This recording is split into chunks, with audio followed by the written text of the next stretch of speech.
The manhwa begins with someone rising from the ground, covered in blood, as a winged man stands before him. The celestial being declares, "God is dead." Humanity worshipped gold and revered arcane engineering until, in the end, they became slaves to themselves. The man holding a sword questions how this can be fair. His opponent wraps the blade in a powerful aura, but despite this he charges forward, asking why this even exists. He screams as he swings his sword, only to be utterly obliterated by a colossal explosion from his enemy. It is then revealed that this is all part of the most popular apocalyptic fantasy game of the moment, Arcane Seoul. The defeated man screams in fury, calling the game a pay-to-win garbage. His name is Kim Joonsoo, a 22-year-old university student. His opponent mocks him, saying that he did pretty well for a free-to-play player, but in the end, it was his bad luck. After all, he had been playing on auto mode the whole time. The enemy's ID is rich heavenly demon Chan. Joonsoo insults him, but the opponent simply prepares to end the fight, admitting that it was fun and that he had never seen a player get this far without spending money. Joonsoo is in a public place and clearly furious. He yells, outraged that he had invested 10,000 hours into the game, only to be surpassed by someone who spent thousands of dollars. He sighs, realizing that the real idiot was him, wasting time on this terrible game. He decides that at least he'll do his daily missions before focusing on his homework. After all, even though he hates the game, he still sticks to his routines. With little hope, he does a free gacha pull, already expecting a terrible result, just like every other time, probably getting another generic warrior named Kim. However, when the draw finishes, he is shocked. A platinum chest appears on the screen and his heart races. When he finally sees the character he got, he is astonished to realize it's the heavenly demon himself, an SSR unit. He wonders how the hell he pulled this off, as it's the best character in the game. The chances of getting the heavenly demon in a free draw are ridiculously low. There are an absurd number of zeros in that percentage. Excited, he begins to dance in public, declaring that this game now deserves the Game of the Year award and that he needs to start leveling up his new character. It is revealed that the most efficient way to level up a character in Arcane Seoul is by sacrificing other already leveled characters to serve as experience. Now Joonsoo no longer feels envious of the whale players, the ones who spend fortunes on the game. He decides to use all the countless warrior Kims he's accumulated over his thousands of hours of play to strengthen his heavenly demon. On the screen we see the characters being consumed one by one, their experience pouring into his new champion. With a smile on his face, he says that he'll finally be able to play the game just like the whales. But in the middle of his excitement, he completely forgets that he's in a public place and starts walking absent-mindedly, right into the middle of the street. When he looks to the right, he realizes, of course, the phone slips from his hands and he mutters that this situation feels strangely familiar. When he opens his eyes again, he's staring at an unfamiliar ceiling, completely confused. He wonders why he's in a hospital. His head throbs and then the memory comes rushing back. He walked right into traffic like a complete idiot and nearly got run over. He mentally curses himself for being so careless. Suddenly, a woman enters the room, calling him Warrior Kim, surprised that he's awake. He furrows his brow and asks what she's talking about. The woman says she'll call the doctor and leaves in a hurry. Joonsoo is puzzled by the name she used, and when he looks at the clipboard with his information next to the bed, he's shocked. It clearly says Warrior Kim. Additionally, the report indicates that he suffered a dislocation and a concussion due to the accident. He wonders what kind of absurd mistake this is and lets out a long sigh. Perhaps, deep down, he really does feel guilty for sacrificing all his Warrior Kims to gain experience, but that still doesn't explain why his name on the clipboard says Warrior Kim. Trying to make sense of the situation, he attempts to get up, but the instant he puts weight on his leg, a searing pain shoots through his body, and he lets out a deafening scream. A nurse rushes into the room, telling him that he can't move yet. Still writhing in pain, he asks why it hurts so much. At that moment, the doctor enters the room and explains that he was hit by a truck and, considering the circumstances, got off with few injuries. Still completely confused, Joonsoo furrows his brow and asks what they're talking about. The doctor responds that they still need to do more tests and that he'll need an MRI and a magical vision test. He freezes when he hears the word magical and wonders what the hell they're saying. Is he having a stroke? Is he still dreaming? Meanwhile, at the reception, they're calculating the costs of his hospitalization, including the tests such as the CT scan and MRI. When they finally give him the total, his heart almost stops. 22.3 million won, around $16,000. Totally outraged, he retorts that he was there for just 4 days, so how can the bill be this absurd? The receptionist, with complete calm, answers that he doesn't have insurance and has to pay everything out of pocket. Confused, he asks what she's talking about. After all, every Korean has national health insurance. The woman looks at him as though he's delirious and responds with a question. What are you talking about?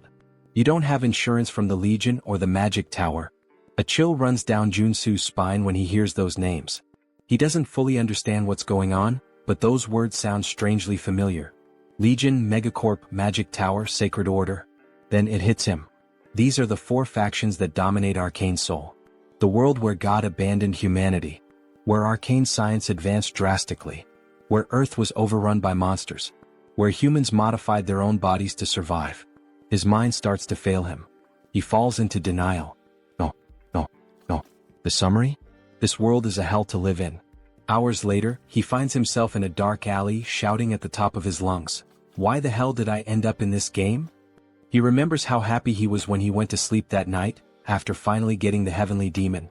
But now he realizes the cruel irony of fate. He didn't reincarnate as a protagonist. He became a tutorial character.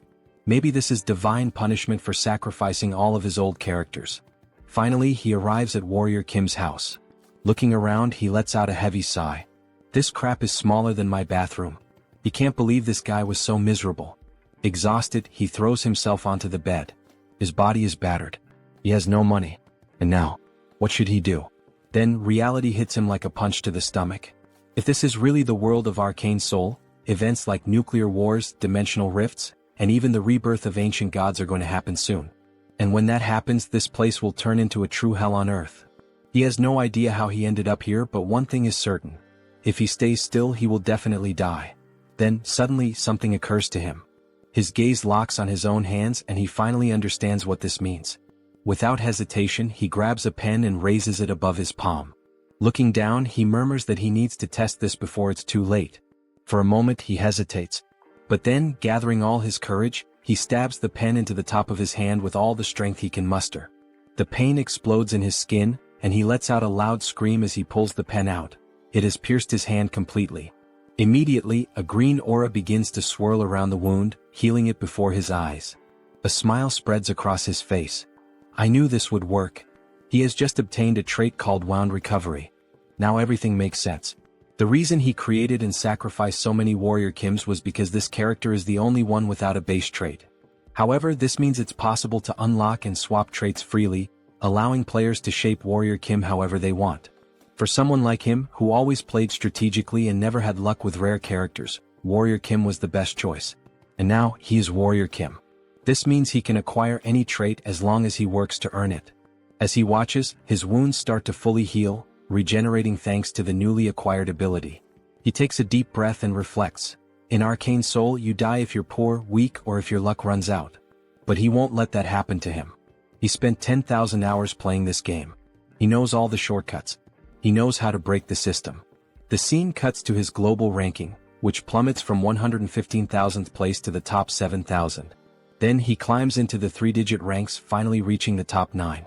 Now he's above monsters, literally in the top 9. He doesn't know exactly what that means, but he'll figure it out. Plan change, make money. Now he walks confidently into a talent agency, muttering to himself. With Warrior Kim's body, this is a free pass to the top. Inside the player registration sector, a man reviews his file and raises an eyebrow. So, this is your first time at a player recruitment office? Joonsoo nods in confirmation. Yes. I want to enter the monopurification field. The recruiter stares at him, surprised. Monopurification? Joonsoo nods. He needs money to fund that pay-to-win gacha nonsense, and using his own body for work is the only option available. The man leans back in his chair, putting his feet on the table. He sighs, then looks at Joonsoo with an amused expression. They even call it monopurification, but do you have any idea what clearing a dungeon really means? The badge on the table reveals his name, Choi Seon-soo, Player Recruitment Director. Joonsoo crosses his arms and responds without hesitation. Of course I know. Seon-soo lets out a sarcastic laugh. Are you sure? Because honestly, your resume is completely empty. Joonsoo rolls his eyes and confidently responds. It's obvious that I understand how this damn game works. I know that the mana contained is what caused the monsters to overrun the world of Arcane Seoul. He continues explaining, clearing a dungeon isn't just about killing monsters and collecting loot. In the long run, prolonged exposure to the contained mana can erode someone's humanity, turning them into something else. This process is called mutation. And that's what makes the job so deadly. Joonsoo sighs and says it's fine. Once they gather enough people, he'll assign him to a team. Joonsoo thanks him, but the man still looks skeptical. He stares at him and asks if he's absolutely sure about going through with it. I am, Joonsoo answers without hesitation. Joonsoo sighs again and comments. I've seen many guys like you take this job for money and come out completely dead inside. Joonsoo laughs casually. Relax. I'll leave here in better shape than you. Joonsoo frowns, confused by the response, but Joonsoo just smiles and says, working hard without spending a dime has always been my specialty. First contact with the team. He then meets his team leader, a man named Deer. Deer crosses his arms and looks at him with a stern expression. So, you're the newbie they sent here? Joonsoo shrugs. I guess so. I'm just here because I was assigned. Without warning, Deer grabs the collar of his shirt, pulling him closer. You think this is a playground? He says, his eyes cold. Do you think you have what it takes to be here? Joonsoo doesn't answer, simply staring back at him. You'd better not beg me to save you if you start mutating, Deer continues. If I see the slightest sign of it, I'll kill you on the spot. Joonsoo smirks and calmly responds. I'll keep that in mind. For him, this is nothing new. In the real world, people always try to scare the newbies. But what really intrigues him is the fact that Deer is an R-rank character in the game. This is what he looked like before awakening. Joonsoo thinks, noticing that, at this moment, Deer's legs are still normal. Before the tension can rise any further, another man enters the room and sighs. Deer, I've told you not to treat the newbies like that. We're short on staff.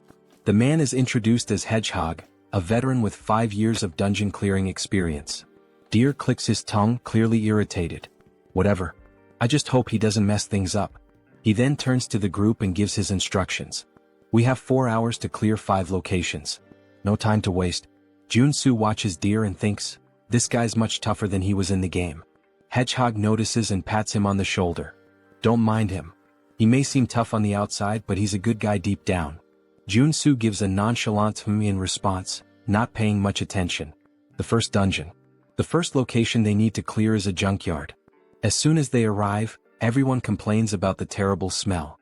No matter how many times I come here, I never get used to this stench, one of the workers says. Deer ignores the complaints and says, I'm opening the entrance. Get ready. He activates the access card and the dungeon door opens. What they see on the other side is simply disgusting. The place is covered in filth, a complete mess of waste and magical residue. Deer gives the command. Everyone, position yourselves. Inside the dungeon, there are low-level monsters known as contaminated slimes, creatures that feed on trash and residual mana.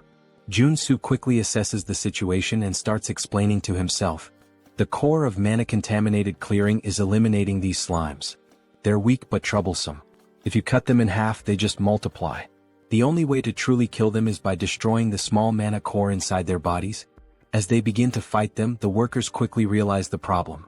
How the hell are we supposed to find these cores in the middle of all this mess? Someone shouts, frustrated. Joonsoo takes a deep breath, steps forward and says, Get out of the way. Before they can react, he rushes toward the slimes, holding nothing but a shovel. He leaps into the air, preparing to strike. If this goes south, don't blame me. He shouts to his teammates. With a precise swing, he drives the shovel directly between the legs of one of the slimes, hitting the mana core dead center and destroying it instantly. The other workers stare in shock. Hedgehog's eyes widen. He's killing the slimes way too fast. Deer also watches, intrigued. Meanwhile, Joonsoo just smiles. This is perfect.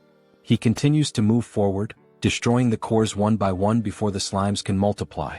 And the most impressive part? He's doing all of this with nothing but a shovel, without needing a real weapon. The other workers watch in disbelief as he moves rapidly across the battlefield, crushing slimes as if it's the easiest thing in the world. Is this really possible? One of the workers exclaims. Joonsoo answers with a confident smile. Of course it is. Suddenly the scene cuts to a flashback from 2 days ago. We see Joonsoo crawling on the ground as if searching for something. The curious detail? He's in the middle of a children's playground. Joonsoo looks around and murmurs to himself. It must be around here somewhere. After a few seconds of searching, his eyes finally spot what he's looking for. Found it. He crouches down and picks up a coin from the ground. The moment he holds it in his hand, An invisible notification seems to appear in his mind. Trait acquired, treasure hunter. A wide grin spreads across his face. Got it? This is the most important trait for Warrior Kim. Excited, he starts spinning in place, celebrating his achievement while holding the coin like a trophy. Nearby, a mother watching the scene covers her child's eyes and sighs. Just think happy thoughts. Joonsoo doesn't care about the strange looks and continues on his journey to acquire more essential traits. The price of evolution. He learns some fundamental rules while hunting for important traits. Cut to a less glamorous scene. Joonsoo is vomiting into a trash can, his face completely wrecked. That went too far, he groans. The truth is, to acquire a specific trait, he put himself in the middle of Asmongold's room, or at least something as disgusting as it. The notification appears once again. Trait acquired, contamination resistance. Joonsoo wipes his mouth, panting. That was the hardest one so far. The logic for acquiring traits in this world works exactly like in the game. If you meet the conditions, it's yours. He opens the mental menu and reviews his abilities, explaining to himself that it's possible to equip up to 6 traits at once, and that he can switch between them at will. Now, thanks to Treasure Hunter, he can see the mana cores inside the slimes, which explains why he's able to eliminate them so easily, even the giant ones. However, another slime is attacking his team, shooting a barrage of sticky slime. Deer gives an urgent warning. Don't let that stuff touch you.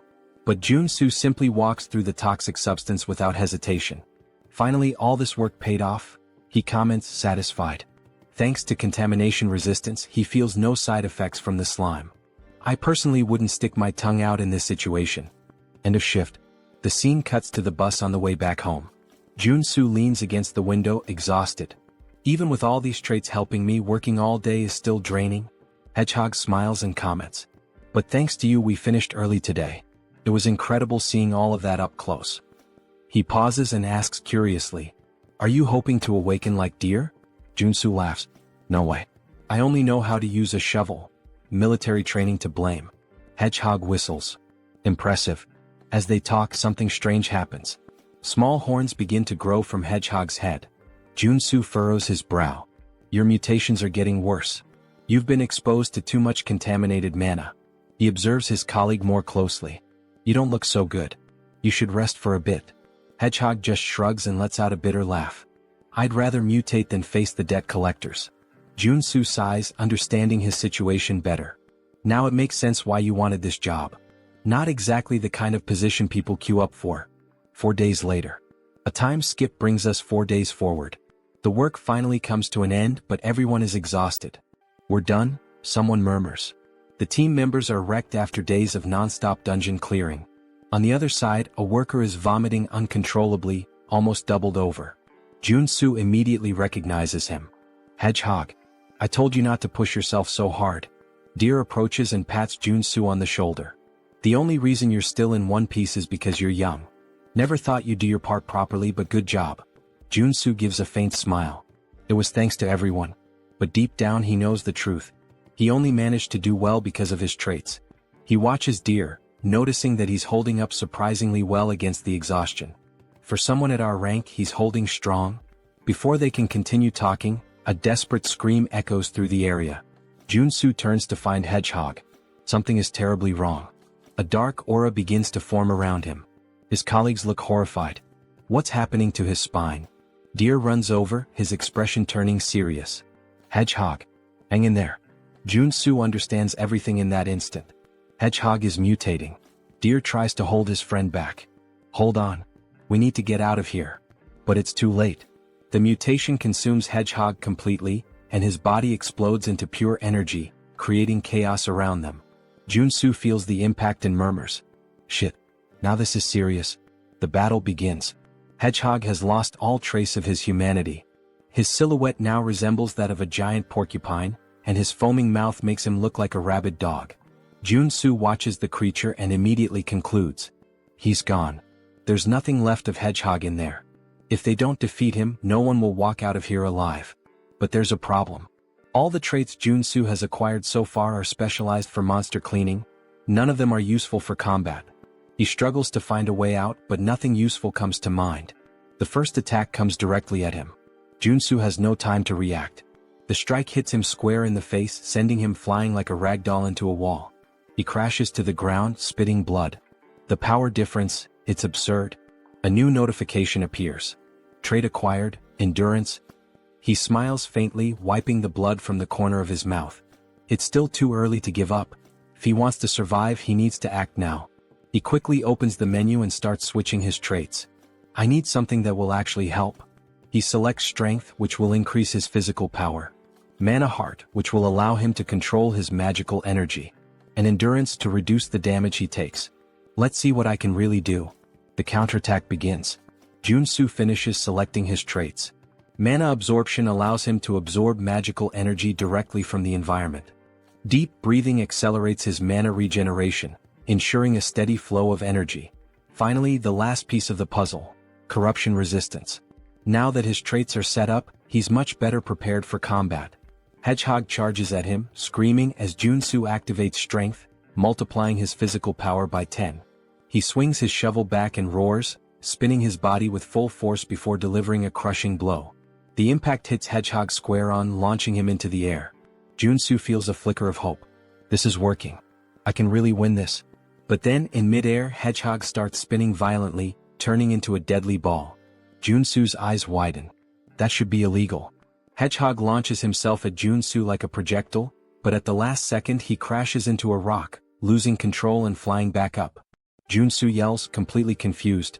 What am I supposed to do in this situation? He doesn't have time to react.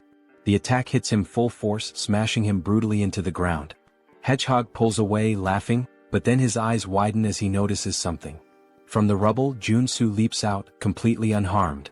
Thanks to endurance, his resistance to damage was multiplied tenfold. He winces in pain, groaning. Even with endurance, this still hurts like hell. But he has no choice. If he stops now, he'll die.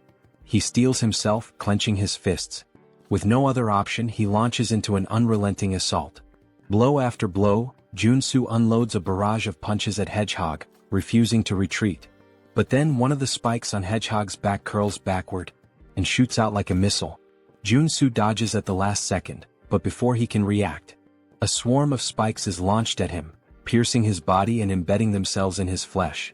He is thrown to the ground, completely covered in blood. But he refuses to give up.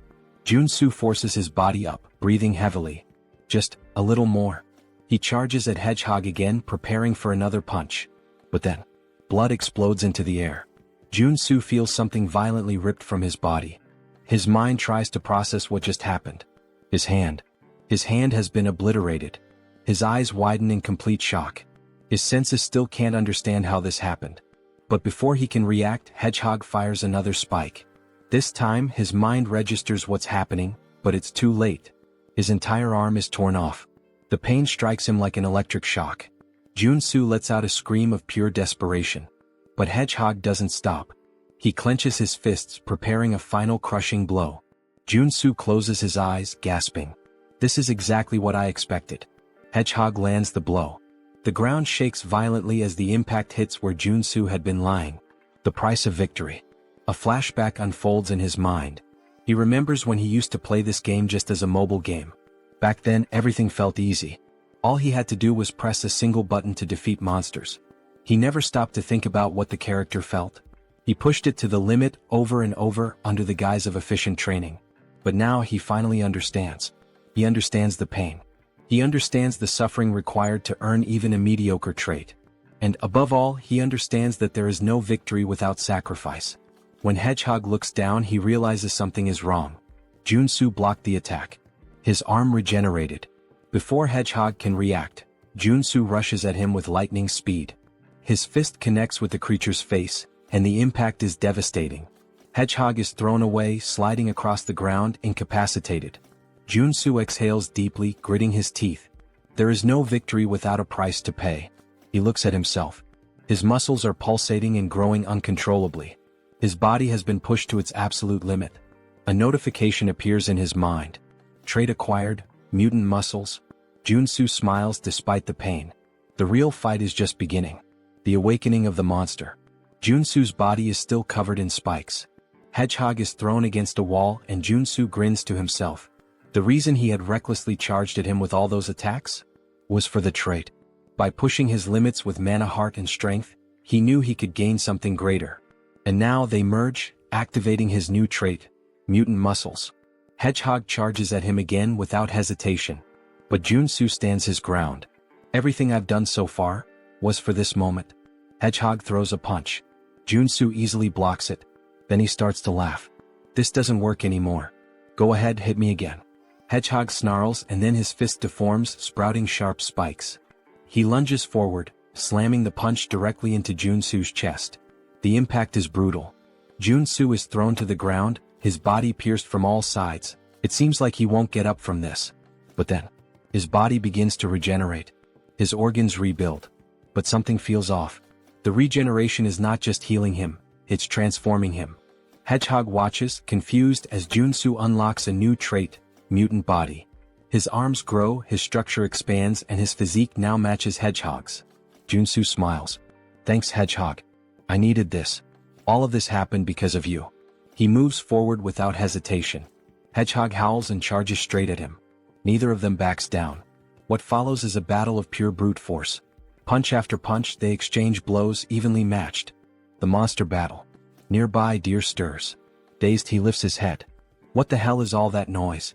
His blurry vision clears, and he freezes. A monstrous battle unfolds before him, something straight out of a kaiju movie. His eyes lock on Joonsoo. Wait, that's Warrior Kim? Deer can't believe what he's seeing. A normal human can't fight a mutant on equal terms, can they? Joonsoo and Hedgehog trade powerful punches at the same time, and both are thrown back, crashing to the ground simultaneously. Joonsoo grits his teeth, breathing deeply. This isn't as easy as I thought. Physically, he's now the same size as Hedgehog. But if this keeps going, he'll end up at a disadvantage. The breaking point. Hedgehog lets out a deafening scream. Joonsoo narrows his eyes. This is dangerous, but I have no choice. He activates corruption resistance, a trait that's helped him before. And then, he deletes it. Deer is shocked. What? He just erased a skill. Joonsoo's body shakes violently. And then, he starts transforming again. His skin darkens, twisting and stretching, his muscles expanding uncontrollably. He fights to keep his sanity, but the process has already begun. Joonsoo is undergoing a full monsterification. The primal roar. His skin turns a deep red. His body grows even larger, becoming colossal. Then, he lets out a primal, deep and terrifying roar. The sound shakes the air, a fearsome bellow that freezes Hedgehog in terror. For the first time, Hedgehog hesitates. Above Joonsoo's mutated mouth, a magic circle begins to glow. And then, a burst of pure energy is unleashed. The attack hits Hedgehog squarely, sending him flying far, far away. What the hell was that? Deer watches in pure shock. What the hell was that? He looks up, and freezes. A monstrous, gigantic, and deformed version of Joonsoo glares down at him. Deer feels a chill run down his spine.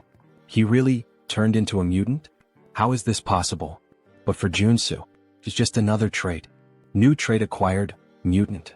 Deer swallows hard, his instincts screaming at him to flee immediately.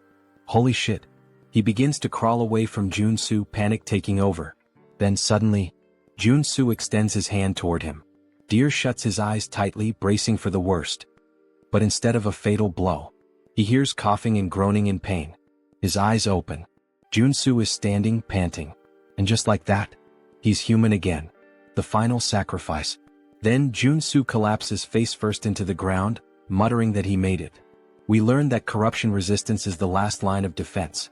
If you're possessed by the mutant form and mutant muscles, and you erase the resistance, you turn into a full mutant. The common belief is that once transformed, you can never go back to normal, but Joonsoo knew otherwise. He needed this, and he was sure he could change the trait back while still thinking clearly, even if only for a second. That's why, even though his body was disintegrating and rebuilding repeatedly, and the pain was unbearable, he kept fighting for his sanity, allowing him to swap corruption resistance for the mutant trait. The end of the battle. The scene widens, showing an aerial view of the area where the cleanup is happening, and Joonsoo is exhausted. He says it felt like every muscle and bone in his body was moving, and he never wants to go through that again. Struggling, he gets up, stumbling toward Hedgehog's body. A purple orb leaves Hedgehog's mouth. Joonsoo grabs it, and it's revealed to be a level 1 mono core. He starts to smile sarcastically, saying it was worth it. Soon he starts dancing, joking that clearing the field is really profitable. Deer approaches and asks if he's alright, commenting on his mutant transformation and asking what happened. Joonsoo replies that it would be annoying if strange rumors spread, so he just says he kinda bet he could turn back and got really lucky. Deer is surprised, saying it was an insane risk, and Joonsoo hands him some level 0 mono cores since he now has a level 1 mono core. Joonsoo says he wants to head back now, breathe some fresh air, and everyone is surprised since he saved their lives and even gave mono cores, hoping they'll keep his secret. But Deer looks at him with suspicion. Back at Seonsoo's building, we see him starting to flatter Joonsoo heavily. Joonsoo wonders what all this flattery is about. Seonsoo responds that he should have said something if he were a superhuman, so they could have given him proper work instead. Now Joonsoo understands why all the praise. In the world of Arcane Seoul, a superhuman awakens a skill that grants them powerful mana. In a world like this, where strength equals power and authority, superhumans are practically the nobility.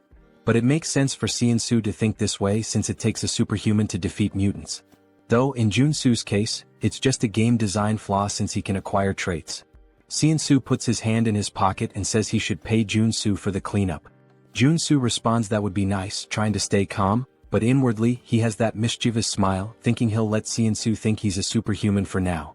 Seonsoo pulls out a mountain of cash from his pocket and says that they cleaned 5 regions, and that they get 20% of the total fee, which amounts to 50 million wons. If they split it among everyone in the group, Joonsoo should receive 5 million, but this time they'll do it differently. Seonsoo places all the money on the table and says they'll only keep 5% of his share and will even give him a bonus of 12 million. Joonsoo's smile reaches a whole new level now, with his tongue even turning into a heart. He exits the room singing, and someone comments that he seems to be in a great mood, while the other says he must have been well paid. Joonsoo confirms, saying yes, since they finished the job, and acknowledges the man as someone he's worked with. The man explains that he's here because he wants to ask a favor. Joonsoo asks what he means by that, and the man reveals that his wife is sick and asks if he can lend him some money. He apologizes for asking since they don't know each other. Joonsoo responds that it's not a good idea to help someone when you know nothing about them, because they could end up stabbing you in the back, and it's hard enough to stay afloat right now. Joonsoo takes the man's hand, which is pleading, and tells him that he's much older than Joonsoo, so he doesn't need to do this. Although it's not much, he can use it, and hands over many level 0 mono cores to the man. Joonsoo says he feels too bad to ignore him. What a conversation, huh? The twist. Later that night, we hear the man laughing, calling Joonsoo an idiot, saying he pretended to be poor, but gave him so many mono cores. He's boasting to Deer. Deer replies that the man must be new to this kind of thing, and the man says he would have given more if Joonsoo had said his son was sick too. And he complains that what's annoying is that Joonsoo was paid more than everyone but gave such a tiny part, along with that superhuman talk about the profit split. Deer sighs, saying that Joonsoo isn't a superhuman and that it's better they teach him a lesson. The beggar asks if Deer has any ideas, and Deer smiles, saying that idiot probably has some strange skill. While Joonsoo is happily helping the poor, Deer says that since they know his secret, they can teach him a lesson about how truly scary the world can be. The scene shifts to a luxury resort, where we see Joonsoo through a window, receiving a massage. He comments, saying that money is really wonderful. He never imagined he'd see the day he could get a massage in a place like this, and being in the game is so much better than reality. The masseuse presses hard on his arm, and Joonsoo mentions he spent 3 whole days resting at the hotel but still feels pain. From now on, he'll have to think twice before using any mutant-related traits. Changing traits isn't as all-powerful as he thought. His body changes depending on the traits, and the intensity of the side effects increases as his body changes. The problem now is survival after limiting the use of traits. He looks out the window and recognizes a few people, saying that's the Iron Fist gang, while we see them all by the pool. He explains that Arcane Seoul is ruled by local gangs, not the law. That's natural since there are so many monsters around, and people have to rely on superhumans. He says he's managed to survive so far, but it would be foolish to rely only on his traits in such a dangerous place. He starts to smile, saying that in the end, it all comes down to being overloaded with equipment. He goes to a miscellaneous goods store, and a woman asks if he's there to sell things. He says yes and mentions he has some monster byproducts. She looks at his clothes and warns that they don't buy level 0 mono cores since he's not dressed well. He replies that he already knew that. He pulls something out of his bag and says that this is what he would like to sell, revealing a blue mono core, which surprises her. She asks if it's a level 2 mono core, and he confirms, telling her to take a good look at it. He comments that it's nice to see she's surprised. He's really happy he managed to get a level 2 mono core, and the effort at the hotel was worth it. If he can sell it for the highest price, this will be the right path. He asks if she sells weapons and armor. She replies that she does and lets him into the back area. As he enters, he's surprised, saying that it looks like she has everything back there. He thinks the government should start keeping an eye on this woman since all the essential game items are there as well. She tells him to make himself comfortable. He responds affirmatively and then begins to get excited. He says that now is the time to get properly equipped. He starts putting various weapons into his backpack and says that now that he has weapons, it finally feels like he's playing Arcane Seoul. Then he hears a woman calling for him and turns around. She asks almost casually if he's a mercenary, saying she needs help. He replies that he's not a mercenary and suggests she should look for someone else, but she pulls out a little money, explaining that she's on a business trip and that the Iron Fist gang scared her. She asks if he could protect her until she reaches her lodging. He realizes she's trying to offer him at least 500,000 to be her bodyguard, and wonders if he should accept now that he's well equipped. He places a hand on her shoulder, saying that he can't ignore a lady in distress, and tells her it's time to go, looking ready for the situation. They start walking through some alleyways and she says they're almost there. He wonders why she's staying in such a shady place, saying that, forget about people, there isn't even an ant around there. She quickly dashes around a corner and when he turns, all he sees is darkness. She says they're nearly there and urges him to hurry. He replies that it's too dark and he can't see anything. Then his eyes begin to glow yellow as he acquires the night vision trait, and says that now he can see, but he didn't plan for this. In her hands there's a pistol aimed directly at him, and she remarks that he's a lot more cautious than she expected. He wonders who she is and if all of this was a trap, only for him to turn around and see Deer, who laughs and asks where he thinks he's going. Deer says it's good to see him again like this, asking if he agrees. Joonsoo asks what he did to deserve this and Deer responds that he didn't do anything, he just looks stupid. There's no other reason, calling him naive. Joonsoo lets his weapons drop, immediately rushing to knock the woman down. Deer asks why he would start a conversation just to run away. He tells the woman to shoot him and she fires her gun directly at him, hitting him in the back. He starts falling down the stairs. Then Deer asks, "What the hell?" saying she should have shot him in the leg, not the chest. She responds that it's better than him running away. Deer says, "Damn, I think he's dead. Honestly, I think the guy can just get up, he looks fine." The woman mentions that someone might want to buy his body since he came back from being a mutant. The beggar says it's time to loot his gear now. When Deer looks down again, he says there's no way and they should do this first, only to find that Joonsoo's body has disappeared. They all start wondering where the hell he went, growing uneasy. The street lamp breaks and the beggar is hit in the neck. The rest of them start panicking, wondering what's happening, and Deer says there's no way he's still alive. Joonsoo says that he can't die at the hands of someone who repays kindness with betrayal, and it's a good thing he left the store after putting on the bulletproof vest. Thanks to that, he acquired the trait of playing dead after being shot. Deer looks around in panic, saying he can't see anything since the street lamp broke, wondering where Joonsoo is. Joonsoo suddenly appears behind him, saying he's right there. He says he saved his life, so now he's going to take it, landing a punch directly to Deer's face. Joonsoo punches Deer in the face, sending blood flying everywhere. Deer falls to the ground but instantly gets back up, wiping his mouth. He stands up and kicks Joonsoo, who dodges. Joonsoo says he should be grateful for being saved in the first place, asking if Deer thinks trying to kill the person who saved his life is the right thing to do. As Deer is about to fall to the ground from the attack, Joonsoo tells him to bite the curb and is about to land a kick when the woman shoots her gun at Joonsoo, asking Deer if he's okay. She manages to hit Joonsoo in the arm with a shot, and he says he was too careless. In Arcane Seoul, the scariest thing isn't the monsters or mutants but the people. He was incredibly naive and trusted them too easily. He places his hand on his waistband and pulls out his weapon to avoid making the same mistake again. He shoots the gun out of the girl's hand and then shoots one of the men in the shoulder, telling them that's enough, as we see both of them on the ground, writhing in pain. Something bounces off the wall, and Joonsoo turns, thinking he should kill Deer to stay safe, only for Deer to launch a surprise attack. Joonsoo wasn't expecting that but manages to react just in time by blocking the kick, although he loses his weapon. We see that Deer's legs have now transformed, and he's awakened as a level 1 superhuman. Joonsoo says the game is poorly made, explaining that the superhuman awakening is something all playable characters can undergo. It's considered the basic growth system in the game. According to the world of Arcane Seoul, a level 1 superhuman is strong enough to threaten an ordinary civilian with an automatic rifle. Joonsoo starts backing away to create distance, while Deer declares he will kill him, and now Joonsoo has to deal with a superhuman with nothing but his body. Deer disappears instantly before Joonsoo, and he wonders where the hell he went. We learn that Deer has two unique traits: stereoscopic movement and kick. Stereoscopic movement allows him to use his incredible leg elasticity to move freely in any direction he wants. In his case, he's running on wall. Joonsoo looks up and sees him coming from above. He used stereoscopic movement to gain height and is now coming down with a kick, using both the momentum and the height. Joonsoo says he needs to dodge this, and he rolls to the side, letting the ground get completely smashed. Deer is surprised and irritated that he dodged, preparing to attack again, saying that this time Joonsoo won't be able to dodge. The impact happens and Deer starts to smile, thinking it's over. But Joonsoo says, "Sorry, but I didn't plan on dodging." As we see, he blocked the kick with a weapon, calling him a mutt who doesn't know his place. He knew buying that extendable baton was a great idea.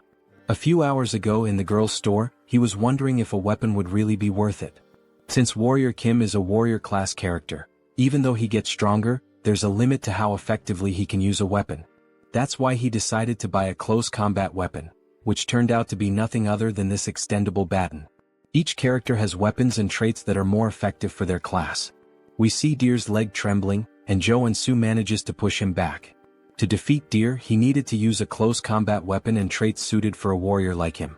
He swings the baton downward, hitting Deer and knocking him to the ground, then acquires a trait called Strike. This is a trait specific to the warrior class. He then starts spamming his attacks to acquire even more traits, using moves like a downward strike, uppercut, and even an advancing attack. He tries a side strike, though it's unclear if he gained a trait from that moment. Deer searches for an opening and as soon as he finds it, delivers a direct kick toward Joonsoo. Joonsoo hesitates, wondering whether to dodge or not, but decides he can't stop now after coming this far.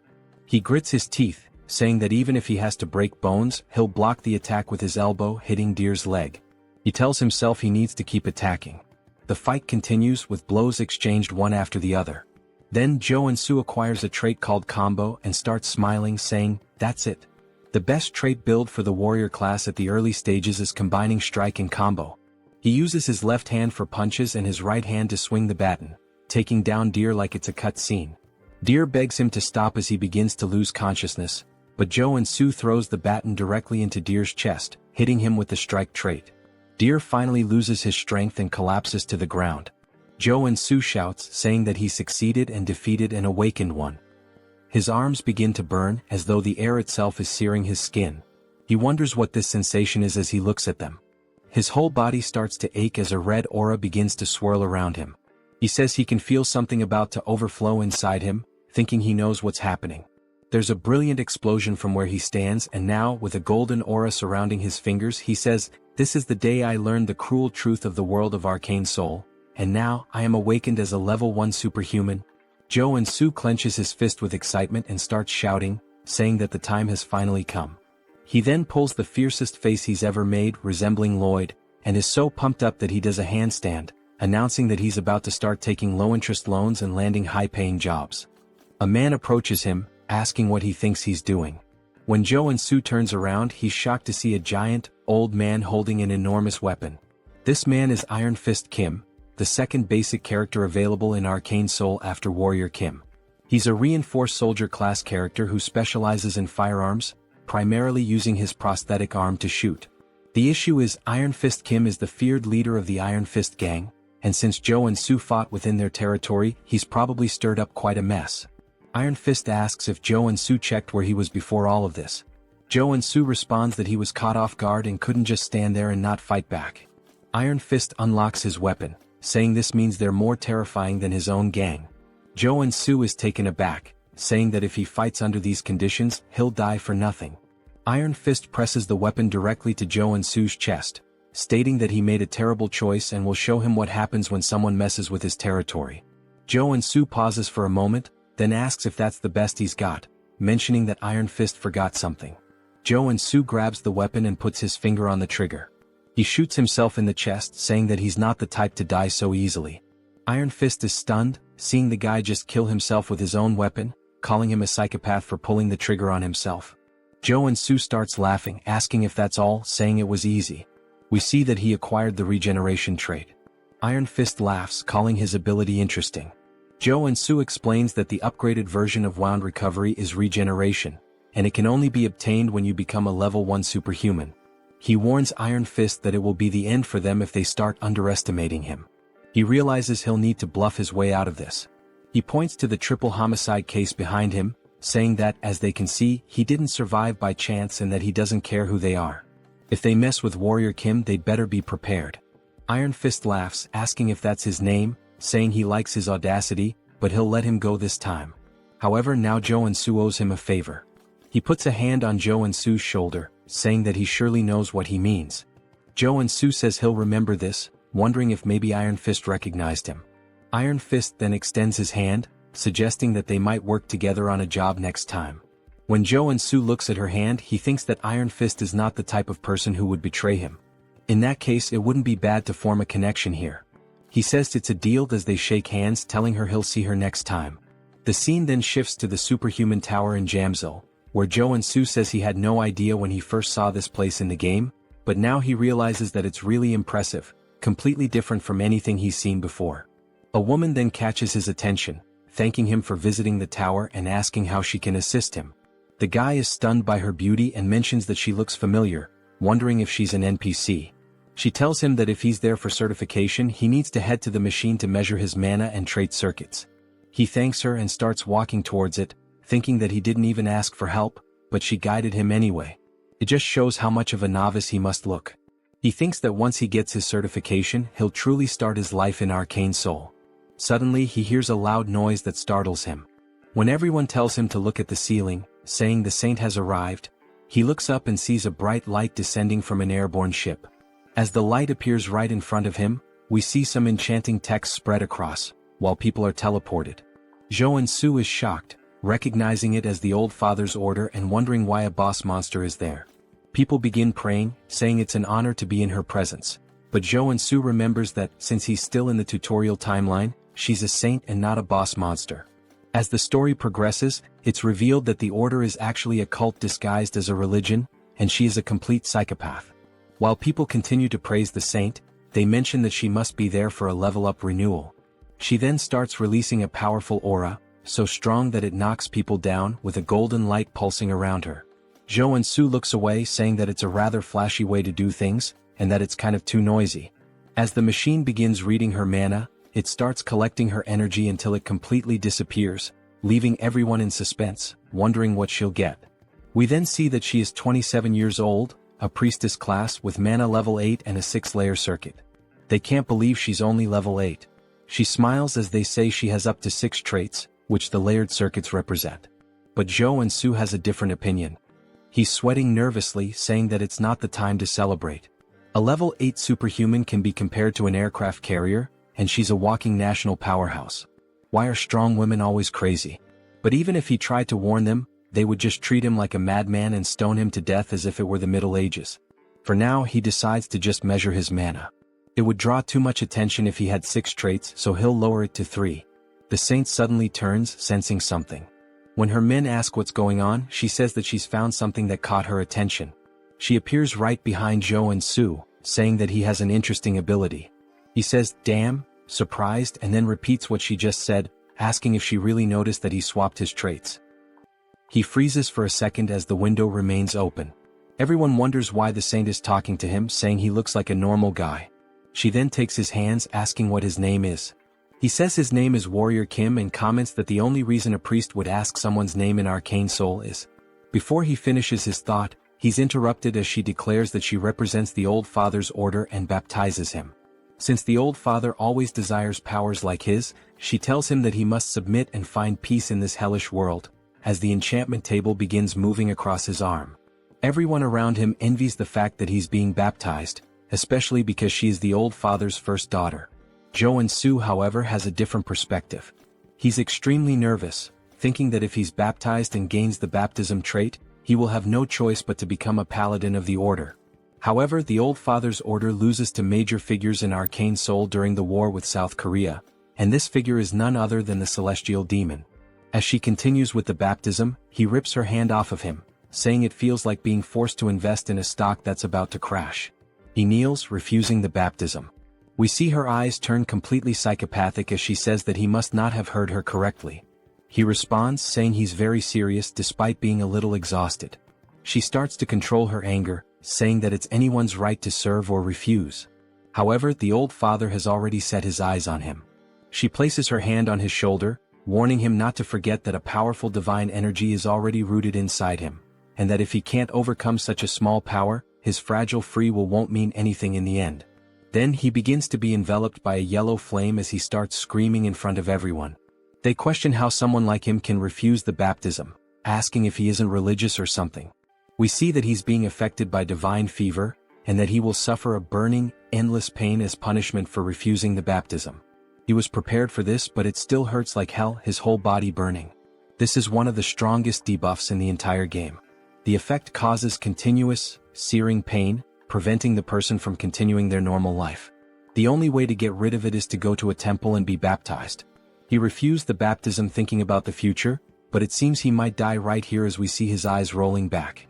He loses consciousness until someone splashes water on his face, waking him up again. He wonders who it is, only to see the woman from before asking if he's okay. She seems genuinely concerned. He says that no one helps someone affected by divine fever because they fear the negativity will spread to them, and he's grateful that she took the risk to help him. He sits up again, saying that he'll endure a little longer. As he enters a lotus position, he gains a trait called divine resistance. We see that he's starting to build a resistance to the flames. He says he didn't refuse the baptism recklessly either, and that the debuff gets stronger depending on the total mana of the target.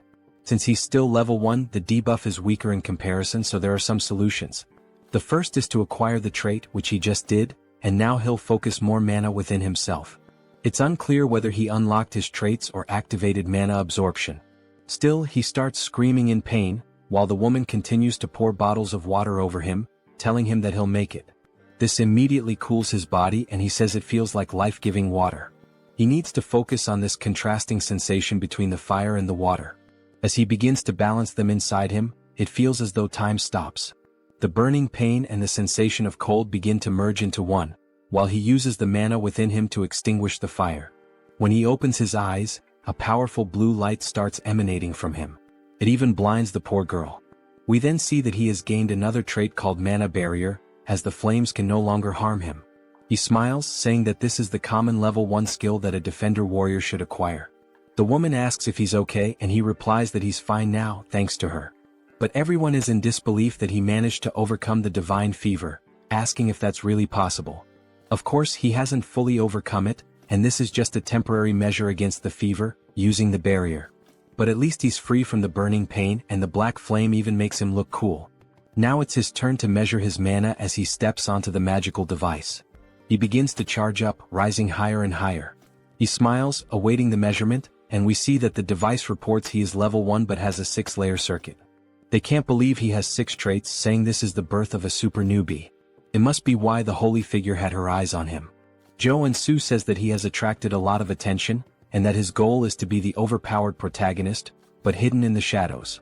The woman then congratulates him, saying she's never seen anyone start with a 6-layer circuit and that they can now issue his license. They move to another part of the tower, where she places it on the table, congratulating him for being officially certified as a superhuman. He starts crying tears of joy, saying that he worked so hard to achieve this, and she says she'll explain all the privileges. He replies that he doesn't need an explanation as he already knows everything. He begins to list the privileges, and she's surprised at how well he knows them. He says that he's addicted to games, or rather, a doctor in superhumanology. He then warns her that he doesn't like to waste time. While we see a crowd watching them, he asks if there's a way to leave discreetly. She laughs, saying of course she's already prepared a way. We see him blush as she stands up, asking him to follow her, smiling. They both appear cloaked, and he thanks her for taking such good care of him. She even provided him with a secret passage, along with a cloak, saying that it was nothing as everyone should help each other in the end. Just by wearing the cloak he acquires the stealth trait. The guy is broken. The woman then points to the exit, saying that he just needs to walk there as she can only guide him to that point due to the rules. He bows, saying that this is more than enough and thanks her for everything she did. She wishes him a good journey back. As he watches her walk away, he says he didn't know such a kind person existed in Arcane Seoul. She's also beautiful, and once he becomes stronger, he'll have to repay the favor. Then he wonders what her name is. When he looks at the business card, he's completely incredulous. We see that her name is Baek Soren. He says this is the name of one of the 3 strongest warriors in the SSR class in the game. She's a berserker and has always had a rather intimidating appearance. He finds it strange that her face looks familiar and never would have imagined she once had such a calm demeanor. He wonders what happened to her between then and now. The scene shifts to him working as he cuts a slime in half.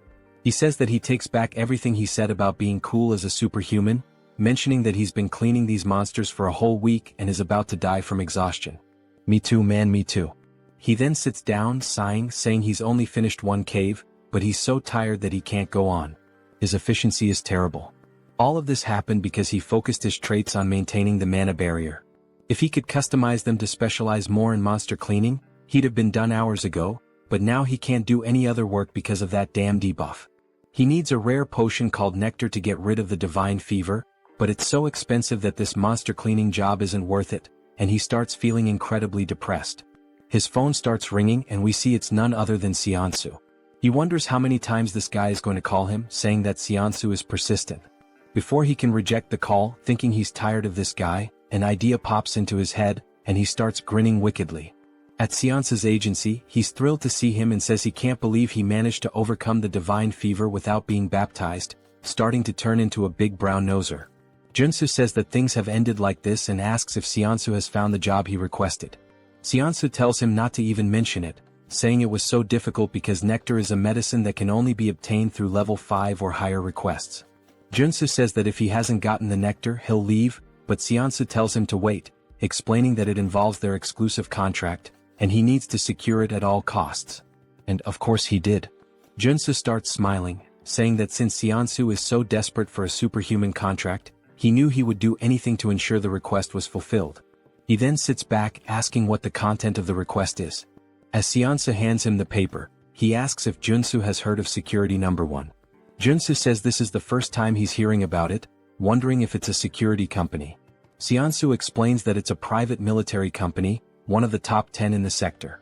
The CEO and the vice CEO are a married couple, both come from traditional martial arts families, which makes their foundation very solid. Joonsoo asks what they might be lacking that would require them to make such a request. Seonsu replies that the issue is their son. He's already over 20, but still hasn't awakened as a superhuman. Joonsoo finds this surprising, given that both parents come from martial arts families. Seonsu says the rumor is that he's already accumulated level 8 mana, but simply can't awaken, which is a mystery. Their condition was for a warrior-type superhuman, level 1 or higher. So, it seems to fit perfectly. Joonsoo then starts smiling, saying that he'll go see them right away. As he heads to their property, we see Seonsu's legs shaking uncontrollably. He says that they're quite busy as they aren't the type to be late. Joonsoo just looks around the house, commenting that it's very expensive. We hear a woman apologizing, saying she's very sorry for making them wait so long. The guy's about to have a heart attack. Finally, we are introduced to them. She says they are the clients. The husband's name is Seo Youngju, and the wife's name is Lee Miria. Seonsu bows, saying it's nothing, thanking them for the time they've spent with them. Joonsoo does the same, saying they must be superhumans of at least level 6, as both have a considerable amount of aura. Youngju sighs and says he can tell this one is weak just by looking at him. Miria tells him not to be like that, and if he's going to act that way he should go back to his room. He sits on the couch, saying he can't do that, and she says he's so stubborn before asking both Joonsoo and Seonsu to take a seat. They thank her, and Miria says that since they've come all the way here, it means they intend to accept their request. Joonsoo says that first he'd like to see the condition of their son, as there might be a special reason preventing his awakening. Youngju bangs his fist on the table, asking if he really thinks he'd share that with a novice like him, and he's absolutely furious. Miria tells him to calm down and apologizes, saying he gets worked up easily about anything concerning their son. She says this isn't something they can tell a stranger, but if he accepts the request, they'll call the son in and explain the situation. They're sure he's also desperately in need of the nectar, as they can tell the divine fever is affecting him. Joonsoo says that if it's a confidential matter, but they know exactly what he needs, it only makes him more certain that he will accept the request. He says he'll accept it and asks them to call the son in. While they do, he opens the door. He introduces himself as a Woojin. Joonsoo says it's a pleasure to meet him and shakes his hand, noting that he doesn't feel any mana coming from him. Then he notices something and tells the guy that his cloak is really cool. The guy responds that it's more than he deserves, but he always wears it with gratitude. Joonsoo says he imagines he needs it to seal his mana. The entire family is surprised and Joonsoo smiles, saying that the moment he saw the gloves he was sure of it. Although it's a matter involving a noble family, he deliberately set the conditions for a level 1 superhuman and used the nectar debuff to summon him. He was baptized under the order of the old father. The reason their son couldn't awaken is because he rejected the baptism and sealed his mana to avoid the divine fever. While they couldn't announce this publicly and were struggling with the situation, they must have heard the recent rumors about him overcoming the baptism. So they decided to seek him out. Woojin is extremely impressed and starts acting exaggeratedly, saying that no further explanation is needed. He almost thought Joonsoo was the protagonist of a detective novel. Joonsoo says that he's watched enough Detective Conan in the past and that there's nothing to fear, since he also knows the future. The moment he saw the photo he understood everything because in the future, Woojin becomes the vanguard paladin of the old father's order. He rejected the baptism and resisted, but when his parents lost their power, he gave in and joined the order to help the family. Yeongju then approaches, calling him sir and asking if there's any way for their son to avoid the baptism. We see everyone looking at him with puppy dog eyes. Joonsoo remarks that he was so arrogant just a moment ago, but now he's acting all polite, saying that of course there's a solution. He says that since he's spent 10,000 hours in Arcane Seoul, it's obvious that he knows how to handle this. He places a hand on Woojin's shoulder, saying that he understands the pain he's feeling because he's been through it too, and that he'll get him out of this situation. Woojin begins to cry and hugs him, while Joonsoo says it doesn't matter whether she's a saint or not. She tried to pull him into some low-level cult, and now his future subordinate is by his side, showing yet another expression of loyalty. He then starts pushing Woojin away, saying that before they proceed, he'd like to add a condition. Yeongju asks what he wants. Joonsoo says that since the difficulty of the request has increased, it means he should be entitled to something more. Miria agrees, saying it makes sense because now it's not just about awakening their son, but about overcoming the divine fever. They'll do whatever it takes if he can cure their son. Joonsoo says that as an additional condition, he'd like them to teach him the sword capable of breaking mountains. Both are surprised by this request. While Joonsoo smiles, Woojin looks scared. Seonsa strikes the "oh, I'm in danger" pose. It's not Yeongju but Miria who steps forward, releasing a strong aura of murderous intent, saying that he surely understands what he just asked for. He looks up, startled, wondering what's up with her murderous aura. It's far more terrifying than her husband's. He realizes she would be furious because the sword capable of breaking mountains. He explains that people might doubt his decision to learn swordsmanship in the 21st century, but in Arcane Seoul, it's a different story, where strength equals authority. As we see a woman slicing through a tank with a sword, he explains that a superhuman swordsman can easily destroy modern weapons, and high-level martial arts are traded for fighter jet squads. If a level 1 superhuman learns and continuously trains in the sword capable of breaking mountains, they can easily reach level 4, which is essentially a cheat code for the early game. He recalls that it was said that only elites could learn this technique, and he wonders if he has crossed the line. He tells her that he would only ask for this as an exchange if he truly completes the request. Woojin then calls her, which snaps her back to reality, and she stops releasing the murderous intent. She says it's fine, and if he succeeds she will give him a memory chip containing the sword, along with the nectar. Joonsoo is surprised that it actually worked, and he thanks her while once again showing his sinister smile. He thought she was going to kill him but now he might be able to get the sword, which is great. She tells him that if he fails, both she and her husband will be genuinely disappointed, even angry. He responds that that won't happen, and that they should start as soon as possible. As we see them heading towards a warehouse, Miria says that a room with a mana focus circle and 200 intermediate grade mana potions have all been prepared, just as he requested. He says that should be more than enough, and that he would prefer to be alone with the patient during the treatment.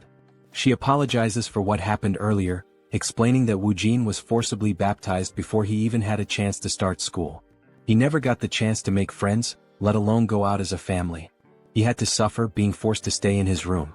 It seems that she was being overly sensitive due to the situation, so she will trust him completely now. Joonsoo comments that everyone had to suffer because of the saint's trap, and Woojin tells his mother that it's okay. Joonsoo notes that in the game, Woojin ends up opposing his family, even though they were the reason he joined the order. It makes sense that he became so cold in the future, but he feels sorry for them. He says that he will succeed at any cost, and now that it's just the two of them they can begin. We see Woojin trembling and Joonsoo tells him to take it easy, asking what he's afraid of. Woojin replies that he thought Joonsoo was going to torture him, forcing him to awaken using electric shocks or something like that. Joonsoo asks what the hell they've done to him so far, and explains that the general treatment for curing divine fever is to drink nectar after awakening. However, since he had too much mana in his body, the divine fever was so severe that he couldn't awaken, and he failed. Joonsoo then tells him not to worry but to remember one thing. Everything he sees today is a secret. Joonsoo says he's about to begin. First, he needs to expand the mana barrier to its absolute limit. Then the barrier will weaken. As we see the divine fever starting to consume Woojin once more, he removes the caps from the healing potions, pouring them into his throat, saying that now is the time. Woojin is confused as the cycle repeats relentlessly, and he continues drinking the potions. He comments that it tastes awful. After several bottles fall to the floor, he finally acquires the drug addiction trait. The damage taken and mana consumption increase, but the effects of the drugs are amplified. He says that now, if he focuses on the mana shield with the drugs, he can level it up, transforming it into an area shield. After configuring the shield around him, he wipes his mouth, saying that the divine fever has been completely expelled from the barrier. Woojin says that was amazing, and Joonsoo responds that it's still too early to be impressed, asking him to take off the glove. Woojin is confused, asking if he heard correctly, and Joonsoo explains that he needs to push his hand through the barrier, and then he just needs to grab his hand. Woojin says that the two divine fevers will create a resonant reaction. Joonsoo begins to step out of the barrier while the divine fever starts to burn him again. He says that the pain will be bearable as he stays inside the barrier, and asks him not to question why, just follow the orders. Woojin's heart starts to race because it's the first time he's taking off the glove since he was baptized. He places his hand through the barrier and it starts to burn intensely. It's even more painful than Joonsoo's divine fever, even though it's only his hand. Joonsoo wonders how much mana this guy has in his body, to the point of being terrifying, but he grabs his hand because there's no other choice. Then he experiences one of the most unbearable pains he's ever faced, as if his entire body is burning. He screams in agony, saying it hurts much more than when he was originally baptized. Joonsoo's eyes start to roll back and he says it feels like his bones are being shattered into pieces. He bites his lip, saying that he needs to stay focused and endure it. Then he hears the notification of a new trait appearing, and he immediately jumps back into the barrier toward Woojin, and the two of them fall to the ground. Joonsoo starts to pant, and we see that he's still holding Woojin's arm, while Woojin acquires the damage absorption trait, meaning he can absorb damage from others. Joonsoo says that this was a success, and Woojin is staring at his hand, now gloveless, saying that he can't believe it's still bearable. Joonsoo says that everything was planned to go this way. Besides the barrier, he used damage absorption to take some of his divine fever for himself, which means his fever is severely weakened, and now it's the final stage. He hands a wooden sword to Woojin, saying that he can't stop and that he needs to attack him until he awakens. Woojin says he understands, and that it's time to use the swordsmanship he's been training since childhood. He then takes his stance and attacks Joonsoo, who we see getting hit in the forearms. While using the armor to block the attack, Woojin runs behind him, and Joonsoo just looks at his guards, armed with fear, since they're made of iron and were broken by a wooden sword. This means the situation is going to get bad. He acquires the protection trait and says that even with this trait, he'll be in a critical state if he's hit even once by these attacks. And to think that this is coming from a guy who hasn't even awakened yet is pretty terrifying. When Woojin begins to attack again, Joonsoo extends his hand, dodging the strike. He places his hand on Woojin's shoulder, spinning in the air, wondering what on earth they've taught this boy. He's struggling even to dodge the attacks. When he lands, he turns around and notices a small aura starting to leak from Woojin, and he's also acquired the evasion trait. Joonsoo smiles, saying that this means Woojin is about to awaken. As Woojin releases more aura than before, Joonsoo remarks that this is bad because the sword also starts to glow, and Woojin is now ranked SSR. It seems like he's unlocked a powerful trait, one with the sword, a state where the sword becomes the person themselves. That's an insanely powerful trait for a warrior class. But it's not the time to get excited as the guy is completely in a trance, firing a wave of aura directly at Joonsoo. He watches it approach and says that if he gets hit, he'll definitely be dead. Joonsoo says he needs to use all possible defensive traits and focus the barrier on his arms. With the help of the mana focus circle in the room, he might actually have a chance, and he begins using them together. The attack closes in and explodes, and the impact alone destroys the ground beneath him, sending out a powerful shockwave. We see a shield forming from the smoke as he acquires the mana shield trait. He says he's glad he managed to pull it off, and that when you combine mana barrier with protection, this is the result. He comments that he really almost died there. Woojin starts to stagger, which surprises Joonsoo as he watches the guy fall unconscious. Joonsoo asks how he can just lie there so peacefully after trying to kill him. He's relieved that Woojin is just sleeping since he was a bit worried he might be having a seizure. He probably just lost control due to the awakening. In the game, Woojin was a strong character with an SSR rank just like he is now. But because he awakened as a warrior instead of a paladin, he acquired the sword trait as his initial one. Joonsoo then picks him up, saying he doesn't know how this is going to change the story, but Woojin is a guy with privileges and immense strength. It's good that he now owes him a favor as he smiles again. This guy might just be a villain. We see Joonsoo lying on his bed, and they're extremely happy that he's truly overcome the divine fever to the point of bowing in gratitude to Joonsoo for everything. Joonsoo says it was nothing, and Seonsu once again becomes a sycophant, holding out a cup for him to drink. Miria gently pats Woojin's head, saying it's been so long since she's seen him sleep so peacefully and that she doesn't know how to repay this debt. Yeonju nods and she does the same. He says that, along with the promised nectar and memory chip, they would like to offer an additional success fee. Joansu replies that he doesn't have to, and the other man responds that he would like to give 1 billion wons, although this may seem small compared to what Joansu has done for them. Joansu nearly dies on the spot and forces a smile, saying that it would be painful for his heart to refuse, but of course he's actually overjoyed to hear this. That night, while he and Seonsu are on their way back, Seonsu says it was truly a lottery win. Joansu looks at the reward saying that it looks great. Seonsu asks if he's going to drink the nectar immediately, and Joansu says yes, since he has to do it anyway. He plans to take a break for a while. Seonsu says he understands, as Joansu doesn't want to attract attention from the Order or anyone else who might hear about the rewards and try to pursue him. But it's a shame because if he refined the nectar and consumed it, it would significantly increase his mana. Joansu agrees, saying that if he refined it, his superhuman level would increase a lot instead of spending it on treating the divine fever. They head to a hotel, and when Joansu steps out, Seonsu says he'll see if he can find the necessary equipment to refine the nectar, so Joansu should hold on to the drink. Joansu says he'll think about it, but he's not thinking anything of it and he tears off the label. He decides to drink it as quickly as possible. He learned how cruel Arcane Seoul can be during the incident with the deer, and he can't guarantee Seonsu won't betray him. He also has traits that can maximize the effect now, as he's a drug addict with mana absorption and potion dependency. These are just traits. He begins drinking the nectar and drops the bottle due to the pain he feels, describing it as if every fiber of his muscles were being dismantled and reassembled. He closes his eyes trying to focus, saying there's an incredible amount of mana inside him. His eyes begin to glow yellow as he shoots a brilliantly bright beam through the window. He's now reached level 2, but the divine fever still seems to be present. He says this is one of the best tier 1 traits in the entire game, and since it was added to his traits along with the mountain sword, he's relieved as he can now focus on training these two traits without any problems. His phone starts ringing and when he checks, it's Seonsu who says he has something to tell him. Joansu ignores it, saying he'll just train, but the phone keeps ringing several times until he answers, asking why the hell Seonsu is bombarding him with messages. He looks at the phone and sees that it's actually a strange message. He starts decoding the letters and reads between the lines, saying it's telling him to run from the Dagger Gang. He says he can't believe he found a secret message in the text and that the Dagger Gang is one of the rival gangs to the Iron Fist. If Seonsu had wanted to betray him, he would have called as usual to buy time. Considering that he sent the secret message, it must mean he was captured first, and it looks like the information was leaked while Seonsu was trying to prepare the equipment. Joansu starts to feel a little guilty but decides to ignore it since he got the nectar he needed, and everyone is responsible for their own life in Arcane Seoul.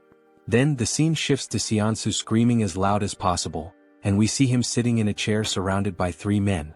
They say he's a stubborn man, and despite an entire night of interrogation, he still hasn't said anything about the superhuman rookie. Seonsu says he signed a contract because he trusted him, and he won't reveal anything no matter what they do to him. The man says he didn't want to resort to this but he had no choice. A man starts walking toward him menacingly, holding an axe, asking if he's going to use his right hand or left. Seonsu doesn't answer, and the man raises the axe, laughing, saying he doesn't care and that he's going to cut off Seonsu's right hand. But just before the axe comes down, an explosion happens behind them and they turn, wondering what it was. Then a man starts crawling forward, calling for his boss, saying that a madman is attacking them. It seems like he wasn't lying, as we see someone aiming and firing rocket launchers at their building. He says they're about to face the consequences of messing with him. He can't just let someone who keeps their promises in this cruel world of Arcane Seoul be left alone. He pulls the trigger, saying that, with any luck, this will be a good lesson to show them that the war has just begun. The rocket strikes the side of the building, exploding violently and sending armed men rushing out in a panic. They look around frantically, trying to pinpoint the source of the shot, saying they need to find the shooter first. Joonsoo chuckles, commenting that, just as expected, they're spilling out of the building like a bunch of cockroaches. Even though the structure looks like a regular residential complex, he knows for a fact that they were all inside. This is the hideout of the Dagger Gang, a place he's cleared so many times that he's honestly sick of it. It's a complicated dungeon, made up of 6 different buildings. Since this mission is part of the tutorial, he can practically finish it with his eyes closed. He crouches down, then leaps from the rooftop, grinning as he says he's about to speedrun this thing. Nearby, in a narrow alley, a few gang members are patrolling, muttering that this must be the work of Iron Fist, since they're the only lunatics crazy enough to pull something like this. They confidently declare that once they find them, they'll wipe them out. Suddenly, one of them hears a noise coming from a dumpster and decides to check it out. His buddies warn him to be thorough. The man creeps forward, peering down the alley, trying to locate the source of the sound. He doesn't see anything. But in the blink of an eye, Joonsoo emerges from the shadows. Before the man can react, Joonsoo grabs his face with a crushing grip and slams him brutally into the nearest wall. Joonsoo laughs, saying the guy didn't even recognize him despite being right in front of his face. And that when it comes to infiltration, there's no better combo than playing dead and using stealth. With the henchmen stumbling around outside like fools, he takes the opportunity to slip into the main building. He lifts the lid of a dumpster and begins descending a hidden staircase, commenting that this is one of the gang's secret entrances. Moving swiftly and silently through the corridors, he takes pride in the fact that he's avoided combat so far. Pressing forward, he notes the gang's unusual obsession with hostages. He remembers that the boss's room is on the 5th floor, which means he still has a long way to go. Because of that, he decides to advance as stealthily as possible, making sure no one notices him. Suddenly, the building's loudspeaker crackles to life, blaring an urgent announcement. Enemy infiltrated the building. All members, arm yourselves and assemble at the rendezvous point immediately. Joonsoo stands before a door, murmuring to himself that he needs to make a decision. If he exits through here, he'll be in the lobby, which is the most efficient route. The central staircase leads directly upstairs. However, there's a problem. Now that the gang has detected an intruder, they've barricaded the lobby to create a defensive line. The moment he opens the door, he'll be shredded by gunfire. Even so, he decides to press forward. A wicked grin spreads across his face as he steps directly into the middle of the enemy formation. Without hesitation, he pulls a Gatling gun from his inventory and unleashes hell. Chaos erupts.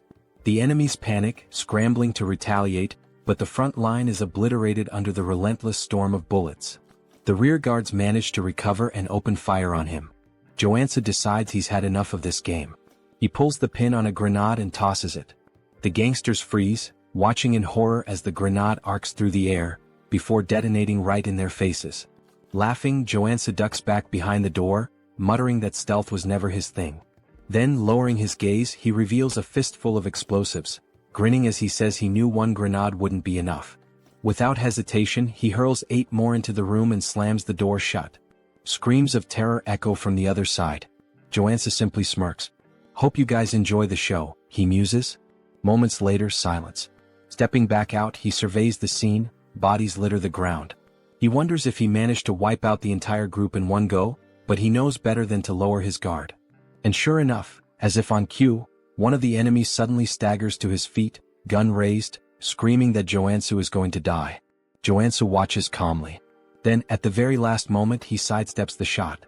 A notification pops into his mind. New trait unlocked. Sensory awareness. He chuckles. This was exactly the trait he needed from this dungeon.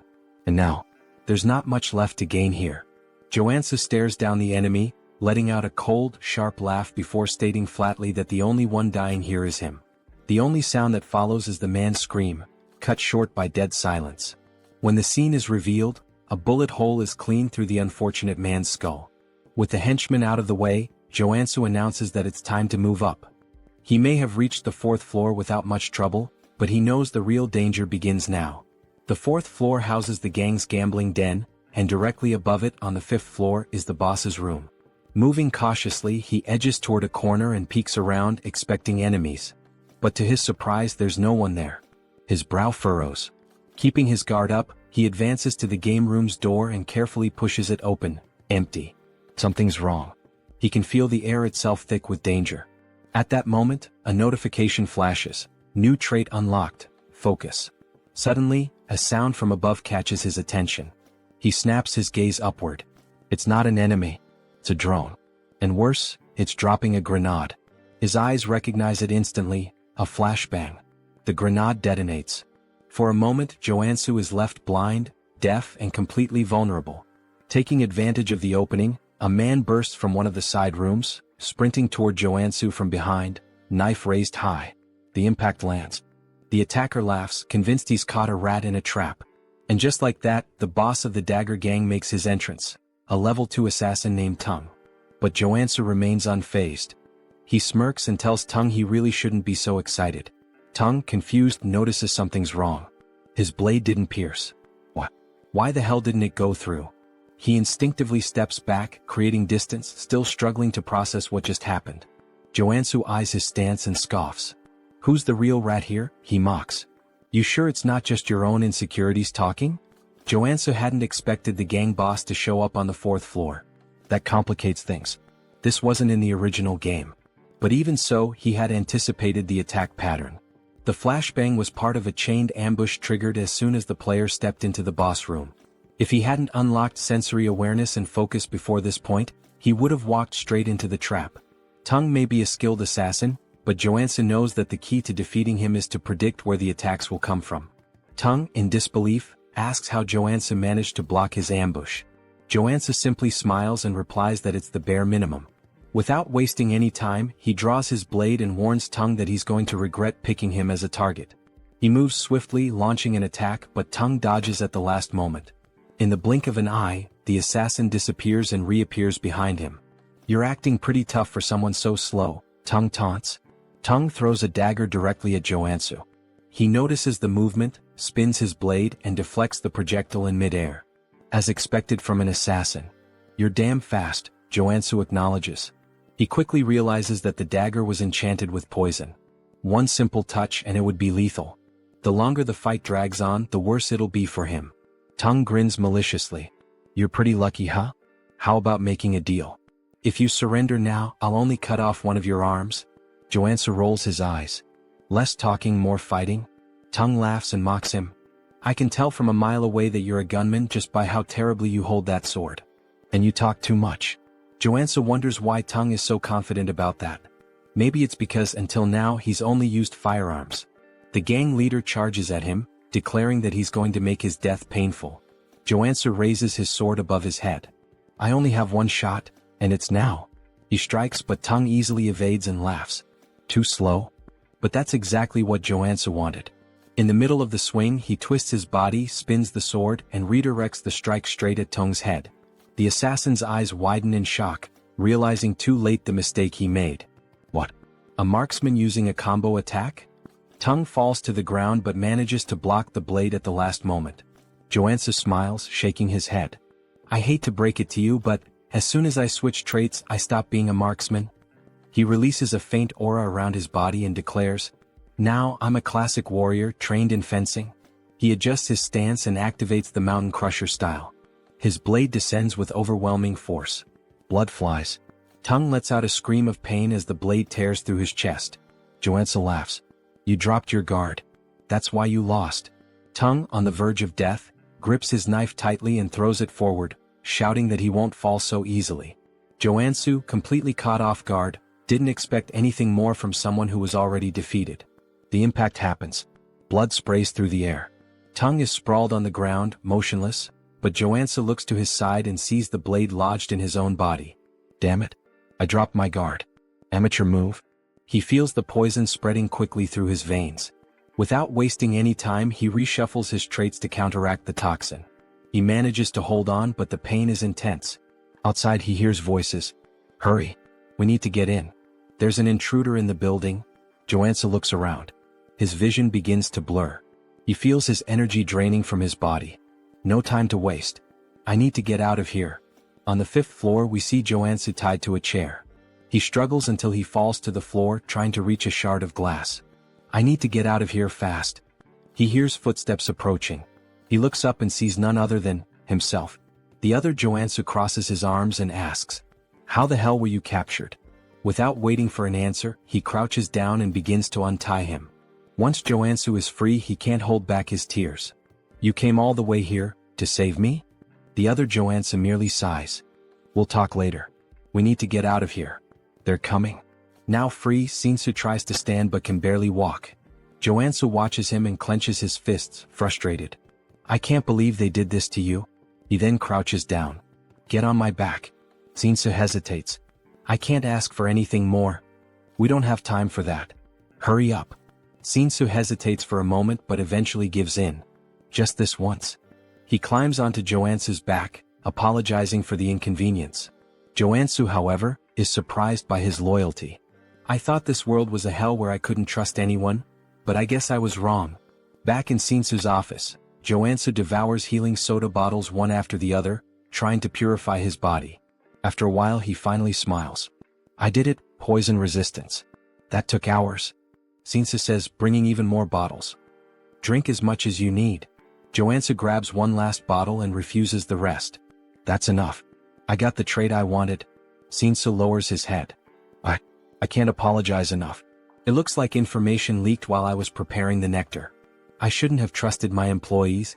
Joonsoo just smiles faintly. "Relax. In the end, I drank the nectar anyway." Joonsoo is shocked and asks why he did that. Joonsoo responds casually. "If I hadn't drunk it, I never would have been able to save you." Joonsoo starts to feel incredibly guilty. "I can't believe you wasted the precious nectar just to save me." Of course, that wasn't the real reason, but Joonsoo prefers he thinks that way. Suddenly, someone starts banging loudly on the door. Joonsoo panics. "Is it the Dagger Gang? What do we do?" Joonsoo smiles. "Let's welcome them." He opens the door and to Joonsoo's surprise, it's not the Dagger Gang standing there, but the Iron Fist Gang. The leader of the group looks at Joonsoo with a half-smile. "It was about time I got here." He crosses his arms. "I knew you weren't an ordinary guy, but I never imagined you'd wipe out the entire Dagger Gang. What do you want from me?" Joonsoo reflects for a moment. "Well, it's my turn to receive the reward for cleaning up this tough mission." He begins to explain how the two gangs hated each other and were constantly fighting over territory. In the game, the tutorial required the player to annihilate the Dagger Gang by helping the Iron Fist Gang take the building. As a reward, the rival gang offered various advantages. But now Joonsoo is struggling with an internal dilemma. Iron Fist asks, "Do you intend to create your own organization?" Joonsoo shakes his head. "That's not my style. I called you here to tell you that you can have the entire area that used to belong to the Dagger Gang." The gang leader is surprised. "You don't want anything for yourself?" "I prefer to work alone and have no intention of getting into the crime world. This is the best deal I can offer." Iron Fist ponders. "Such a deal has no drawbacks for me. Compared to the debt I had before, this feels like a bonus." Joonsoo laughs. "Looks like we're on the same page." Now that Iron Fist has the territory, Joonsoo finally makes his request. "So, I want a favor." "What do you want?" Just thinking about it, Joonsoo starts laughing darkly, but at the same time he smiles genuinely. "I want a house." Iron Fist is taken aback by the request. "A house?" Joonsoo explains. "I've been alone for a long time, and I realized I need a real base." He then begins clutching his stomach, pretending to be gravely wounded. Joonsoo panics. "Joonsoo, are you okay?" Iron Fist clears his throat. "You wiped out those bastards? Then it's a deal." Joonsoo smiles. "I like direct people." Inside he's buzzing with excitement. "What kind of house are you looking for? A villa? An apartment?" Joonsoo shakes his head. "None of those. I need a secluded house with security, soundproofing, and an underground training center." Iron Fist thinks for a moment, then starts listing some options. Joonsoo bites his lip, hoping he'll mention exactly what he's waiting for. Then, finally, Iron Fist mentions a place. "There's a house on the outskirts of the area, on the Jenyabang slope." Bingo. Joonsoo feigns indifference, but inside he's ecstatic. That's the first house the player gets in the game. The main base in Arcane Seoul? He heads to the location and upon arriving, can barely contain his excitement. Finally, he takes in the view and laughs to himself. This house is way better than I imagined. Memories flood his mind. When he first fell into Arcane Seoul, he had no idea what to do. His hospital bill was a ridiculous 20 million won, and now he has a house that feels like a palace. Plus, now he has money coming in from the city's biggest security company. He could pay for a full year of hospital bills without a second thought. But this is still Arcane Seoul. No time to relax. The game's story is going to move forward, and he'll have to face enemies like the Saint, who threaten to destroy the city. He grabs his pickaxe. Time to find out the real reason I chose this house. He heads down to the underground training room and starts tapping on the walls. It must be around here. After a few minutes, he finds a specific spot and begins hammering with force. The wall finally breaks. Joonsoo smiles. My instincts never fail. I think I'll finish this faster than I thought. He continues swinging his pickaxe back and forth, deep in the mine. However, things aren't going as quickly as he expected. Man, I had no idea this was so deep when I played. Even so, he's determined to continue. There's no turning back now. He keeps breaking the rocks until, suddenly, he hits a water source. Water begins pouring out, and without hesitation he takes a drink. Immediately, he feels a wave of revitalization course through his body. This is perfect. Along with the refreshing feeling, his body also starts to warm up. So this is it. A mana spring. As the name suggests, this spring is filled with pure mana. Even characters whose HP has reached 0 can fully recover by immersing themselves in it. Additionally, most debuffs disappear, showcasing its incredible therapeutic power. And guess where one of these free springs is located? That's right, in the house Iron Fist Gang gave him. This was one of the main reasons why this house was essential for his progress. Without wasting any time, he prepares a bath. In the game, I handled this with a click. Here it's much more labor-intensive. But it was worth it. He feels the energy flowing through his body, confirming just how powerful this spring really is. He grabs his blade and holds it firmly. This place is perfect for training. Here he can fully heal whenever he runs out of energy. So there's no excuse not to give his absolute best. 2 weeks pass. Throughout this entire time, he's been locked in the training room. Now he can activate the black flame whenever he wants while wielding the Mountain Breaker sword. He lifts his blade and strikes downward. Mountain Crusher. In a fluid motion, he moves into the second stage. Mountain Divider. Finally, he finishes with the third stage. Mountain Piercer. With a precise strike, he drives his sword forward. Not only has he mastered this technique, but he's also become accustomed to combining it with the black flame. Additionally, he gained new abilities during his training. Crushing Strike. Single Point. Meditation. Mana Stabilization. Fire Resistance. He leans back, catching his breath. Now that I've completed my training goal, there's just one thing left. The Mana Cultivation Technique. Unlike other skills, this one can't be acquired simply by training. Had he refined the nectar properly, he would have already reached level 3. But since he's only at level 2, there's still residual mana in his body. To fully absorb the mana from the nectar and level up, he needs this technique. The problem? It costs tens of billions of won. But he already knows where he can find a copy without spending that fortune. He heads to an antique shop. The shopkeeper eyes him, confused. Are you sure you want to buy this? It's been sitting in the back for over a decade. At that moment, a memory floods his mind. He recalls when he played Arcane Seoul and discovered this secret. He's probably the only person in the world who knows that this technique is hidden in this shop. He makes his way to the market where the shop is located, walking casually. Time to level up. Upon arriving, he notices something strange. The shop's door is locked, and surrounded by a blue mana barrier. He touches the barrier, feeling the energy pulse. Not only is the door closed, but there's a mana seal blocking the entrance.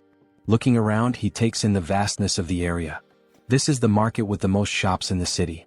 You can buy anything here, but what he needs is locked behind that barrier, and he's going to find a way in. In the game, this shop would be open at any time during business hours. But now in real life it's closed. And not just that. All the other shops around it are closed, leaving only this one standing. This is the complete opposite of how it was in the game.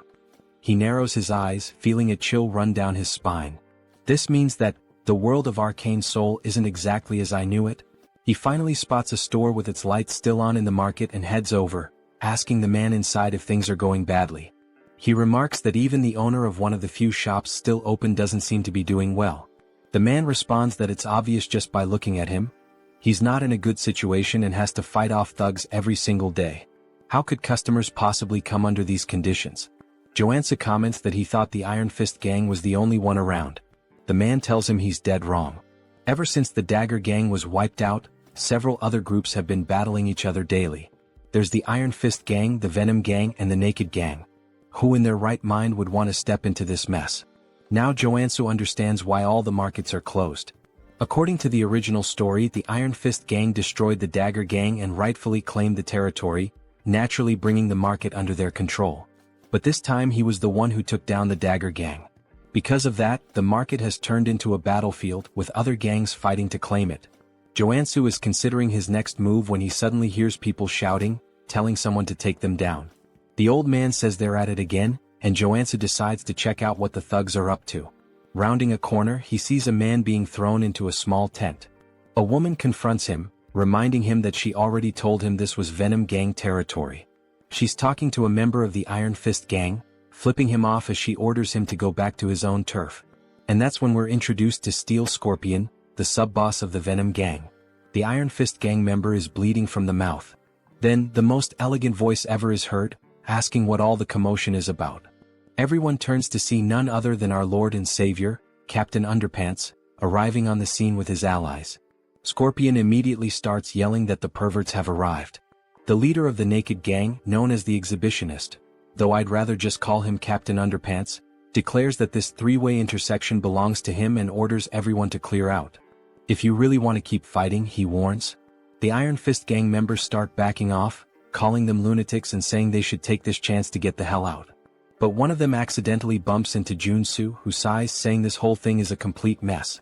The Iron Fist guy recognizes him and Joonsoo helps him up, telling him to focus on his job. Then he shouts, ordering both Captain Underpants and Scorpion to stop fooling around and come to him. The guy he just saved asks what the hell he's doing, and Joonsoo calmly replies that he's here to help. If he wants the market to return to normal, he needs to establish a clear hierarchy. Scorpion barks at him, demanding to know how he dares to tell her what to do. Captain Underpants chimes in, asking if he's trying to make an offering. Joonsoo explains that if he fought at full power he would probably win. But that would only cause unnecessary damage to the merchants. So he's come to a decision. There's only one way to settle this. He's going to unleash everything from the very start and show them his true strength. Both of them recognize the black flames in his swordplay, realizing that he's the same warrior who single-handedly annihilated the Dagger gang. Joonsoo confirms this and adds that this time he's feeling generous. He's offering them a deal they can't refuse. He doesn't want to drag this out, he'd rather settle it with a one-on-one duel. So what do you say, he asks. Scorpion scoffs, laughing with disdain. Do you seriously think we're dumb enough to agree to a direct fight against a warrior? Joonsoo smirks. Don't worry. We'll compete in the area you have the most confidence in. Sometime later, after a bit of negotiation, we hear Joonsoo talking with Captain Underpants. The so-called leader smirks and declares that his specialty is mind control. If Joonsoo can resist it, he wins. Captain Underpants then gets excited, saying it's an honor for such a handsome man to know so much about him. Scorpion looks like she can't believe what she's hearing, while Captain Underpants continues, insisting that they don't even have to go through with this competition. Joonsoo can just join his religion instead. Joonsoo replies, "Nah bro, I'm good," and tells him to think for a second. His religion isn't even one of the 7 major ones or even one of the lesser ones, it's literally an unnamed backyard cult. Why would he join a random sect that isn't even listed anywhere? Captain Underpants sighs and says that, as expected from a non-believer, Joonsoo will have to be enlightened by the love and mercy of his goddess. He then stretches out his hand and a green aura begins to form around him. He commands Joonsoo to kneel before him so that he may grant him the privilege of meeting his goddess. As the aura starts wrapping around him, Joonsoo immediately recognizes that the mind control ability of a combat priest is no joke. He struggles against the influence, admitting that he feels the urge to kneel, but his traits are far too strong to let that happen. Then, without warning, he delivers a brutal uppercut, sending Captain Underpants flying. As the cult leader crashes to the ground, Joonsoo casually apologizes but warns him that not even a saint could manipulate him. His divine resistance is too high. Captain Underpants' followers rush to carry him away, muttering that it was one hell of a fight. Joonsoo then turns to Scorpion and says it's her turn now. She folds her arms and smirks. Not bad, I'll give you that. But the Venom gang is on a whole different level compared to the perverts you just dealt with. Joonsoo grins. Yeah, I don't think so. But I guess we'll find out soon enough. He tilts his head toward her. Your specialty is obviously poisons, right? Then go ahead, prepare the strongest one you've got. He gestures at himself. I'll drink it. She laughs. If you're that eager to die, I'll be more than happy to help. The Iron Fist guy starts begging, saying he knows Joonsoo is strong, but drinking poison is literally suicide. Joonsoo waves him off. Relax. I got this. Scorpion extends her hand, holding out a small vial. Drink it. If you survive, you win. If not, well, obviously you die and that means I win. He takes the vial and examines it. As expected. You gave me picnic knockout, the most painful poison among all the gangs. He sniffs it and grimaces. Ugh. Smells like ass. Just so you know, if I survive, I'm punching you in the face. She cackles. Then don't come crying for the antidote later. That never even crossed my mind, he replies before downing the entire vial in one go. The pain hits instantly like a thunderclap. His knees buckle, his face turns purple. It feels like his blood is boiling. Scorpion places a foot on his back, grinning in triumph. You're feeling it now, huh? If you beg for your life like a good little dog, maybe, just maybe, I'll consider helping you. Woof woof. But Joonsoo isn't here to play games. He grits his teeth and forces himself to focus. The poison was created using a mix of special medicines. Ordinary resistance won't be enough. He needs to take control of the venom inside him. Slowly he directs it toward his arm. Scorpion's eyes widen as she realizes what he's doing. Then a silent notification flashes through his mind. New trait acquired, drug resistance. With this, he can now manipulate poison using his own mana. Joonsoo draws his sword. Time for the final step. Without hesitation, he slashes his own palm. Blood drips from the wound, then, it transforms into a stream of pure venom. The entire crowd falls silent. No way. He actually expelled the poison? Someone mutters in disbelief. Scorpion shakes her head, calling it insanity. But before she can react, a chill runs down her spine. She realizes too late, he's already on top of her. Joonsoo grabs her finger and, with a sharp twist, rips it off. Her scream echoes through the market as the severed finger hits the ground. She collapses, trembling. Do you really think you can just walk away after doing this to me? Joonsoo rolls his eyes. Quit your third-rate villain monologue and get lost. Staggering to her feet, she backs away, vowing she won't forget this. Meanwhile, the Iron Fist guys erupt in cheers, yelling that she and her gang got exactly what they deserved. Joonsoo lets out a tired sigh. The outcome was never in doubt. The real problem starts now, getting the shops to reopen.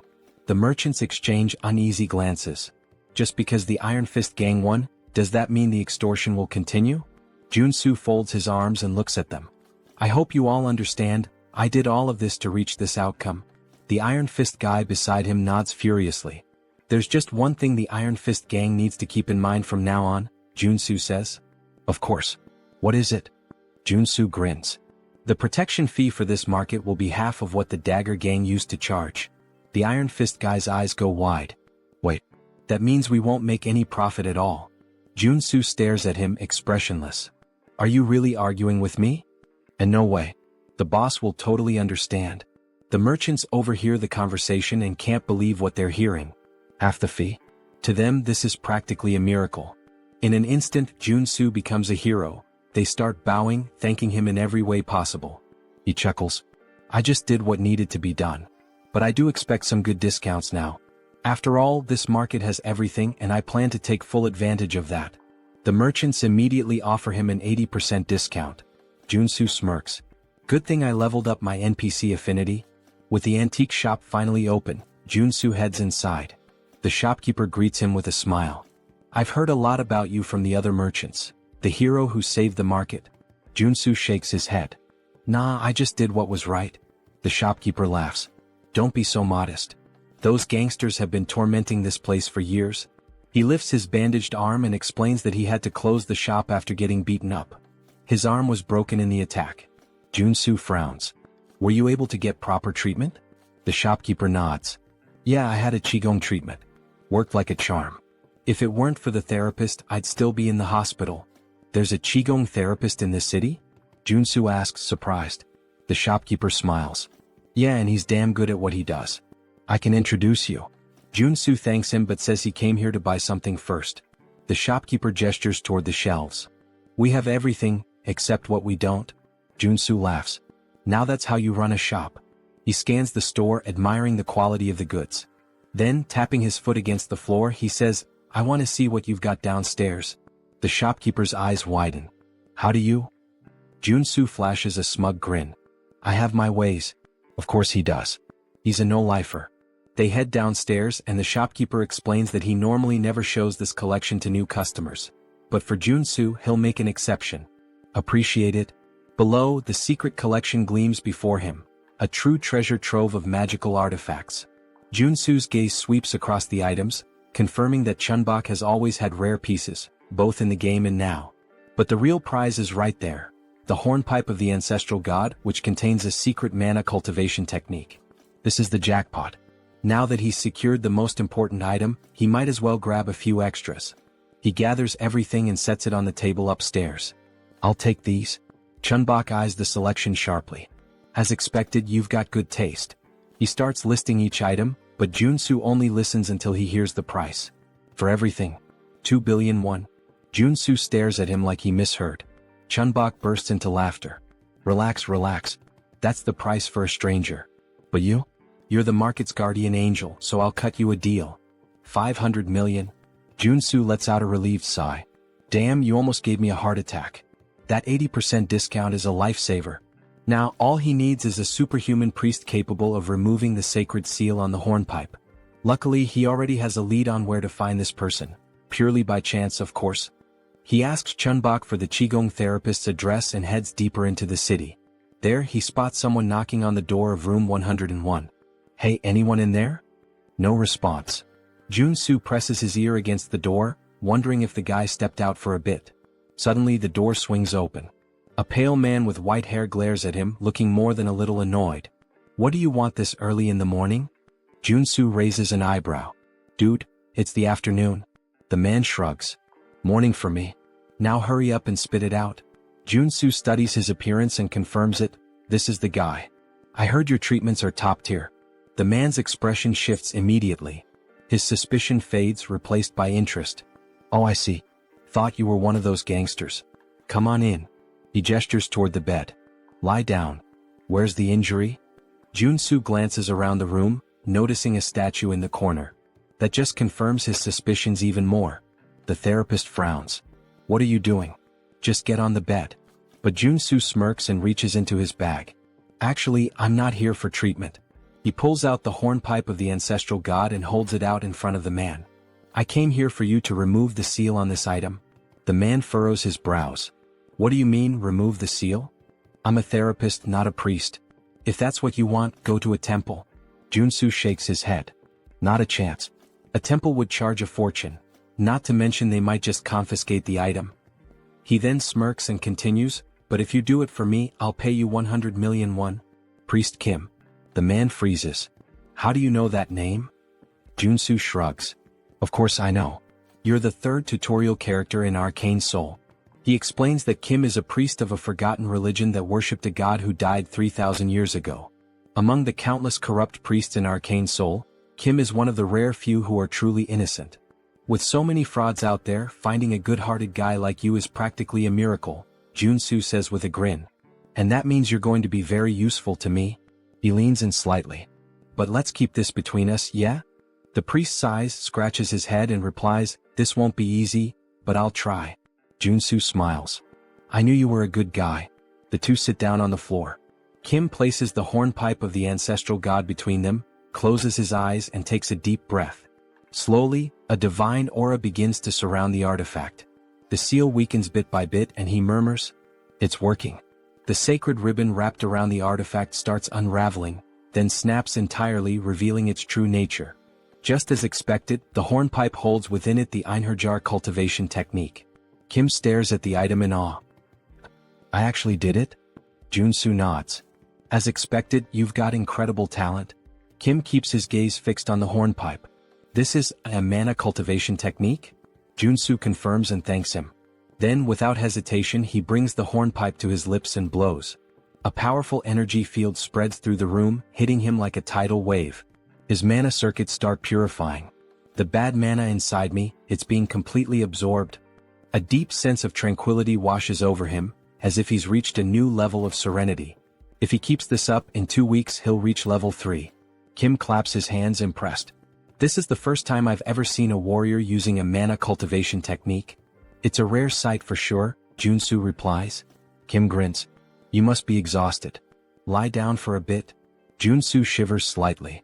I just got hit with too much information at once. I'm fried. He lets out a deep sigh and collapses onto the floor. I'll rest for a while. I'm in your care. Kim chuckles. For what you paid me, you can stay as long as you want. As Joonsoo drifts into deep sleep, a thought lingers in his mind. This guy is really reliable, just like in the game. Having a trustworthy priest around is going to be a huge advantage later on. Sometime later, a sound wakes Joonsoo. Something is being poured. He opens his eyes, confused. What the hell? The strong smell of gasoline floods his nostrils. He turns and sees Kim pouring gasoline over the bag full of money. Joonsoo's eyes widen. What the hell are you doing? Kim sets the gas can down and pulls out a lighter. Oh, forgotten god, accept my offering and rise once more. He drops the lighter. The fire devours the bills instantly. Joonsoo can only think, what the hell is happening? Without hesitation, he lunges forward and grabs Kim's wrists. Are you insane? He pushes the priest to the floor, pinning him by the shoulders. What the hell is wrong with you? Why are you burning the money I just gave you? Kim, his eyes glowing with devotion, responds, it's an offering to my god. Joonsoo clenches his jaw. And why the hell would a god need money? Kim answers as if it's obvious. Because my god only accepts cash offerings. It's the only way to obtain divine power. Joonsoo sighs. Ah, so this is that phase where you still believed in this nonsense. He crosses his arms and continues, the god you worship has been dead for 3,000 years. Even in the game, your religion was weak and had no influence, until you resurrected him. Which means, you clearly didn't know how to worship him properly. And you know what? Your method is wrong. Kim furrows his brows. Wrong? Yes, Joonsoo states firmly. You're not supposed to burn cash. What you actually need to burn is gold. You have to melt it down and vaporize it. Kim's eyes widen in outrage. Only a heretic would say that. Joonsoo shrugs.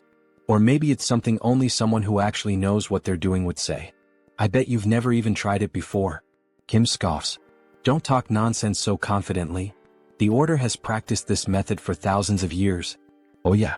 Joonsoo smirks. Then why is your god still dead? The argument hits so hard it practically leaves a bruise. Kim is speechless. Joonsoo stands up and dusts himself off. Melting gold is kind of complicated these days. But I have another solution. Kim eyes him suspiciously. What solution? Well, Joonsoo grins.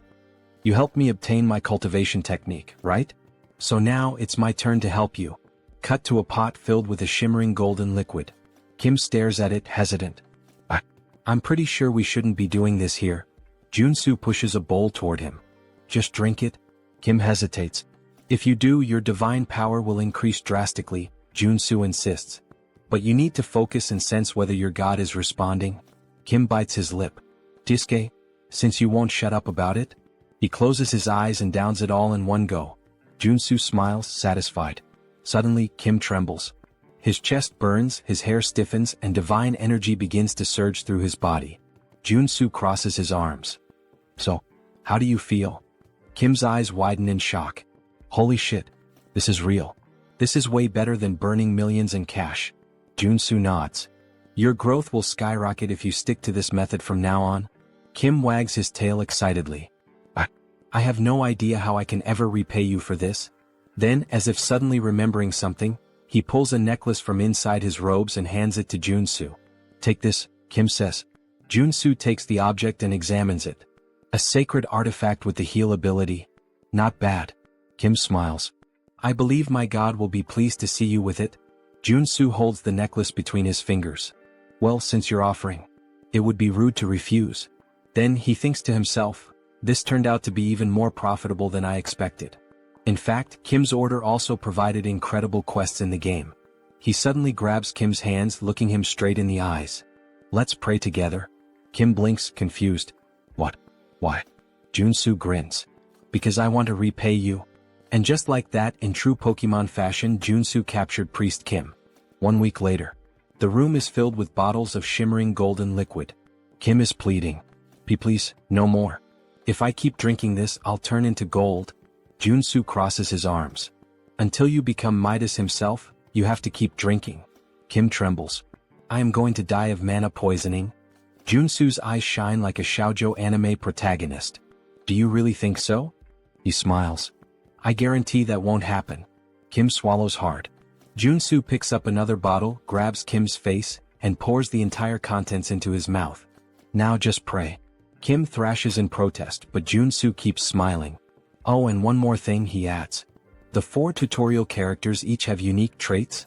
He watches as Kim writhes on the ground. If Warrior Kim had an entirely white body, then Priest Kim? Joonsoo's grin widens. Is completely immune to mana poisoning. This allows his growth rate to skyrocket. The bottle empties and Kim feels like absolute garbage. But then his divine power explodes, forming a glowing circle around him so intense that it blinds Joonsoo. Kim has reached level 3. His eyes widen. At this level, I can even start preparing to become an apostle. Joonsoo laughs. Perfect. At this pace, it won't be long before you're ready. I'd say you've accumulated more than enough divine experience. He then crosses his arms, thoughtful. Besides, now that you're level 3, you need to call a regional assembly and gain official recognition as a bishop. Kim nods. Yes. I have 2 bishops already, and thanks to your help, I've grown so fast that I'll never forget this debt. Joonsoo waves his hand. Oh, relax. I just like helping people. But of course, he's betting everything on the fact that this guy will want to repay the favor for the rest of his life. After all, he wants access to the artifacts in Kim's God's vault. Kim then takes a deep breath. Actually, I'd like to make a request. Joonsoo raises an eyebrow. What is it? Kim hesitates. I need to call a regional assembly, but I'm worried about going alone. Could you be my bodyguard until the meeting? The other bishop will be there too. Joonsoo smiles. Of course. That's easy. Now that Kim has completed his growth, it's time to start the mission line. The next day, the church is still under reconstruction. The faithful surround Kim, congratulating him for reaching level 3. Kim thanks them, but Joonsoo just watches disappointed. What's this? The scale is so small. I can't believe this is all that's considered an assembly. Then a man enters the room. He looks around and scoffs. What a sight, pathetic. The other bishop finally appears. He glares at Kim. Tell me, who gave you permission to organize an assembly? Kim breathes deeply. Every priest in the order has the right to call one. The bishop smiles coldly. That only applies to regular priests? He leans forward. When it comes to an apostate, it's a whole different story. Kim furrows his brow. What do you mean by that? I never renounced my faith. The bishop smirks. Your level increased to 3 in just 3 months. There's no way someone could grow that fast by normal methods. So there's only one explanation. His eyes gleam. You sold out your brothers to gain more powerful divine power? Kim's eyes widen. That's absurd. I just found an efficient method. The bishop sighs. Enough with the excuses. He raises his hand and soldiers enter the room. Capture him. But before they can move, Joonsoo steps forward. Hey, we can't let you scare the kid like that. The soldiers turn to him. And who the hell are you? Joonsoo laughs. I'm his bodyguard. The bishop narrows his eyes. This is an affair of the order. We don't need outsiders interfering. Joonsoo smiles. But I just said I'm his bodyguard. So I'm not an outsider. He crosses his arms. By the way, what kind of boomer logic is that? Kim then speaks up. I just drank gold to level up. This can't be considered a crime. The bishop grows furious. Consuming gold is the act of a heretic. How dare you commit such blasphemy and still expect to escape unscathed? Kim opens his mouth to retort, but the bishop raises his hand. A fireball materializes in his palm. I'll purify you personally and offer you to our God. He casts the spell. Kim screams. The explosion lights up the entire room. Everyone holds their breath. Did Kim? But when the dust settles, Joonsoo is standing in front of Kim, unscathed, with a mana shield still glowing around him. He sighs. Attacking someone without warning? He furrows his brow. Now that's blasphemy. The bishop is left speechless. Why you blocked my magic? Joonsoo smiles. So, you really want to attack a potential apostle like this? The bishop grits his teeth. There's no way a heretic can become an apostle. Kim looks at Joonsoo confused. What do you mean? Joonsoo smiles. Don't worry. He pulls something out of his pocket. Just eat this and pray. Kim blinks. What? Why? The bishop raises his hand again. If you don't want to burn along with Kim, get out of the way. Joonsoo smiles even more. If I prove that he is an apostle? He narrows his eyes. What will you do? Suddenly, a golden aura fills the room completely. Kim falls to his knees, his eyes shining. He begins to pray. The bishop's eyes widen. It can't be. The arrival of an apostle? Joonsoo crosses his arms. There's a reason I didn't make Kim an apostle yesterday. He glares at the old man. It's because you have a serious mental delay. He then gives a half smile. And also, you're a detestable villain who envies Kim. So I need to eliminate you here. He grips the hilt of his blade tightly. The requirement for Kim to awaken, he points, is to consume a golden relic from another order. The bishop's eyes widen. Joonsoo smiles. And with you being accused of blasphemy, it won't be hard to ensure Kim becomes the true apostle. Suddenly, a golden halo appears above Kim's head. His eyes shine. The bishop takes a step back, terrified. Joonsoo raises his blade. Now that the apostle has arrived, his eyes turn cold and sharp. It's time to teach this blasphemer a lesson. He then looks at Kim. By the way, I want to ask something to your god. He smiles. How should we punish a bastard who murdered a bishop out of envy, and tried to blame his own son as a heretic to kill him? The bishop pales. How do you know this? Then, Kim hears the voice of his god. He lifts his head, and with an unwavering tone he responds. The only answer is to kill him. Joonsoo swings his blade, aiming directly at the bishop's neck. The blade stops a hair's breadth from his skin. He smiles. If this is the divine order, I can't refuse. The bishop trembles, his eyes filled with despair. Please, have mercy. Joonsoo runs the blade across his throat. Blood sprays and the body collapses to the ground. The air in the church grows heavy. Everyone is in shock. Someone has just died in the house of their god. Joonsoo then smiles indifferently. The problem was solved before this worm could cause any more damage. Even Priest Kim seems stunned. Still, he was one of our bishops. Joonsoo shrugs. No reason to feel sorry for him. He deserved this. He then looks at Kim. And now, what is your god commanding you to do? Kim closes his eyes for a moment as if listening to something. Then he breathes deeply. He ordered me to go to the Levant region where our order began, and offer gold there. Joonsoo smiles. I told you gold was the best choice. He crosses his arms. Now go there and expand your influence. Kim bows deeply. I don't know how I can repay you for all of this. Joonsoo pats him on the shoulder. You don't have to. I already planned to take advantage of it. Sometime later, Joonsoo arrives home. He stops in front of the statue of Kim. He smiles, satisfied. The reward for helping the priest was worth it. He looks at the valuable items he acquired. Among them, his first holy sword of rank or worth billions. But the most interesting thing is the divine statue, which creates a sanctuary around it. The sanctuary effect turns an area into a safe zone, protected by the will of its owner. If an enemy tries to invade, they suffer an expulsion or suppression effect. In other words, he can train like a madman without worrying about any interruptions. He begins his training. His sword strikes cut through the air. Time to have some fun. He raises his blade, an excited smile on his face. Some time later, Joonsoo is submerged in the bathtub, holding his breath. He wants to test how long he can last without air. He emerges, looking like a wrinkled old man, gasping desperately. Okay, maybe I trained too much? Even the mana source isn't healing him properly.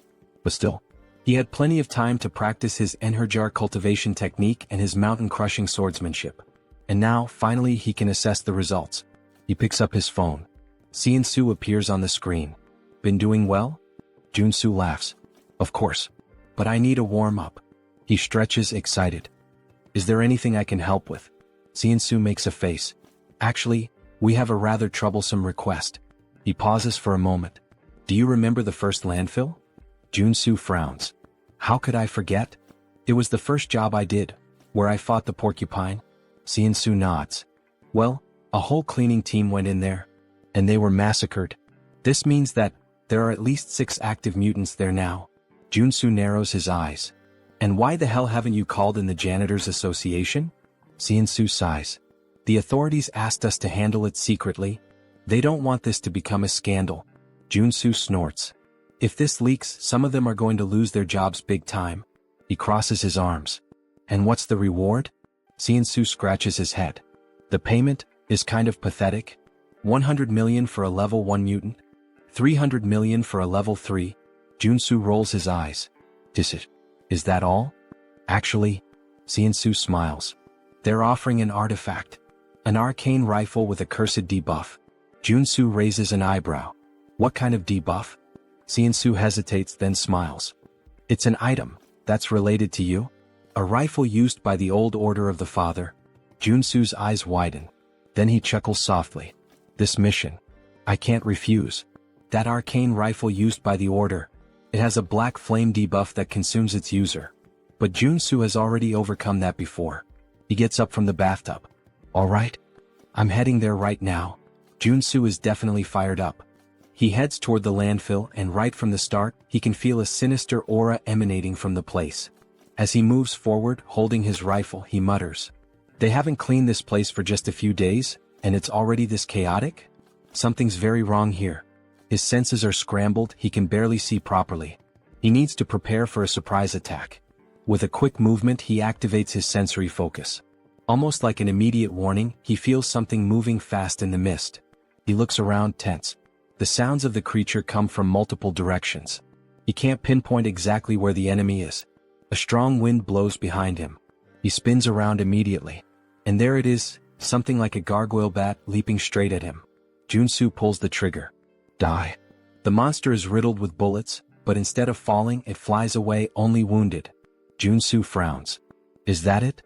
He keeps firing but soon realizes the bullets are ricocheting off the creature's wings. The beast loops through the air and launches back at him. Joonsoo rolls to the side, sliding to avoid the strike. Oh shit.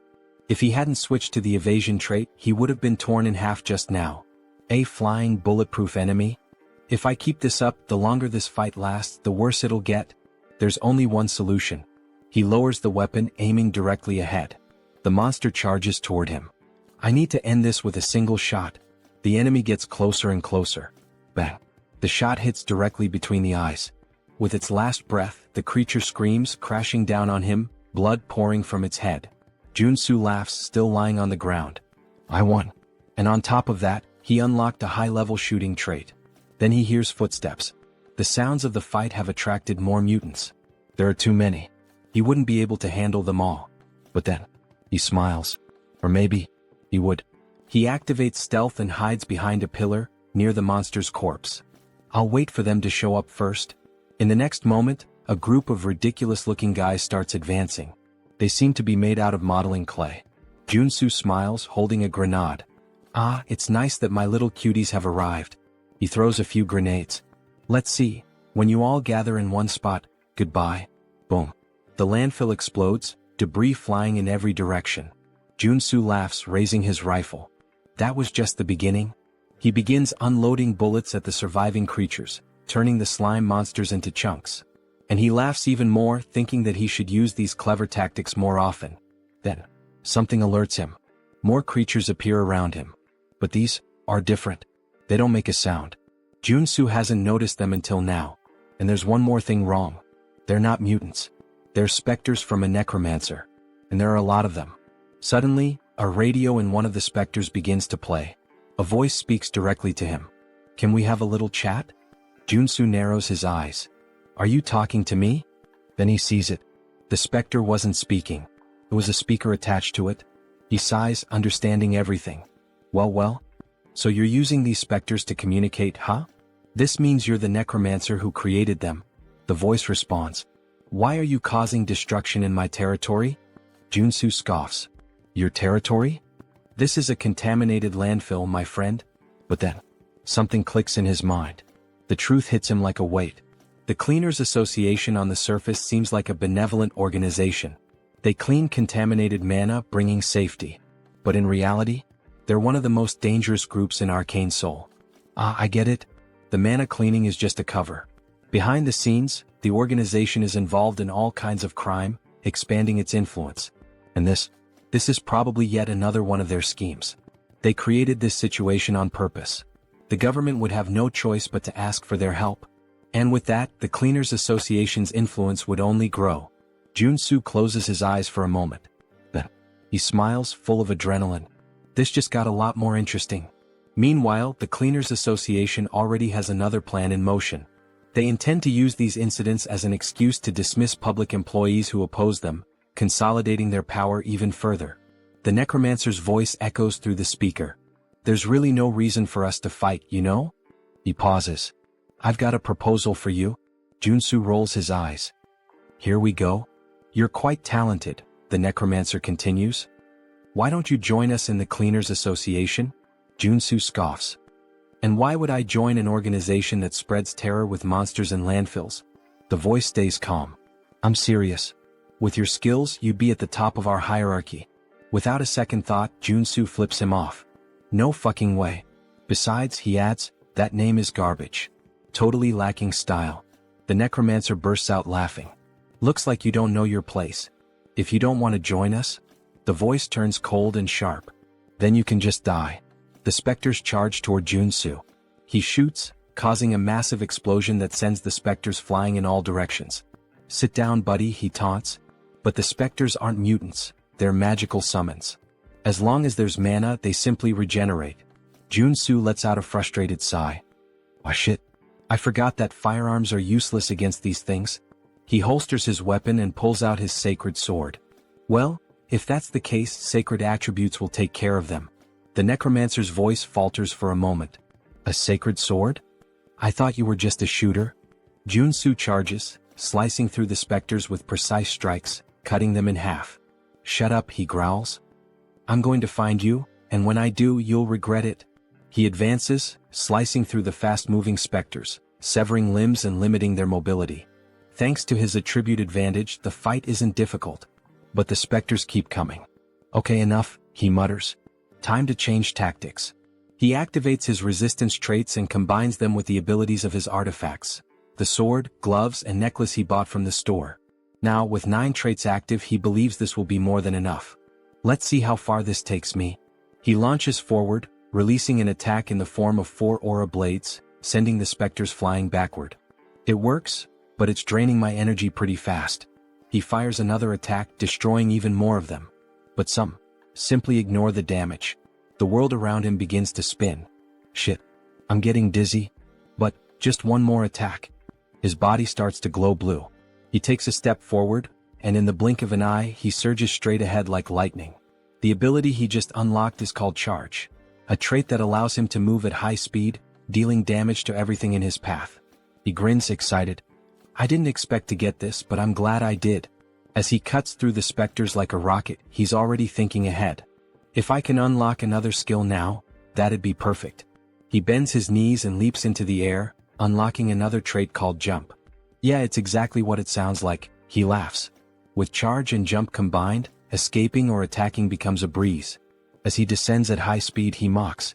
Now these idiots won't even know what hit them. He leaps and charges repeatedly, bouncing across the battlefield like a human projectile. After a while, he collapses, exhausted. Most of the specters have been destroyed. But his body is on the verge of breaking down. The necromancer's laughter echoes from the speaker. I didn't expect you to be a paladin. Now, I want you even more. Joonsoo struggles to get back on his feet. If you're so confident, why don't you show yourself? The necromancer responds with contempt. What kind of idiot mage would face a warrior in direct combat? Instead, accept my gift. Before him, a corpse begins to move. It's a shield bearer, a level 2 undead. Joonsoo clicks his tongue. This is going to be a problem? He still hasn't fully healed.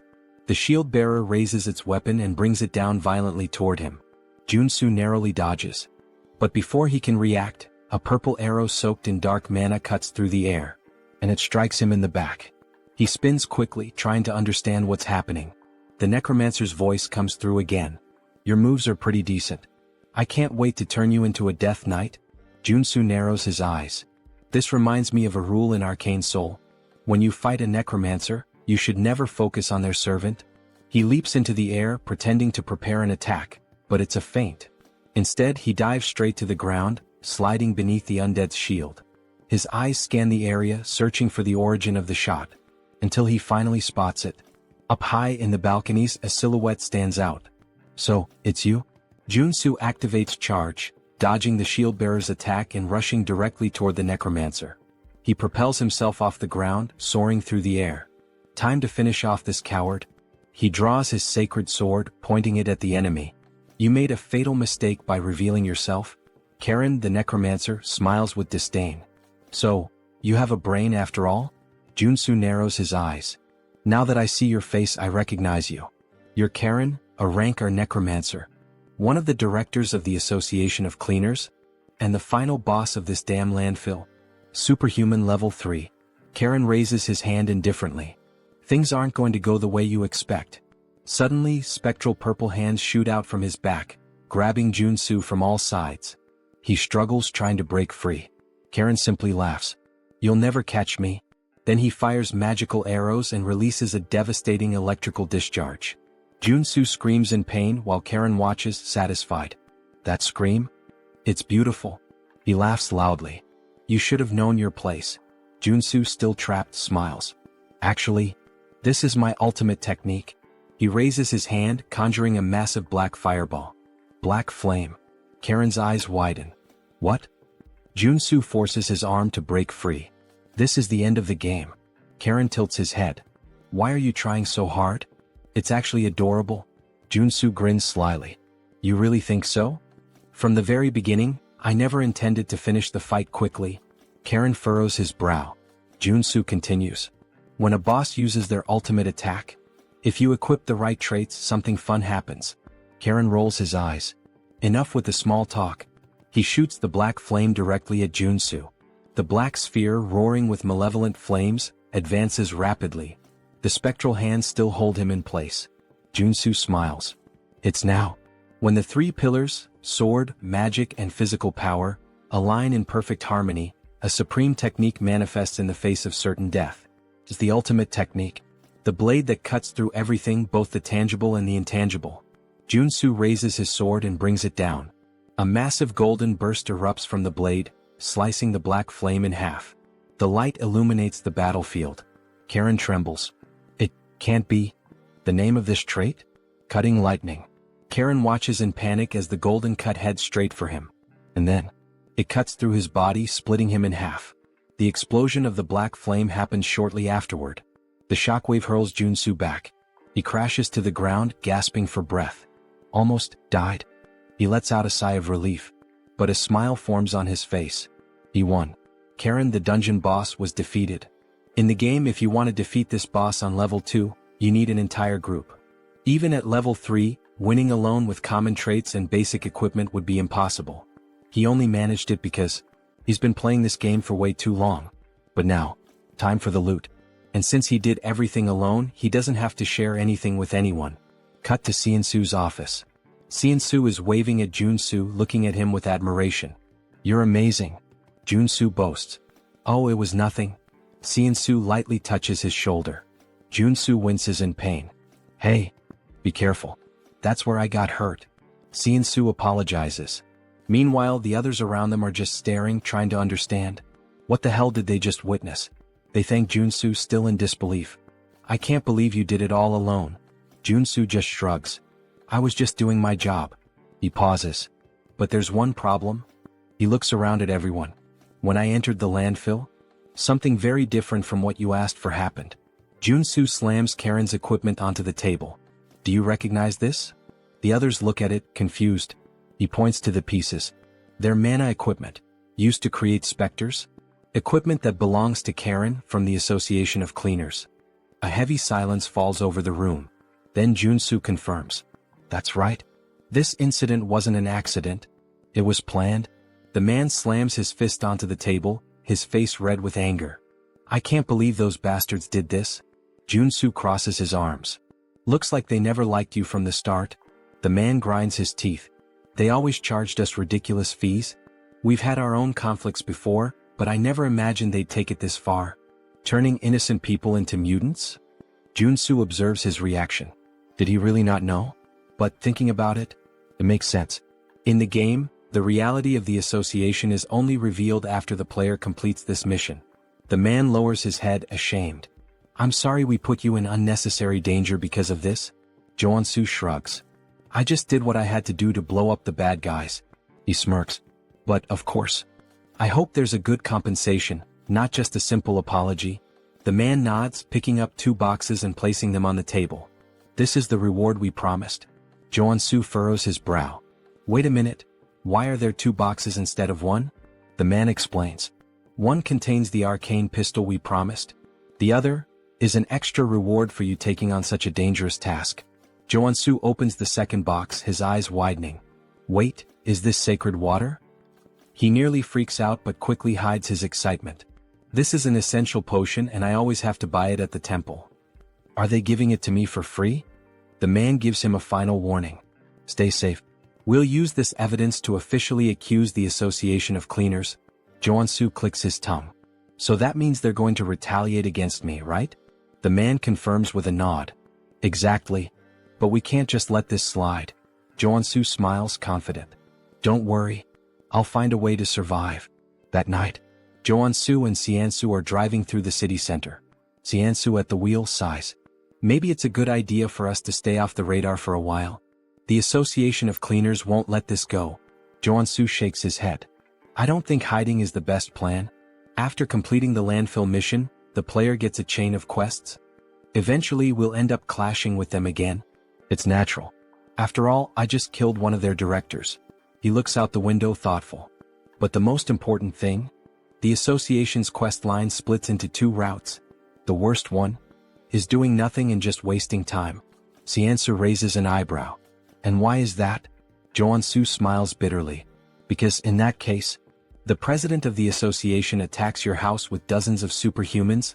Siansoo swallows hard. Joonsoo continues. On the other hand, the easier route is the one I'm considering. He turns to Siansoo. Have you ever heard of Genubong? Siansoo goes serious. Of course. It's that restricted area south of the region. There's a huge poppy plantation there. If you're caught inside, you're screwed. Joonsoo smiles sideways. Exactly. And guess what? That place belongs to the Association of Cleaners. Siansoo's eyes widen. They have dealings with poppies? Joonsoo shakes his head. No. It's not about the poppies. They're conducting body modifications and human trafficking there. They're nothing but a luxury crime syndicate. Siansoo's eyes widen. Are they crazy? Joonsoo nods. Exactly. And that's why I'm going to strike first. Siansoo jerks the steering wheel abruptly, almost crashing the car. What? Say that again? Joonsoo ignores him and instead pulls out his phone, showing a list of supplies. Claymores. EMP bombs. Among other dangerous and expensive things. Siansoo blinks, confused. What the hell do you plan to do with all this? And, do you have any idea how much this is going to cost? Joonsoo smiles wryly. Money is something only amateurs worry about. These items? I got them while cleaning up the monsters at the landfill. Siansoo inspects the materials and nods, impressed. This should cover the costs. But, Joonsoo, even you couldn't take on the association alone. The president is level 4. The executives, level 3. Joonsoo leans back in his seat, looking at him with a confident smile. Who said I'm going to fight alone? For now, just focus on getting the items on the list. 2 days later, Poppy Farm hideout. The night was dark. Guards patrolled the perimeter. But they didn't notice the shadow creeping up from behind. Joonsoo, in stealth mode, holds a cloth and presses it against one of their faces. The guy trembles, his eyes widen until his body goes limp and crumples to the ground. High level, he's done. The other guard turns at the sound. Hey, what? Bang. A direct shot to the chest. The man falls dead immediately. Joonsoo deactivates his stealth and cracks his neck. I never get tired of infiltration. He smiles, satisfied. This should take care of the external security. And, to think I said I didn't like stealth before. Well, sometimes it's worth it. He moves away, grabbing his communicator. But before he could speak, crack. A man flies into the wall, his face deformed by the impact. And then he appears. Iron Fist. Thanks for clearing the way. We've taken control of the underground with no trouble. He spits on the ground, scanning the area. These guys are real monsters. They forced body modifications on both kids and adults. and then traffic them out of the country. Joonsoo nods. That's exactly why we need to put an end to them. He adjusts his earpiece. Did you finish checking the place? Iron Fist walks through the lab examining the machines. Yeah. This place is a legitimate modification workshop. Joonsoo smiles. Great. Once we're done, it's yours. I'll help you strengthen your men. Iron Fist crosses his arms, studying Joonsoo. This sounds good. But are you sure you can take on the association? If they get involved, it's going to be a problem for everyone. I don't want to deal with the fallout. Joonsoo laughs, pulling out his lighter. Have you ever seen me act without a reason? He lights the flame, watching it dance between his fingers. This farm is their main source of income. But the security here is much weaker than the rest. That means it's the perfect place to start bringing down the association. Iron Fist narrows his eyes. Wait, what are you? Joonsoo tosses the lighter. The next morning, Association Tower. A man runs down the corridor panting. He bursts into the presidential office. Mr. President, we have a problem. The man sitting at the desk furrows his brow. What happened? The employee swallows hard. The poppy farm was attacked. The president furrows his brow.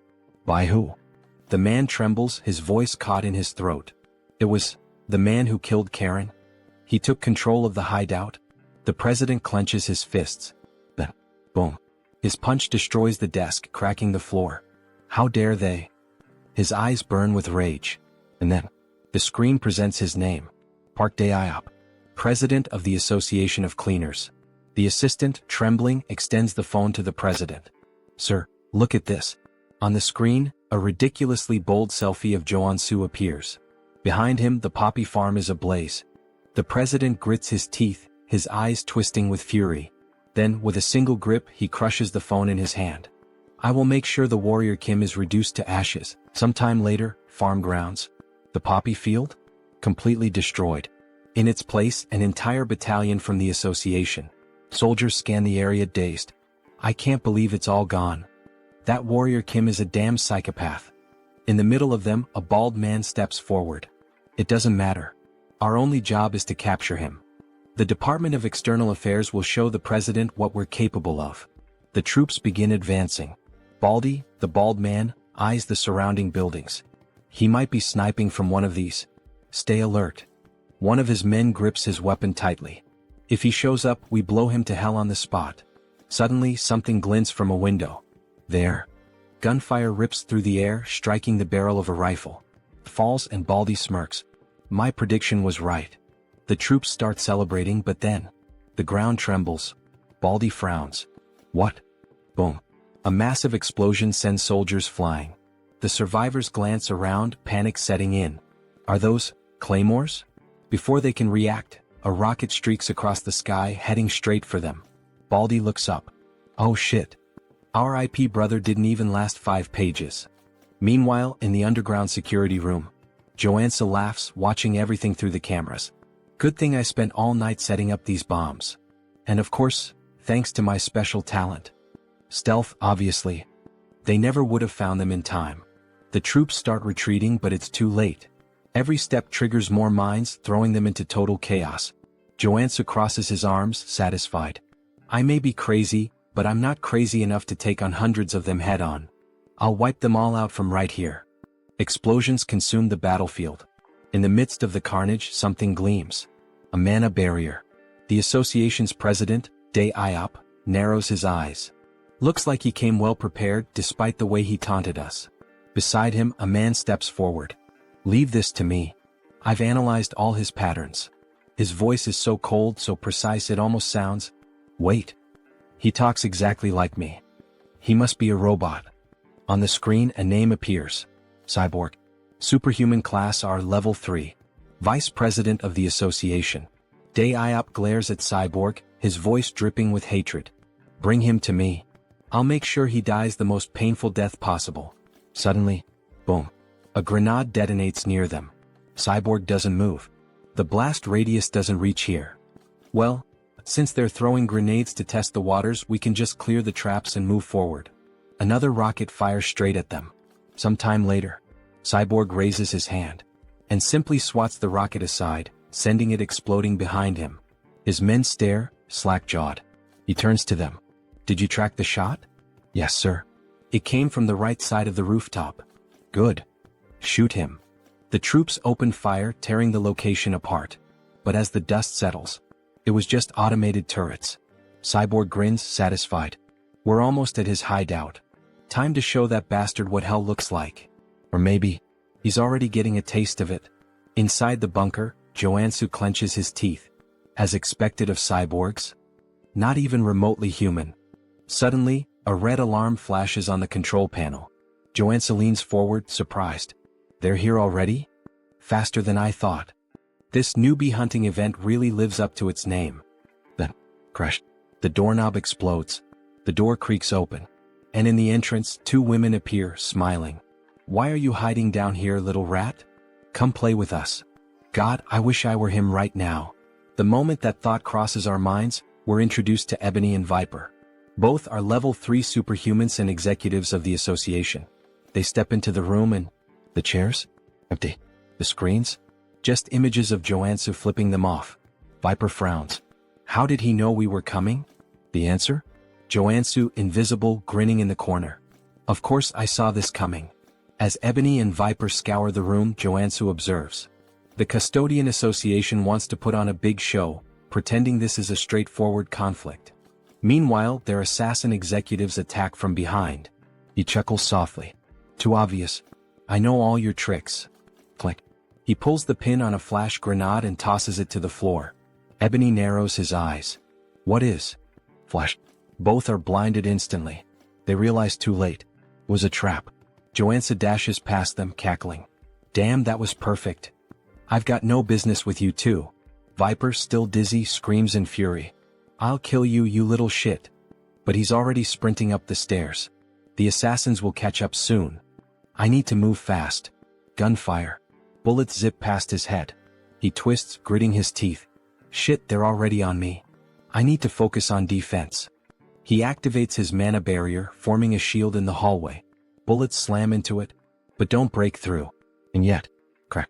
The barrier begins to splinter. Joonsoo grins defiantly. Shoot all you want. I'll block everything. Ebony smirks. You sure about that? Bang. A bullet pierces the barrier. Joonsoo's eyes widen. Shit. The shield shatters. Shards fly across the corridor. He stumbles back, trying to recover. Ebony steps forward, gun still smoking. How'd that taste? These bullets are laced with explosive magic. Joonsoo mutters a curse under his breath, but then, his eyes land on a clock. Important enough to catch my attention now? Viper pulls out a crossbow, loading a shot.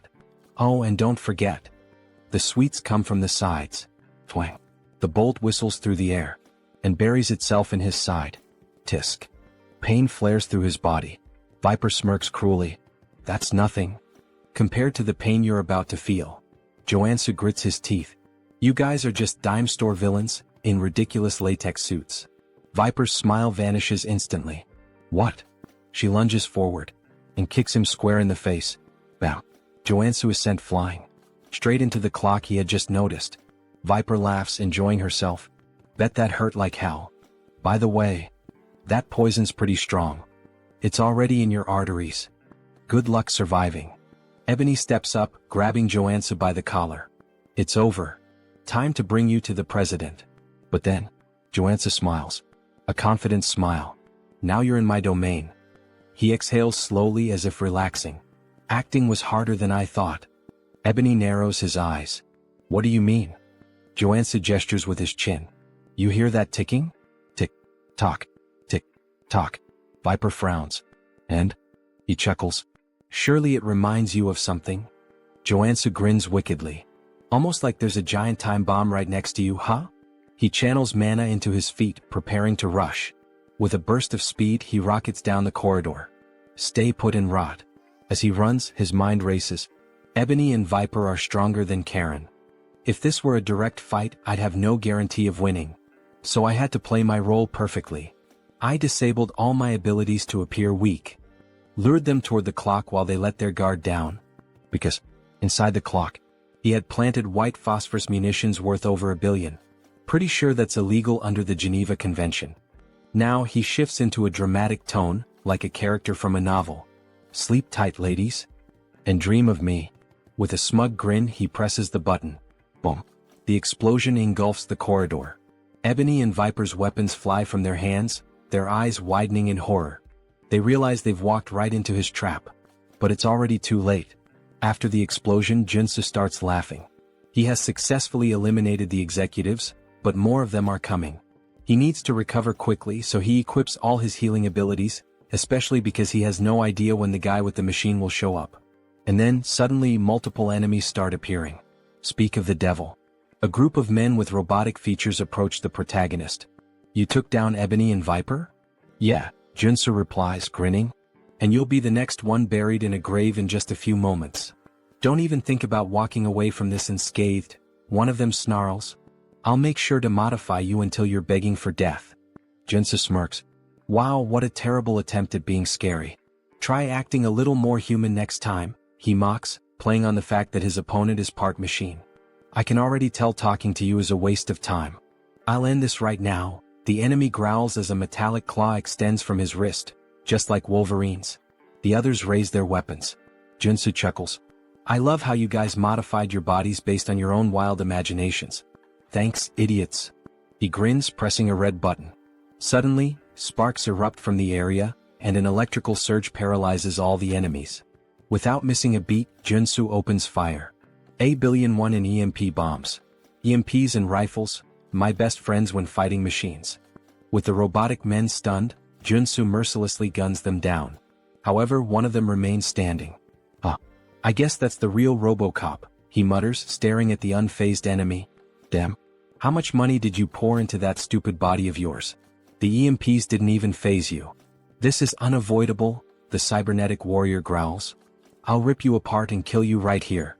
Dragging his blade across the floor, he charges at Joonsoo, swinging with lethal intent. Joonsoo narrowly dodges, but in the process he loses one of his guns. You're just gonna keep dodging forever? The enemy taunts. Fight like a man. Or better yet, like a machine. Damn, he's seriously strong. I have to be faster, Joonsoo thinks. He slashes at the enemy's midsection, but even his abdomen is made of iron. Only his eyes remain human. What a joke, the enemy laughs. What a pathetic excuse for a sword. Then, with a burst of fire from the thrusters in his feet, he lunges forward. That sword strike didn't even scratch me, bastard, he sneers, delivering a brutal kick to Joonsoo's chest. The force sends him crashing into a concrete wall, blood spraying from his mouth. His entire body is covered in mana, so swords don't work on him. Before Joonsoo can react, the enemy steps on his chest, pinning him down. What did you expect with such a weak body? The enemy scoffs. Humans are pathetic. You machine bastard. Wait. Joonsoo's eyes narrow. A mechanical body that only moves using mana? How the hell is that even possible in this world? I'm going to cut off your arms and replace them with umbrella handles, the enemy sneers. Just as he raises his blade to strike, something unexpected catches his eye. What the hell is that tiny pistol? He scoffs. Joonsoo smirks. Looking at your body, I had an idea. Are you seriously trying to shoot me? Haven't you realized yet? Ordinary bullets can't hurt me. Who said these are just ordinary bullets? Joonsoo says darkly. Black flame. He pulls the trigger. The bullet lodges itself into the enemy's body, and instantly, black flames erupt, consuming him entirely. You run on mana, Joonsoo explains. And black flame burns mana. In other words, once it touches your body, there's no way to extinguish it. The enemy's mechanical body is engulfed in unrelenting black fire, his movements growing sluggish. You really should have stopped modifying yourself at some point, Joonsoo taunts, laughing wickedly as he watches his opponent burn. RoboCop continues to burn. As he falls to his knees, Johnson bids him farewell and drives his sword straight into his eyes, leaving his lifeless body sprawled on the ground. Now there's only one step left in his plan. It's time to wipe out the entire association, he declares, laughing as he guns down every enemy in sight. Explosions erupt throughout the garden. They're just headless chickens without their executives. Run, run, there's no hope for you. The screams of his enemies are music to his ears. Suddenly, a deafening sound rings out, sending a sharp pain through his head. What the hell is this? And then he finally arrives. Eyes glowing red like a tiger's. It's really him, the president of the association. A level 4 superhuman. His gaze locks onto Joonsoo. And then, he leaps. A massive jump, like something out of a superhero movie, soaring straight up and landing right in front of Joonsoo. What the? Did he just jump from the ground to the rooftop of a 5-story building? I have never experienced such humiliation before, the president says coldly. I will take great pleasure in punishing you for interfering with the Custodians Association. He moves fast. Shit. Joonsoo tries to unsheath his sword, but before he can react, boom, he's sent flying. Had he not swapped his abilities to defensive traits in time, that single attack would have killed him. But I can't beat him if I only defend myself. Without hesitation, Joonsoo switches back to offensive traits and launches a piercing attack. The president dodges effortlessly. Interesting skills you have, he muses. But how will you handle this? Joonsoo pulls out his pistol loaded with black flame rounds and fires. The president smirks. Oh, I like that. With a flick of his hand, a barrier materializes, blocking the attack with ease. He nullified my 2 best abilities like they were nothing. Before Joonsoo can react, the president charges in and lands a rapid barrage of punches, knocking him to the ground. He's unbelievably strong.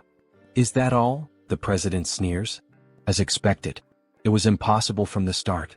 Park Daop was born with an SR rank, his stats overwhelmingly powerful from the beginning. Meanwhile, Warrior Kim was just an NPC. A weak, low-level character. The gap between them was absurd. Is this your final battle? The president taunts. You know how I took down your subordinates? Joonsoo asks, wiping blood from his mouth. What? I took out Ebony and Viper with white phosphorus rounds. The cyborg? EMP bombs. Now tell me, what do you think I've got prepared for you? You? Prepared for me? Impossible, you idiot. No, it's not. Joonsoo's body begins to change. For a level 2 superhuman to defeat a level 4 superhuman, there's only one way. Trait activated, body mutation. Muscle mutation. His body shifts and twists into something monstrous. Warrior Kim has become a mutant once again. What? He chose to become a mutant. Joonsoo's breathing grows heavy. I won't be able to control myself for long. But he's prepared for this. Flashback. In the shop he bought a specific item, Berserk Glasses. This item grants the frenzy trait for a limited time. And that's exactly what he needs right now. Joonsoo crushes the glasses. A new sensation floods his mind. All distractions disappear. His thoughts fade. Only bloodshed, death, and combat remain. Here we go. Joonsoo launches a furious barrage of punches. The president blocks them, eyes narrowing.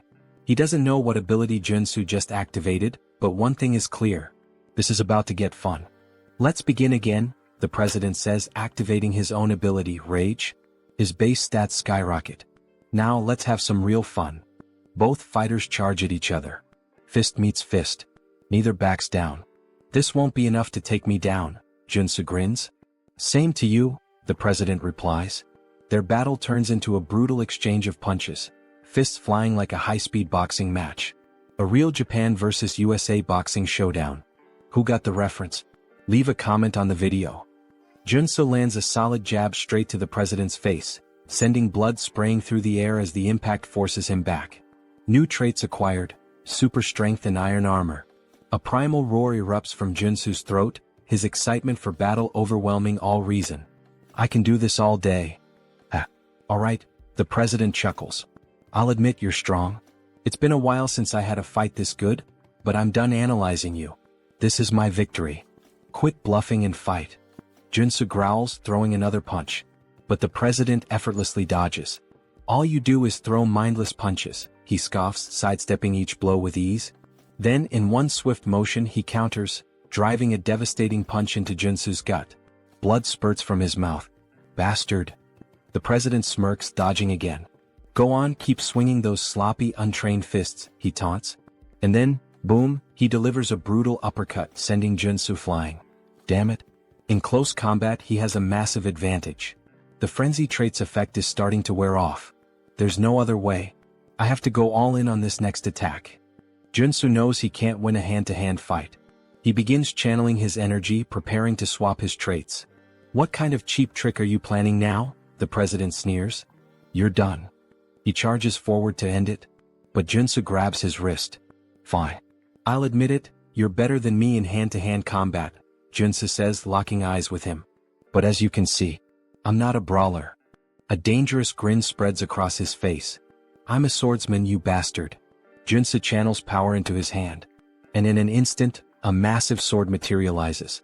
Before the president can react, a blinding light erupts point blank, piercing straight through his heart. You can use that ability barehanded? The president gasps. This was a good fight. His body trembles, and then collapses lifeless. Joonsoo exhales heavily. Shit. I really pushed my body too far this time. A system notification appears. Status effect, disease. Suddenly, a wave of unbearable pain surges through him, like his body is tearing itself apart. Arg? But then, a golden beam of light bursts from his body. His monstrous form begins to fade, his body slowly reverting back to normal. Warrior Kim has ascended to level 3. Oh god. Thank you, I leveled up just in time. A weak chuckle escapes his lips. I really am one lucky bastard. Then, his body gives out. He collapses unconscious. When Joonsoo finally regains consciousness, he finds himself submerged in the bathtub of his own home. Home? Mr. Superhuman, are you all right? Joonsoo blinks, looking up at the concerned face of Director Choi. What happened? Choi. I thought you were dead. Choi says, tears welling in his eyes. You were lying there, surrounded by all the members of the association. So, you brought me back home? Joonsoo asks, piecing it together. Yeah, Choi nods. I noticed you were still breathing, so I threw you into a mana spring. You've been unconscious for a week. A whole week. Now that Choi mentions it, he does feel a lot better. You're seriously amazing, Choi says, shaking his head. You single-handedly wiped out the president of the Plumbers Association. Yeah. I know, Joonsoo smirks. I guess I'm kind of a big deal now. Not just kind of, you're insanely incredible. Stop flattering me, Joonsoo laughs. Oh, and by the way, Choi adds, I took the liberty of collecting all the loot from the fight. Take a look later and let me know if you need anything. Got it? But first, I need to fully recover. Joonsoo's expression darkens slightly. Now that I'm level 3, there's somewhere I need to visit. A malicious smile crosses his lips. 1 week later, Joonsoo arrives at the Mana Measurement Center. Now that he's level 3, he will officially be promoted, receive a certificate, and gain access to countless benefits. This is insane, Mr. Superhuman, Choi exclaims. I've never seen anyone level up as fast as you. You're gonna start your own country soon at this rate. Joonsoo scratches his head, looking embarrassed. I wouldn't go that far.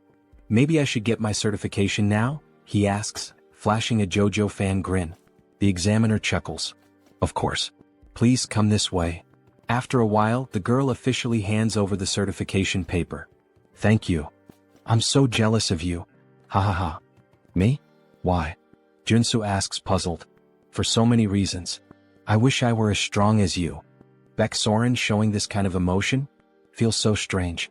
Unimaginable even.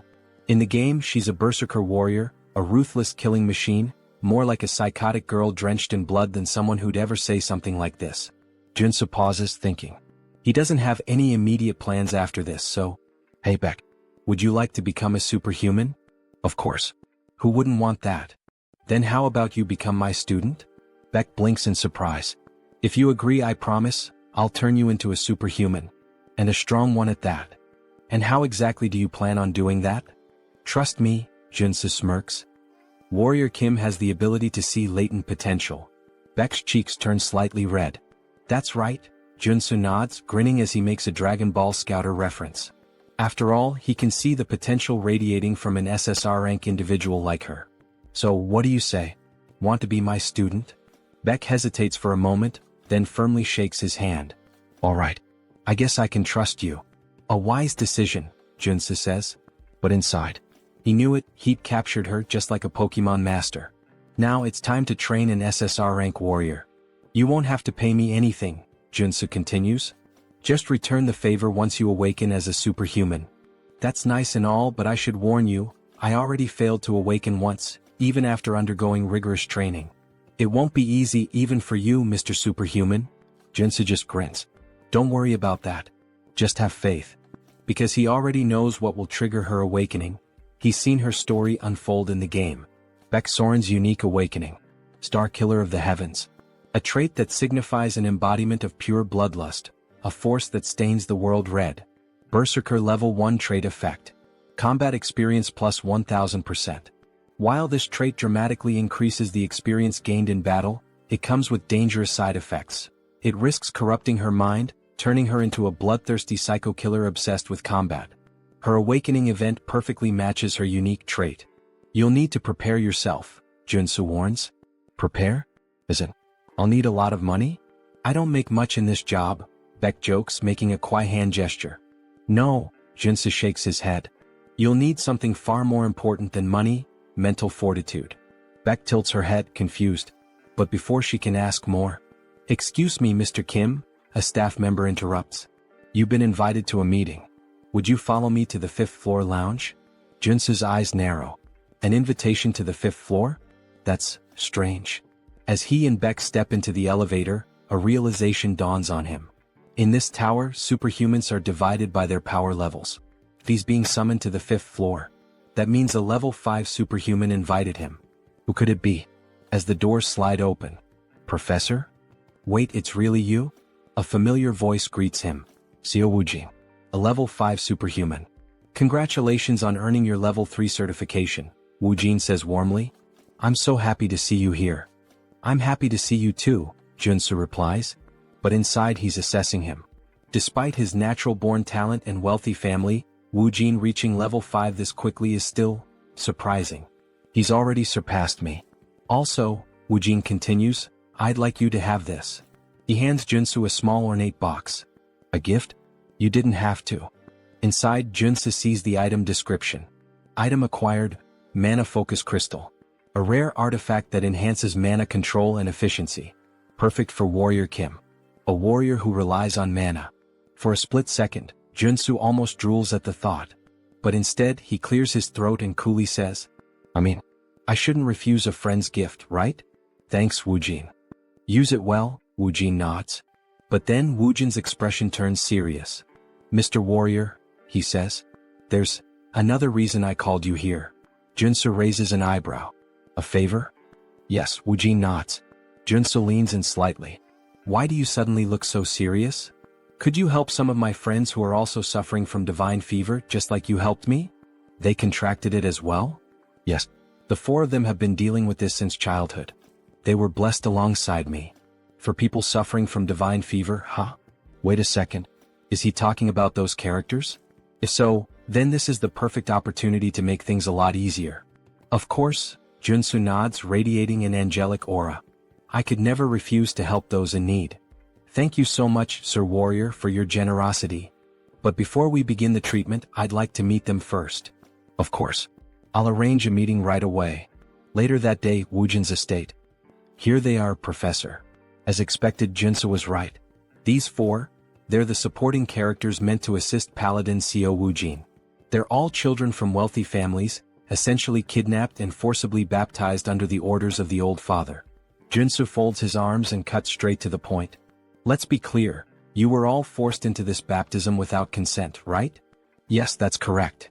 Is it really possible to cure this? One of them hesitates. My treatment is painful, Joonsoo warns. But if you endure it, you'll awaken, just like Woojin did. If you follow every single one of my steps, you will succeed. Do you have what it takes to withstand it? For a moment, the 4 hesitate. Then, in unison, we'll do whatever it takes. Please help us. Joonsoo smirks. Spreading massive black angel wings, he declares. Then let's begin. 1 week later. All 4 of them awakened. We actually did it. Just as Joonsoo had predicted, their innate talent ensured a smooth awakening. Professor, thank you so much. The 4 students burst into tears, overcome with gratitude. Joonsoo nods, satisfied. You endured my method, that credit belongs to you.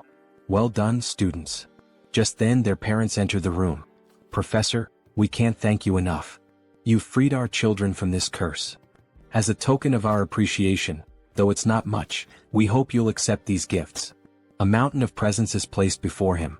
Joonsoo waves his hands modestly. You didn't need to do this. Their success was thanks to their natural talent. But inside, he's grinning ear to ear. This order only favors rich families. Which means I can milk this system for all it's worth. For a brief moment he makes one of the funniest faces seen in this entire manhwa. Lately, his luck has been insane, like he's been rolling SSR pulls in a gacha game. Now then, let's see what I got. Rewards obtained. Extreme speed trait. Steel-plated boots.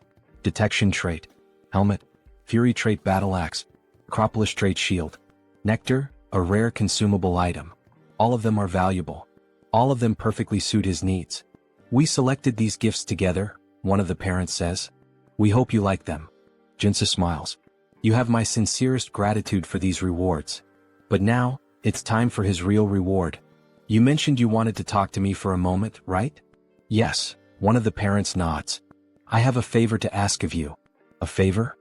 Joonsoo tilts his head. Yes. I represent the Galaxy Shopping Mall. Joonsoo raises an eyebrow. All right. How can I help the savior of my son? The man hesitates before answering. I'd like permission to enter the underground gold mine beneath the Harem branch of Galaxy Mall. A gold mine? We don't have anything like that under our shopping mall. Joonsoo smirks. I'm talking about the one hidden between areas A1 and A2 on the 8th floor of the underground parking lot. Are you sure it's not there? The man stiffens. Got him. I don't know how you obtained that confidential information, he says carefully. But even coming from you, I can't grant this request. Joonsoo leans in slightly. I promise you this, I won't speak a single word about what I see down there. Just for one day. That's all I ask. The man stays silent. Joonsoo smiles knowingly. All I'm asking is to keep your little secret, a secret. The next day, Joonsoo walks alongside the girl he promised to help. After smashing through the wall, she stares in disbelief. I can't believe there was actually a hidden space inside this shopping mall. See? Told you, Joonsoo grins. This is the place where you'll awaken. You have no idea how hard I worked to get us here. But, are we really going to train in a dirty place like this? She asks, wrinkling her nose. Of course, Joonsoo assures her, stretching out a hand. I promise, it'll be fun. Characters with the trait star that kills the sky can't be awakened through traditional methods. They have to be pushed to the absolute limit, forced into a life or death situation. This dungeon hasn't been discovered by the world yet, but this is the exact place where Soren awakens in the future. Sir Warrior, this place is so dark, and it smells weird. Her voice trembles and she grips her arms tightly. Joonsoo can tell she's afraid. Then, a zombie suddenly lunges at her. She barely dodges in time, but the impact sends her glasses flying to the ground. Warrior. Please help, she cries out. Joonsoo tosses a sword to the ground. The training has begun. Excuse me, what? Kill that zombie yourself. What? Fight for your life. That's what I'm telling you. This is the only way for Miss Soren to awaken. What kind of nonsense is that? The zombie lunges again. Get away from me, you monster. Soren swings instinctively, and in a single devastating slash, she cleaves the zombie in half. Joonsoo's eyes widen. What the fuck? How is that even possible? That was just a single strike, and it had that much power? Soren. Maybe she has even more talent than I expected. As she stands there, sword trembling in her grip, a red aura begins to radiate from her body. Wow, very well, you started off strong. You're so cruel. You can't just tell me to fight without any warning. Soren shouts. But you went all out, didn't you? Yeah, but... Soren hesitates, a sad look in her eyes. As expected from one of the top 3 warriors in the game, even without awakening, she fought like a character with the sky-destroying star trait. The moment she entered battle, it was as if she became a completely different person. You really think I have to fight for myself? Yes, but don't worry, I won't let you die. At least not yet. That doesn't sound reassuring at all, haha. Let's just keep going. She continues cutting down zombies. You mentioned taking a few superhuman classes before. Did you learn any sword techniques? Nope. I've never even held a sword before, nor learned any techniques. But you said I had a certain talent, right? She says proudly. Then there was that instructor who had to use every possible method just to acquire a single trait. Isn't that way too overpowered? This place is way deeper than she expected. She can't even see the end. How much longer will they have to keep moving forward? Maybe there's an exit just around the next corner. As things stand now, we're not getting out of here until she awakens. Suddenly, a zombie attacks them. Wait, is that a drill? Drill-wielding undead. The drill zombies were tough enemies back in the game. Maybe he should help her, but with a devastating strike, she slices the zombie's arm clean off. If you're a zombie, fight fair. Don't you dare use a weapon. Then, with brutal efficiency she cuts the zombie in half. Joonsoo watches in surprise. Well, that was a clean victory. She felt her body moving on its own. But just then the still-living zombie sinks its teeth into her foot. You bastard. What do I do now, master? Well, common sense says if you get bitten by a zombie, you'll turn into one too. Please kill me before I become one of those things, she cries. Miss Soren, of course I came prepared for this. Wait, is that holy water? Yes. In this game they actually developed a cure for the zombie virus. After the chaos they decide to rest for a bit. She had been so desperate, she really thought she was going to turn into one of those horrible creatures. It's a harsh world out here, but these zombies are acting strange. Some of them are even picking up weapons and using them like gear. It's almost like this place was artificially designed. Well, you're not wrong. The Galaxy Mall was built much faster than any other location of this size. It was thanks to the efforts of a massive workforce. But because of the extreme labor conditions, many were injured and some even died. But the official reports claimed there were 0 incidents during construction. The corrupt executives of that wicked corporation just dumped their bodies here. Later, the representative of Galaxy Mall learned about the situation. However, since it would critically damage the company's public image, he decided to cover it up and keep the area a secret. Such corruption was only possible because of how rotten this world had become. Soren never imagined there would be such a tragic story behind this place. But how did you find out about their secret? Because when the Order of the Old Father unleashed zombies to overrun Seoul, the dungeon that opened up was none other than Galaxy Mall's forbidden area. Well, let's just say the professor has a special ability. Wow, and you already have so many abilities. Since this was the place where Beck Soren was first attacked by zombies, he figured it would be the perfect location for her to train and awaken. But up until now, there had been no sign of her awakening. These victims are still suffering even after death. I just hope we can at least put them to rest. Oh, so it looks like you've finally found some determination. At the same time, she couldn't shake the strange feeling that she had to keep fighting. Alright, let's go. It's finally starting. All of a sudden, the temperature in the area plummets. This place, it's eerie. Let's be careful. Then they spot an open warehouse, almost like a giant freezer. What is this place? Upon entering, they see a radio. There are 3 bears in the house. Papa Bear, Mama Bear, Baby Bear. A children's song. This is creepy. 3 bears in a house. The song starts to glitch, distorting into an ear-piercing screech. What the hell is this? Then, an ice spear shoots straight at Soren. Watch out. Joonsoo throws himself in front of her, blocking the attack with his own body.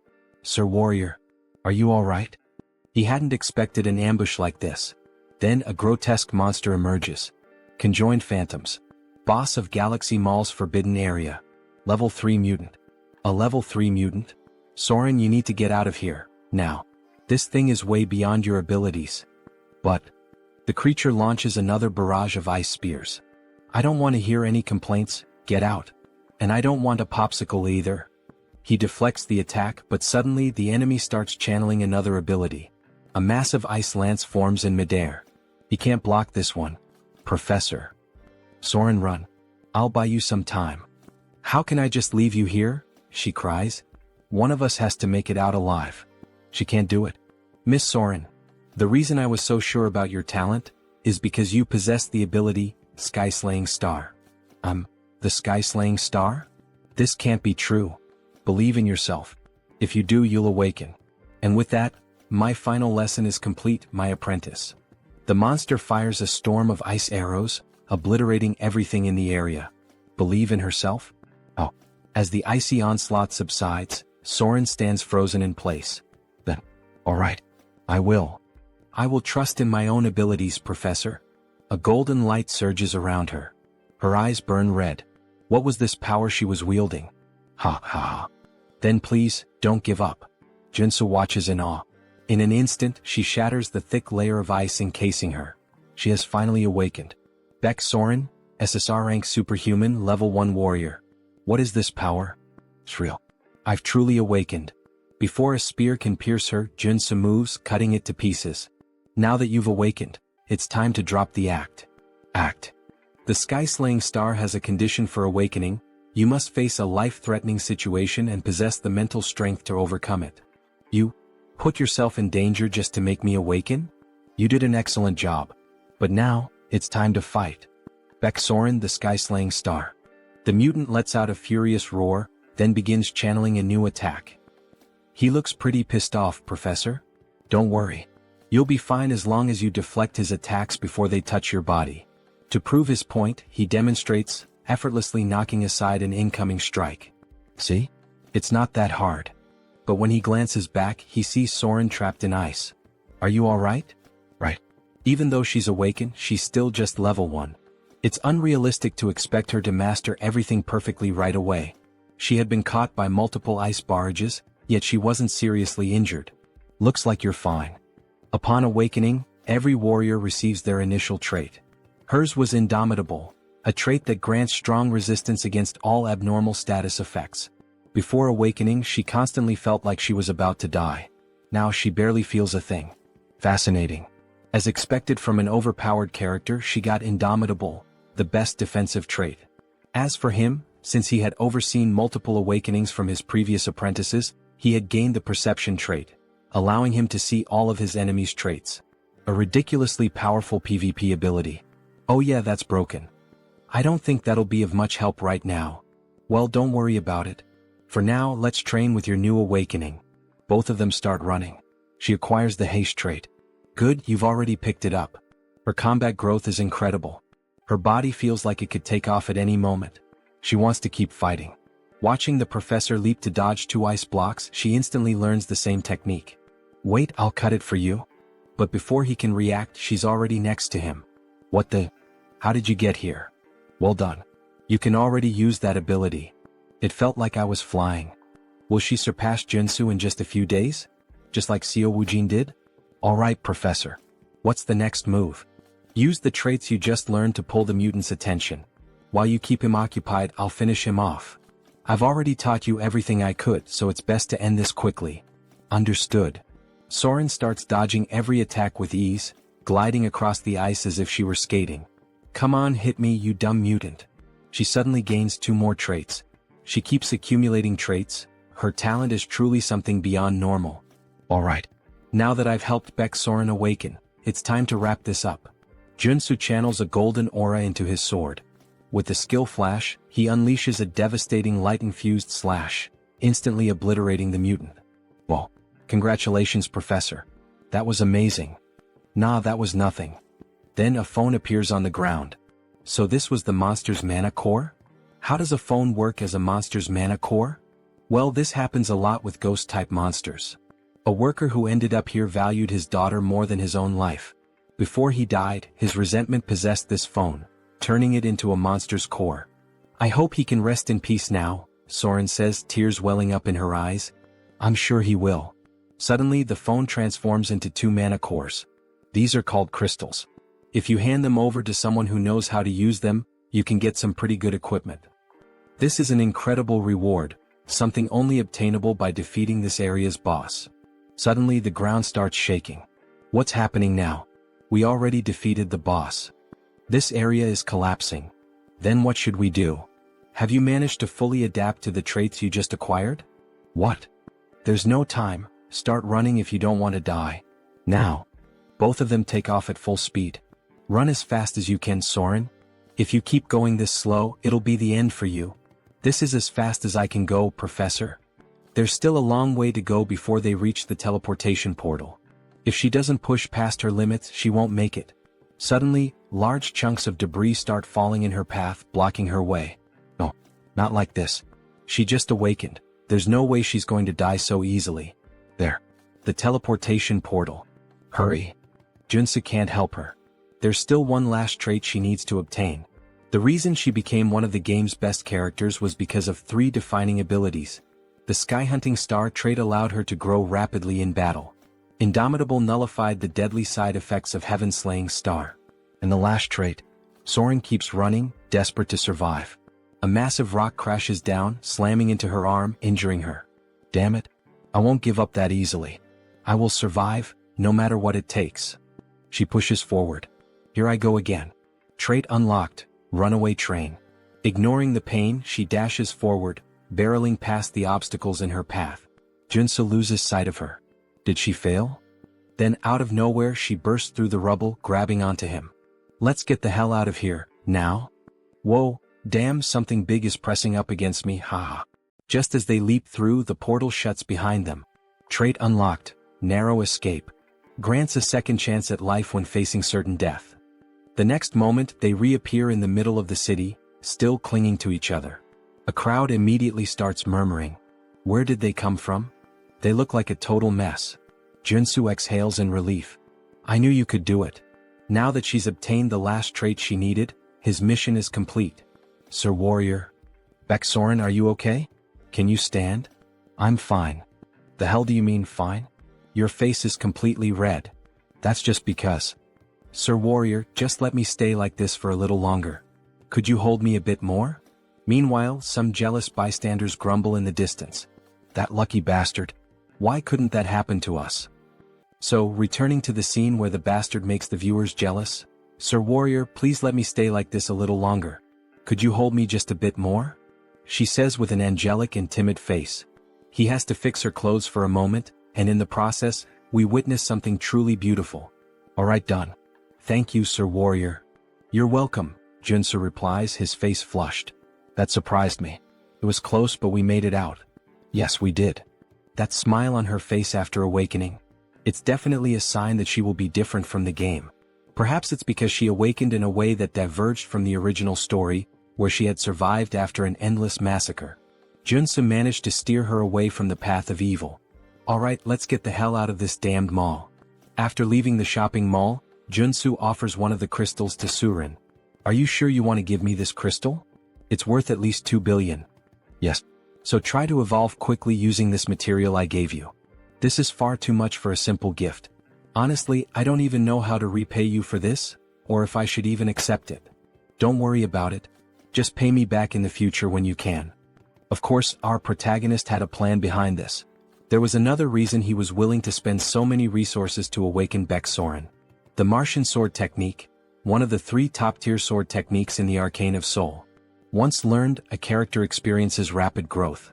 However, it's a unique trait that only Baeksoren can use. The only way to acquire it is to obtain the trait in the form of a memory chip. Thank you very much, Sir Warrior. Don't worry about it. Just don't forget what I did for you, because I'd really like to learn that sword technique that only you know. Hehehe. After returning home and finally getting a chance to rest, a car honks in front of his house. All he wanted was a little break. Sir Warrior, please come here. The damned world of Arcane Seoul wouldn't simply let him rest. Alright, Woojin. Thanks for coming to my residence at this hour and making the trip all the way here. I'm so happy to finally be able to repay you for healing all of Woojin's friends. I would have preferred if he hadn't come now. We miraculously managed to schedule a meeting with the Armor Meister. I'm beyond excited. There's no devil in existence that could stop me from attending this event if he is the one we're meeting. In this world, good items belong to those with good skills. The master craftsman we contacted this time is incredibly busy, but he can forge level 7 armor. Level 7? Alright, let's go now. Moments later, they arrive at the entrance of a grand house, with several guards stationed outside. Are you serious? What a fine house for such a fine craftsman. Woojin, do you have any idea what religion this artisan follows? Religion? Why are you asking something like that all of a sudden? I see, so you don't know. Of course he wouldn't. Considering all the suffering he endured because of the Order of the Ancient Fathers, it made sense. This is the home of an artisan devoted to the Order of the Old Father, Joonsoo. Joonsoo is a devout believer firmly committed to his faith. In the future, he will stand at the forefront of the war artisans of the Order. Joonsoo, the Artisan of Death, mid-boss of Episode 3. I already refused to be baptized, yet he's still willing to craft armor for me? What does he want from me? Stop. Extend your hand for identification. Identification. Show me your black flame. Grabbing the protagonist's hand roughly, what the hell is with this guy? Here it is. He then releases a powerful surge of black flames. Are you satisfied now? Yet the guard doesn't seem pleased. What is the meaning of this? Let go of his hand. We are visitors with a reservation to see the artisan. Stop. Who said you could treat my guest this way? The master artisan, Joonsoo. Level 6 superhuman. Sir. My apologies for the intrusion. Refusing baptism and awakening the black flame. You are indeed an honored guest. And this is how you treat me? Please forgive me. The light and the savior recognized by the saint. What? The light and the savior recognized by the saint. What the hell does that nonsense even mean? Alright, now come inside. Let's start discussing what kind of equipment you're looking for. Alright. A plate armor of this style is my specialty. Since it's a request from the saint, I can craft it in this design if you'd like. Before them stands a medieval suit of armor, reminiscent of the Templars. Joonsoo scans the area, searching carefully, until he finally finds something that catches his interest. Alright, I've decided. I'd like this outfit. Its appearance resembles a military uniform. Seriously? You want that kind of clothing? Yeah, I love its style. This is ridiculous. Infusing magic into that type of armor is incredibly difficult. We won't be able to create a holy armor with it. He doesn't need holy armor, the artisan remarks. I just need to infuse it with the magic of giant and extreme. Judging by his reaction, Joonsoo can already tell what the order is trying to do, push him toward holy armor. Also known as Paladin's armor, it grants an absurd amount of attributes to tank-type users. However, in order to wield it properly, the user needs immense divine power. To increase his divine power, he would have to join a religion. The artisan sighs in frustration. So he's choosing the worst option instead of the best one. But fine. The customer makes the final decision. They're pretending to offer me something good while trying to trap me in their religion. Then I'll be expecting great work from you, Master Artisan Joonsoo, Joonsoo says with a grin, shaking the artisan's hand. After a long discussion, they finally leave the house. Woojin hesitates, then asks, "Are you sure that was the right decision? Not choosing the holy armor?" Joonsoo shrugs. "No. I just like the other one more." Meanwhile, the guard from earlier continues watching Joonsoo strangely. "I can only imbue a few traits into this type of armor," the warrior comments. "Are you really going to make it the way he asked? So, you want me to defy the saint's order? She said that man is the light and the savior of our order." The warrior cannot believe the saint's words. No matter how many times he thinks about it, there's no way Joonsoo is the Messiah. He'll have to confirm it with his own eyes. 1 week later, Joonsoo is back at the shopping district.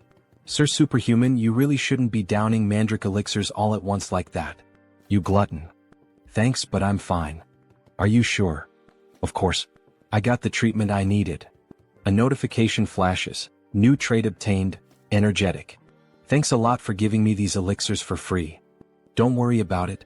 It's thanks to you that our market was saved. Now we're flooded with customers every day. Consider this my way of saying thanks." "So that's why there are so many people here today? Looks like business is really thriving." "That's great." "Hello, Superhuman," a man says, lowering his head in respect. "Hey, you're that guy from the Iron Fist gang? It's a pleasure to see you again," Joonsoo says, laughing loudly as he slaps the poor guy on the back. How have you been, sir? Could I kindly request a few minutes of your time?" "For what?" "Our boss wants to see you for a bit. There are too many eyes around." "Let's move somewhere else," Joonsoo says. "Understood." They get into a car and drive onto the road. "We've prepared a high-quality bulletproof car for you, sir. Do you like it?" "Not bad." A sign reveals their destination, Miram. Something feels off. Has the Iron Fist gang always used Miram as their meeting spot? If Joonsoo remembers correctly, that place is nothing but a slum filled with human garbage, the worst kind of murderers and degenerates. The car runs out of gas, forcing them to stop at a gas station. Of course. Wait, this place is Miram gas station. Joonsoo turns back, only to see the driver grinning. "Alright then, have a nice rest here, sir." With a murderous gleam in his eyes, the driver grips a detonator. "Seriously? He's trying to set me up?" Joonsoo glances at the car. Several C4 explosives are planted inside. "Shit. I walked right into a trap. Hey buddy, do I look like an idiot to you? Who do you think you're messing with?" "Excuse me? What the hell are you even saying?" Joonsoo suddenly kicks the car door open and swiftly jumps out. "Stay in the car, you idiot, with all those bombs you set up. Go ahead, stay inside forever." Then Joonsoo throws a grenade. The driver screams in panic as the car erupts into a massive explosion. Joonsoo dashes forward, activating his abilities, speed and breakthrough. But something is off. That explosion was way too powerful for just a single grenade. There was no way it should have caused that level of destruction. As expected, that guy was a traitor. The bulletproof luxury car speeds toward Miram and ultimately the gas station. That lingering sense of déjà vu, there was a reason for it. A flashback begins. We see Iron Fist's boss lying on the ground. Then it becomes clear. Joonsoo knew this would happen because all of these events had already played out in the game's story when Iron Fist Kim was betrayed by his own men. He doesn't know exactly why, but this time the traitors of the Iron Fist gang have chosen him as their target. Suddenly, a hail of gunfire rains down on his location. One of the men shouts, "That's him. The guy on the most wanted list. Ah. If we take him down, we'll get that billion-dollar bounty." Excitement spreads through the group as they ready their weapons. Guns, knives, and eerie grins. Of course, this wouldn't end with just that bomb-filled car, Joonsoo thinks, dodging the storm of bullets. The gunmen keep firing relentlessly. Joonsoo ducks behind a car for cover. Damn it, there are too many of them. He knows the vehicle won't protect him for long. With no other choice, he activates his leap ability, launching himself onto a nearby building. They probably didn't expect this. I should be safe up here. But the reprieve is short-lived. There he is, on the rooftop. "Shoot him down," one of them yells. Damn it, they caught on fast. Joonsoo grits his teeth, raising his mana shield just in time to block another volley of bullets. They're not even enhanced. How the hell are they reacting so quickly? What's wrong with these bastards? Then their leader shouts, "Everyone aim for the center of the shield. Fire all at once. Let's end this now." A synchronized barrage slams into his barrier. The sheer force causes it to crack, leaving Joonsoo momentarily stunned. What the hell?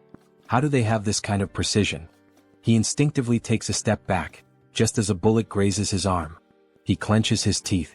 He had underestimated them. He really didn't want to use these, especially since he had just bought them, but at this rate he had no choice. Reaching into his jacket, he pulls out a handful of odd-shaped grenades. "Here, have some gifts, you bastards." The grenades slowly fall near the enemies, releasing smoke. They begin coughing. What the hell is this smoke?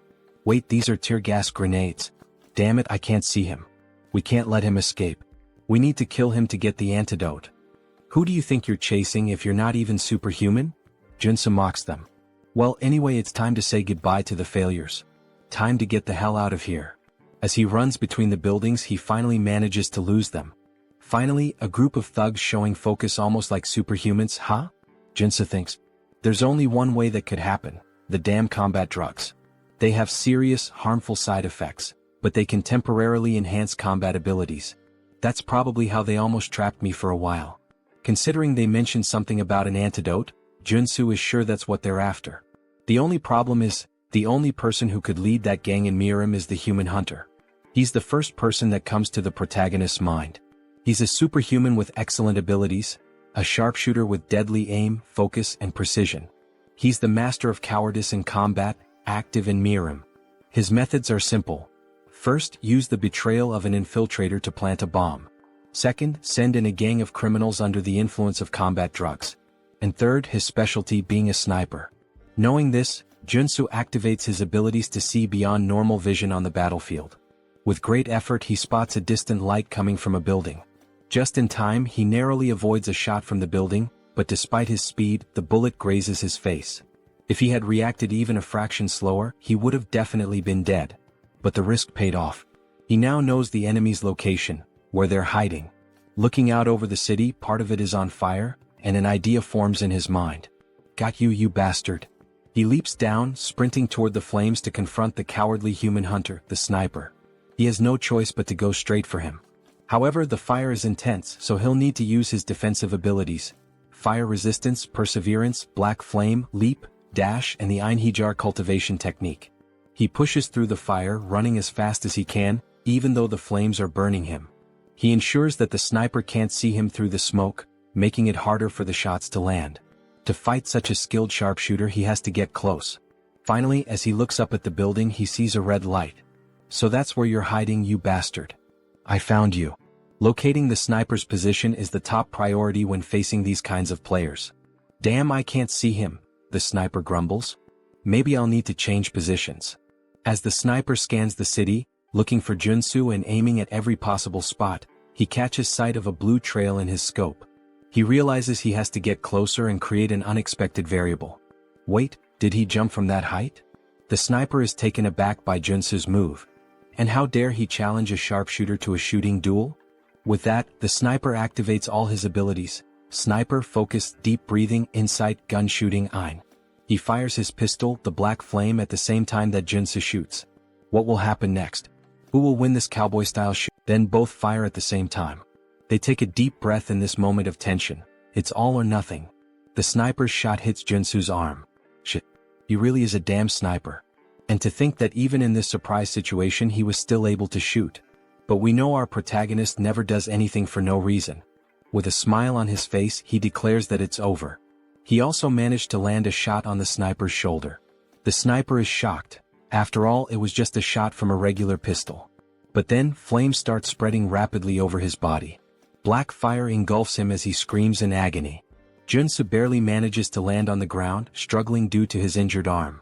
Their bullets are deadly even if they only graze the enemy because they consume their target's mana. As he writhes in pain, Joonsoo declares his victory, only to realize he has fallen into a trap. A pool of sand appears beneath his feet. It's a magical snare. Meanwhile, Human Hunter starts taunting the protagonist, calling him a brat and a fool. Don't think this is over, you bastard. He pours holy water over himself to extinguish the black flames. Shit, this is bad. If Joonsoo doesn't get out of this trap now, he's dead. The moment I put out this damn fire, I'll fill your body with bullets. You'll look like a damn sieve. Damn it, I need to think fast or I'm a dead man. He hadn't expected this to turn into a race against time. For now, he needs to slow down the infiltration of magic and minimize the damage. He equips the traits: Mana Barrier, Perseverance, and Resolute. Then he adds the traits of Brute Strength, Strength, and Super Strength. Pressing both hands against the ground, he yells that survival comes first, pouring all his strength into escaping the trap. He activates his last available trait, Purification. With Purification, he will destroy as much mana in the trap's magic as possible. But before he can react, his enemy is already in front of him, fully recovered. The enemy acknowledges the protagonist's resilience against the magical trap, but it's too late. Has he already extinguished the black fire? This victory is mine. If he kills the protagonist now, he'll spend the rest of his life relaxing on beaches. He raises his gun to shoot, but the protagonist vanishes. Before he can grasp what's happening, a fist slams into his cheek, making him spit blood. This is what a comeback feels like, you bastard. Thank God he managed to obtain the trait at the last second. Earth Resistance. It worked. Since you're a sniper, don't even think about fighting back at this distance. Now tell me who ordered this assassination. Alright, he admits defeat. He'll tell everything he knows, he just wants to light a cigarette first. Fine, you're free to talk, start now. As he lights a cigar, the protagonist already finds it suspicious. His expression shifts as if he knows exactly what's happening. So, do you enjoy the taste of that cigar? Of course he does, without a doubt he loves it. His mouth changes shape. Because it tastes like my sweet victory. He looks like a zombie now. Just as he is about to attack Joonsoo, a sudden gunshot rings out, and a hole appears in the Human Hunter's chest. So, you knew what was going on. Of course he did. Did he really think that a player with 10,000 hours of experience wouldn't recognize the cigar that turns the smoker into a mutant? What a mess. In the end he had to put him down. That was unexpected and bizarre. The hunter was always a cunning bastard, but in the game he usually surrendered after admitting defeat. This time though he chose to fight to the very end, transforming into a mutant? Maybe he had a hidden motive. Not that it really matters. What's important is making it out of this alive. As he searches through the hunter's clothes, he finally finds a flash drive. Alright, let's see who's behind this plan and trying to kill me. The next day the news is all over TV, reporting on the chaos from the previous night. Last night, a large-scale shootout between gangs erupted in Harem. The explosion of a gas station triggered a massive fire, and it is estimated that the death toll is in the dozens. The president doesn't believe Joonsoo was involved in the massacre. How did you even survive that? That's why he's in such a complicated situation. It was truly dangerous. Who the hell tried to kill you? Tell me now. That's a long story. Where should he even begin? Suddenly the door is kicked open. The president of the Iron Fist gang steps in and throws a body onto the floor. Both the president and Joonsoo are taken aback by his sudden arrival. The gang leader immediately starts apologizing. He failed to keep his subordinates in check. At least now he knows what happened. Hey you bastard, stop breaking the damn door every time you come in, the president complains. So, was it the Iron Fist gang that attacked you? The president asks, his expression somber. The gang leader responds that it was one of the lower-ranking members of his group. Still, after interrogating the culprit, he managed to obtain some useful information. The guy who set up the trap was desperate for money? Something like that? How did you know? Turns out he had lost everything in illegal gambling and was drowning in debt to loan sharks. Well, the reason for his betrayal is pretty obvious, isn't it? Whatever the reason, it's his fault. Once again, I apologize. Apology accepted. Even as a gang leader, keeping every low-level member under control isn't easy. Iron Fist Kim truly had no knowledge of what was going to happen, because if it hadn't been Joonsoo, he would have been the target of the betrayal himself. He'll take responsibility and track down whoever was behind this malicious plan to have Joonsoo killed. Oh, for that, he already has a piece of evidence that might lead to the culprit. He then shows the flash drive. The president looks at it. Is this a USB? The superhuman who tried to kill Joonsoo had it on him. Do you know how to use a computer? I even have a license for it. Has my time to shine finally come? Aside from my bald head, obviously. After plugging the USB into the computer and searching through its contents, he finally finds something. Alright, this guy was a big deal. He killed at least 20 superhumans. He's a psychopath. Well, his name was Human Hunter, so that makes sense. Forget all that, let's get to what really matters. Let's check his most recent job requests. Alright. His latest request. Let's see. This was the last one he received about 5 days ago. The bounty was 20 billion? The president is shocked. 20 billion? Even the protagonist is stunned by the absurd amount. Maybe it would be worth turning himself in just to collect the reward. Who the hell could afford to offer that kind of money? The client was someone from the Ascendant Group? Someone from a major corporation? This person right here was the one who made the request. As soon as the name appears on the screen, Joonsoo recognizes it. Son of a bitch. So it was that bastard. The paladin who had gripped his hand tightly and questioned him. Things just got complicated. So it was that bastard. He's the paladin Joonsoo saw at Juchul's house. Why the hell is that rich kid trying to kill him? Maybe he has a suspicion. Can you pull up the Ascendant Security family tree? Sure, just a minute. Here it is. Just as he suspected. Now he can finally piece together what's going on. Ascendant Security, a private military company under the Ascendant Group, one of the top 5 corporations in Arcane Seoul. Lee Jaeol, the eldest son of Ascendant Security, was originally first in line for succession. However, after receiving the baptism of the order from his old man and becoming a paladin, he was pushed to the very bottom of the inheritance line. Now the only path left for him is to succeed as a paladin. But the Saintess has been obsessed with Joonsoo, calling him the light, the savior. Maybe it's just jealousy. Maybe he's furious that he lost the Saintess' attention and is taking revenge. Watching Joonsoo surpass the baptism and rise to prominence must have driven him mad. Mad enough to order an assassination.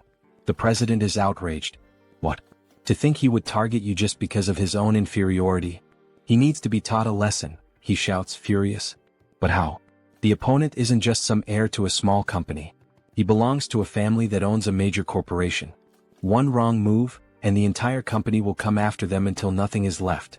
That doesn't mean they should just sit back and take it. Yeah, you're right, Joonsoo says, smirking. I have an idea. The president was already expecting that answer. With an almost theatrical reaction, he exclaims, I knew you were plotting something. If we have to take down a big name, let's start by focusing on our expansion. Hours later, Seo Woojin is shouting. That damn bastard. How dare he try to assassinate the Lord Warrior? He slams his fist on the table, shattering it. Joonsoo sighs. Relax. I'm still alive. Woojin looks at him with concern. You're not hurt, are you? Dear viewers, I'm starting to think he has something different about our protagonist, haha. Back to the Manhwa. The other two stare at the destroyed table, stunned. Nothing could be better than having Woojin on their side. He's not just insanely rich, he's also a level 5 superhuman. He won't let this slide. An eye for an eye, as they say. We should hire an assassin to do the same to him. I can't even begin to imagine how much it would cost to put a hit on the eldest son of Ascendant Security, but... Don't worry, Joonsoo interrupts. I have an idea. What kind of idea? I'm going to challenge Lee Jaeol to an official duel. A duel? Woojin questions, clearly alarmed. The other two are equally shocked. This can't be avoided. If he lets him go free, he'll just keep hiring stronger and stronger assassins to try and kill him. But that guy is a coward, he'll probably just hire someone strong to fight in his place. Either way, this world is full of unfair advantages. If he wins the duel, he'll receive a formal apology and proper compensation.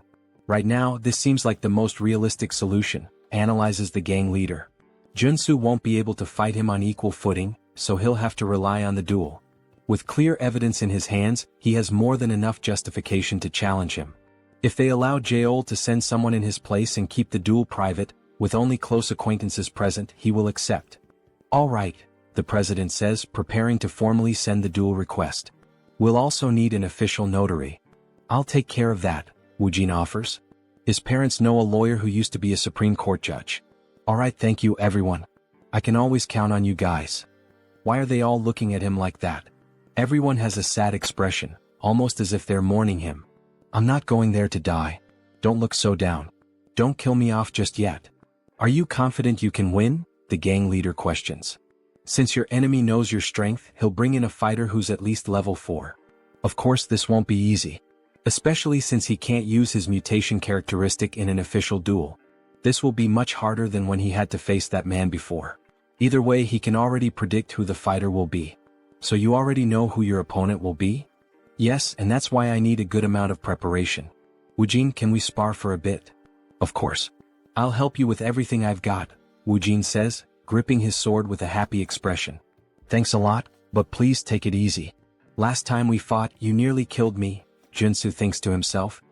3 days later, they all gather in an arena inside a warehouse. Some spectators are present.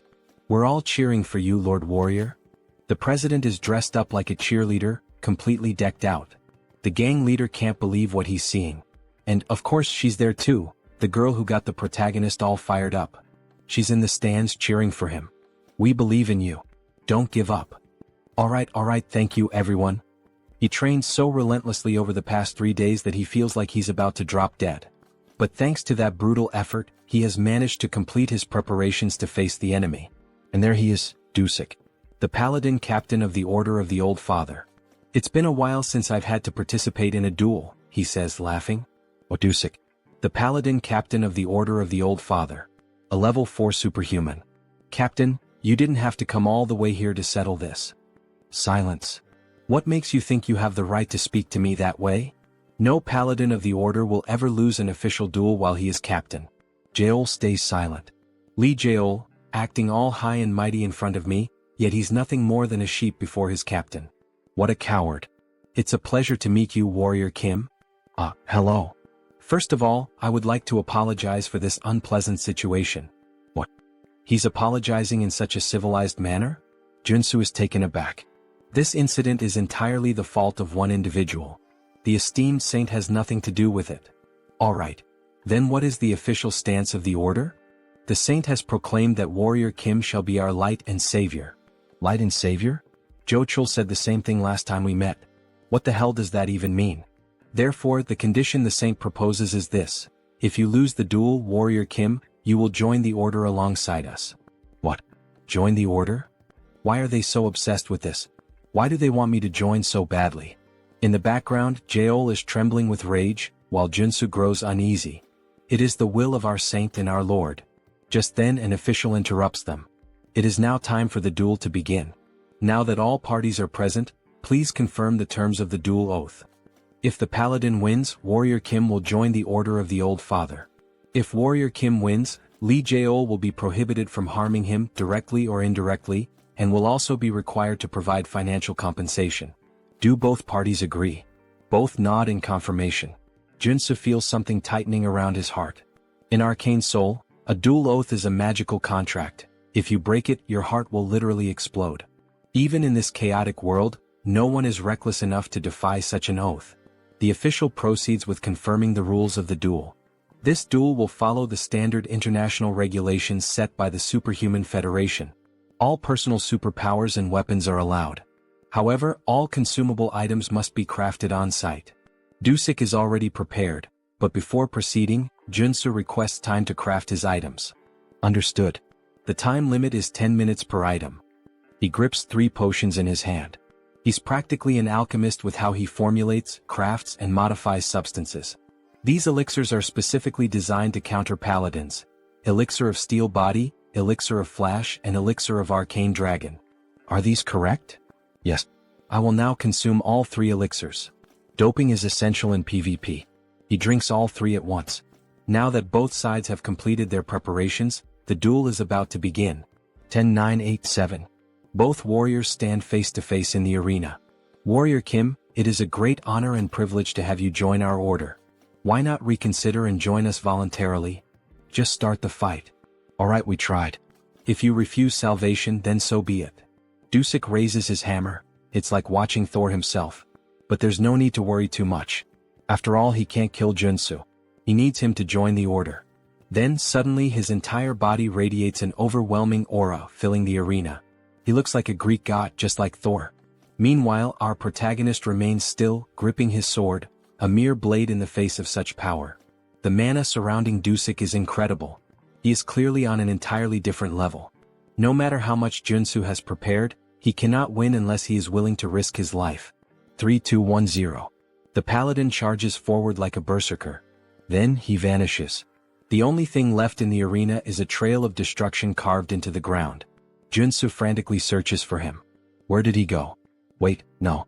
He didn't just disappear. He activated his haste ability. A moment later, Dusik reappears, right behind Joonsoo, hammer in hand. Warrior Kim, you shall ascend and become a god. As he prepares to bring the hammer down. Wait, say that again. I will become a god. Then Dusik strikes Joonsoo, causing a massive explosion of aura that lights up the battlefield as if two nuclear forces were clashing. Kim's friends watch from a distance. What the hell is that? He's insanely strong, comments the president. Did it really end in just one hit? Woojin questions with a worried look, while the gang leader stands there, speechless at such a display of power. However, our girl manages to see what really happened. Look right there. As the smoke clears, the two warriors stand face to face. Kim with his mana barrier raised and Dusik holding a hammer and shield. Becoming a god. Is that what he said? What kind of nonsense is that? Dusik is intrigued. So this kid actually managed to avoid his attack. As expected, he used his sprinting ability right from the start. It's a high-level trait for surprise attacks, but if the opponent is already aware of it, there's no reason not to block it. Then he quickly equipped all his defensive traits: Area Shield, Mana Defense, Protect, Interior Cultivation Technique, and Mana Heart. Yet, even using all of them together, that ability of his was still enough to shatter his triple-layered shield. Congratulations, Warrior Kim. For a level 3 warrior to block his surprise attack. Now he understands why the saint values him so much. Stop talking nonsense and explain. First he calls me light and savior and now a god? Explain it better. It's exactly as it sounds. You, Sir Warrior Kim, are the hope of our order and the one who will save us from the coming judgment day. Joonsoo can't understand what he's saying. The hope of the old father's order?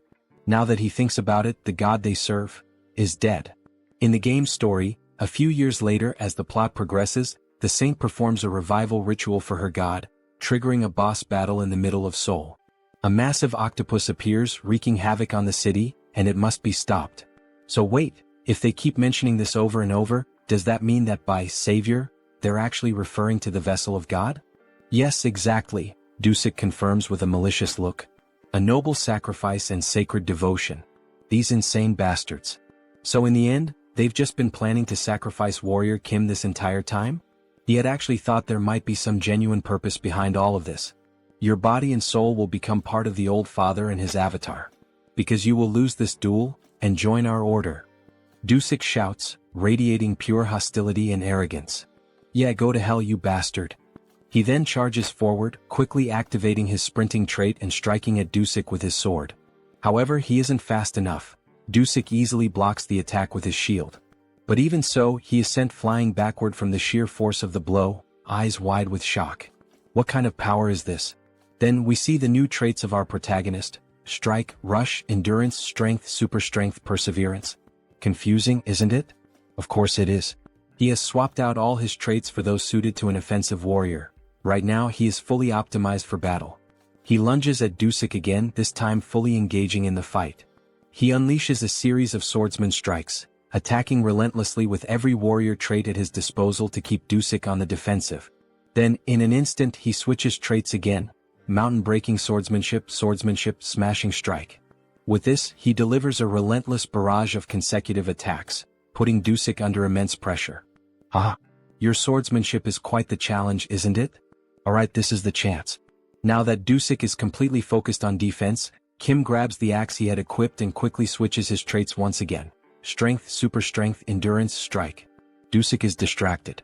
Taking advantage of the opening, Kim swings the axe and lands a solid hit on Dusik's left rib, cutting through his skin and drawing blood, forcing him to step back. Finally, things are starting to get interesting, aren't they? He says with a laugh. It's working. The 3 days of preparation weren't in vain, Kim thinks to himself. A flashback begins. The reason he trained with Siu Woojin wasn't just to acquire the right traits for this duel, but also to learn how to switch them instinctively in a fraction of a second. We see him training, shifting his traits while attacking Woojin, and when Woojin counterattacks, Kim immediately switches to defensive traits to absorb the hit. Back to the fight. When facing superhumans far stronger than him, he must use defensive traits at the right moment. Just like now, as he swiftly switches to defense to block Dusik's hammer strike. However, the strike is too powerful, shattering the shield and forcing Kim to step back slightly. But within a second he switches his traits once again. Use offensive warrior traits when executing a surprise attack. He dashes forward, aiming another strike at Dusik, who manages to block it. Use other warrior traits when unleashing multiple attacks to keep up the pressure. Dusik struggles to keep up, forced entirely onto the defensive. This is the perfect opportunity. Wielding both his axe and sword, Kim activates his berserker traits, taking full advantage of the opening to push forward. For a level 3 superhuman to fight a level 4, the only thing he can do is continuously switch traits mid-battle. And so, he keeps the pressure on Dusik, driving him further and further back. It feels as if he's fighting 4 different warriors at once. How the hell is this possible? Then, in a brief moment of distraction, Joonsoo seizes the opportunity. With a swift move, he disarms Dusik, knocking the hammer from his hand and sending it flying across the battlefield. All the paladins watching are stunned. Impossible. How could this happen? Even Dusik himself is shocked. He quickly turns to Joonsoo. This kid is actually going to win this duel. But there's no way he will let that happen. He has no intention of becoming a sacrifice for their rotten order. Alright, he admits it. He can't hold back against Kim anymore. He'll fight seriously now. Gripping his shield tightly, his aura begins to surge. He has given up on being Thor. Now he's Captain America. Dusik channels power into his shield and warns Kim. This next attack could kill him, so he'd better be ready. Then with a sudden motion he hurls the shield like a spinning blade. Kim quickly raises his own shield to defend. A direct attack like this won't work, or so he thinks. But in an instant, his shield shatters, and the sheer force sends him flying to the far end of the arena. Shit. The power output just skyrocketed. Was Dusik really holding back this whole time? Before he can recover, Dusik appears right in front of him and lands a devastating punch straight into his stomach, striking in a stance straight out of JoJo. How dare you mock our order? Kim is sent crashing into the wall, spitting blood as his body collides with the thick stone. If he begs for forgiveness now, Dusik will accept his surrender. But as Warrior Kim stumbles back to his feet, rolling onto his side, he simply smirks. No. The only way I lose is if you kill me. So be it. Now both warriors engage in an all-out frontal clash, neither backing down. Kim charges at Dusik, who manages to block his attack. Then, in a calculated move, Dusik allows himself to take a few hits just to land a clean strike on Kim. With all his strength, he slams his shield into Kim's shoulder, cutting deep. The pain is so intense that Kim nearly loses consciousness, but he refuses to give in. In an instant, he counterattacks, driving his axe once again into Dusik's ribcage. Dusik grits his teeth and retaliates with a powerful kick to Kim's chest, sending him flying across the arena once more. Both fighters lock eyes, exhaustion weighing on them. Their bodies are battered, barely holding together, they are at their absolute limit. Dusik declares that it's time to end this meaningless battle.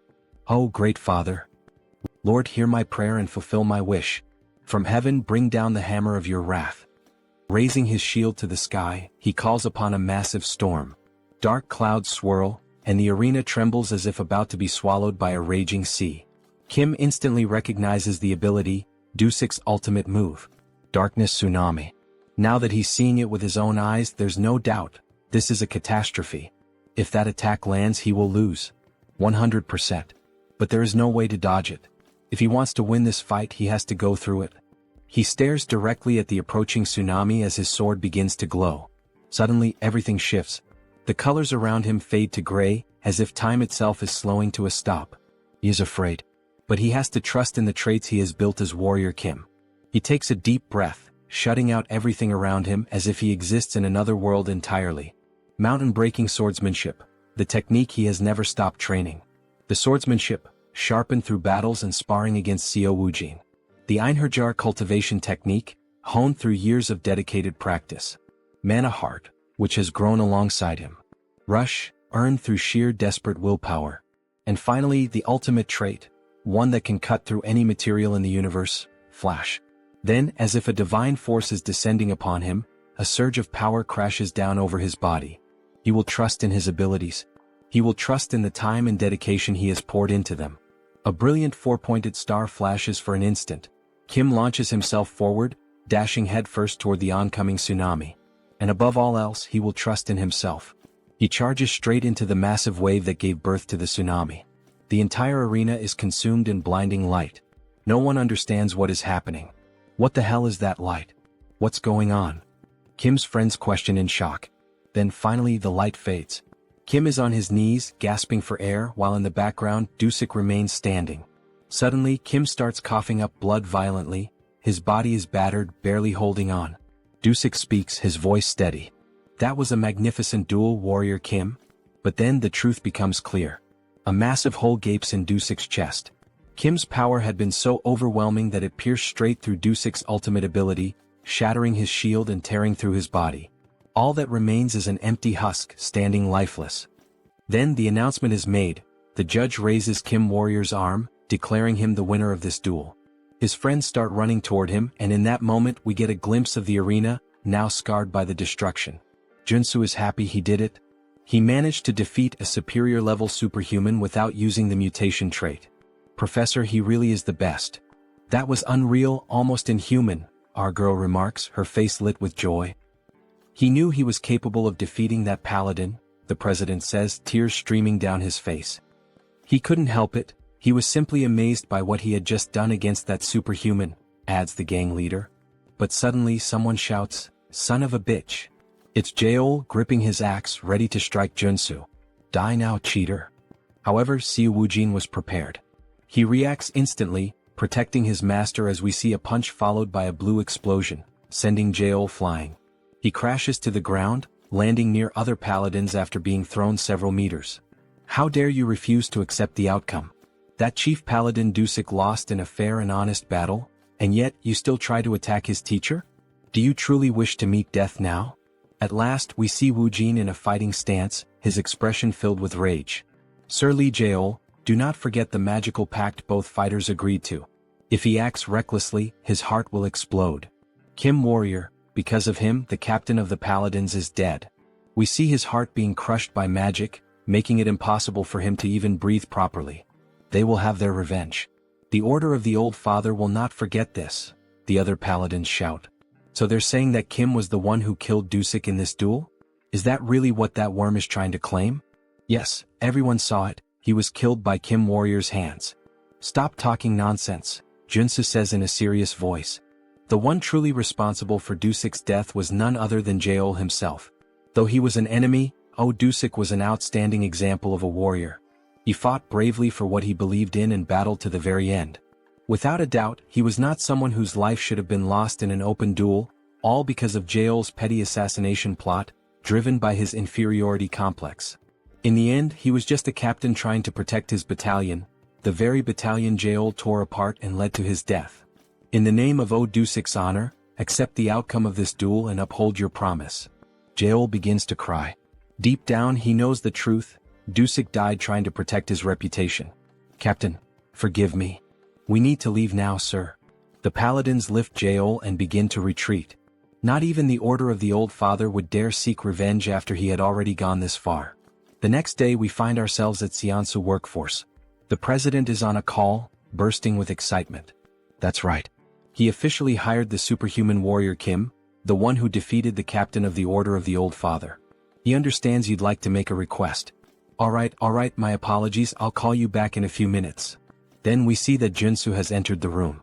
He had been worried that master craftsman Jo Chul might have tampered with his armor. But no, he had crafted it just as requested, embedding the giant and extreme traits. Wow, this armor really suits him. Here, why not try this on while we're at it? It's a gift from the president. A gift? Seriously, this is much better. It's a handcrafted luxury training suit. It even has self-cleaning and regeneration magic. Very nice, this is quite to my liking. President Choi knows exactly what I like. Thank you. Haha, wearing this you almost look like a model. Well done. Then our protagonist makes one of those familiar expressions just like Lloyd. In any case, maybe he can ask Joonsoo for something? And what would that be? Thanks to him, our business is thriving now. But since you have a relatively short work history with us, some people are questioning our contractual relationship. If that's the reason, then he should comply. Do you have any decent work for Kim? Yes, he has the perfect job prepared for Warrior Kim. The Sun Magic Tower wanted to study his black flame for research purposes. The Sun Magic Tower, It's one of the 4 great magic towers of Seoul Arcana.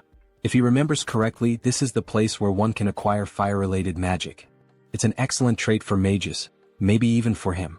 They will reward him with membership. Very well, he'll accept. This character is in the Sun Magic Tower, so he knows exactly what rewards he can get from them, Joonsoo says with a sinister grin. Then he heads to the designated location, a place where magic and science intertwine. It truly is a fascinating sight. Superhuman Warrior Kim? The man introducing himself is Park Hyungju, a senior researcher. You must be here because of our request to study your black flame, correct? Park Hyungju, senior researcher, level 5 mage. Yes, that's correct. He had expected him to be much older, but he's actually quite young. There's not much time, so they'll get straight to the point. Please, this way. Then he introduces a capsule surrounded by cables and a computer. First, we'll perform some basic measurements. This machine looks oddly familiar. Please step inside. You only need to remain still. So he enters the machine. The assistant shuts the door and a robotic voice announces, initiating ultra-precision measurement. Ultra-precision? Wait, this is the machine used to reveal everything about a character to the player. He's walked right into a trap. Information about him starts appearing on the screen. This machine will expose all the secrets of his traits. Hey you bastard, what the hell? Shut this thing down right now. This wasn't the reason he came here. Please stay quiet and still. This is all part of the necessary process. This information was in our contract. Screw you, you bastard. He pulls back his fist and smashes the machine's glass with a single punch. Hey, what's the meaning of this? The contract he signed only required him to demonstrate his black flame to cooperate with the research. Who the hell do they think they are to pull this on him? Then the assistant gets slapped across the face by an old man. Park Hyungju, you idiot. Are you doing this again? Boss. Now we're introduced to the old man, Yoon Myung-seok, chief researcher, level 6 mage. How dare you try to ruin my project? This is a misunderstanding, chief. A misunderstanding, my ass. He had planned to sell Mr. Warrior's information, the sole possessor of the black flame trait. There's surveillance footage proving it. My apologies. I let my greed get the better of me for a moment. Get the hell out. You're exiled from this team. What the hell is going on? Kim has no idea what to make of any of this. 1,000 apologies, Warrior Kim. I am Yoon Myung-seok, the head of this research division. This was an unfortunate incident. What he means to say is, well, it wasn't his fault, you know. He thinks this kind of thing must happen often. So, that idiot sold our confidential information because of his gambling addiction. If it weren't for his mentor Elder Joe, he would have been kicked out of this place a long time ago. I see. In any case, I came here to fulfill your request and nearly had my personal information stolen. As an apology, we'll upgrade your membership status. Alright, I'm listening. What exactly are the benefits of this so-called upgrade? You'll have access to our commercial facilities as well as our training grounds. I assure you he'll make excellent use of them. The training facilities of the Magic Tower can only be used by its mages. What an unexpected stroke of luck. Yes, this doesn't seem too bad. Please, take some time to rest while we prepare for the research. Alright then. He'll take a look around the Magic Tower. As he enters a room, a floating golden orb appears. He almost fell for it, just as expected from Arcane Seoul. But in the end, everything worked out.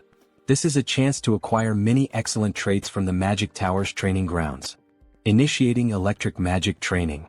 The golden orbs suddenly begin releasing fierce lightning bolts that strike the protagonist.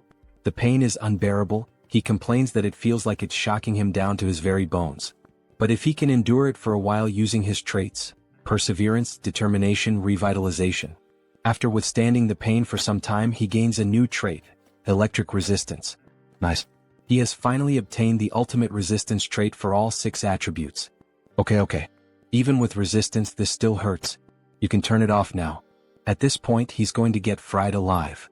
However, something happens. The lights turn red and the robotic voice announces, "Training system has been switched to manual. Warning, warning. The intensity of the electric magic has been adjusted." Wait, what? It said the training was already over. Who the hell switched it to manual? Wait, that bastard, what is he doing there? He tampered with the settings, that son of a bitch. So he pulls on the machine. Maximum output. Electric magic beginning. All the golden orbs begin to gather massive amounts of energy simultaneously, and then they release it all at once, like a huge Kamehameha of electricity aimed straight at Joonsoo. Hey, calm down, what the hell is this? Die, you bastard. Then Joonsoo receives an enormous, concentrated surge of energy. Hyungja laughs a lot. This is what happens when someone messes with his business. Now die. However, after a moment he's surprised. What the hell is going on?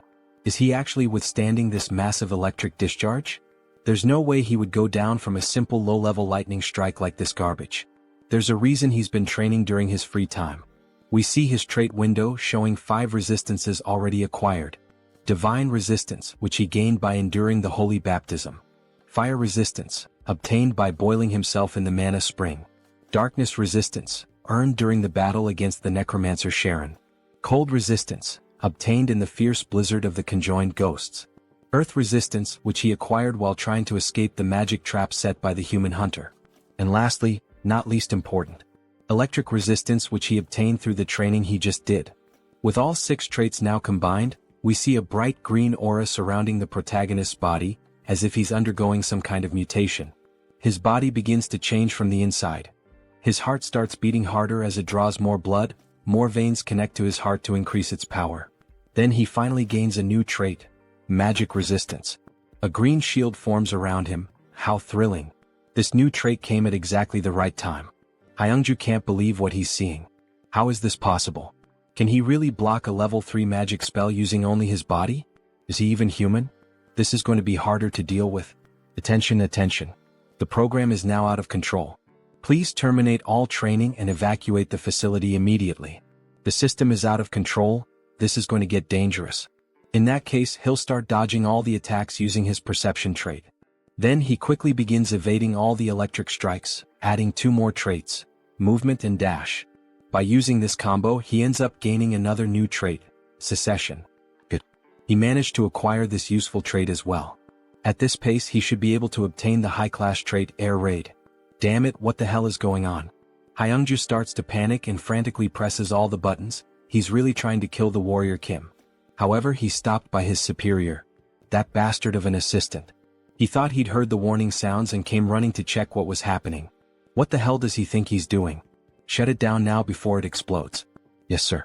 Resetting the training program. The training program has been stabilized. Lunatic. How dare you try to harm Mr. Warrior Kim? Chief, that's not what you think. Harm who? Mr. Warrior Kim? He seems to be unharmed after all that electricity. Well, it was definitely a bit electrifying, no doubt. But it was a good warm-up. Everyone present is left in disbelief at what they're seeing. Chief, please forgive this fool. Please don't expel him from the tower. He has nothing else left in the world. What will happen if he's expelled from the tower, asks Kim. He'll be magically marked in the brain so that he can no longer learn any new magic, just like a thief who loses his hands after stealing. His life as a mage will be over and he'll be useless for the rest of his life. That seems fair considering the trouble he caused Joonsoo. He's already done many bad things. This is just a natural consequence. And look at this, Mr. Kim. It may not be much, but it's a symbol of our apology. This is an elixir. It's a miraculous potion that can take you from 1 HP to full health in a single gulp. Thank you. This gift is like an extra life for him. He needs to calm down. Ah yes. He believes this is the proper compensation. He doesn't want this incident to turn into something bigger. But there's something else he needs to gain from this magic tower. But he must say that although this gift is great, still, it's not enough to make up for the fact that he was attacked twice after visiting this tower. So, could he be informed of what he might need in order to receive proper compensation? He's held on to this request for a long time, ever since he arrived at the tower. It's to experience the 4 magical spells from the 4 great magic towers. Pardon? Is he perhaps saying that he would like to experience the solar explosion? Yes, that's exactly it. Please, fire the solar explosion at him. The doctor is afraid that this request might not be possible. A level 3 superhuman can't withstand the solar explosion for even a single second. Maybe after he becomes stronger and grows a bit more. No. He's certain he can endure it for about 15 seconds. But that's a feat not even a level 5 superhuman can achieve. Alright, but he is different. Then he starts emitting black flame from the palm of his hand. Ah, the black flame, it can burn away an enemy's mana. Maybe with that, he'll be able to withstand the solar explosion a bit longer. But even so, it will still be dangerous. Let's see it, says Kim, excited. And of course, our protagonist clearly has some kind of plan. Then we see a massive cannon being aimed directly at Kim. It's quite terrifying now that he's about to be hit by the solar explosion. But it can't be avoided. There are only 3 ways to obtain the solar explosion trait. First, enter the magic tower as a disciple of a tower master. Second, defeat the tower master in a one-on-one duel. But both of those are only possible for mage-type superhumans, so he can't do either. Alright, pay attention, Warrior Kim. We're about to begin the explosion. Get ready. In any case, there's one reliable way to obtain it. He can use a hidden quest, which is unlocked when he builds enough favorability with the tower master. A man who looks slightly old, dressed like a corporate executive. Then we see the solar explosion starting to activate like a rocket being powered on. In other words, he's putting on a show to prove his worth to him. The solar flare will be activated for 15 seconds. Then, the solar attack is launched. Kim stands with his chest exposed, ready to endure this insane assault. He begins to burn, but he can handle it. Because there's a trait he can obtain, magic armor. Through the trait embedded in his gear. Magic armor. Wait, is he actually withstanding it? So they're telling us that this superhuman isn't level 6? He's only a level 3 warrior and yet he's enduring all 15 seconds of our strongest magic? That bastard is level 3? How is that even possible? It hurts. He prepared so much, acquiring all the necessary traits, but even so, it still hurts a lot. Alright, the 15 seconds are over. Shut it down now. Abort the solar eruption. Finally, the machine stopped. We see smoke rising from it after being used. Damn, it's finally over. He really thought he was going to die. Those were by far the longest 15 seconds of his life. Even longer than when the woman's on top, haha. What was his name again? Warrior Kim? Truly very impressive. Then we see the two of them having a cup of tea together. That was truly impressive, Mr. Kim. Using the black flame to endure the solar explosion for so long. He will be a great help to our long-awaited project. It would be a great honor if he could help in any way. Favorability increases at this moment. Haha, he enjoyed the words spoken by Warrior Kim. So, he would like to request a favor from Kim. A request, you say? Yes. It worked. I triggered the secret quest. Grandfather, I came because I got a call. Was it you? Yes, and say hello to Mr. Warrior Kim. He's a level 3 superhuman. Nice to meet you. Nice to meet you too. His name is Mage Kim. Magic Kim is the mage-type tutorial character who appears after Iron Fist Kim and Priest Kim. Apologies, he's late. Was he always this gloomy? He's my grandson. He has the potential to become a high-level superhuman, but his growth was halted at level 1. That's strange. He apologizes for being strange. Forgive me for being the shame of this magic tower. That's not what he meant. What the hell is wrong with this kid? So, how does this work, Mr. Kim? He heard that Kim also healed Director Seo's son. He believes, and hopes, that maybe Kim might have some idea on how to awaken this boy. Awaken him, right? Of course I can help. Would be an honor. Is that true? Please help us. If he somehow succeeds, he will be given anything he desires. Anything you say? And we see the protagonist's famous look, as if he had something in mind from the very beginning. This marks the start of the hidden quest of the solar explosion. And a beautiful shot of the prettiest girl in this manhwa. What? Say that again. Warrior Kim wants what? Solar explosion. Should he spell it out for him again? Right? Solar explosion. Of course, he can do that for him, since the future of their tower depends on it, but he's not sure if he would be able to use it. That's why he's going to give it to him in the form of a memory chip, right? So he can learn it instantly. Well, fine. If he can solve the problem with his grandson, then his request won't be a problem. Alright, sorry to interrupt you both, but how is Warrior Kim planning to train him and make him awaken? Alright, let's begin. First, we need to figure out what the cause of the problem is. His biggest issue is that he's stupid. The grandfather says harsh words. He needs to become a mage, but he barely knows any math. Meanwhile, the depressed grandson starts tormenting himself. Sorry for being so terrible at math. Alright, of course Joonsoo already understood Mage Kim's problem very well. He's smart enough to have graduated in business administration from Seoul University. However, he gave up on mathematics, which makes him unsuitable for magical research. No matter how hard he tries, he just can't grasp magic. He's just making excuses at this point. Sorry? So, why don't we learn a type of magic that doesn't require mathematical calculations? What did he mean by that? Magic that doesn't require mathematical calculations? By using spirits, he will become a flame sorcerer. He says he's a flame sorcerer, but that's not the same as a mage. So does he prefer to let his grandson remain in that state forever? Or would he rather train him as a flame sorcerer, so that he can unlock his potential? Alright, for now, explain your theory in detail. The problem is the magical enchantment, isn't it? Since he can't perform the calculations for the formula, he can't cast spells. So, just leave that difficult task to the spirit that will assist him. In exchange, he only needs to supply mana directly to the spirit. That's not possible, he has no familiarity with spirits. How is he going to deal with one? He just needs to make a contract with a spirit like he already explained. The boy will only be using the spirit's strength. He inscribes just a single spell into the mana circuit. That way the user handles the mana, and the mana circuit handles the spell itself. Incredible, he's right to suggest that we capture a spirit and use it as a mana circuit. Or better yet, we could simply transplant it into his circuit. That's right. Truly amazing. An incredible theory. He thought he was a warrior. How does he come up with something like this? Of course, he knows, after all, the guys thought of this in the future of the game. He didn't just come up with this now. And honestly, he doesn't even know what the hell he just said. He just repeated what he saw in the game. But there's a problem. The gate to the spiritual realm is closed at the moment. We can't summon any spirits. So instead, we can use spiritual animals. Spiritual animals? Like a phoenix? That sounds difficult. How are we going to find a legendary creature? Don't worry about that. Warrior Kim has a way. Then we see several phoenixes gathered, flying. Wow. There really is a phoenix valley in a place like this. Even high-level superhumans have difficulty finding places like this, so how? Contrary to the rumors, it was hidden in the alleys. He also found it by accident. My god, he really is one of the luckiest. So, about the promised solar explosion. Yes, he'll make sure to give him one. This mission can only be completed with the knowledge of a sweet spot.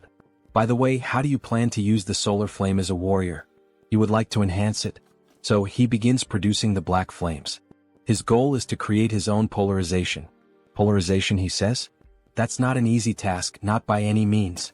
We've spent a whole decade working on it. This won't be easy, but approaching it as a mage and approaching it as a warrior might produce different results, you know? Who knows? Maybe his polarization is better than yours. Really? Then how about we make a 2-year bet? Let's compare the magical tower's polarization with yours and see which one is better. That sounds fun. How much are we betting? If Warrior Kim wins, the director will grant him one wish. But if the director wins, Warrior Kim will join the magical tower's security team. Alright, that sounds like a fair bet. Don't forget this promise. Another chance to benefit from the magical tower of the sun, hee. Alright, now it's time for the verification. Then we see Kim waiting near the operating room. That was incredible, superhuman Kim. And to think that he paved the way for flame sorcery in our magical tower. Hello, boss. Yes, that's what happened. But first, we need to hope that the operation is successful. Indeed. But about that mage who was expelled earlier. That failure? He did a thorough investigation on him after he was expelled from the tower. And it became clear that he received money from the Humo Group. The Kumo Group. One of the 5 largest conglomerates, known for their highly aggressive and predatory commercial expansion. They are mafias, politicians, criminals, and all kinds of bad people gathered in one place, represented by a black crow. They were basically the villains in the game. The problem is not that they stole information from our magical tower. It's that they specifically demanded only your information. Perhaps they are trying to recruit you? You wouldn't want to have to participate in this. You would never join villains like Kumo. Damn, another thing to avoid again. Suddenly the silence is broken. That was a huge success, all thanks to him. Superhuman Kim. Your grandson is now a mage, no, a superhuman. Ugh, it's good to hear that, but that slap really hurt. Incredible, so this is the power of an 8th level mage. Seriously, really thank you, Mr. Kim. We see the boy surrounded by flames. Mr. Mage Kim. What the hell is this? Is he already as strong as Joonsoo? Starting at level 3? This is the power of genetics. Joonsoo took so long to reach this level. He feels so strange while being able to use magic so easily. From now on, he suggests he drinks fire attribute elixirs to accumulate more mana. He's even telling him how to get stronger. Thank you. Good work, Kim. Here's what was promised, your reward. That didn't take too long. Yes, solar eruption. But what the hell is this? Open it and see for yourself. He placed an allowance for him in this bag, enchanted with space expansion magic. I like you, Master of the Tower. Your favorability is off the charts. Moments later, we see the protagonist back at his boss's side. You received a bonus reward of 5 billion? That's incredible. He thinks it's time for you to get used to his greatness, Director Choi. Anyway, he thinks it might be time for him to take that nectar he's been saving for a while. Nectar, he says? It hasn't even been a month since he reached level 3. Doesn't he think it's a bit early? He might suffer side effects.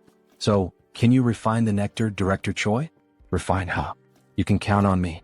Then he opens a cupboard with several items ready to start the process. Yes, Director Choi. He just needs the main ingredients. These are the most popular ones. He will gain different resistances depending on the ingredients used, so it's done. We see some items on the screen that grant different attributes. Super resistance, steel, regeneration. He already has super strength and regeneration, and he has steel armor on his shield. He will choose the heart of the horned tiger. Oh, this one? Does it have to be the horned tiger? What's the problem? It's an endangered species, so it's hard to find these days. Endangered? Well, in the next scene we see a car speeding down the road. If that's the case, then he will search for it himself.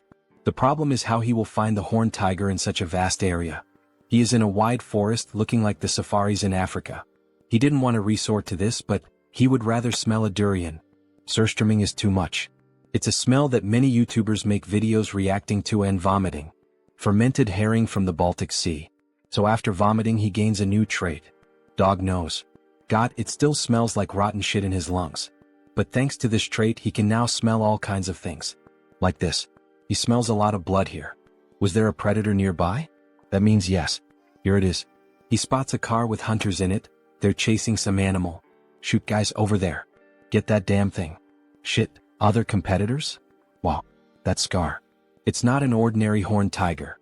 King of the mountain. It's the most famous mystical creature of the Chulwan Plains. And it also has 6 full traits. The monster charges toward our protagonist. He will die if he lowers his guard and doesn't take this fight seriously. Then the king of the mountain charges swiftly toward the protagonist, who narrowly dodges the sudden attack. However, even while using the evasion trait, he still gets slightly injured on the face, showing that the monster is a real challenge.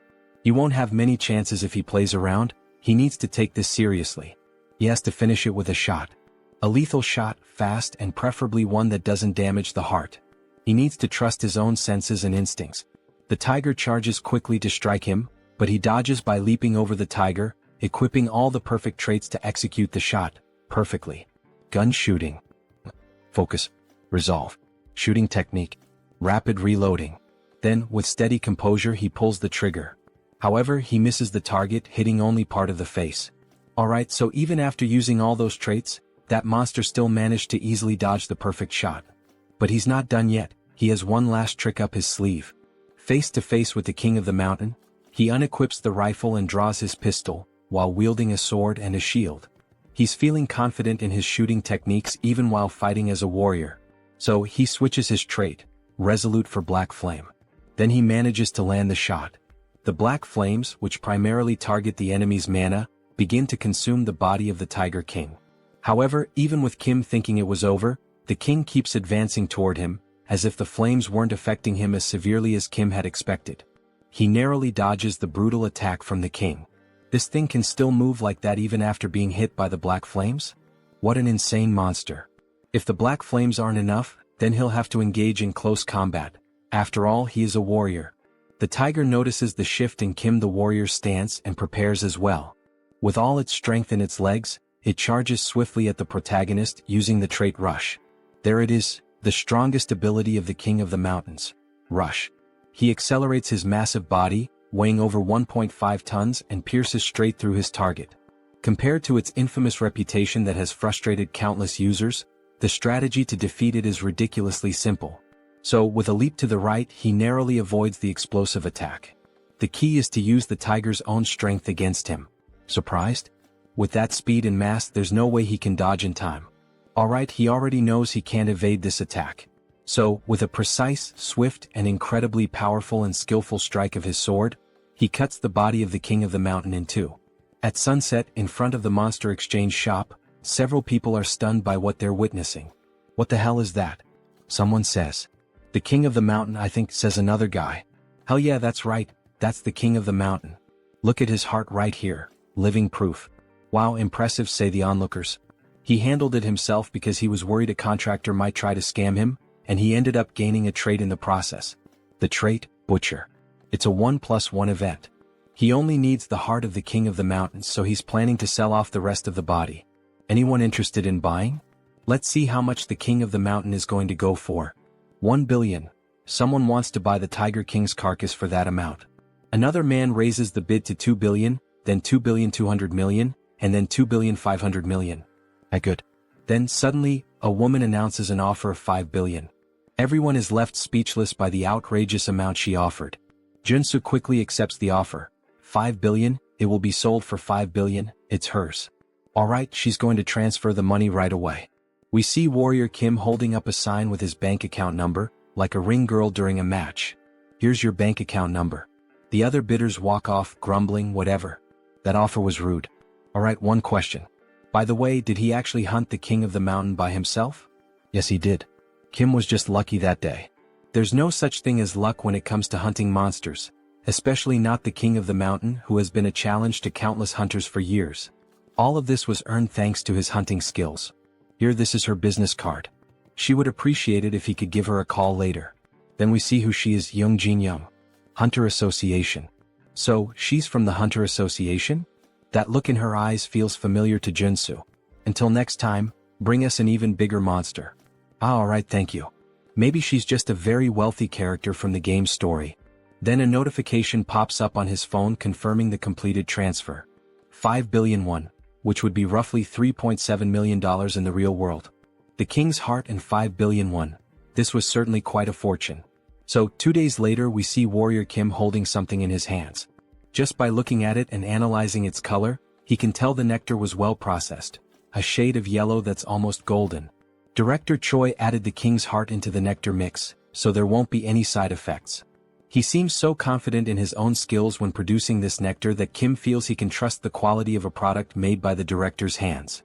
Still, he feels a bit nervous. After all, this nectar was extremely difficult to obtain, and the benefits it offers are incredible.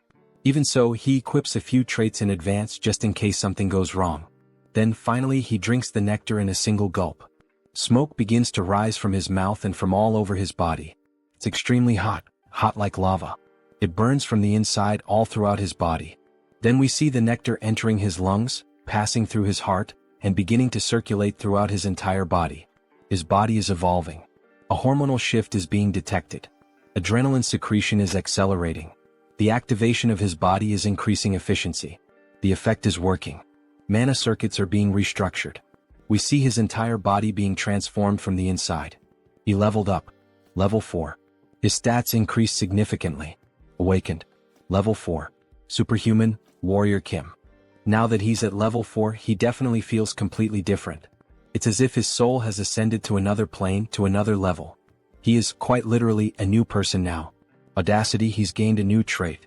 And just as he said, the nectar was successfully processed. Thank you, Director Choi.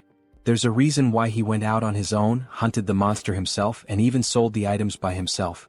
With the 3 traits he gained in battle, strength, super strength, and pressure, and if he can also acquire traits through his equipment using this diamond which he runs along his clothing, he ends up obtaining 2 more traits. Robust and giant, the same ones he had requested from the blacksmith. The preparation work is complete. Now it's time for the final stage. We see all 6 traits equipped at the same time. Then he begins to grow in size by activating the giant trait. However, the system reports, status condition. Significant damage detected in muscle fibers. We see all his muscle fibers tearing apart as he becomes stronger. His skeletal structure is being readjusted. Then, with all 6 traits equipped, the system begins merging them to create a new trait. The traits are resonating, fusing into something new. Then a new trait is acquired. Giant strength has been obtained. He finally achieved this trait. We see Warrior Kim completely pumped up, his body muscular and massive, looking like those strong anime characters with small heads. Giant strength. It's a high-level ability for a warrior, a legitimate S-rank ability. Holy shit. He's the size of a mutant. Let's see how strong he really is. Then, with just a single punch in the air, testing his body's movement and strength, he crushes it with nothing but the shockwave. What insane power. However, we notice his face looks quite exhausted. The system notifies, significant damage detected in muscle fibers. Recovery is required. But he's clearly experiencing some side effects. As expected, in order to use this trait he needs the diamond body, which makes his body more resistant, or the invincibility trait, which boosts his regeneration. But these two traits are high level. We see his body slowly returning to normal. He could learn from their equipment just like he did with the two new traits, but he has a problem. He no longer has any diamonds. He used up all he had this time. Well, no problem. Because he knows exactly where to get more diamonds. Alright, we don't have any more diamonds available. Kim is stunned. Seriously, none left? No, they'll be replenished next month as soon as possible. But he thought the Shinwon market would have everything he needed. Next month? That's so late. I need them as soon as possible. Then Warrior Kim, the old man, begins speaking softly, as if to ask if Kim has an interest or urgency in obtaining the crystals. So, he could accompany him to extract some diamonds. He says, "Mine?" He doesn't remember that from the game. This is a route that can't be leaked under any circumstances. So, Warrior Kim, are you interested? Of course, Kim replies. Let's go ahead. Time for faster growth. Then, in the city, the old man drives Kim in his truck. He's sure Kim already knows that obtaining something like diamonds requires taking risks, right? He'd assume so. Just like everything else in Seoul Arcane. First, brush up, and if you don't feel like doing that, you can quit. What's with all these disclaimers? Then, the direction of the city they're headed to, Buchin. Buchin, right. Now he understands where they're going. The place we're headed is where superhumans fight for their lives. Beat them. Kill them. Dismantle them. Everyone in the arena is ecstatic as they watch the battle. The largest battlefield in the capital, the Colosseum. And right off the bat we see two men fighting with blood splattered everywhere. Warrior Kim and Chunbok watch from a distance. The scale is enormous, the Colosseum is truly massive. Did he already know anything about the Colosseum? No, he's only heard some rumors. This is his first time visiting the place. By the way, is he affiliated with this place? Ah, he got him. Well, he was wondering where all those rare items were coming from. After all, they were from here. Now that he thinks about it, Chunbok's history in the game also seemed pretty suspicious. Kim Chunbok, the owner of the antique shop. One of the founding members of the Shinwon market. He sells magical items from unknown sources and occasionally offers high-level magical products at surprisingly low prices. But he'll let him know that he didn't bring him here to force him to participate. After everything he's done for him, how could he? But anyway, he brought him here, right? As part of his plan. Well, yes. He can't get things for free in this unjust world. This is one of the many ways to obtain his diamond as quickly as possible.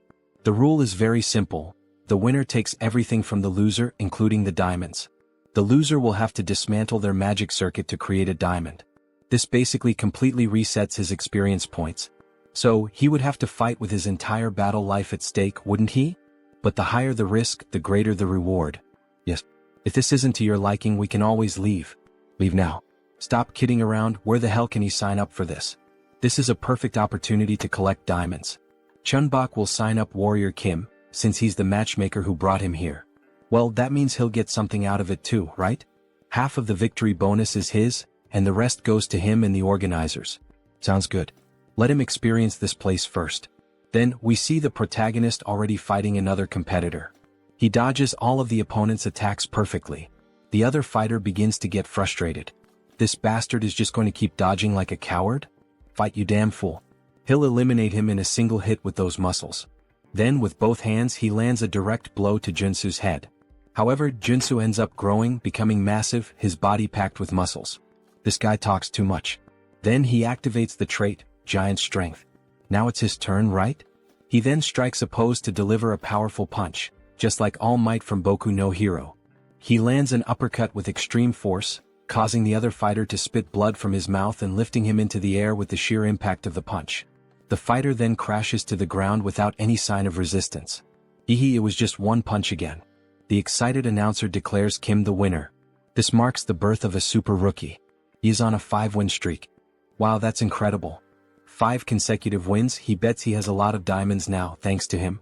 Not only that, he also made a lot of money from all these fights. So, what does he plan to do with all this money he earned today? Well, Joonsoo is thinking about getting some better equipment. He needs new weapons and armor, maybe a new tactical set. Wow, even with all that money, he only thinks about ways to get stronger. Amazing. Maybe that's why he's so strong. He's a fanatic in search of power. Yes, of course. After all, strength defines a person's capability in Arcane Seoul. The world is unfair and only the strongest survive. You wouldn't want to live like a failure, deceived in this rotten world. Suddenly, Chunbok receives a notification on his phone. Look, it seems like Warrior Kim just received a duel invitation. Oh, from whom this time? From a level 4 superhuman named Destroyer King, ranked first. Destroyer King? Who the hell is that? Maybe this fight will be tough. After all, he's ranked first and Warrior Kim is in 10th. If you want, you don't have to accept this duel challenge. Don't push yourself too hard. Destroyer King, alright. That name is even somewhat familiar to him, maybe he can manage. Then a ring girl appears, announcing the start of the first fight between Warrior Kim and, of course, with the huge crowd shouting, Destroyer King, kill this rookie, we've bet a lot of money on his defeat. Destroy that growing sprout of a rookie. Then he finally appears, the king of the Colosseum. Wearing a characteristic WWE outfit, he introduces himself as the Destroyer King. And while laughing, he shows off 2 silver teeth with diamonds embedded in them. He then begins speaking to Kim. He didn't expect him to accept the duel challenge, maybe he's out of his mind. After all, no one would accept a duel against the top-ranked fighter of the Colosseum. Alright, this Destroyer King. He's certainly someone hard to deal with. He's a character with 3 rank S attributes. Practical combat, giant strength, fighting technique. He is the strongest when it comes to unloved fighting, possessing these 3 top-level traits. But it is possible to beat him. Difficult, yes, but there's a chance. Back in the game he was level 5. However, at this moment he's still level 4. So, there is a chance to take advantage of the level difference. Besides, he was starting to think that diamonds weren't a good enough reward after all. Let me wipe that smile off his face. Then the king rushes forward, attempting to strike Kim, who quickly dodges. He will beat Kim into a bloody pulp and watch him cry on the ground. Kim would like to say the same to the king. Don't make a mistake, he will defeat him. Then the king finally manages to grab Kim. Look at those arms.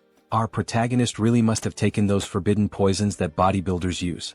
However, it was all part of his plan. As expected, he knew the king would target the joints first. After all, the Destroyer King is a wrestler. The moment he lifts his opponent, he will slam him to the ground. But you know, that's exactly what Warrior Kim wants him to do. So, as the king attempts to take him to the ground, Kim quickly manages to break free from the king's grasp. By adding strength, super strength, and the giant strength along with counterstrike, and activating the counterattack at the perfect moment, combining all these traits, he manages to dodge the king's attack and counter perfectly. He lands a precise elbow strike to the king's chest. He is able to surpass his incredible technique by combining these characteristics. The king suffers the impact, spitting blood. However, he quickly reacts by grabbing Kim's hand and using the arm lock technique, pressing his fists against Kim's neck. But it was already expected that his next move would be this. Kim saw the attack coming from a mile away, so he is able to break free from the king's grip again. Then he grabs the king's clothing and with immense strength, he lifts the king as if he were nothing, throwing him to the ground with tremendous force. He obtained a new trait, suppression. Suppression is a trait acquired by repeatedly predicting the opponent's movements. Now he's mine. This bastard, it seems like he's predicting every single one of my strikes. He's wondering how the hell Kim is predicting and dodging all his attacks.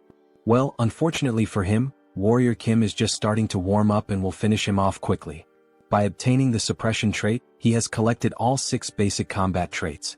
Strike, combo, counterstrike, protect, evasion, suppression. And when combining all these 6 traits, we see the 6 traits merging and evolving into a single trait, practical combat. He has obtained a new characteristic. Alright, let's put this bad boy to the test, shall we?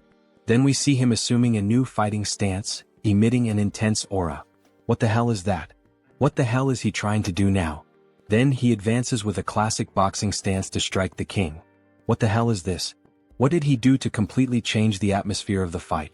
He even changed his fighting stance. It's like another person is fighting. He's sharp. No wonder he's ranked so high. He's right. When he first entered the ring he was just a big newbie. Now he's a complete fighter. Now that he has gained practical combat experience. Those blue eyes with that fighting expression remind me of Satoru Gojo. Then he lands a precise blow to the king's stomach. Even though the king blocked with both hands, the impact is still so strong that it forces him to retreat. By equipping the new trait, Practical Combat, his basic attacks now always have the combo trait active, in addition to adding all types of bonuses to all of his combat moves. So now he can use 6 traits at the same time, taking up only 1 slot, leaving 5 more free slots to add more damage or defense. However, the king gets angry and tries to return the punch, but Kim easily dodges the attack. And while using Practical Combat, if he combines other lower-level traits once again, even the Destroyer King won't be able to stand against him. Then he grabs the king's arm and applies an arm lock, pressing with all his strength as the king groans in pain. Touch the ground if you don't want him to break your arm. Surrender now. Shit. Fine, he gives up, he surrenders and taps the ground 3 times. And the winner of this historic match is Warrior Kim, announces the announcer. To the surprise of everyone in the Coliseum, he has risen to first place in the Superhuman Level 4 Division rankings. He's really in great shape with a muscular body. Then, everyone in the Coliseum begins to clap for his performance. This is crazy Warrior Kim. He arrived today and has already become the new king. No, now he will be known as the Warrior King. Warrior King, Warrior King. Everyone starts cheering, calling him Warrior King. Joonsoo feels shy about the current situation. What kind of humiliating name is this? Stop calling him that. However, we know he likes it, he's just embarrassed. Alright, now let's begin, announces the announcer. Let's start the process of creating diamonds, here we go. Will he accept and lose all the strength he has gained so far? After all, the diamond creation system resets all the experience earned. Or maybe he will use the other option. Then he requests to use the special contract. Exactly what Joonsoo wanted him to request. Alright, are you really sure you want to use the special contract? The announcer asks. The special contract is an agreement made with the organizers when the Destroyer King became the level 1 fighter. The condition is that, if the Destroyer King is defeated, the organizers will provide the diamonds in his place. However, this is only possible with the winner's consent. Will Warrior Kim accept these conditions? If he accepts these terms, they promise to give him 10 diamonds. Even the announcer gets excited. Wow, this is an unprecedented deal. Considering that it is expected to extract 3 or 4 golds from the Destroyer King, it's a good deal. He suggests that Warrior Kim should accept the offer. However, Joonsoo doesn't think it's enough, he wants more. Both the former king and the announcer are surprised by Warrior Kim's audacity in refusing the offer. The mana and experience points of a level 4 superhuman are at stake. He can demand more and take advantage of this unique opportunity. Alright, in order to accept this agreement he would like to add one more term. But this does not involve diamonds in the discussion. So what would he like to add to the contract? He wants the item he was using when he first appeared in the game. If he gives him the Steel Fist, the item he has been hiding all this time, he will accept the conditions presented. Give me that damn SS level magic weapon. He is perplexed by the proposal. What did he just ask for? Steel Fist? He has no idea what that is. It's too late to act as if he doesn't know anything. He saw the look of surprise and suspicion on his face. He will accept nothing less than the 10 diamonds and the Steel Fist. If he doesn't accept, he will lose all his mana and experience points. Damn, how does he know about that? This bastard is very suspicious. So what will be done? He can't refuse Kim's proposal. If he breaks his magical circuit to create diamonds, he will lose all his abilities. Alright, he will give the Steel Fist as part of the offer, however, he will have to accept a rematch against him in this Coliseum, betting the Steel Fist again. Fine, that sounds good. They can decide later when the day will be. After all, he is a busy man too. Then we see the new glove being worn by the protagonist. Holy shit, this is so stylish. So clean and fresh. Then a system notification appears to explain the item a bit better. Steel Fist. Increases strength and resistance. Reduces all damage for 10 seconds. Damage reduction? That's totally a scam, Kiki. And of course he also got several diamonds as a reward. Now he could create a high-level characteristic and even have some left over. This was a win, a victory. So he equips some characteristics. Regeneration. Revival. Wound recovery. Vigor. Energy. If he applies the healing characteristic from the necklace that Father Kim gave him a few months ago during the mission to drink gold, what should happen is, Then suddenly, a blue aura begins to consume his body, even his eyes turning white. He then obtains a new characteristic, immortality. Perfect, it worked exactly how he wanted. Now that he has giant strength and immortality, he just needs one more characteristic to complete the warrior's build. He is a true RPG player. Alright. For now, these diamonds will be kept until their usefulness arrives. Then the phone starts ringing on the table. Jeong Jinyoung, who is it? Isn't that the hunter who bought the Mountain King? I think that was her name. Then the next day we see the Hunters Association. Thank you very much for accepting the invitation. The guild leader would really like to meet Warrior Kim. Oh yes, he would also like to meet the guild leader. Since the leader of the Hunter Guild is an NPC who often gives many missions with good rewards, it might be a good idea to build a friendship with him early on. Warrior Kim has arrived. Superhuman Kim, it's an honor to meet him. Kim was slightly startled. Something seems wrong. He is the leader of the Hunter Guild, Yoon Byungjin. We see a classic older man wearing a black suit and red tie, but what stands out are his vampire-like teeth. What the hell is this? This isn't the guild leader, at least not the one he knew from the game. He is the head of the assassin organization. Why the hell is a guy like this here? Something is off. Oh, it's an honor to meet you. I'm known as Warrior Kim. Haha, the honor is mine. Right. There were some rumors that after an incident at the Hunter Guild, he was expelled, but the details were vague. Suddenly, someone opens the door, a chubby man panting. Huff. Apologies, he's late. Director Kong, what's going on? What's all this fuss about? Haha, he heard that the person who defeated and tamed the Mountain King was here, so he rushed over as quickly as he couldn't miss this opportunity. This is the real guild leader, the one introduced in the game. Besides, the united competition is today. How could he miss that? What the hell is going on here? Joonsoo is lost with all this information. Hello, he is Director Kong, a pleasure to meet you. You can call him Kiziak, haha. No, how could he dare to call him by his first name? Apparently he likes to joke around, Director Kong? As expected, he has a good personality just like in the game. Alright, if the introductions are over, let's get to the main topic for which Mr. Kim was invited. Mr. Superhuman, we would like to invite you to become a full member of our guild. He's talking about the Hunters Guild? He'll have to think a bit more about this. Becoming a member with full access for free is a good deal. But he's hesitant because of the current guild leader. To be honest, the guild is in the process of creating an exclusive hunting ground in Yonkian. An exclusive hunting ground? Yes, to be honest, the position of our guild is unstable. At the moment, we can only hunt with the permission of the two armies, the Western Army and the Eastern Army. But if that permission is revoked, we risk being dissolved. Therefore, our goal is to create a territory where only we can hunt without the need for things like this. A territory between the two armies that allows us freedom. We need someone skilled like Superhuman Kim to establish this. Alright, that sounds very reasonable, but there's one detail. Well, guild leader, this isn't actually our real goal anyway. Our guild leader isn't just trying to stabilize a hunting territory for us. He wants the guild to be recognized as a force, an army, and thus, be acknowledged as a military power in order to create a military kingdom in Yonkian. Wow, and something of this scale can really be created with just the guild? Aren't the generals of the two armed forces people with great influence due to their history of independence and militarism? That's true, so it's impossible, says Director Kong. However, the guild leader interrupts. It's possible. Superhuman Kim, if you lend us your strength, you might even be given the position of guild leader in the future. The position of guild leader? It seems so, his eyes are overflowing with ambition. Well, he should forget about complicated things like that for now and join them. Director Kong will take good care of him. Director. Thank you. Don't you think she can handle something like that? She says with a malicious look. Yoon Byungjin. A cruel man whose actions are unpredictable. The man behind the assassin organization, not trustworthy. It would be unfortunate if something happened to Director Kong, who will give out rewarding missions in the future. Then Director Kong interrupts her charm. Superhuman Kim, of course if you decide to join us, there will also be tax benefits. You can also enjoy hunting in today's united competition. Alright, he's made his decision, he has to protect the director at all costs. Fine, sounds good. So he will join. Moments later we see a truck in the middle of the forest.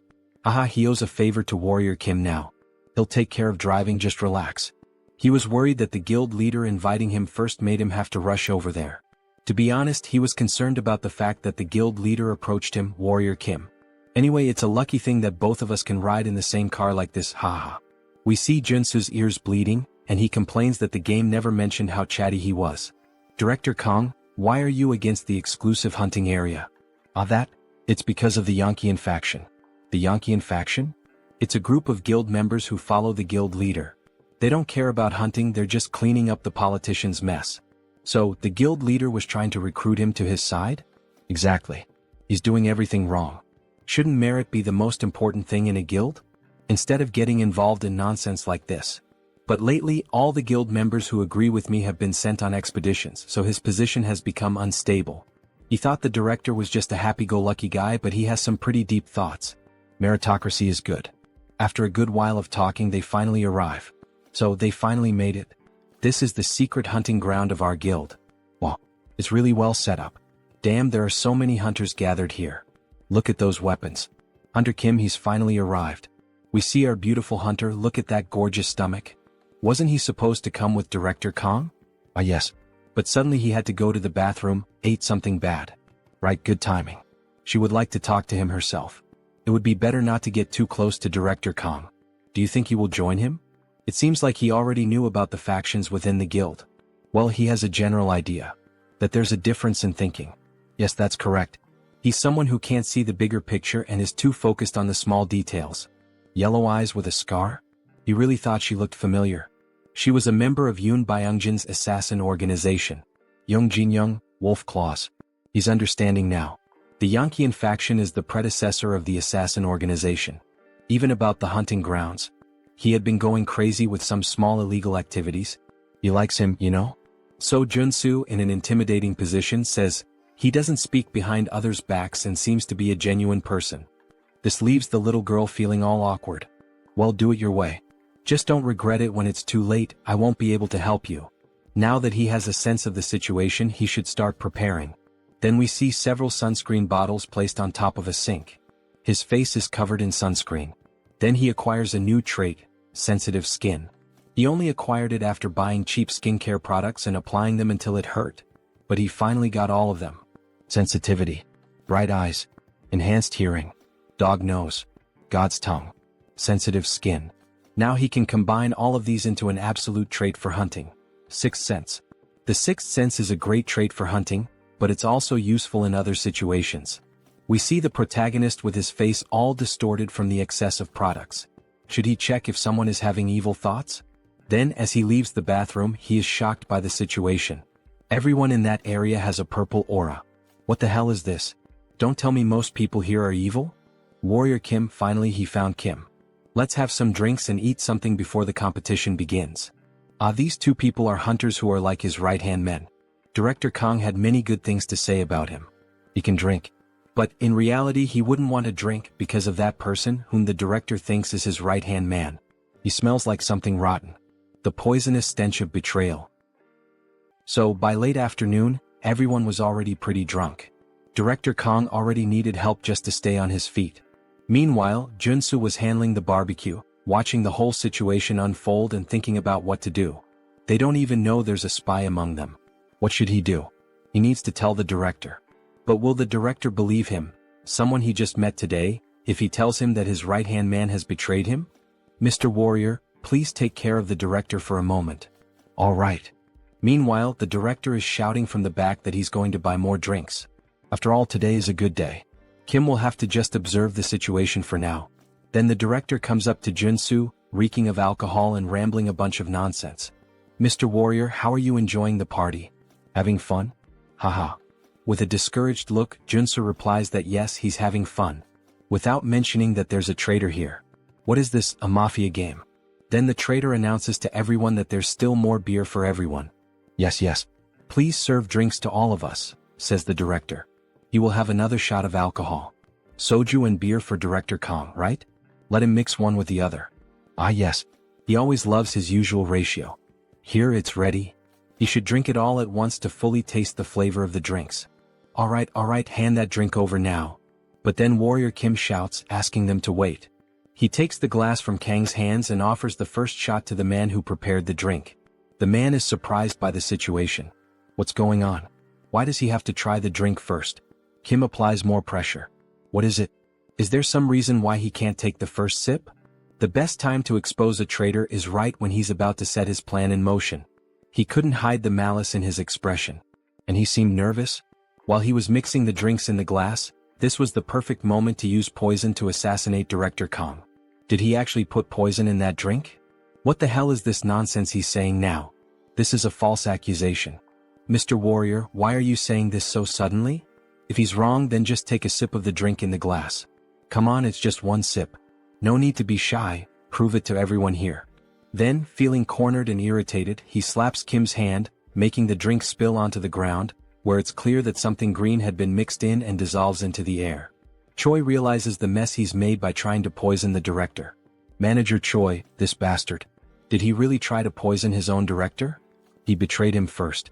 He heard everything from the chairman, that he was against the idea of his promotion. What are you talking about? He didn't do any of that. Yes, he did. Then Kim quickly kicks Choi's leg to make him lose balance, taking control of the situation. With the sword now at his neck. Alright, then we've confirmed that he really was a traitor, director. What should he do now? Stop, please. Spare him. He doesn't want to die, please. Or are you going to do it yourself, Director Kong? The chairman manipulated him into doing this. Please don't do it.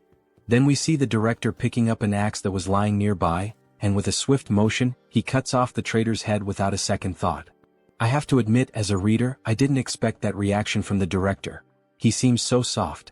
Leave a comment on the video if you agree with me that the director didn't seem like the kind of person who would kill someone so easily. We see the director covered in blood, with an angry expression on his face, still holding the axe. He always knew his right-hand man was greedy from the start, but he never thought it would reach the point where he would try to kill him just to take the position of director. In the next scene we see them driving at high speed. They need to get out of there as quickly as possible. If anyone finds out they killed the spy, they will come seeking revenge. Yoon Byung-jin, that bastard. He thinks he can get away with this? That's why he got rid of all his men. That cunning bastard. Then the sound of a car horn breaks through. The hunter Young Jin-young is on their tail. Director Kong, did he get anything? She heard a rumor that he found the grand prize. No, they didn't find anything special at the camp. No, she insists she heard news about it. That they killed and decapitated Manager Choi. She pulls out a sniper rifle and fires at them. Kim activates all defensive features. Sensitive. Night vision. Enhanced hearing. Insight. Intuition. Focus. To avoid the rain of bullets chasing them, they swerve through the road. After all, an entire fleet of cars is pursuing them. All the vehicles begin firing at the pickup truck of our protagonist. Director Kong leans out of the vehicle and points a magical item toward them. Damn Yankeean group. Those filthy bastards. How dare they shoot at Director Kang's car? Then we see some of the pursuing cars being destroyed in a powerful explosion. However, there are still many more cars and trucks continuing the chase. Director Kong tells Kim to slow down a little because at this speed he can't hit them properly. Wait, let me show you something, says Joonsoo. Show what?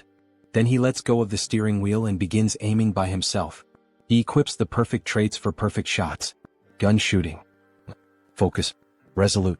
Shooting technique. Rapid reloading. Trait set effect activated, stabilization is applied.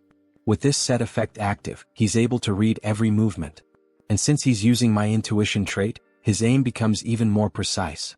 Then, with a perfect shot, in true American sniper style, he hits the tire of one of the cars. This causes it to lose control and crash into other vehicles at the same time, triggering a massive chain reaction. Holy shit, what a shot. He's like a god of shooting. Hunter Kim, he's like a monster, isn't he?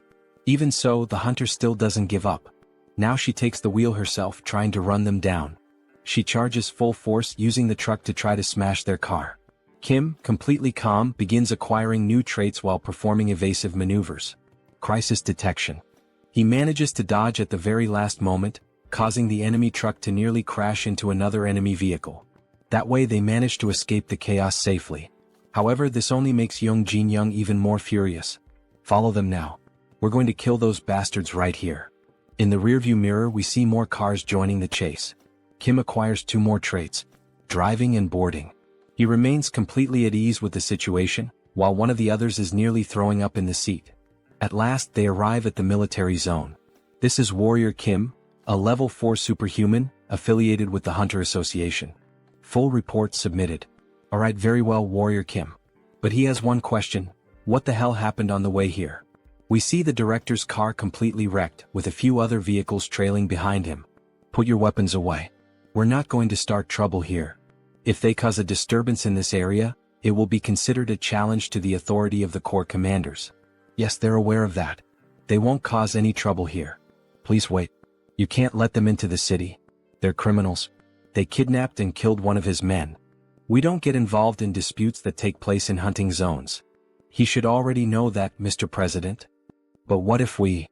Then the guard's aura changes completely. He slowly begins to draw his sword.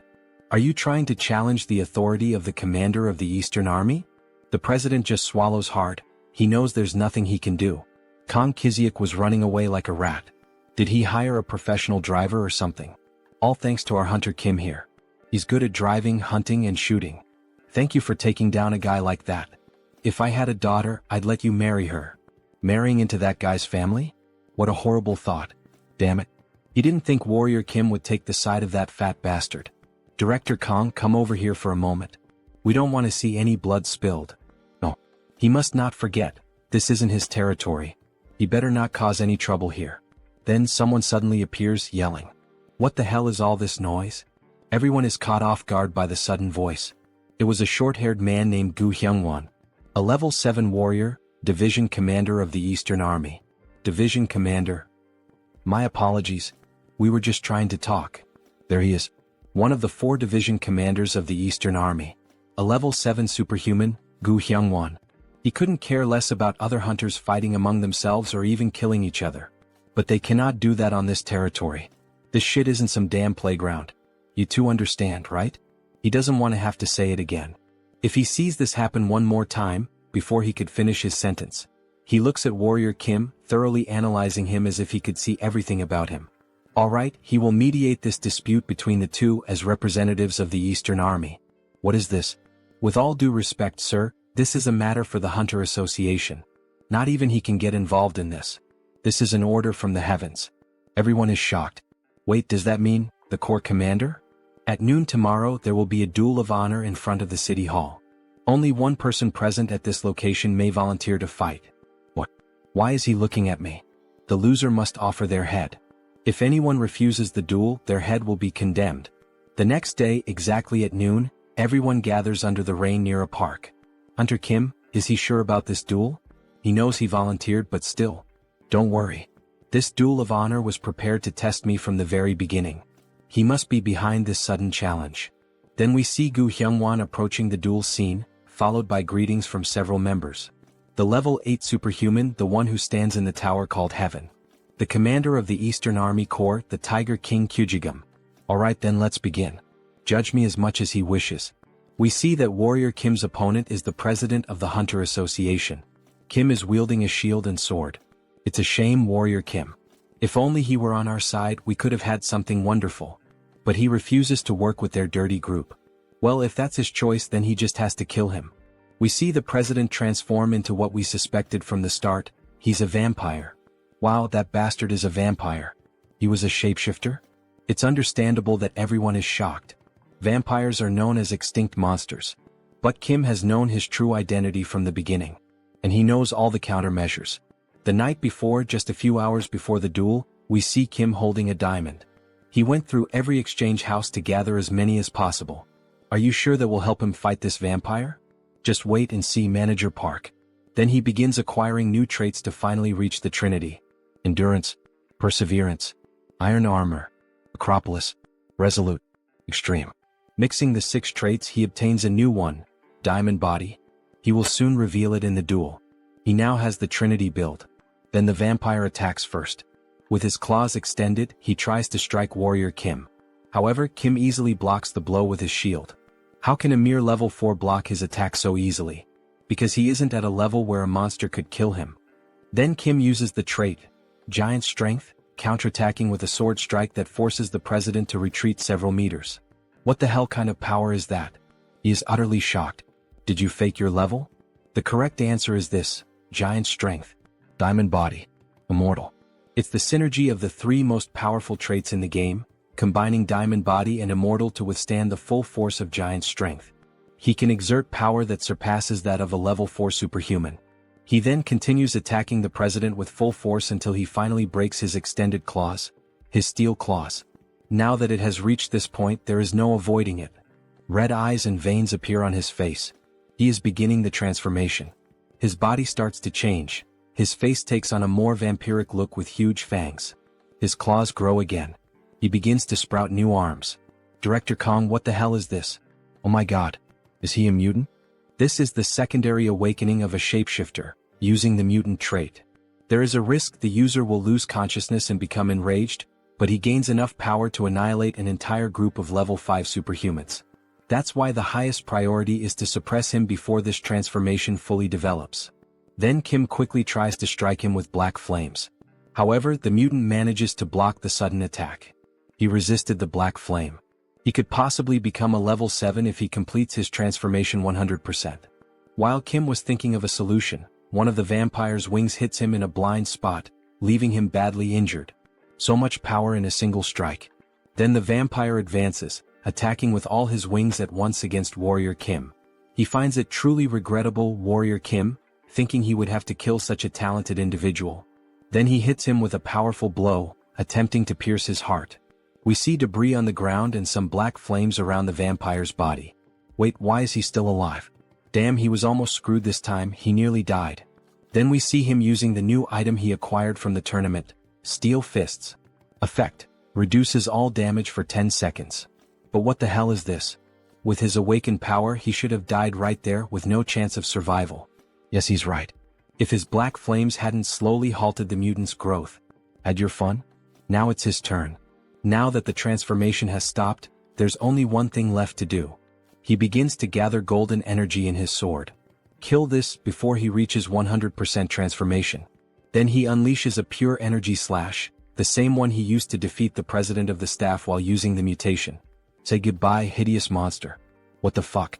We only see a trail of golden light on the vampire. Even the sky started to clear after the heavy rain. He actually defeated the level 5 vampire. He still can't believe it even after witnessing it with his own eyes. Phew. It was a fierce battle. He knew from the beginning that he would win. He defeated the president of the association. We're screwed. Screwed, he says. Hunter Young, say something, what are we going to do? But she remains silent, showing no reaction, only a look of sadness in her eyes. What is Director Kong planning to do with the association now that the president is dead and there's a vacancy? He's not sure what to do, but what if Hunter Kim were to take the position of president? It would be great to have him as president. No thank you. The director knows the association better than Joonsoo could ever imagine. So he wants to believe the director will do a good job. Kong is pleased to receive the praise. Of course, all of this is driven by interest. After all, he can only obtain his mandatory quest once Kong becomes president. Then we see Gu Hyungwon approaching after the duel has ended. Warrior Kim, follow him. The Corps commander wishes to see you. As expected, that man had been watching the entire time. Kyujigum. Night falls and we see the moon above a brightly lit tower. The Tiger King's palace. Inside, for people are in the room, 3 servants and possibly the master. Hello, his name is Warrior Kim. He thought Kim was over 100 years old, but he doesn't seem to have that age. He's heard that from level 8 onwards they transcend human limitations. Yes, he saw his battle and it was entertaining. Who is his teacher? He doesn't need to exhale his mana to dominate me. He can sense every muscle fiber and mana pathway trembling. He has no master. Seriously? So that means Warrior Kim is self-taught? As expected. Their movements are still unrefined. His sword skills were basic and his combinations weren't very smooth. They are being overly critical of him. Interesting, my child. Tell me, would he like to become your student? Joonsoo had anticipated this situation because he makes the same offer in the game as well. When he becomes your student, his rapid growth is guaranteed. And as a reward he will receive the Corps Commander's technique, the Tiger King's sword. But unfortunately, it is a great honor to receive such an offer, yet he would prefer to follow his own path. He dares to refuse the father's offer. Has he gone mad? If he accepts the offer he will face many restrictions. Taking the easier path is not always the answer. He should be bowing his head at this moment. He is going to discipline this young man. Quiet. He explodes with rage, emitting an aura that leaves everyone in the room frozen. That killing intent. Just feeling it is like being stabbed by millions of blades all over the body. But somehow he will endure it. Then he activates defensive and morale-boosting traits. Oh, so this kid managed to hold out?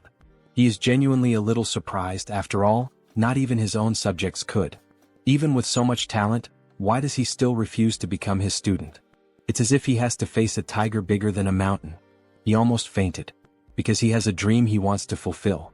That is to reach level 9. It's to reach the constellation that only 4 have attained so far. But to reach level 9 as a warrior, he would need a high-level swordsman, mana cultivation techniques, and most importantly, enlightenment.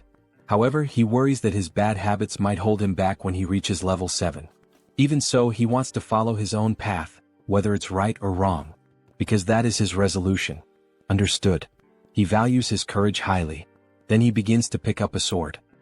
Here, boy, take this with you. The servants are stunned by what they just witnessed. Wait, is that the Black Tiger sword of rank SSR? He unsheathes the sword, which emits a golden aura. Is it really the SSR rank Black Tiger's sword? Even his hand trembles with nervousness. Yes, boy. Now come over here and take this. I have another gift to give you. The elders present are stunned by the situation. Then Joonsoo approaches Kyujigam, who places something in his hand. We see a flash drive. It contains the Tiger King's secret technique. The Tiger King with the sword. From what he's heard, the sword you use, the one that shatters mountains, is known for symbolizing dominion. The Tiger King's swordsmanship is similar. As dominance and speed blend together in perfect harmony, it will suit you well. Thank you, Commander of the Army Corps. But why would Kyujigam give such great gifts to someone like Joonsoo, a complete stranger? He's not going to refuse them, of course, he's not insane. But still, it's a heavy burden. Answering the child's question, he saw both passion and talent in him. His eyes lit up as he spoke about the ambition to follow his own path.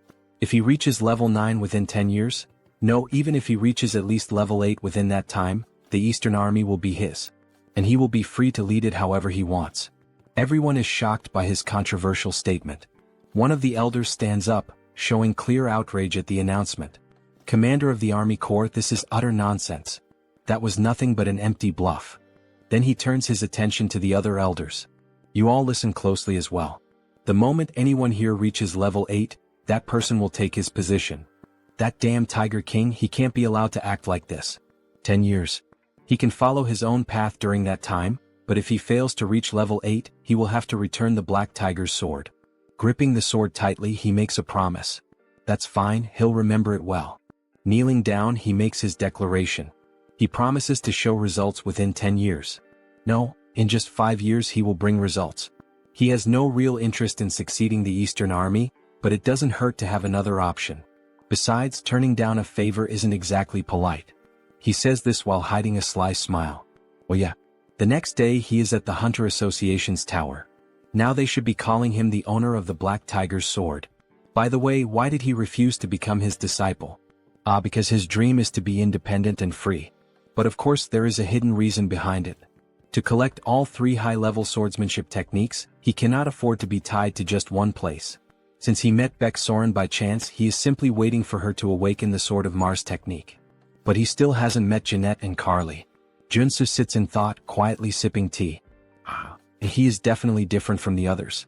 Without him, our association would be in danger, Hunter Kim. So, he had something he wanted to ask. The former director, now President Kong, grabs Kim's hand and asks enthusiastically.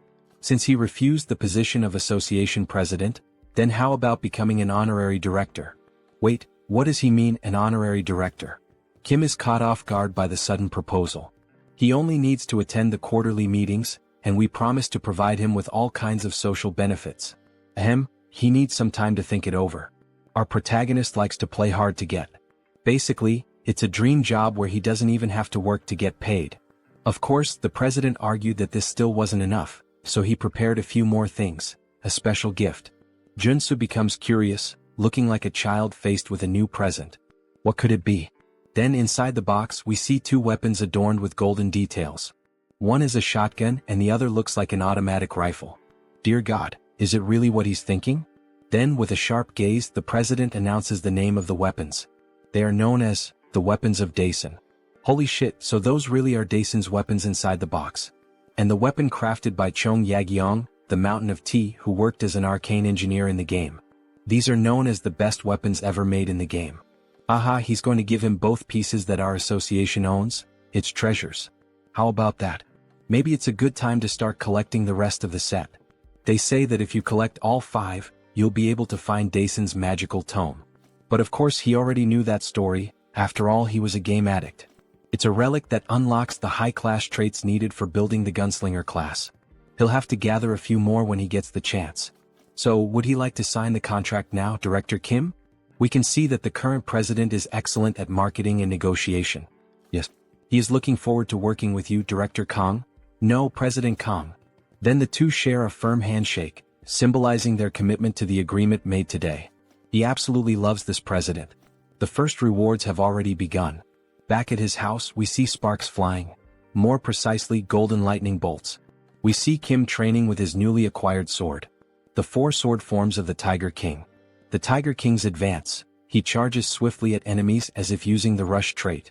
The Tiger King's fierce strike. A slashing attack in the shape of a crescent moon.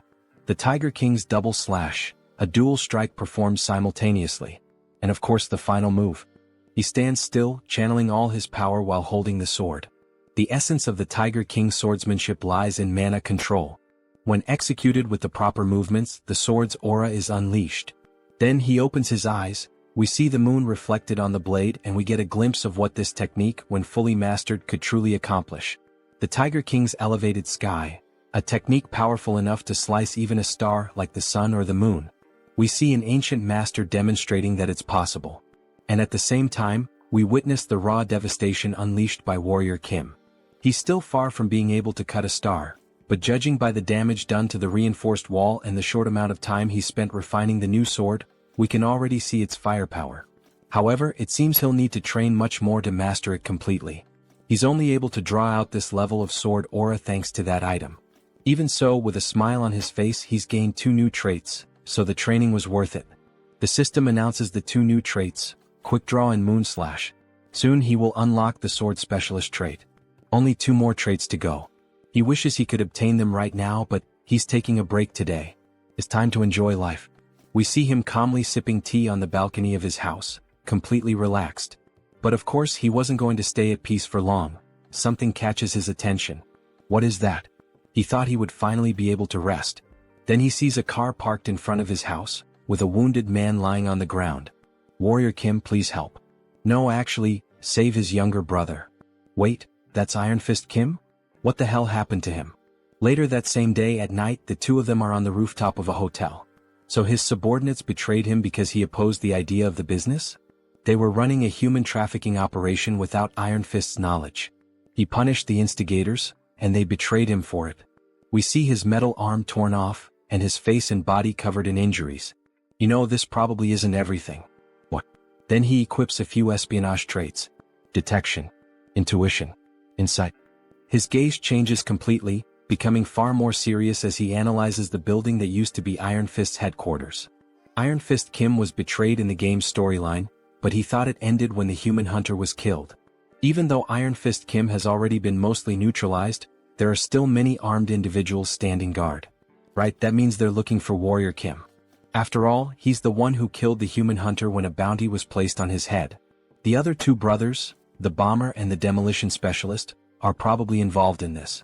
He's going to enter through the main entrance. In the meantime, the other should find his younger brother. The main entrance? Is he insane? He's sure there will be traps there. Why would he? Just trust him. After all, he's a level 4 superhuman now. You know how it is. Then, in great style, he begins reloading the weapons he received from the president. The bullets float through the air as if charged with mana and electric currents. Not to mention he's armed with top-tier weapons. Then the door opens and Kim enters carrying the automatic weapon. It even looks like an AK-47. That idiot really went in through the main entrance, huh? We see several guards waiting for Kim, armed with pistols fitted with silencers and armored shields. They look like a SWAT team. So this is him, right? The man who betrayed Iron Fist Kim. He didn't betray him. He opposed the business plan meant for the organization. But still, human trafficking is a bit too much. Don't you think? Then he draws his weapon. What are you doing? The guard laughs. This is a bulletproof shield. Go ahead, shoot me. He doubts Kim has that kind of audacity. Unfortunately, it's the worst mistake that random guy has ever made in his life. Alright, since he asked for it himself. With a huge smile on his face, mana channels at the tip of the weapon. He finally fires a shot that easily pierces the shield, hitting the enemy directly. How did he penetrate the bulletproof shield with a single shot?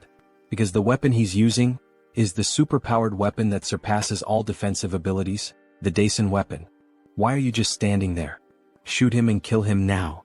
Then a gunfight begins straight out of an action movie. As he runs and dodges bullets, he modifies the weapon's mechanism, extending its magazine. The first weapon he received from the Hunters Association was the Daisen shotgun. The skill this weapon possesses is devastating. It's a powerful trait that shreds and pushes back everything the bullet touches. We see multiple shots fired at once, hitting the entire front line of enemies. He keeps running while using his mana shield to deflect attacks. He equips 6 traits for this combat.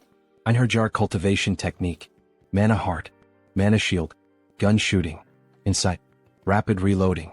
And if he adds more traits that have synergy with these, we see him reloading the weapon with incredible speed as he rushes toward the enemies.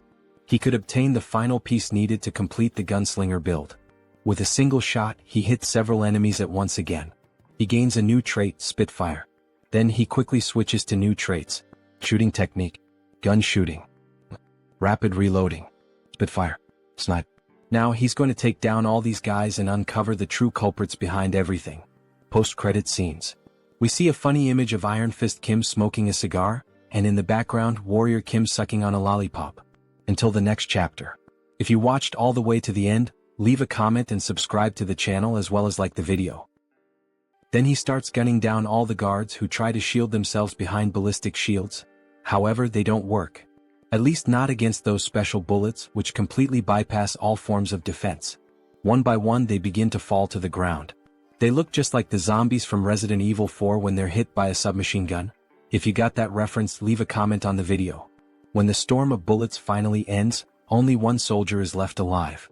It's the same one who, at the beginning of the invasion, was confident and laughing, thinking that Warrior Kim was a fool for entering through the front. What the hell? How did he manage to pull all of this off on his own? This guy is literally a one-man army. There's no way he came up with this entire plan by himself. Where are the others? As he interrogates the last remaining soldier, a phone on the ground begins to ring. Kikik, very well done Warrior Kim for getting past those worthless soldiers. Alright then Warrior Kim, let him give you a little farewell gift. Wait, what does he mean, a gift? Suddenly, he hears a deafening sound coming from above. No way, that can't be. We see a massive explosion heading straight toward him. The noise he heard was the bombs detonating inside the building he had just invaded. The building is shown in ruins. Columns shattered by the force of the blast, chunks of concrete falling from the sky. Pieces of metal torn in half and collapsing. Anyone left inside wouldn't stand a chance of surviving. However, that's not the case for Warrior Kim. By using the trait known as dash, he managed to run fast enough and leap through a window, narrowly escaping being consumed by the flames or crushed by the building's debris. We get a clearer view of the building's condition. These lunatics. They used the entire structure as a trap. He's going to have to teach them a lesson. He activates the trait, trace to locate the two brothers. We then see a red line extend from the protagonist's hand and spread across the floor, moving as if it had a life of its own, something that wouldn't stop until it had tracked down whoever he was looking for. Eventually, it reaches a new building, stopping on the 25th floor. So that's the way then. They can try to hide all they want. With his traits, he can find people like them with his eyes closed. However, before he even finishes that thought, he's suddenly caught off guard by a ballistic missile flying straight at him, which he narrowly manages to dodge. A massive explosion erupts behind him, showing that the brothers aren't playing around, they're actually trying to kill Kim. Alright then, so that's how they want to play, huh? Fine. He's going to settle this long-standing feud once and for all today. We then see Kim equipped with a powerful sniper rifle, one from the Daisen collection. A beautiful sniper with electric blue lines running along its frame, giving it the appearance of being charged with energy. He then activates the 6 core traits of a sniper. Gunner. Sniper. Focus. Insight. Intuition. Alright, let's see what these bastards are up to. He brings his eye to the scope and begins aiming. The visual effect makes it feel like he's inside a first-person shooter game. In fact, it almost looks like he's using wall hack, that infamous cheat that lets players see through walls. A glowing purple line marks the direction of the enemies. Alright, target acquired. Time to eliminate. He begins to channel the shot with mana swirling around it. A beautiful effect forms around the weapon. Fire. As the brothers attempt to escape, one of them takes a perfectly guided headshot straight to the skull. If he ever pursued a career as a professional FPS player, he'd definitely make it big. Hey, what the hell just happened, brother? We hit ourselves intentionally between the buildings, so how? You'd better find a good place to hide. Because the shots he's firing now can't be blocked by walls. That's because these are special bullets that pierce the tangible to strike the intangible. Then we see another shot fired in their direction. They're known as soul bullets. The bullet flies straight between the buildings and hits the second brother directly in the head, making it a double kill. Warrior is the MVP. He didn't finish them off completely because these bullets strike the soul instead of the physical body. But that's even better, because others will take care of the rest. He then grabs the brothers and throws them to the ground like gifts, dropping them in front of Iron Fist Kim. As he assesses the situation, he hears someone calling out, "Brother. Everyone's alive and well. We've been protecting your younger brother, boss." You have no idea how worried he was. Worried both for his brother and for the rest of the team who had been taken hostage. Wait, where are the other members? All the captured members escaped safely. They're currently hunting down the traitors. What are you going to do now? We'll have to start erasing all traces of the human trafficking operation. But of course, before that, he's going to punish those who dared to mess with our organization. Iron Fist Kim is taking longer than he expected. Finally, the wait is over. Warrior Kim, please listen to what he has to say. He then bows deeply before the protagonist. What happened? Tell me everything that happened. Please, he begs. Teach him how he can become as strong as Joonsoo. He's learned from this incident that he needs to become stronger to protect his people.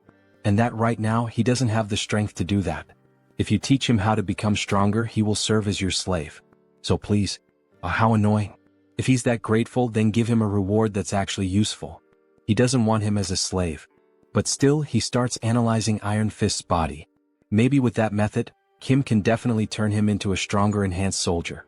They can even perform a magical oath right away. He'll swear his loyalty. Wait, he's seriously willing to take a magical oath? Yes, of course he is. Alright then. He's going to train him like he's going to die starting tomorrow. Thank you. He swears he'll serve him well, sir. Maybe it's finally time for him to have a loyal subordinate. The next day, we see an abandoned area with several destroyed buildings surrounding it. Warrior Kim and Iron Fist are walking through the deserted place. Wait a minute, wasn't this place? Yes, this is where the body modification facility is located, the one we took from the Caretakers Association. That's right. And it's probably the place where those traitors continued their human trafficking operation. Wait, this place? He told those guys to use this facility only for enhancement purposes. Wait then. He finally realizes the reason they're here. You brought him here to modify his body? Yes. This place is the best for enhancing a reinforced superhuman soldier. Today he will undergo a biological mutation and have prosthetics implanted at the same time. At the same time? But isn't that dangerous? Many people suffered mana overload attempting that. Don't worry. You just need to make sure the combination of the mutation factors and the prosthetic components is correct. We see a massive metal door like the entrance to a secret hideout once controlled by the former organization that ruled this territory. Inside we see Warrior Kim working at a computer, programming the correct combination of mutation factors and prosthetic components. Meanwhile, Iron Fist is inside a green capsule. There are fewer ingredients than he expected. But it should be enough for a level 3 superhuman. Maybe those bastard soldiers of his stole some of the ingredients. The process of creating reinforced soldiers requires a method that is both standardized and unorthodox. Mutation factor plus prosthetic component.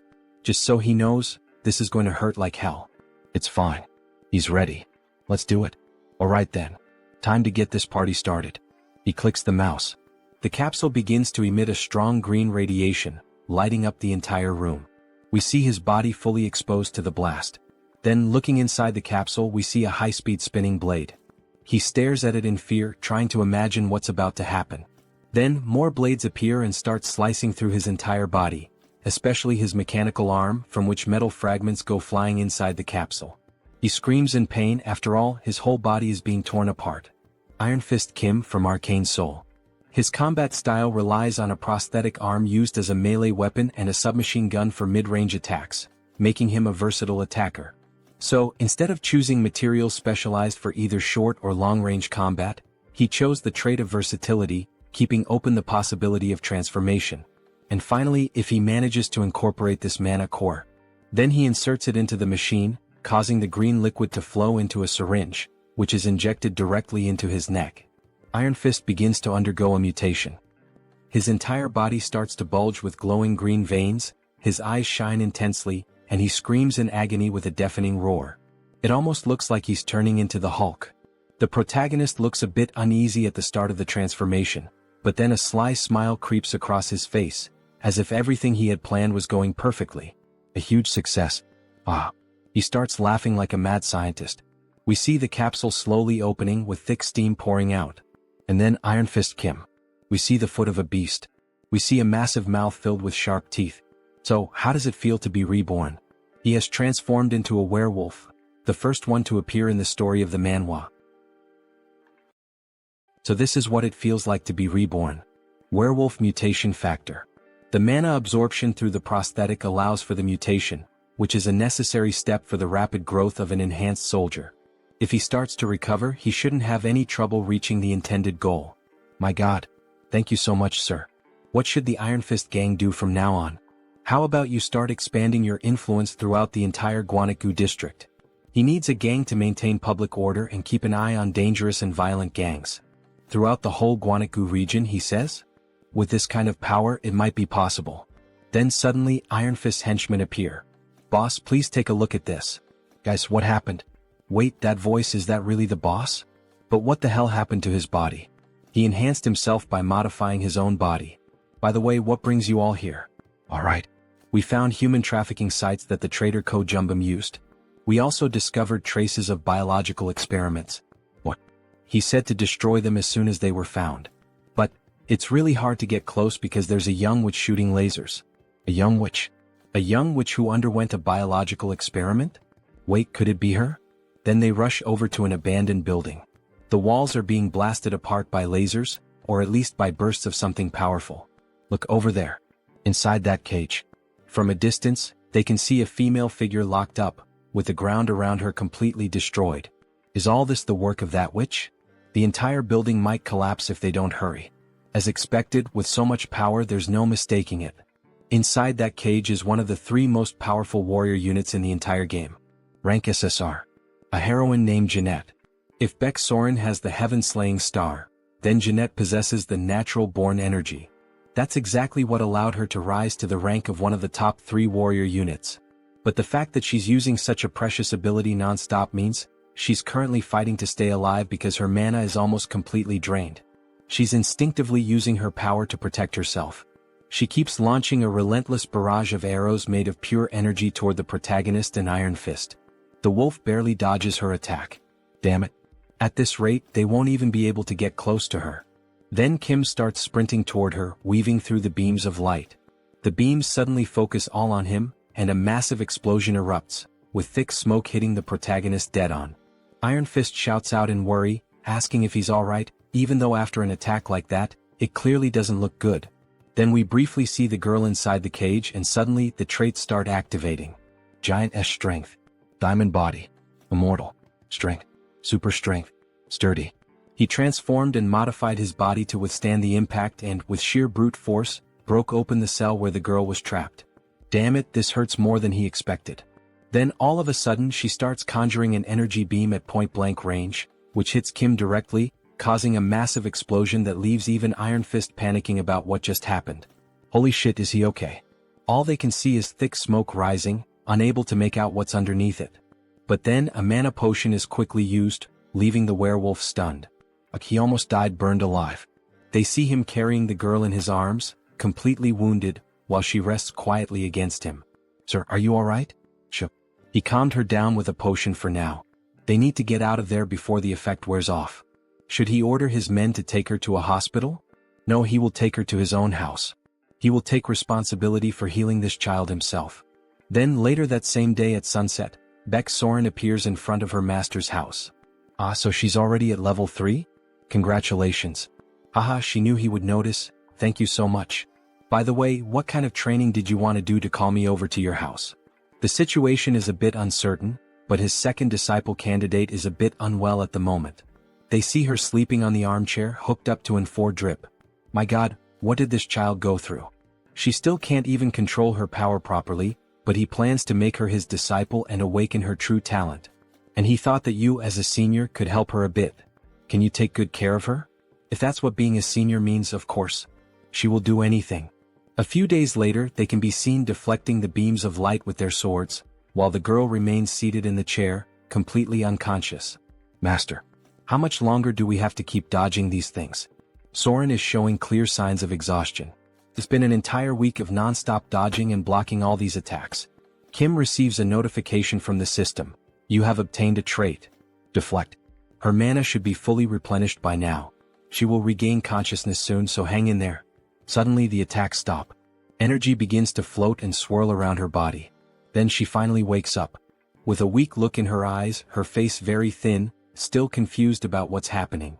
What's going on? Where is she? Hello, so she's finally awake. Soren grabs her hand. She was so worried that you would never wake up. Is she hurt anywhere? No, she thinks so, but where is this place? And why is she here? It's because that man over there rescued you. He also helped you recover. She says thank you very much, bowing deeply to them. They saved her. Her name is Jeanette. You're welcome. It's good to see you're all right. By the way, how did you end up trapped in that place? Now that she's regained consciousness, she looks like an angel, haha. He was getting tired of the laser beams. Her parents died while fleeing from the Iliang magic tower. She was captured and then... My god. Just as expected. It's exactly like the game's story. Jeanette, you are more than welcome to stay here if you have nowhere else to go. Actually, he would like to accept you as his disciple. Wait, her. Why her? Yes, so that she can avenge her parents' deaths. He will teach her to become a superhuman. But she has nothing to offer in return. It's all right. She can repay him when she's strong enough in the future. She gets emotional at Warrior Kim's words, fire burning in her eyes, and Soren finds her so adorable. Okay then, make her into a superhuman, please. And she promises she will repay him in the future. Alright, then he looks forward to working with her. Alright, it's a deal. Welcome Jeanette. She is an extremely precious talent who will teach him one of the 3 most powerful swordsmanship skills in the game. Then all of a sudden she releases a massive burst of pure energy right at Kim, which barely misses hitting him square in the face, leaving his pants soaked in crap. Sorry. She didn't mean to do that, it was involuntary. Soren tries to calm her down. It's okay, no one got hurt or injured, just relax. Kim is left stunned and shaken by what just happened, since he could have been seriously hurt. Jeanette, let's start by practicing your mana control first, alright? Okay, he thought she had already entered her rebellious phase. My god. Jeanette, the name of your trait is natural energy. Do you know what energy means? Do you understand what energy means here? No. Oh, she does know. It's like the aura of a sword, right? Yes. This trait is similar to Soren's Heaven-Slaying Star trait. However, you need to train your body to handle the power of the aura you wield. Because with a small vessel, the water will inevitably overflow. Although this trait gives you terrifying attack power, Jeanette is a tank. So it's important to focus on this first. You really think she can build up physical strength? Of course. He's going to teach you one of his own traits, Diamond Body. And it'll be even better if you can learn Mana Soul as well. He's going to use this chance to test the transmission system. She will help too, so don't worry. Thank you. Thank you, Senior. So cute. This will be the system he'll use in the future to learn swordsmanship skills from Beck, Soren, and Jeanette. He should start practicing right now. The Diamond Body trait hardens the user's body and mind at the same time. That's probably exactly what Jeanette, who has endured so much physical and mental damage, needs the most right now, isn't it? Eat as much as you can. The training will be tough, so eat plenty. Alright. They can be seen devouring a lot of food together. Eggs, salads, chicken, pork. A whole feast has been served. It's hard to believe that at the beginning of the manhwa, Kim was so poor he couldn't even afford medical expenses. She will need all this for her training. 2 weeks later, on a foggy night, we see Jeanette and Soren dueling, the classic 1 versus 1. Leona versus Fiora. Anyone who plays League of Legends will get the reference. Jeanette is playing defensively but tries to counterattack. Soren dodges gracefully, showing off her well-trained physique as she evades and tries to counter Jeanette's moves. To think they would reach this level in just 2 weeks. Both are truly natural talents. Beck Soren has already mastered the sword skill. You can stop now. You will take over from here. Pardon? You master? Now that her body is strong enough, she needs to train to control her mana with more precision. Yes. This is crucial, so try to block his attack. Both get ready, he's wielding the tiger sword he received. Using a legendary sword against a poor little girl. Then he charges straight at her. She raises her shield to defend herself. Even though she blocked it, she feels the strong impact and gets pushed back a bit. Kim starts delivering a series of quick strikes, forcing her to retreat even more and focus entirely on defense. She starts blocking his strikes more precisely, even using her natural-born energy to her advantage. You can sense it now. Her refined movements give off a solid presence. Her natural-born energy. Natural-born energy. Diamond body. Shield technique. Mana soul. And Jeanette's mana circuit. He then puts more power into a heavy sword strike and can feel her form clearly. Now he's the one who has to step back from the impact of her shield. Finally he lets out a laugh. She's controlling her trait with precision now. Cesar Jeanette has finally awakened. Soren congratulates her. She finally managed to awaken, such happiness, while hugging her almost like she were her own daughter. A daughter of Kim and Soren in a way. Then he congratulates her too. Good job. Congratulations on awakening. Thank you so much. It's all thanks to the two of you. An SSR rank really is on another level. To think she would reach level 3 as soon as she woke up. Good girl. Well, considering the others, maybe she shouldn't be so surprised. After all, I'm the only one still low-ranked. She can't let her junior surpass her. She's going back to training. Wait for me. Great. Make sure to grow fast and master the art of the sword. That way I can learn from both of you. He's literally planting the seeds now so he can reap the fruits later, and maybe in more ways than one. Alright, he can't afford to fall behind either. Before his two disciples' personal missions begin, he'd better take care of a few things.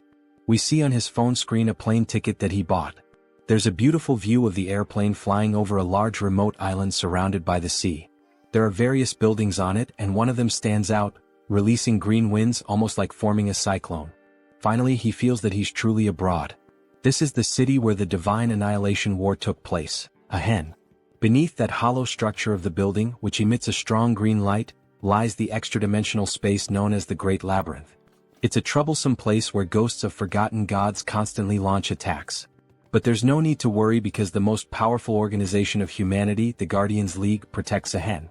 The true reason he came to a hen is right here. Diana Bar. Because here he can inherit the Einherjar cultivation technique from this place. Then he walks into the bar and sees the receptionist with two horns looking startled. First time here? Looking for a specific drink? We get a better look at her, an older woman with two horns and a cigarette in her hand. He's not here to drink.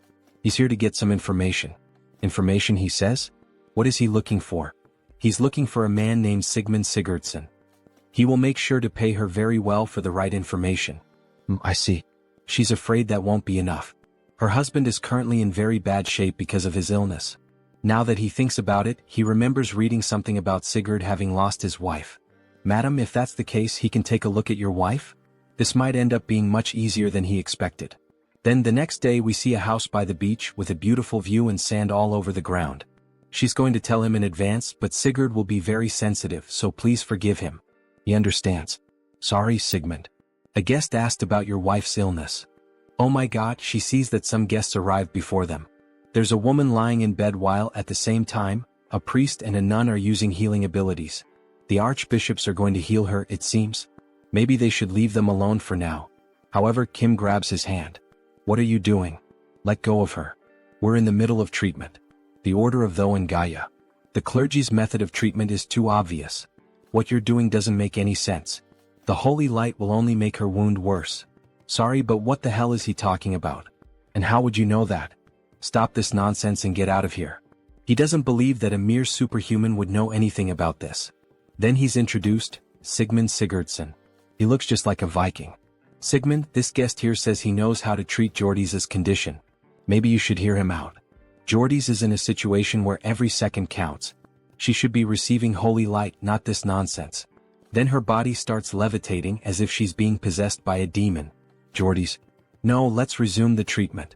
This can't go on like this, it will only lead to disaster. Then the nun starts using holy magic again. However, the woman just levitates even higher, leaving everyone terrified. Jordy's? Her eyes open, and a dark aura begins to emanate from her body as she screams in pain. What's happening to her? Resume the treatment immediately. It's too late. We can't stop this anymore with just light. What? Are you saying she has no treatment left? He starts to panic. But Kim answers him. No, she still does. Your wife's illness comes from the fact that she received the stigma of the demon god of the pitch-black Simmeries, right? How do you know that? Do you really know how to cure her? Yes, he's been telling the truth since the moment he stepped into this room. Then he kneels down and begs, he pleads, please save her. If he saves his wife, he swears in his own name that he will do anything Kim wants. And with that familiar sly smile, Kim accepts. All right, he will save his wife. But he will have to keep his promise to do anything. Kim then begins the treatment, equipping 6 traits. Einherjar cultivation technique, mana soul, mana amplification, focus, mana focus and mana stabilization. Then he starts the treatment. Stigma. It's a disease contracted from the demons of the labyrinth. It's one of the worst debuffs where a decaying deity marks the soul. The demon's soul gradually drains the victim's life force. Her convulsions stop. He just put her to sleep with his mana. Do not wake her up. Sir, we brought the materials you requested. Great. Let's start immediately. Then we see the entire room in darkness with candles lit and a mark drawn in blood. It looks like a satanic ritual. He begins creating potions using his best traits for this purpose.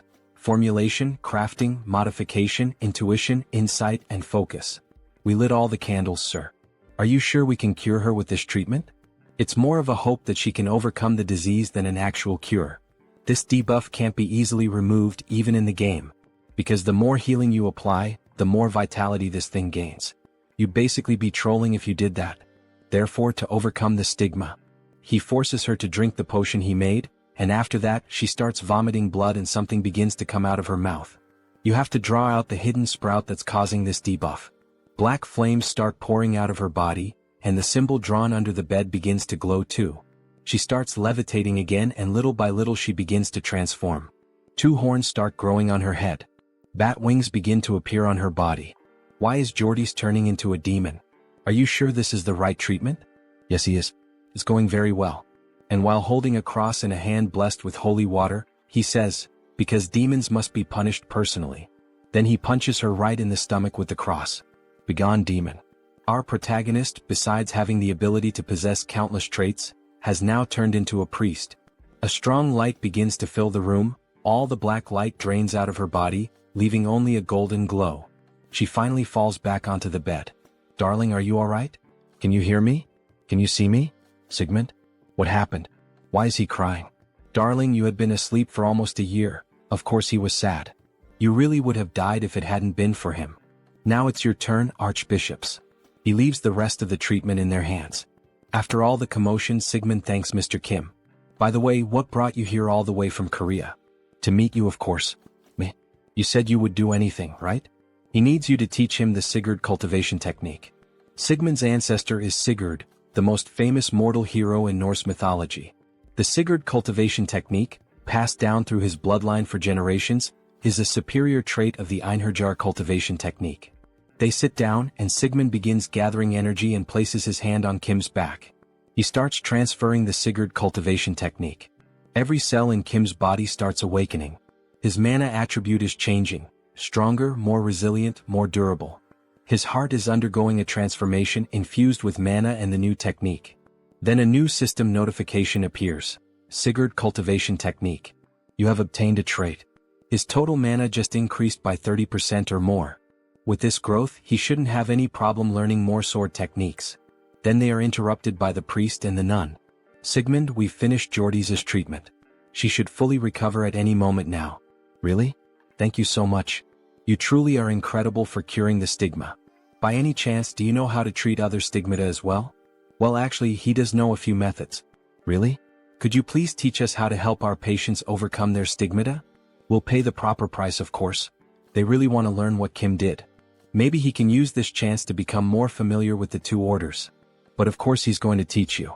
Both of your orders and the Guardians League work so hard to keep the Great Labyrinth under control, right? Oh my god, is he really going to help us? Even though the game only gives 2 options, he knows a different path, He absolutely cannot accept any payment from you too. He's going to teach you the methods for free. He says it with an angelic face. You truly are the esteemed saint of this era. Where is he? All I can see is light. He's too radiant. Are the 2 orders really going to get this information for free? Of course not. You really are an angel. How generous of you. Because this is the beginning of a hidden quest. Now his usual devilish face returns. always taking advantage of others. Then, when night finally falls, the villagers begin to celebrate in the village. A toast to Lord Kim. They start drinking from large wooden barrels, the kind that resemble those used by the Vikings. Lord Kim. He's now the hero of our village. Drink it all. Down to the last drop. Wow. Their faces are already red from drinking so much. Kim says he'll drink within his limits. Oh really? Our hero isn't as strong with alcohol as he looks, huh? Dear, you can still drink more, can't you? Oh ho ho, of course. Then they raise their mugs full of beer once more, making a toast to life. Just how much do these people drink, anyway? Meanwhile, he is passing out from exhaustion after working so much. Then we see a flashback to 1 week earlier. Kim is in an auditorium with several priests, nuns and members of the church. A man is chained up around the torso, possibly suffering from the same illness as Jordy's. The foundation is demonic blood, but the method changes depending on which demon granted the soul mark. He spread the method to overcome it to both orders and to the League of Guardians, and began traveling to save warriors who were suffering from demonic stigmas. So, at the very moment the mark takes over the body, he once again exorcises another demon. Driving a stake into the body can expel the demon possessing it. Wow. Long live the superhuman. He performed a miracle. He changed Akin's fate just like that, so I guess the grand festival makes sense. But what he really needs now is rest. A good rest and a vacation. Phew, he barely made it through. The Nordics really do know how to party. Ichem? Superhuman, there you are. He was worried he wouldn't get the chance to thank you. Then we are finally introduced to who that man is. Director of the League of Guardians. A director. He came rushing over as soon as he recovered. Do you have a moment now? He's a bit tired at the moment. He thinks it's better if they talk later. What a shame. Our league president really wanted to meet you at least once. If he's not available, there's nothing we can do. He'll explain everything properly to the president. No. Suddenly, all his exhaustion vanishes. Please show the way immediately. If it's the president of the League of Guardians, he knows who that is. The youngest disciple of the Heavenly Demon. The Blood King SSR. It's an honor to meet you. He is Warrior Kim. Nice to meet you. He is Chinwei, president of the League of Guardians. Blood King / Chinwei. The president who protects the labyrinth and the dedication of the League of Guardians, he knows it well. Thank you for your words. It's simple, but please have a seat. They said you spread the cure for the soul mark in Akin? He's truly impressive, just as they had heard. Does he know Warrior Kim? In this world, there's no information that doesn't reach the League of Guardians. He heard you were called a rising star of Korea. Would you consider becoming his disciple? What? What do you mean by that? You happen to resemble his master quite a lot in temperament. Like someone with a vision that sees beyond. You mean, the Heavenly Demon? Yes, the Heavenly Demon. The greatest martial artist of all time, his skills reached the heavens. Although he has been in closed-door training and hasn't been seen for over a decade. The disciples of the Heavenly Demon, Divine Lord, Demon Marquis, Blood King. All of them are SSR rank in level 8, but the Heavenly Demon is on an entirely different level, level 0. And the reason for that is the Heavenly Demon's divine art. It is the ultimate technique of offense and defense, a cultivation art of mana, and even a movement technique, because it embodies the most powerful martial art in the world. Although the Heavenly Demon's divine art was passed down to his senior disciple, which is a shame, his own Blood Heaven Divine Fist art is still not something to be underestimated. Anyone who seeks power would never regret it. Unbelievable.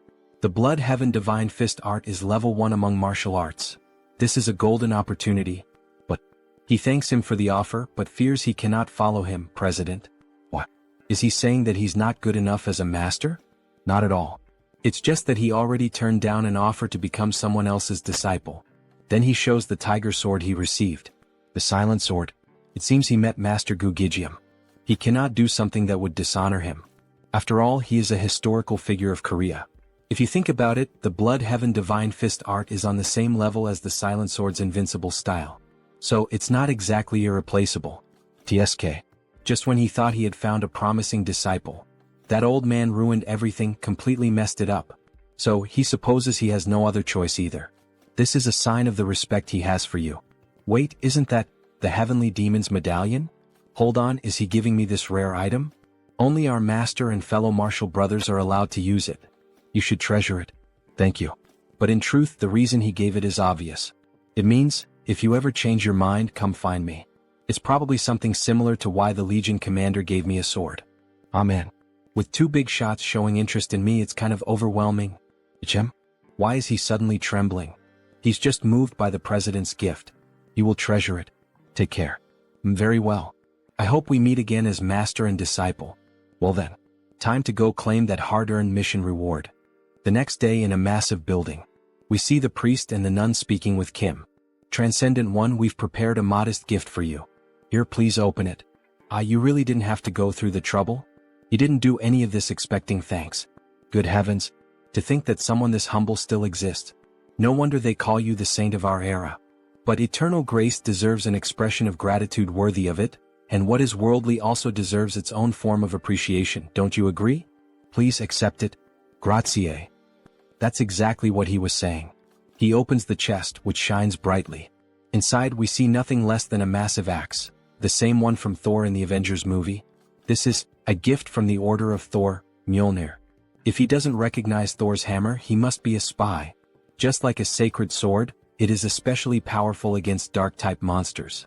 It's an SSR-grade weapon that unleashes even greater power. Please take a look as well at the gift from our Order of Gaia. It's a shield, of course, Athena's Aegis. An invincible shield that can freely shape magical force fields. Did you like it, Transcendent? You're really giving me all these over-the-top gifts? It would be a bit disappointing to stop here. Of course there's more. Come on, hand it over already. He's already getting dizzy. 10 bottles of IAS nectar, 7 diamonds, even the tears of an angel. What's this? Isn't that a demon heart? Exactly. We prepared it to be refined together with the nectar when you consume it. Maybe he should try to get a little more? So, by any chance do you have a flame demon dragon heart? Isn't that something used by fire-type mages? Yes, he can use black flame, so he needs it. The trait of the flame demon dragon is hellfire. If he's going to face the Lord of the Sun Tower, he's going to need it. Oh, understood. We will gladly deliver the heart of the flame demon dragon to you. This is our final gift to you, Transcendent. Wow, thank you so much. Secret mission reward, jackpot. And by direct order of the Pope, he will be named an honorary Holy Knight of the Order of Thor. The same goes for the Order of Gaia. It's only honorary, so there's no pressure. All right.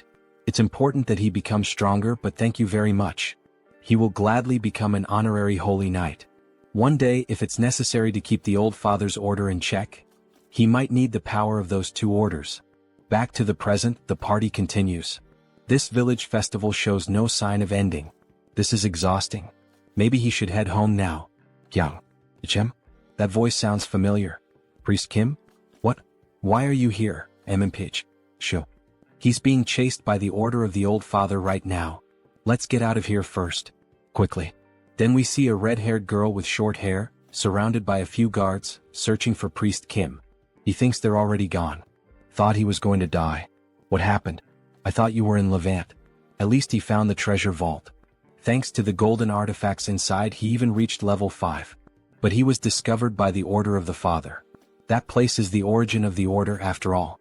Well, considering that Priest Kim's order is a cult not listed in the Divine Extinction Treaty, it's no surprise they're chasing you. Anyway, he's not sure if the trials are supposed to be that cruel.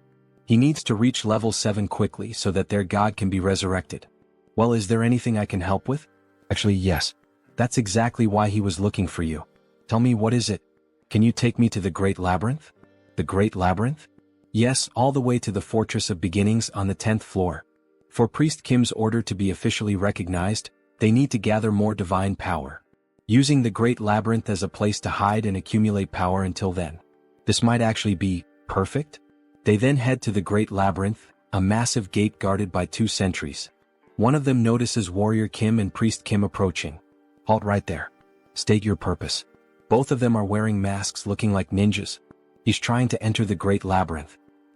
At this hour? He has his reasons. He covers his face and is treated like a criminal. Well, the Great Labyrinth is often used as a hideout for criminals. It's a lawless zone where the laws of the surface don't apply. Level 4 superhuman confirmed. They may enter freely, but remember, your identities will be checked upon exit.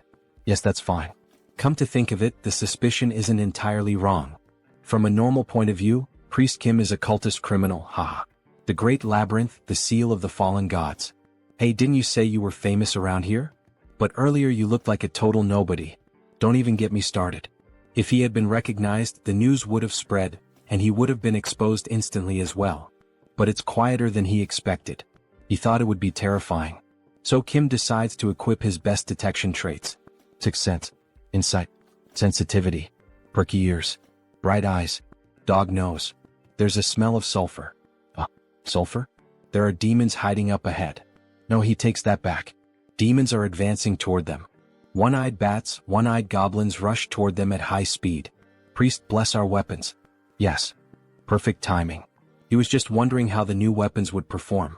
We see Thor's hammer glowing intensely with the priest's buff. SSR-grade weapons with golden blessings. Man, you could just throw them and it would already be a total massacre. He then equips the Thurring trait and wipes out all the demons with a golden lightning strike. As expected, Mjolnir is Mjolnir. It's incredible to think he wiped out all those demons. His blessing was insane too. It felt like it doubled the power. That's what you'd expect from a level 5 priest. Honestly, he was afraid the old cult of the father would follow him all the way here. But once they pass through that gate, they'll be free from the 9th floor so he can finally relax. But Kim begins to stare intently at the door and the priest asks why. What was with that sudden look? He thinks things aren't going to go as planned. They came in a swarm. They're much later than we expected, Savior. An inquisitor from the old cult of the father. How did they find me? No. Thinking about it now, he realizes it was obvious. They followed Priest Kim here. They must have the same tracking trait he has. No wonder they found us so easily no matter how much we ran. This tiresome pursuit finally ends here. And at last, Savior, he'll join our faith. Join your cult? What the hell are you talking about? The saint has blessed us with a divine message. If the Savior joins our cult, he will be treated as her equal. He will offer both his body and soul to the old father. So they're basically declaring without any pretense that they're going to sacrifice me now. Are you insane? Who gave you permission to decide that? No need to worry so much. Because right here, the ascension ritual for you, Savior, is already prepared. So they want to break me, trap me here, and offer me as a sacrifice. Did you throw the Westphalia Treaty into a soup pot or something? You know that doing things your way could cause absolute chaos, right? Someone so well-informed, why act so surprised? This is the great labyrinth, free from the laws of the surface, a place without restrictions. Then holy knights, kill this wicked cultist who deceives people with a false and twisted god, and bring the Savior here. Yeah, this place is beyond the laws of the surface, which means he can also rip their limbs off without consequences. Young, do you think we can handle this? There are 2 level 5s and the rest are all level 3 or higher. We can do it. Because he has. Priest Kim, bless me. Yes. All the high-level traits he's gathered and the weapons he's earned. He then throws the blessed grenade toward the enemies, which explodes right in the Inquisitor's face, causing a massive blast boosted by the priest's buffs. What a cheap trick you're trying to pull. These little toys won't even scratch my skin. We see the guards taking position to defend her. Then, suddenly, Kim appears above them with a massive missile launcher. He equips his best traits: gunslinger, shooting, aiming, rapid fire, insight, black flame. He fires multiple missiles at the enemies. It's useless. Old father. Protect your children. Then, in the shape of a cross, lightning strikes down from the sky and forms a powerful magical barrier. It precisely deflects all the missiles. This is the true power of the old father, Savior. Well, up until now it's only been friendly punches. But now the real punch is coming. Then he activates the new trait he acquired, Sigurd's combat method.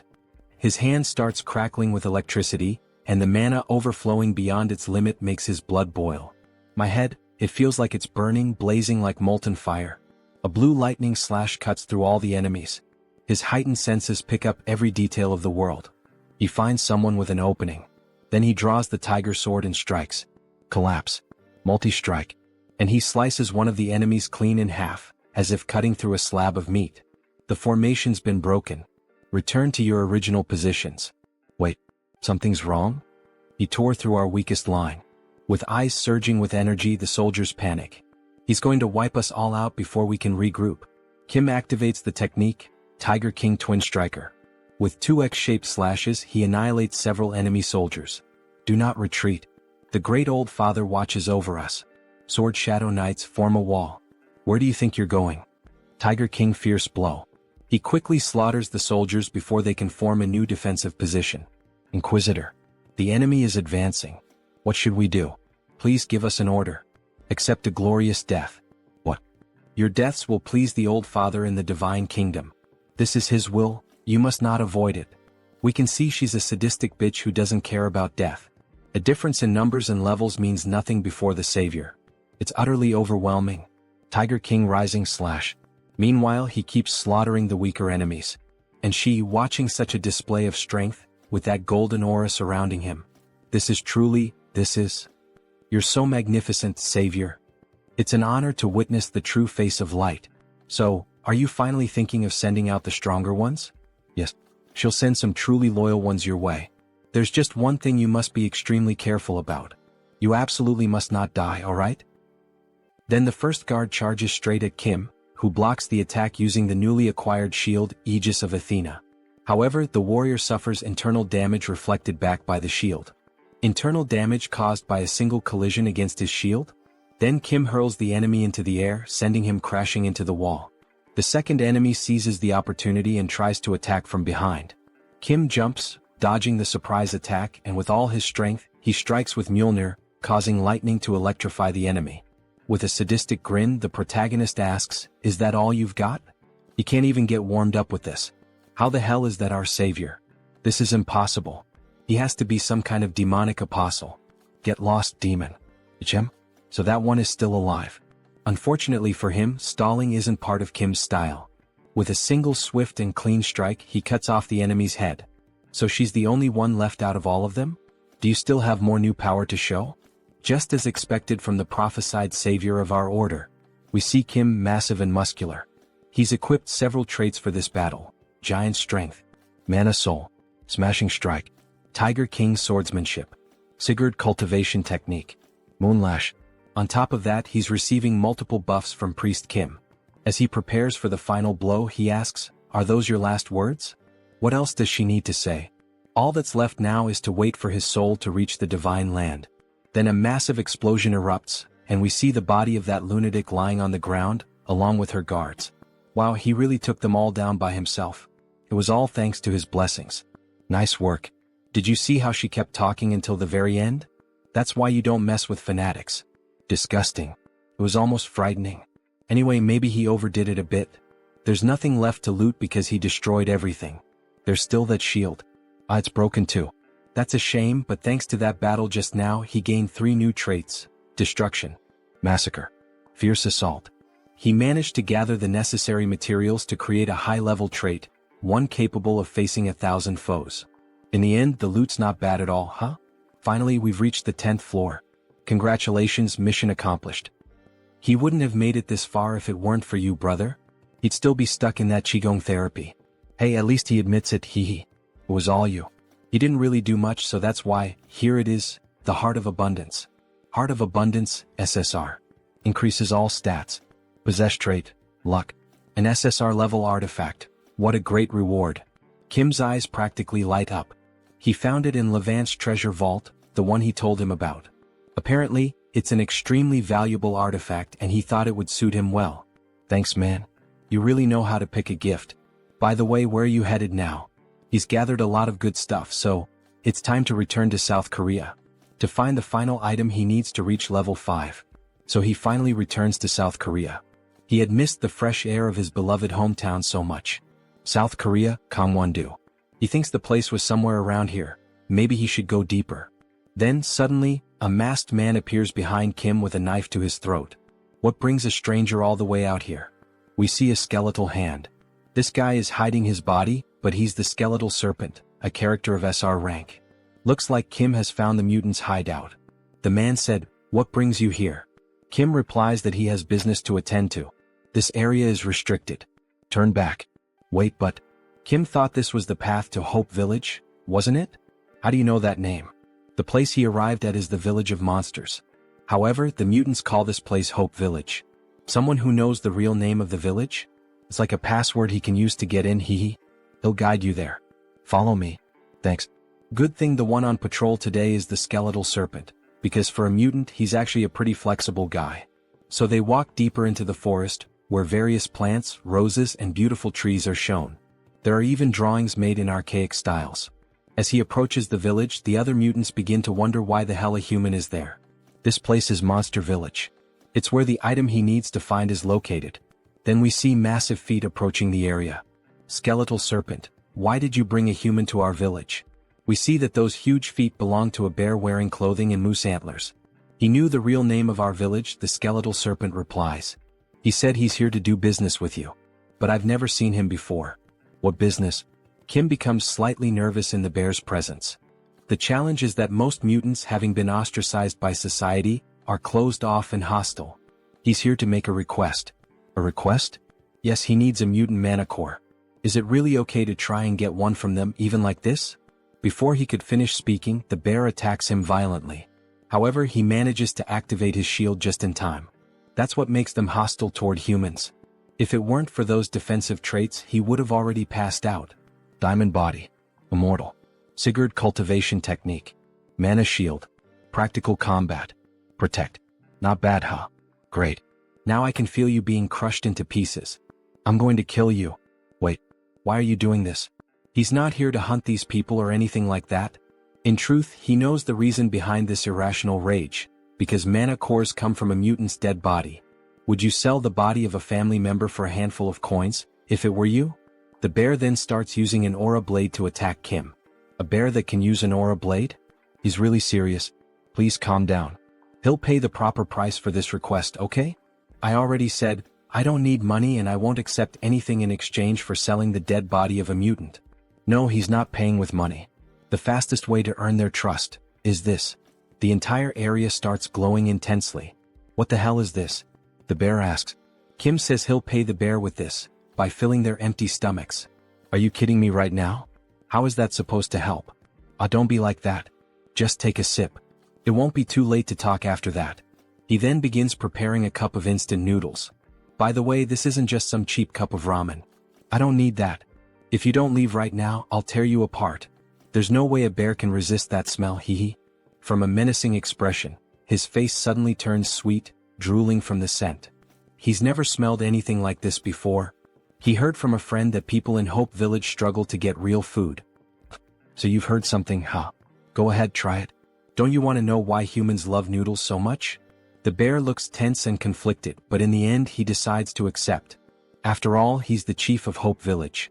Is to learn more about human culture. That's why he's eating it, not because the smell is irresistible. But we see him savoring the new food with delight. This taste, it's divine. The gods themselves must have made this. That scene of the noodles wrapping around the bear and him drifting away on a tiny boat really resembles something out of the anime/manga Shokugeki no Soma. If any of you subscribers have read or watched it, let us know in the comments. How can something taste this good? Do you have more? It must be really delicious. What? He's prepared lots of other things. Everyone come try some. Not every mutant has senses as highly developed as the bear's, so he added a bit of mana core powder earlier to help with that. Wow, so sweet. Slurp slurp. Look at that damn bear eating everything by himself. Where's that always serious and responsible chief now? All we see now is just a happy animal enjoying himself, haha. He's a good human. Do you happen to have more of those sweets? Did he just befriend them now? However, the skeleton stood off to the side, simply observing the whole situation, and then he noticed the mana core powder. Wait, is that mana core powder? Can we even eat that? What? Mana core? Shit, he already ate 2 of them. It's understandable that they're cautious. If something goes wrong, a mana core can cause them to go into a berserk state. What the hell are you plotting? But Kim had prepared for that too. If you're that worried, then let's ask your guardian angel. He's talking about the entity with the power of prophecy. The one known as the godmother of the monster village. The tree goddess. The guardian angel of the monster village, the tree goddess. Although the power she possesses is weaker than that of other transcendental beings, she is indeed a divine entity. We see a very ancient tree shaped like a human, almost resembling an old woman. And so, all important decisions are made by her. The bear gathers in front of her along with the other mutants and Kim. Is what this human said really true, Great Mother? Yes. What that child used was level 0 mana core powder, purified by the holy water. He has given you, poor creatures, a great gift of nourishment. The mutant uses some kind of controller, similar to a video game one, to communicate with the tree. Thank the heavens. That means we can eat more. I mean, it won't have any harmful effects on our bodies. The godmother has given her approval. Really? Then we can eat more? Thank you so much for granting us your wisdom, godmother. He kneels down to offer the proper thanks, while the other mutants celebrate, many of them overjoyed to finally eat something good. Then the skeleton approaches Kim. With this, the doubt has been cleared. It seems he made a fuss for nothing. Sorry. It's alright, he understands. There's no need to apologize. Now that the misunderstanding between us has been resolved, how about we have a Korean barbecue party? We see 4 beautiful cuts of meat, even resembling bacon, ready to be cooked. Then he starts grilling the meat and everyone around goes wild. The smell, the look, even the sizzling sound as the meat cooks. Everything about it sends the mutants into a frenzy. Meanwhile, Kim is having fun cooking for all of them.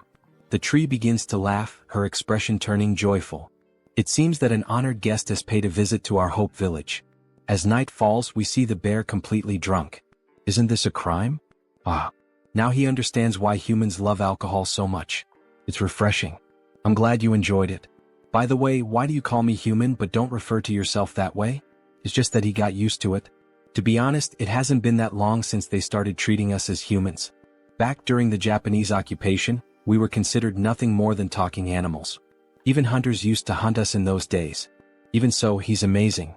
From what they've heard, he played a major role in the Korean War, and that's why mutants have more rights nowadays. But he couldn't have done it alone. It's been so long since the entire village enjoyed the company of an outsider. Do you want it or not? Just one more, uncle.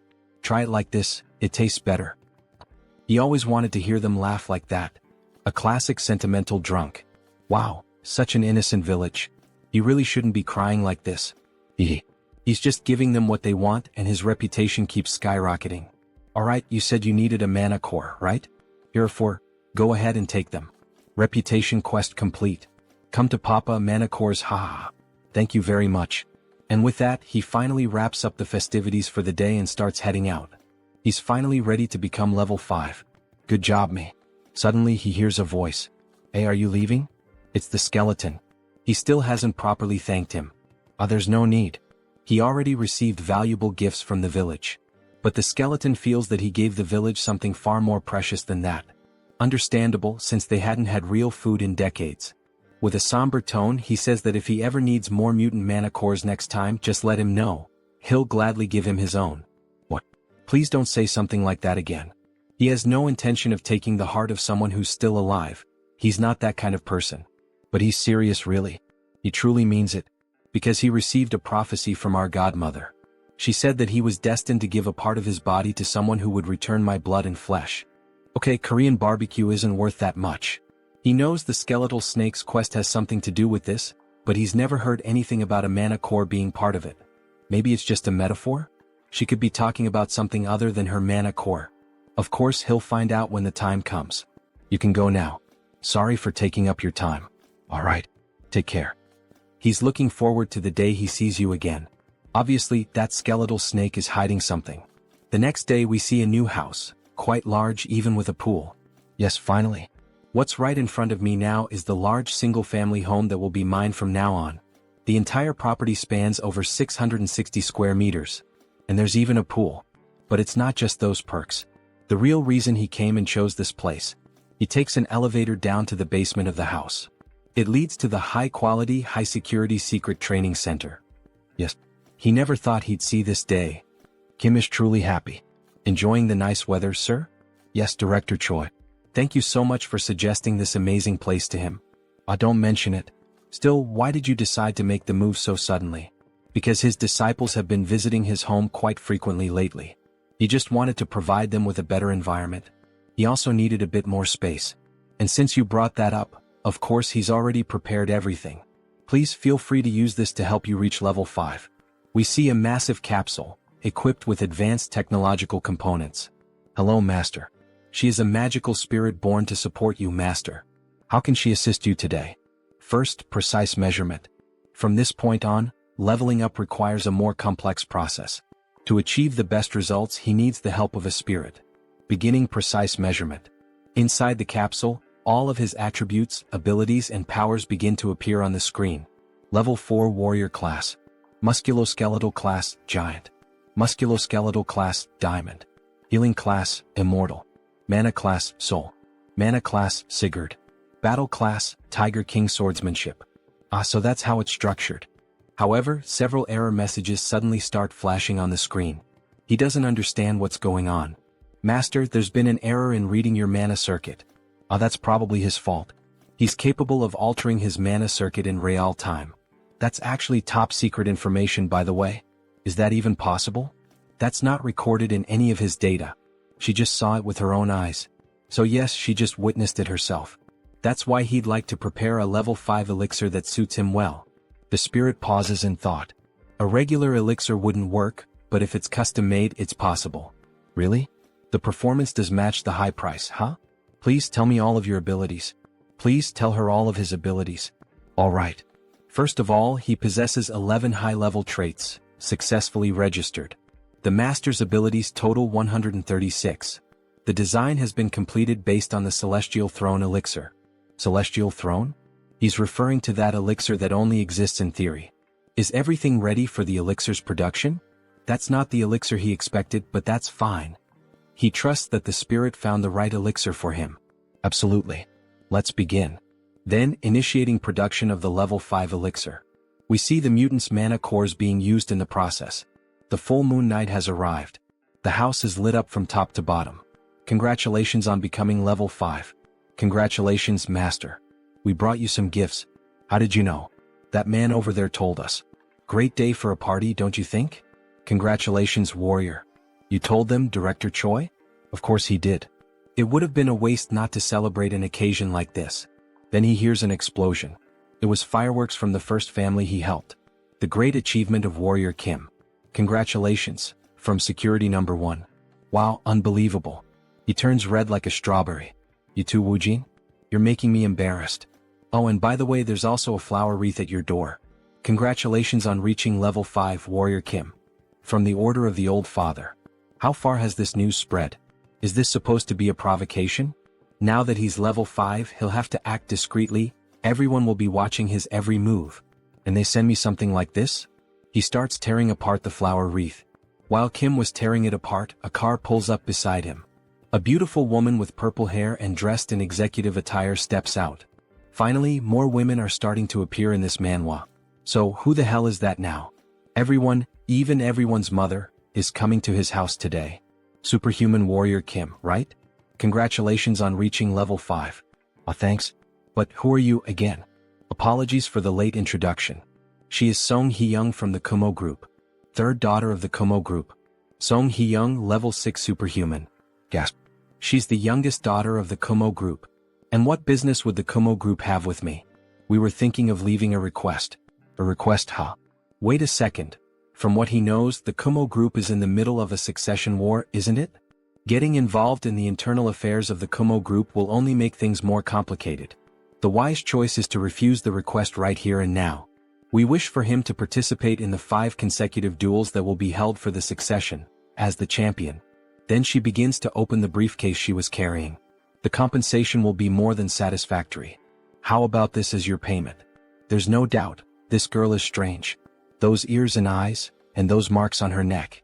Wait a second. That pistol. Is that the gun that holds the power of destruction among the Daisen weapons? That changes everything. Bring me the contract right now. Time to get some rare items. The next day they head straight to the main building of the Kumo Group. Such generosity on her part. Imagine her offering a Daisen weapon. He already owns 2 from the Daisen series. She knew he would accept the offer. Since she's willing to pay that much just as a fee, he can't help but wonder what she'll give him if he actually wins the duel. She will give him another weapon from the Daisen series, one that has the Paralyze ability. Wow, seriously? It's like one of those buy one get one free deals? Well yeah. If he manages to win consecutively, she'll give him even more incentives. But he shouldn't get too greedy. After all his opponents will be level 6. He just needs to defeat the one she tells him to. Other than that, he can relax. And so, the day of the tournament finally arrives. A massive arena with a huge crowd watching the spectacle. Even Kim is impressed by the sheer scale of these duels. The two of them walk toward the designated area and end up encountering Hee-young's brothers. Look who showed up, the little sister. They thought she wouldn't dare appear in this stadium to try anything, yet here she is, wearing that look of disdain. However, she simply ignores them and heads toward her seat. How rude of their sister. Eldest son of the Kumo Group, Song Hee-jun. Level 6 superhuman. Leave her out of this. This is a fight between you and me. Second son of the Kumo group, Song Hee-cheol. Level 6 superhuman. It seems the two of them don't see Song Hee-young as a threat. It makes sense considering she's still young. The first duel will be between the champions of the eldest son and the second son. Yes, both are extremely strong opponents. We see the first superhuman.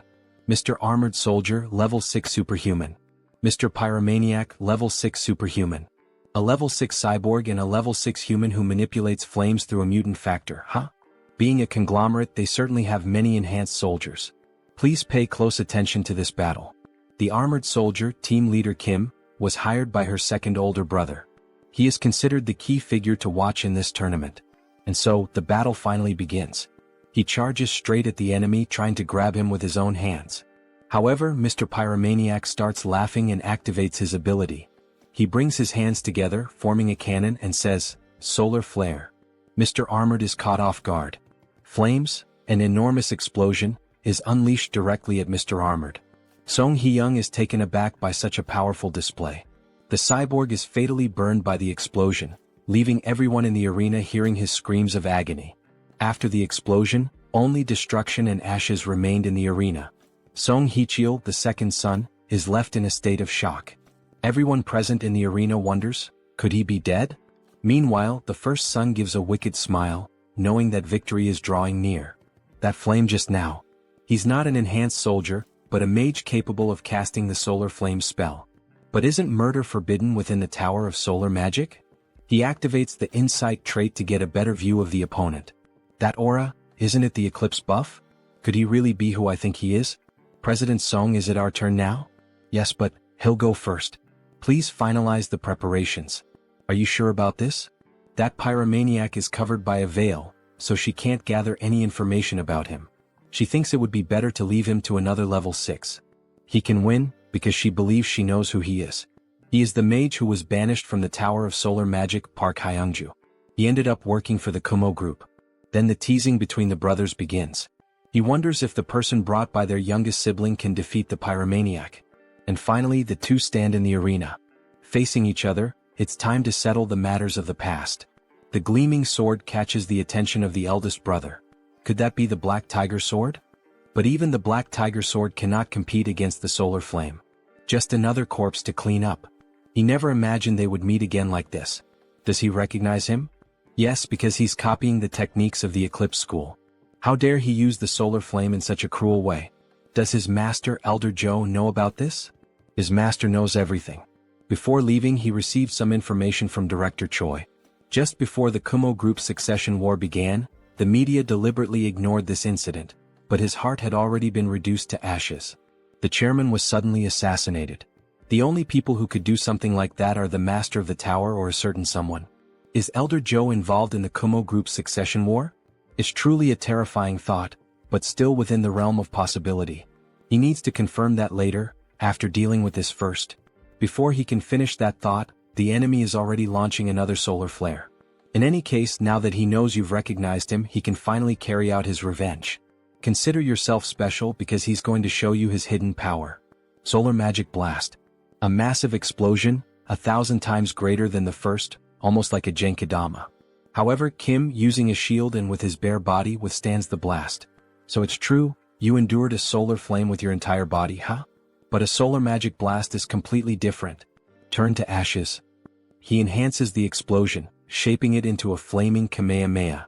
Impossible. A level 6 casting a magic blast?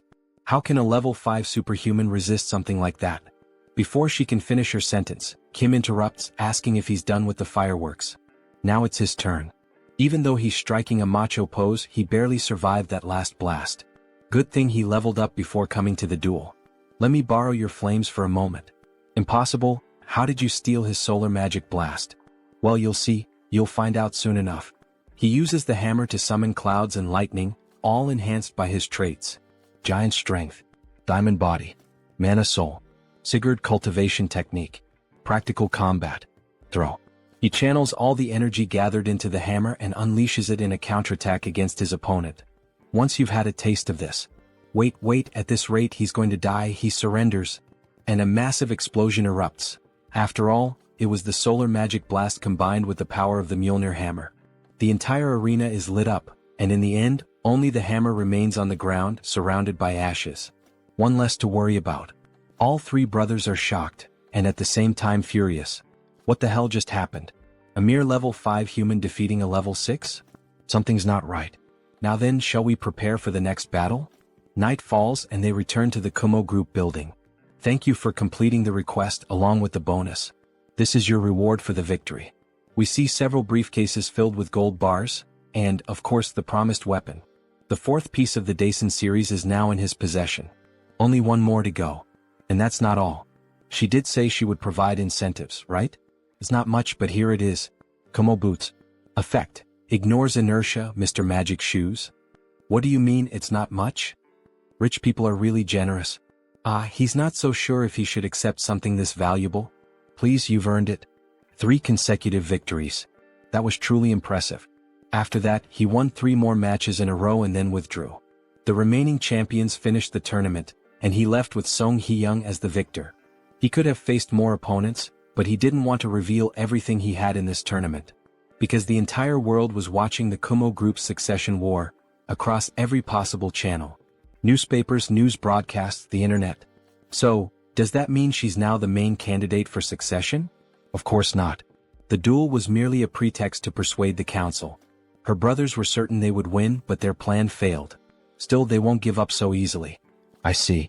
It's true she's at a disadvantage since she's the youngest. The only thing the Kumo group believes in is not morality or the law, it's overwhelming strength. Yes, but she has no intention of letting them do whatever they want. And that's why she would like to entrust him with a new mission. What kind of mission? She offers such generous rewards, there's no way he could refuse. There is one way to overturn this situation. She then touches her earring and a hologram is projected, of a black raven. The raven chip. This chip contains a mutated gene that responds only to our family's DNA.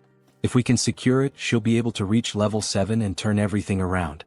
So she's willing to risk the dangers of the mutated gene. Of course he'll give it a try. Really? Obviously. He'd be a fool to turn something like this down. Because, in a place that looks like a shopping mall, a raven with deep black eyes appears. A strange-looking boy is on the phone. President Song. He's found the item.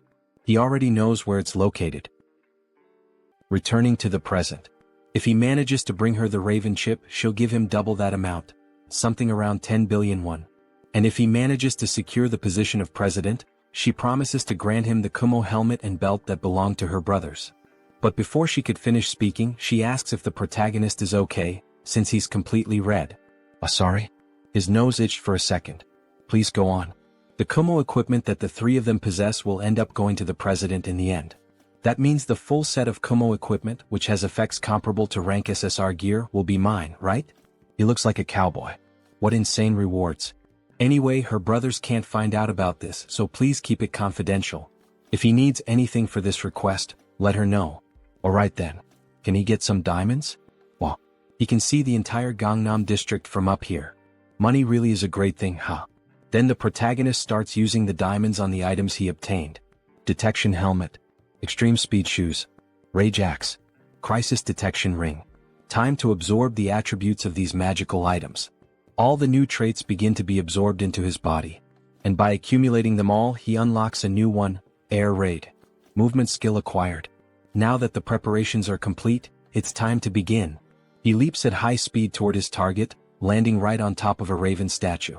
Now time to report to the client. President Song, he found the item. Already? Where was it? Right in front of the raven statue in the main hall. But there's just one small problem, President. And what problem would that be? He's going to have to make a bit of noise to get the chip. So, she'll have to take responsibility for what's about to happen, Chairman. He then destroys the raven sculpture, revealing the chip he was looking for, being carried by a golden raven. Raven chip secured. Where does he need to go now? Head to the body modification facility on the 2nd floor. She's heading there as well. Her brothers have probably already noticed. She needs to hurry. Don't worry. She's always hated the fact that she was born after them. So this time she's going to be faster than they are.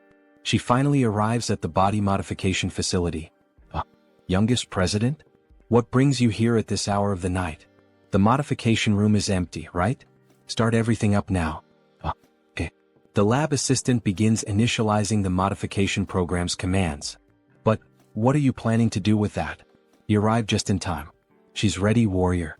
And so is the chip. Let's begin immediately. Don't tell me, is that the Raven chip? Then she'll leave the rest to you, warrior. Yeah, leave it to me. She's going to stay right here and see everything through to the end. Someone bursts into the room shouting, Song Hee-young, you treacherous bitch, how dare you act behind his back? Brother, he thinks she's already started the process. Nonsense. Stop her right now. He won't let you go any further than this. So, you took down a few of those superhumans back then, and now you think you can go against him? Do you even know who he is? Of course he knows who he is. The president of Kumo Electronics. Or maybe, he should call him the former president of the company? You son of a bitch. Wielder of the Black Tiger Sword. No matter how great a warrior you are, you can't fight both me and my brother, 2 level 6 superhumans at the same time. We'll offer you a reward equivalent to what Hee-young promised. So, how about we make a deal instead of clashing? Alright. If you want, he can give you the position of Deputy Director of Security at Kumo. How does that sound? Kim thinks over the proposal. Oh my god. What a shitty idea, man. Asking me to betray a defenseless client? That's such an old man way of thinking. Maybe it's because of your age? And he's even offering me an equivalent reward, like, he might have at least considered it if they'd offered double or triple the amount. But of course he values trust above all else, so he wouldn't have accepted it anyway. Siding with trash would only make him trash too, heh. Before he could finish, the older brother had already launched his attack, eyes red like a raven and sword in hand. He strikes directly at Kim, who defends himself using the shield he got from the island. Arc. This hurts more than he expected. So this is the power of a level 6, huh? Maybe he shouldn't have taunted them. Like they said, he can't handle both of them at the same time. But we see the older brother has been wounded. When? He missed by just a little. But it was close, huh? Moonslash. Since they don't have practical experience, it's doable. How dare he do that? Then the second brother draws 2 automatic pistols and unleashes a true rain of bullets. New trait unlocked, shield blocking. He was wondering why the shield felt sturdier. Shoot as many bullets as you want, he's not going to budge an inch. Brother now? The older brother dashes forward, aiming to disrupt the body modification process from behind. However, Kim quickly switches equipment. The second brother is caught off guard. Daisen gun of halting? The older brother is frozen in place. That bastard, where the hell did he get that weapon? Wait, where did he go now? This is a leap boosted by the air raid trait. Exploit the opponent's opening in an instant. We see the 6 traits he's using: gunner, gun shooting, spitfire, focus, rapid reloading. And he rains down attacks like an airstrike. Are you thinking of giving up now, Mr. Song Hee-jun? How laughable. To think you'd win with such a minuscule amount of power. What, are you relying on an item now? He then transforms. This is the Raven of Absolute Darkness. In addition, several building security guards start to arrive and surround the protagonist. He's going to put an end to your insolence here and now. Damn it, not even he can guarantee he'll get out of this safely. Everyone stop. A golden light begins to shine from the body modification capsule. Everyone turns stunned. Kim is happy it's finally done. The brothers are worried. This time, unfortunately, you arrived too late, my brothers. Third child of the Kumo group. Song Hee-young. Level 7 superhuman. She's taken on an angelic form, completely golden, a literal goddess with beautiful wings. She is now the Solar Raven. Solar Raven? Who does she think she's trying to scare? Alright then, let's fight. Please stop. If the youngest president were to fight seriously, this building wouldn't last a minute. He thought the outcome had already been decided in the last confrontation, and yet he's acting like this. Founding contributor of the Kumo Group, Director Young Kyung-jun. Is he disregarding the procedures decided by the shareholders? Now father-in-law. That's not what he meant. If that's not what he meant, then could he be plotting something beyond the president's death? He gets nervous and decides to back down. At last, we have a better view of the new president. A beautiful angel, or rather, a beautiful raven. Congratulations on reaching level 7, President Song Hee-young. He'll see her at the shareholders' meeting to elect the next president. A few days later, both are on the terrace of a luxurious house. As tradition dictates, her brothers have withdrawn from all their businesses and departed for the United States. Congratulations. She's about to become the next president of the Kumo Group. Fufu. It's all thanks to you. Did he receive the items from her 2 brothers as promised? Kumo helm, Kumo belt, Kumo boots. Ah yes, of course. Thanks to you he's completed the Kumo set. Ah. If you have more requests in the future just call me. While sipping her fine wine she remembered. Now that you mention it she actually has one more proposal for you. What kind of request with a high reward is it this time? Then she offers a different prize. SSS rank ring. A ring? Sir Warrior, would you marry me? Sorry, but he's going to have to refuse. I can't understand this protagonist. He gets so few chances with women and refuses this beautiful level 7 woman? I'm suspicious of this protagonist. Back to the manhwa. What? But why? There's no way you'd be lacking as a partner. And you're right about that. You have both wealth and beauty. Either way she's just not his type. Making that romance anime face. What? That's absurd. Why would such an insignificant factor matter to people like us? In fact, is it significant? She herself is surprised, just like me the narrator, to have been refused in this way. Yes, the narrator loves women in business attire. Whoever agrees with me type it in the comments and I'll send you a heart. He would like to marry someone who shows genuine affection. Not someone like you who sees me as a means to consolidate power. Quite romantic, isn't it? Kim Joonsoo, 22 years old, who doesn't want his pure heart to be betrayed, not even in Arcane Seoul. He truly is an unpredictable person. In that case she would like a cooperative relationship, where we can help each other at any time. Would that be alright? Yes, that would be more than welcome. And so, that night, a new alliance was formed with the clinking of glass cups. Then, after finally leaving her house and heading back home, he starts to grow pensive in the car. Kind of feels like he just threw away the chance to live in luxury for no reason. That leaves a bitter taste.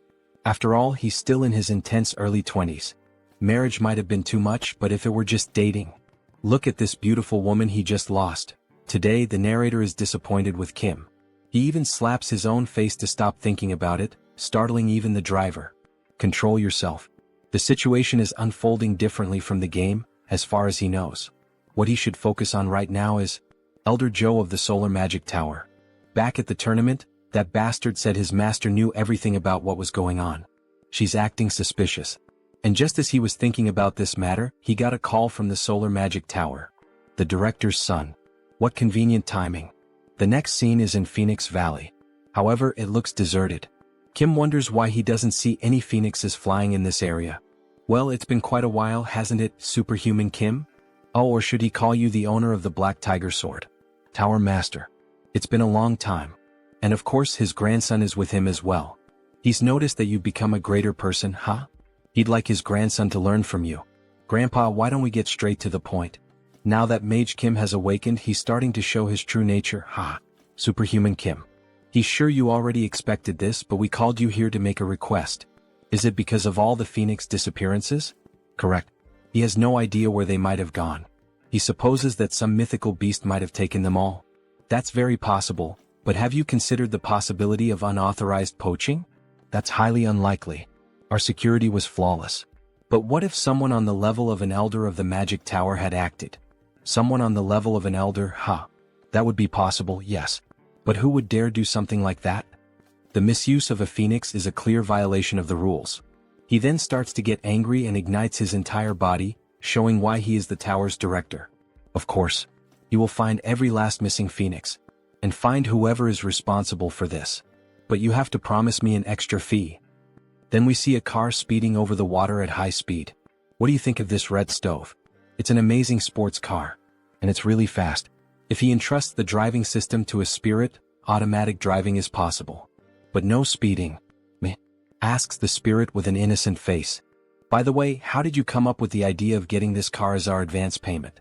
He could never even dream of driving it because his grandfather really treasures him. Because he needed it for the request. We need a very fast car to catch that thing. A huge bluish-green phoenix flying at high speed. A moment ago.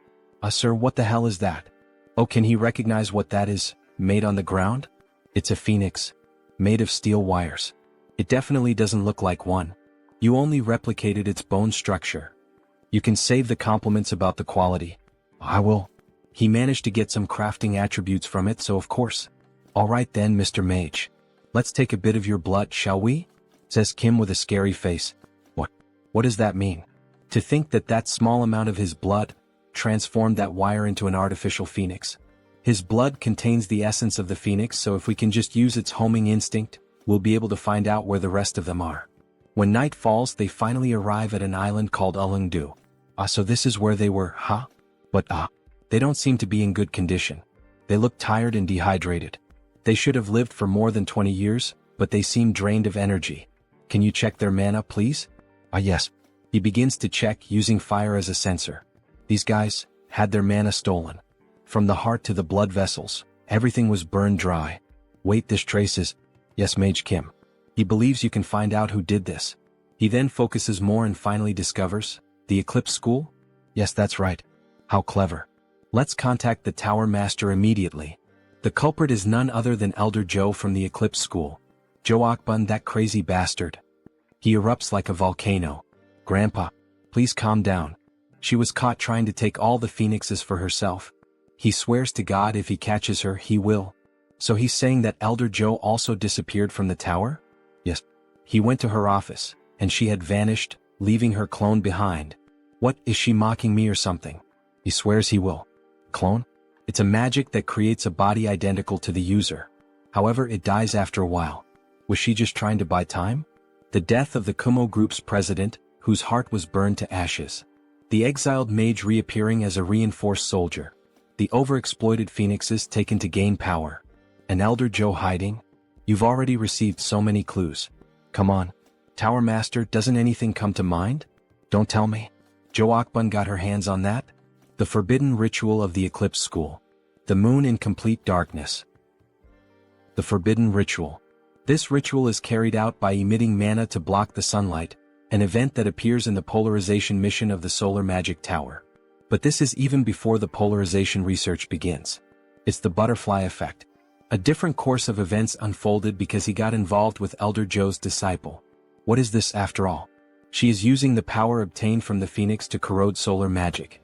And not just that, through the sky, land, and sea, she is absorbing the mana from every form of life.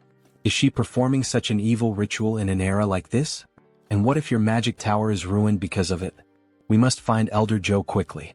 If she reaches level 8 with that power, we don't know what she will do. But how are we going to find her? He can feel a connection to a massive reservoir of mana in the distance. Follow him. He thinks he knows where that woman is.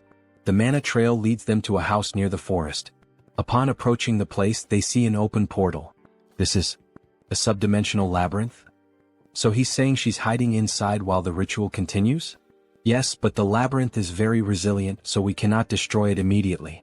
It was designed to withstand the power of a solar eruption. You stay here and he will take care of things. You can't, grandfather. There's no way Elder Joe wouldn't have prepared countermeasures against the Tower Master. He's right. This is far too dangerous. Leave it to me. He's going in there?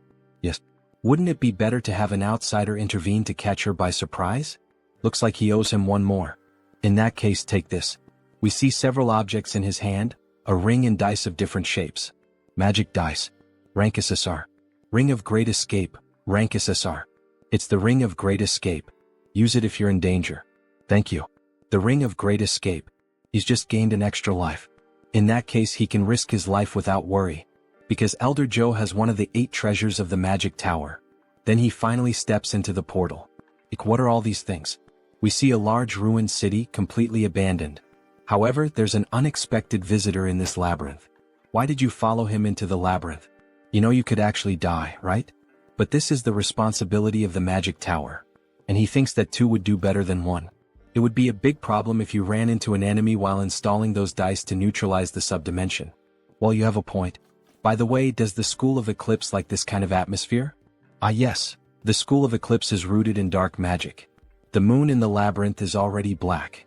While he was explaining, a larva-type monster tried to attack him from behind. However, Kim quickly uses the tiger sword to kill the monster instantly. What a damn scare. Where the hell did that ugly creature come from? He would have been all bitten up and screwed if he'd been even a second late. He thinks they smelled us. Stay close to my back. He will protect both of us. Then he activates the best traits. Intuition. Sensitive. Treasure hunt. Insight. Detection. Sword expert. Dozens of them will come at us all at once from now on. They start emerging from underground, several of them, but Kim quickly slashes through all of them in seconds, looking like a Japanese chef making sushi. And he ends up unlocking a new trait. Identify weakness. Attacking the enemy's weak point will deal extra damage. All those monsters were simply blown apart and sliced within seconds. Kim is truly very strong. However, from the top of the mountain, an old woman with a huge staff appears. Stop. How dare you set foot in this place? The crime of obstructing a great cause will not be taken lightly. She uses her power to create a crack in the walls, causing several rocks to start falling on the protagonist. Elder Joe is indeed a difficult opponent. But he's not going to die in a minigame like this. Hold on tight. What? Because he has already experienced this pattern many times in the game. He can see through everything. Then he activates the traits: Giant Strength, Air Raid, Intuition, Insight, Detection, Sensitive. He can see the battlefield with an overhead view, where each stone will fall and which route he should take. Running quickly, he saves the two of them from a terrible death. Only the rubble of the walls remains, and Kim emerges from the ruins in giant form, carrying Mage Kim. Are you alright? Yes, I'm fine. By the way, where is this? It's the place where the mana flow is concentrated. Install the neutralizer, please. Alright, he finishes it in a second. However, the old woman suddenly appears in front of him. You little rat. You've walked into your own grave. Mr. Mage, dodge. Then, by some miracle, he manages to dodge that powerful attack. As expected from a level 7 mage. He would have died instantly if he had been hit. It will be difficult to face her with normal methods. Mr. Mage, he will distract her. So go. Yes, then he will also have to reveal his trump card. Where do you think you're going, you little rat? Hey Joe Akbun, you old witch. He has to provoke her. Seeing you doing something like this all of a sudden, you're using the Kumo group chairman's magic circuit to keep yourself young, huh? Or have you gone insane because you're already too old? She wanted to obtain the solar raven through his disciple, but you ruined everything. Well, none of that matters anymore. Because the raven of the deep darkness will do. Does he really think he can keep avoiding the power of the School of Eclipse? Yeah, right. Your school is nothing but a loser third-rate school. Have your eyes gone bad too? You can't seem to land a single hit. Lol. You little bastard. The old woman truly gets pissed off by the protagonist's provocations. Magic dice installation complete. Activating. He's already installed the neutralizer? Grandfather, now's the chance. Good. The power of the subdimensional space is weakening. Time to show some of his own power too. He begins creating a whirlwind of fire, and the labyrinth slowly starts to give way under such power. Mr. Warrior, the labyrinth is shattering. Yes. It seems the Tower Master has done his part well. No, this can't be happening. Her magic, her power, and her world. Her body begins to melt along with the world, and we see that part of her body is robotic.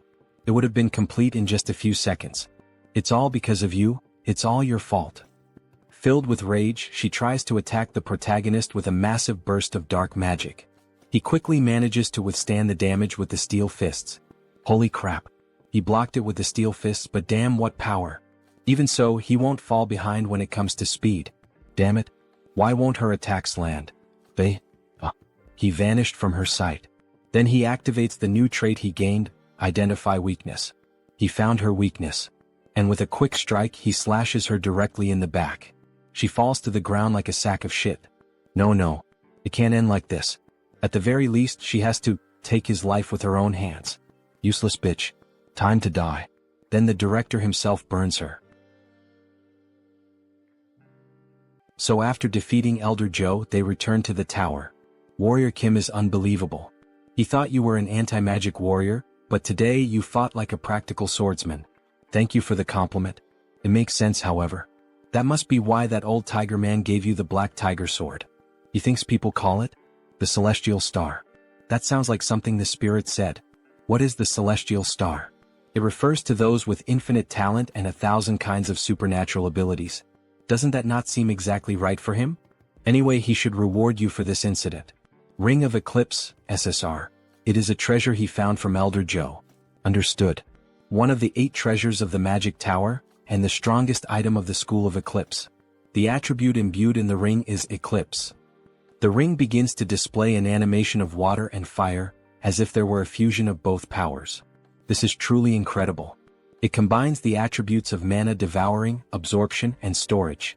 Says Kim while driving his new Ferrari that literally flies from being so fast. Time passed and autumn arrived. Beck Soren is training her attribute Heavenly Assassin Star, and Jeanette is training her attribute Innate Energy. Beck Soren will reach level 5 very soon. It will not take long until she learns the Mars Sword technique. we also have our werewolf. Having far surpassed level 4, Iron Fist Kim is in the process of expanding his territory throughout the country. And so, Arcane Seoul faced December 24th. Embassy of India in Korea. Wow. So an honorary paladin gathering is happening here? She wonders what it is like inside. This is the first time she spends the day of divine annihilation with other people. Make sure to enjoy today. Because tomorrow she will return to training, says Kim with an evil face, while Soren lightly laughs, seeming almost like a couple taking care of their daughter. She is going to enter first. Ah, Jeanette. Wait for me. December 24th, the day of divine annihilation. It is the day when the old father was officially killed, and the day to celebrate the Treaty of Westphalia. That is why it is commemorated as Christmas all over the world. Because this world does not have Christmas. Inside the Indian embassy it is beautiful. The girls become emotional upon seeing it. So much food and gold. Jeanette, look. It is Paladin Cha De-jun. Wow. He is so handsome. And on every day of divine annihilation, gatherings of paladins are held in several countries. He was invited as an honorary paladin of the orders of Thor and Gaia. But that is not the real reason why he came here. Who if it is not the owner of the Black Tiger Sword? He is Asim Kurat, the ambassador of India. He is Warrior Kim, level 5 superhuman. Thank you for the invitation. He came here because this man is the one organizing this gathering. This is his wife and daughter. His only daughter. Nice to meet you, Superhuman Kim. It is Kali, the last of the 3 most powerful warrior units of the game. SSR rank Kali Kurat. She will be the future owner of the Kalaratri. Let's use these girls as an excuse to talk to her. These are his disciples. And what a coincidence that his second disciple is. Before he could use the excuse to start a conversation with the ambassador's daughter, he is interrupted by strangers. Aren't you the owner of the Black Tiger Sword? What? The owner of the Black Tiger Sword? Really? Well, he is a big fan. He never thought he would see you in real life. Can we talk for a moment? What?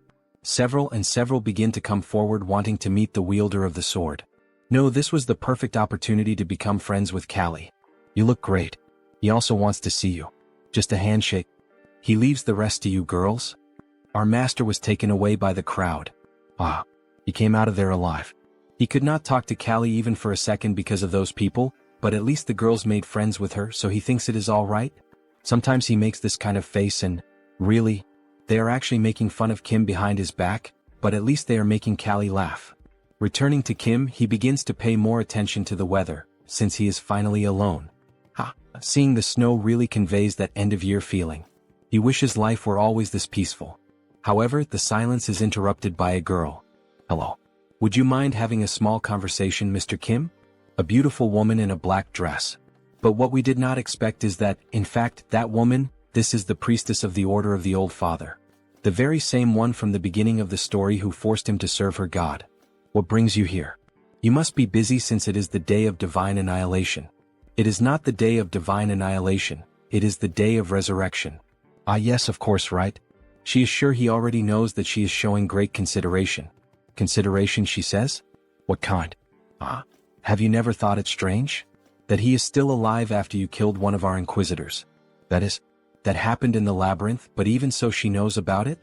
If she had not intervened, his pathetic life would have already ended. It is all thanks to me working behind the scenes. Do you understand? Why did you do this? It is not as if he asked for it. He must do it, so that his great soul may become the light and the savior of our order. Soul. By soul she means the real world self? In the real world he was just one among countless losers. A fool who achieved nothing, failing both in love and in life. Is she mocking me or something? Why the hell are you doing this to someone like me? Could it be that she is referring to my ability to switch attributes? He means if you consider this ability as being imbued in his soul. He thinks you could call it the Great Soul, but he would like you to become stronger than ever, so that a great vessel worthy of the magnificence of the soul may be completed. Take that crap yourself. He is not going to let that happen. Today is the day. Today? Everything starts from today. It is mostly thanks to you, Savior. While you were running everywhere causing trouble and chaos, we managed to accomplish many things. What nonsense are you talking about? You will see soon. A magic circle begins to form beneath her feet. Until we meet again soon. Then she activates the magic with her hands and disappears in front of the protagonist. As if she had never been there. Crazy bitch. She simply disappears after saying everything she had to say. What kind of crap is she plotting this time? Everything starts from today, she said. The main story of the game has not even started yet. Arcane Seoul. It makes no sense that Episode 1 with content equivalent to a full expansion pack would begin now. But today is the day of divine annihilation. On the very same day Episode 1 begins. December 24th, 11 hours 59 minutes and 27 seconds. Back in the game, the mysterious words of the priestess marked its beginning. Could it really be? The seconds keep passing until reaching 59, and when it finally turns to December 25th, a huge explosion happens right behind Kim. What was that? What is happening? Damn, it has begun. Episode 1, Terrorist Attack in Seoul. Bombing attacks all over the city begin to be reported. Mysterious monsters also begin to appear at the event of the Indian embassy. Before they could attack, they are struck by sniper shots. Our protagonist has already rushed to save everyone. The owner of the Black Tiger Sword? Protect this side with the other paladins. Understood. And what about you, sir? There are people he needs to protect. It looks like the war in Arcane Seoul is really about to begin now. The manhwa is getting even more exciting. See you in the next recap. The attack began with monstrous serpents attacking everyone at the embassy. However, the two disciples of warrior Kim tried to defend everyone. Ambassador, are you alright? The terror in Seoul struck the entire city of Seoul. In the game, Callie's parents end up dying precisely in this terrorist attack. Ah yes, thanks to you. Hey, look behind you. With this as a turning point, Callie, devastated by grief, decides to become a superhuman. Then, the serpent is quickly sliced into pieces without having a chance to attack the family. The girls already knew whose technique that was, Professor Kim's. Won't he let this happen in this temporal life? Come to me, the rest of you. He is a busy businessman, as you can see. After finishing off the monsters, Kim leaves in the flying car and starts making calls. Hello, Commander? If it isn't the superhuman Kim. Sorry, but he is very busy right now with the terrorist attack in Seoul. He will have to return your call later. No, he has to tell him this right now. This terrorist attack is happening throughout the Seoul region, but there is only one real target. The president is in danger. What? Is that true? But he received a report saying that the Blue House was safe? That is true, but the president is not there. It is obvious where the single president would go on the night of the day of divine annihilation. He will send you the location. He will see you there. It is the building belonging to the president's secret lover. We have arrived at the destination. Should we land on the rooftop? There is no time for that. Anywhere the president stays, no matter how briefly, has strict security. To bypass the security procedures and enter immediately. He then jumps from the car and gains momentum in the air to break into the building. He will have to destroy the specially made glass. He manages to break into the president's lover's building. Wait, could he by any chance be the owner of the Black Tiger Sword? Are the two of them alright? Forget that, look behind. Then Kim is caught off guard by a sword attack from a mysterious woman. An explosion occurs from the clash of both swords. She is going to cut him into pieces and hang him at the Gwanghwamun gate. That old tiger will love this. The Japanese sword, Demonic Blade Masamyun. It is a weapon that inflicts a guaranteed random curse with every strike that lands on the enemy. Wielding two weapons, Very well then, let's see how much he has learned from that old man. She then unleashes a slashing attack from a distance. Kim quickly switches the hammer for the shield to parry the attack, however, even so he is injured. All that damage from just one attack even after he blocked it? Mitchum, not bad, But can he withstand this as well? She launches another slashing attack. Kim tries to stop it by matching her strength, but he ends up losing and is hurled against the wall. He cannot keep going like this. The Empress of Massacre prioritizes offense over defense. To survive even one more second against her, he will have to close the distance. He will not stand a chance if he only blocks her attacks. He quickly rushes to her back with impressive speed, the same technique he used to defeat the old woman of the labyrinth. However, she manages to keep up with that speed. How cute, now die. She strikes the shield again, however this time Kim switched the traits to endure more. Giant Strength, Diamond Body, Mana Soul, Fierce Assault, Resonance, Shield Strike. This ends up reflecting the attack back at her, sending her flying. Then he quickly switches to the hammer charged with energy and tries to strike her. You damn bastard. The only weakness of the Empress of Massacre is extreme close quarters combat. One wrong move and he will die, but let's try. They begin the 1v1 PvP, Samurai Sword vs Mjolnir Hammer. The sparks and massive destruction in the apartment leave the president and his lover terrified. Damn it. Because of the Empress of Massacre's broken passive ability, Invincibility, He was unable to inflict any damage. You annoying worm. This is the end. She then finally manages to land a blow and seriously injures him in the chest. He is more resilient than she thought he would be. Last words? Red. Take the president somewhere else. Confirmed. Moving to the designated location. Wait. The car speeds off at maximum velocity, safely taking the president and the woman away. What is he going to do now? She lost the target, huh? Ah, that bastard. He was aiming for this the whole time. This is the ultimate ability of the Empress of Massacre, annihilation of heaven and earth. A Japanese technique that slices the enemy in half. Damn, he cannot move because of the curse now. Is there really no way to escape this? Of course there is. What is that? Ring of Great Escape. The user can leave the battlefield once during the fight. Thank you for being so stupid. Then at the last moment before he is struck, he ends up being teleported from the battlefield and she hits the ground. In the end, she only left the sword stuck in the concrete. That son of a bitch. She will 100% kill him when she finds him. He throws himself into the sacred water that heals him. He managed to survive by a hair's breadth. If it weren't for the Ring of Great Escape he received from the Master of the Tower, he would probably have died there. He was lucky. Anyway, the commander should have already arrived. Could he restrain the Empress of Massacre? Honestly, that may be difficult with his strength. He should focus on healing first. Then he equips the traits. Immortal, Revival, Regeneration, Wound Recovery, Cure, Vigor. He can think about that later. His phone starts ringing. And he was just about to rest. Hello, Master. Holy God, is that Soren? Why didn't he answer her calls? 4 days. He thought he had lost his hearing. He was resting. Wait, did she just say it had been days since he last answered? Yes, she was worried about him. Kim had disappeared after leaving her a strange message. Soren, he managed to survive, he will rest a little. Sorry, he was in a hurry. Okay, that's fine. But do you know where she is now? Where is she? Soren is at the Blue House with Jeanette. Well, the president wants to see him right now. He understood what is happening. Alright, he will be there soon. Now then, it is time to receive his rewards. In the next scene we see a handshake. He is truly incredible. He risked his life to save the presidents. Are you feeling better already? Yes, he is 100% recovered from the incident. The mana fountain and the elixir played a huge role. Gah. What did he just say? Someone slapped Kim on the back. He told you this guy would show up as if nothing had happened. It seems the elixir helped you. Do not forget that it is thanks to the Tower of Sun Magic. Why are these guys acting so friendly? Thank you, Superhuman Kim. This is to show his gratitude, so please. Is this the Rankisar equipment, Star Descendant? Star Descendant. The trait embedded in the equipment shares the same name. Star Descendant. It is an overpowered ability that changes your attributes to fit the situation every time the traits are switched. Evolution. Superiority. Adaptation. Arrangement. Divine Blood.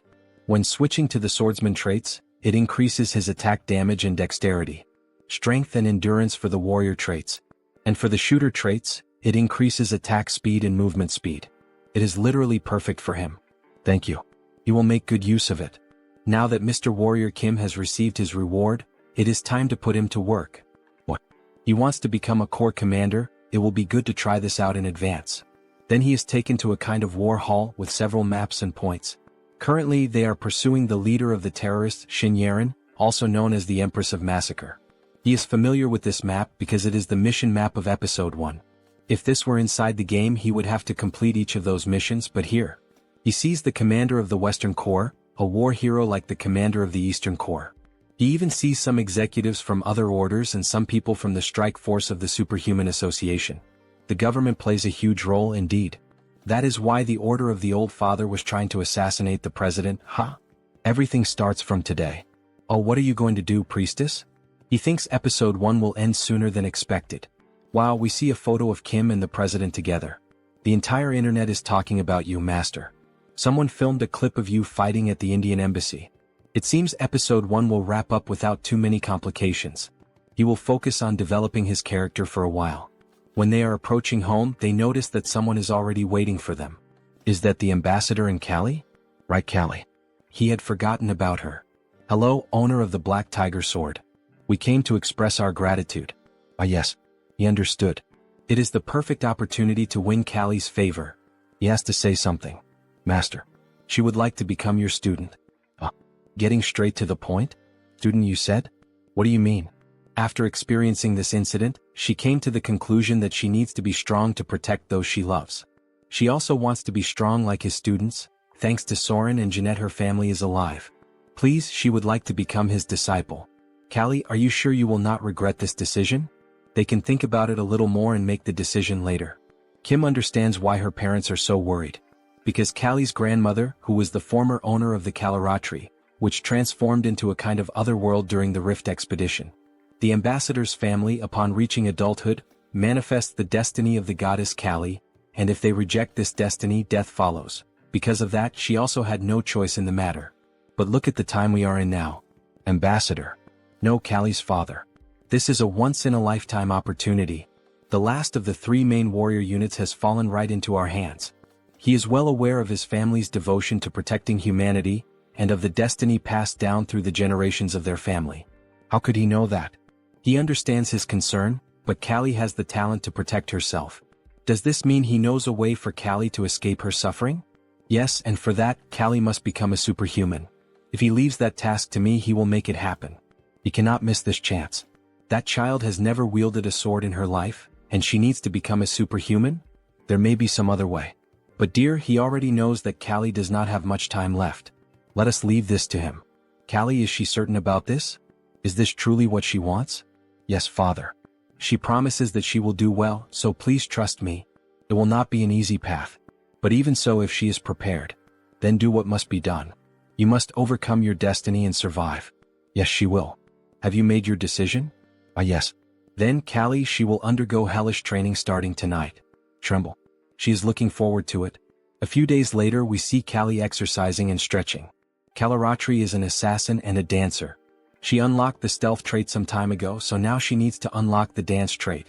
It is already time for her to unlock it. As she dances, her golden aura keeps increasing as if she were leveling up. Goddess's blood. Stealth. Dancer. As expected, she has some talent. Now that they have built the foundation for her to challenge her destiny, all she needs to do is level up. Good work. She is already at level 3. Thank you. Rest a little. Her stamina is still somewhat lacking, so he suggests that she should not push herself too much. No, she is fine. Let's just start the next lesson right away. She has to become strong like Soren and Jeanette. Beck Soren has already reached level 5 and Jeanette is at level 4. She is overtraining without even realizing it, due to her growing impatience. Hallie, she also has a God-given talent like the other 2. All you need to do is train consistently at your own pace, so do not become too impatient. If you push yourself too much, it might slow down your progress. Okay, I will remember that. I am getting a call. Rest a little. Hello. Mr. Kim, owner of the Black Tiger Sword. It's me, Kim Chunbok. It has been a while. So what is the matter? He just wanted to inform you that you have another challenge in the Colosseum. Do you remember the Destroyer King? He wants to fight to reclaim his steel fists? Yes, he does. This time he offered to bet some diamonds, and the statue of Mars. The statue of Mars? That is the divine statue that has the Mars sword technique sealed within it. So this is the quest to obtain the Mars sword technique. The battle will be in 2 weeks in the form of a 4-on-4 group match. Will you accept? Of course. You will see him then.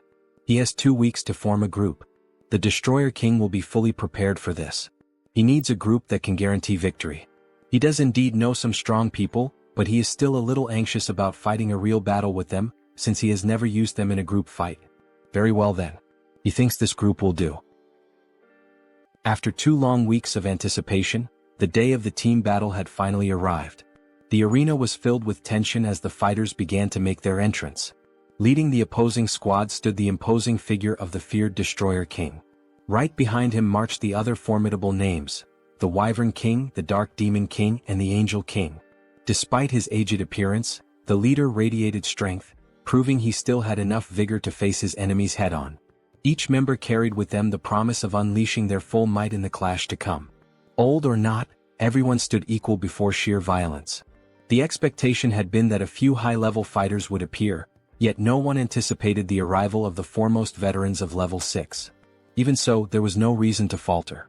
On the opposite side of the arena, the leader of the Warrior King's team emerged, Warrior Kim.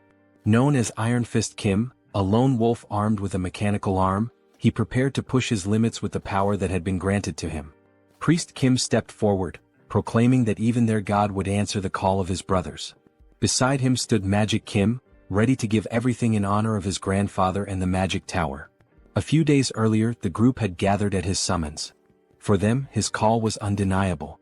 It was their chance to repay Superhuman Kim, the one they owed so much to. He would have rushed to answer immediately, even in the middle of a meal.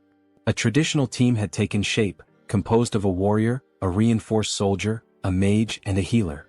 The formation was one he knew all too well, though it carried a clear drawback. The greatest issue lay in their defense. Yet reassurance came from a brother who claimed to hold a support skill that could balance the flaw. Even so, the weight of responsibility seemed to press down on him, though there was no need for such harshness toward himself. In the end, they were up against the veterans of the Colosseum, making a direct victory nearly impossible. The question lingered, what plan could he be preparing to use? They needed to hold on to two guiding principles, explained through the example of chess. The first was to advance. The second was to fight. Back in the present, the clashes had already erupted across the arena. Iron Fist Kim clashed with the Destroyer King. Priest Kim confronted the Angel King. Magic Kim faced the Dark Demon King. Yet the fight unfolded in a messy, chaotic fashion. The struggle was brutal, filled with raw pain, resembling nothing more than dogs tearing into each other. Blows landed recklessly, even dragging at hair in desperation. Such tactics served one purpose only, to disrupt the opponent's specialty. Since every combatant was a mage, relying solely on fists left no room to unleash their special abilities. Meanwhile, Warrior Kim was engaged in battle against an airborne foe, the Wyvern King. The enemy dared to mock them with such a low tactic, showing not a shred of respect. Yet everything was unfolding according to plan. Their opponents had underestimated them, allowing their formation to break apart. The Angel King began preparing to unleash his light cannon. Fire erupted as the aerial battle revealed itself to be the Wyvern King's domain. Still, Warrior Kim carried a method of his own to counter it. He unleashed the trait Air Raid, granting him the ability to move freely through the skies, evading incoming fire and positioning himself strategically above his foe. To everyone's shock, he too could fly. Channeling Tiger King's soaring heaven, he delivered a massive slash downward at his opponent, leaving the enemy caught in a dangerous position. At Dawn's strike, the blade drove him into the arena floor, erupting in a brilliant golden explosion. The Wyvern King had fallen. Curses rang out as the realization hit. The Uncle Wyvern had been taken down. Distracted, his gaze turned elsewhere instead of the opponent before him, giving Iron Fist the chance to drive a crushing blow into the Destroyer King's stomach. The strike ended with his weapon aimed directly at the opponent. A pained grunt followed, a gasp questioning what kind of power this was. His strength was monstrous. For a complete attacker like Iron Fist Kim, an opponent such as the Destroyer King posed little challenge. He could hold his ground on his own without difficulty. The next clashes shifted to the others. One fighter, small in stature, moved with the flow of a mage despite not truly being one. Another stood unashamed before his god, even as doubts circled around him. A message had just reached him, declaring pride in his actions. Step by step, they were performing exactly as instructed, their coordination falling into place. He had forbidden the two of them from using any magic. The restriction seemed absurd. How were they supposed to fight? The command was simple: stay close to the opponent and keep brawling. In time, an opening would reveal itself, and that was when their magic would come into play. The white mage struck first, casting a burst of light that blinded even his own allies. The chaos escalated as the black mage began conjuring an immense sphere of dark energy, while the white mage lent his strength, feeding more power into the growing spell. The moment of death had arrived as the attack was unleashed straight at Mage Kim and Priest Kim. Yet Warrior Kim intervened, raising the shield he had earned to block the devastating strike. The priest was called upon to act, channeling every defensive enchantment and blessing at his disposal. The force of the assault grew heavier with each passing second, but the shield endured, holding firm against the overwhelming power. In that clash, the protagonist awakened a new trait, Wall of Shields. Laughter echoed, mocking the idea that these youngsters would do nothing more than block his attack. But then the white mage noticed something unusual. A warning rose. Dark Demon King had sensed a threatening presence. When the dust finally settled, only the protagonist remained standing with his shield, and behind him stood Mage Kim. The question lingered: should this be the end?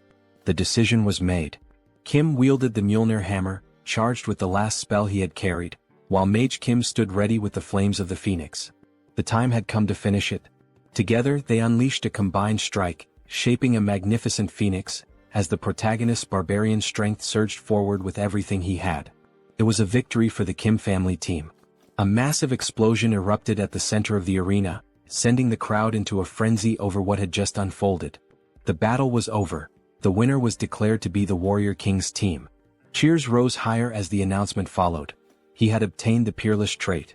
The condition had been to defeat 3 high-level opponents consecutively, and he had accomplished it.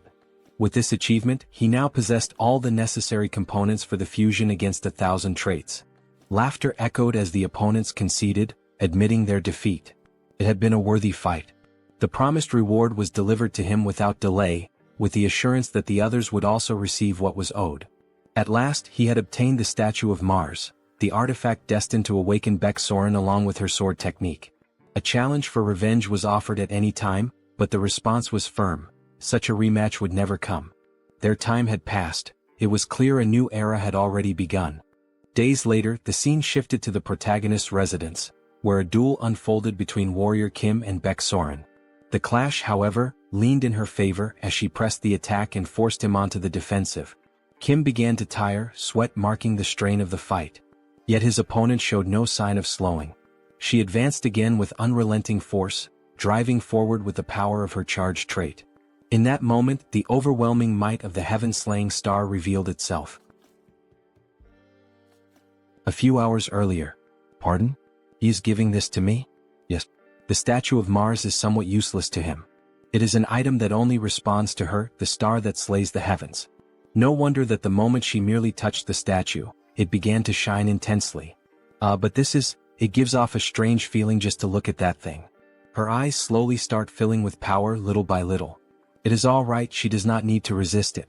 She only needs to let her instincts handle the mana. The 3 main sword techniques are martial arts, but they are also techniques for cultivating mana. The reason he never taught the disciples a special mana cultivation technique was precisely because of this. At last she understood and grasped it. With her eyes glowing red, she swiftly draws her sword and unleashes a red tornado of pure mana, something tremendously brutal. This is the true power of the star that slays the heavens. The power of Mars, the god of war, and the star that slays the heavens. Using the traits, heaven-slaying star, indomitable, runaway train, sword expert, narrow escape. And now she has finally awakened the supreme trait, Mars sword technique. This is incredible, but she cannot help imagining dark thoughts in her mind. That is only natural since it is the power of the star that slays the heavens. She just needs to accept it and focus on fighting, and she will become even more extraordinary. Thank you. She does not know how to repay him for this. After she made such a mischievous face, one could imagine how she might repay it. Right then she could start paying now, says the protagonist as he draws his sword. Could it be that he is finally going to take his payment? Of course not. Warrior Kim only cares about becoming stronger. Giving and receiving. Teach him the war sword technique. Returning to the present, they continue fighting for hours. She is fast and strong. Not only that, but she is also recovering her health and mana rapidly. He keeps being pushed back by her, as the one-on-one clashes are not favorable for Warrior Kim. As expected of such a powerful sword technique. If the dance of Kali was a dazzling sword dance, then Baek-Soren's sword dance is the dance of a wild warrior. He can begin to feel it little by little. At that very moment, she realizes that something has changed. Kim's eyes have shifted and turned red. The world itself begins to appear in a blood-red hue. At last, he starts fighting on equal ground against her, no longer at a disadvantage, and the battle has only just begun. With a display of power, he hurls his disciple far away, slamming her violently against the wall. Surely that must have hurt. Trait. Mars sword technique. You have obtained a trait. So, this is the star that slays the heavens. The red energy courses through the entire body. Our protagonist has farmed aura. However, he forgot one detail. Baek is on the ground, nearly unconscious from the last strike. Baek-Soren, are you alright? Do I look alright to you? I'm sorry. Phew. He is so close to reaching level 6 now, but still just a little short.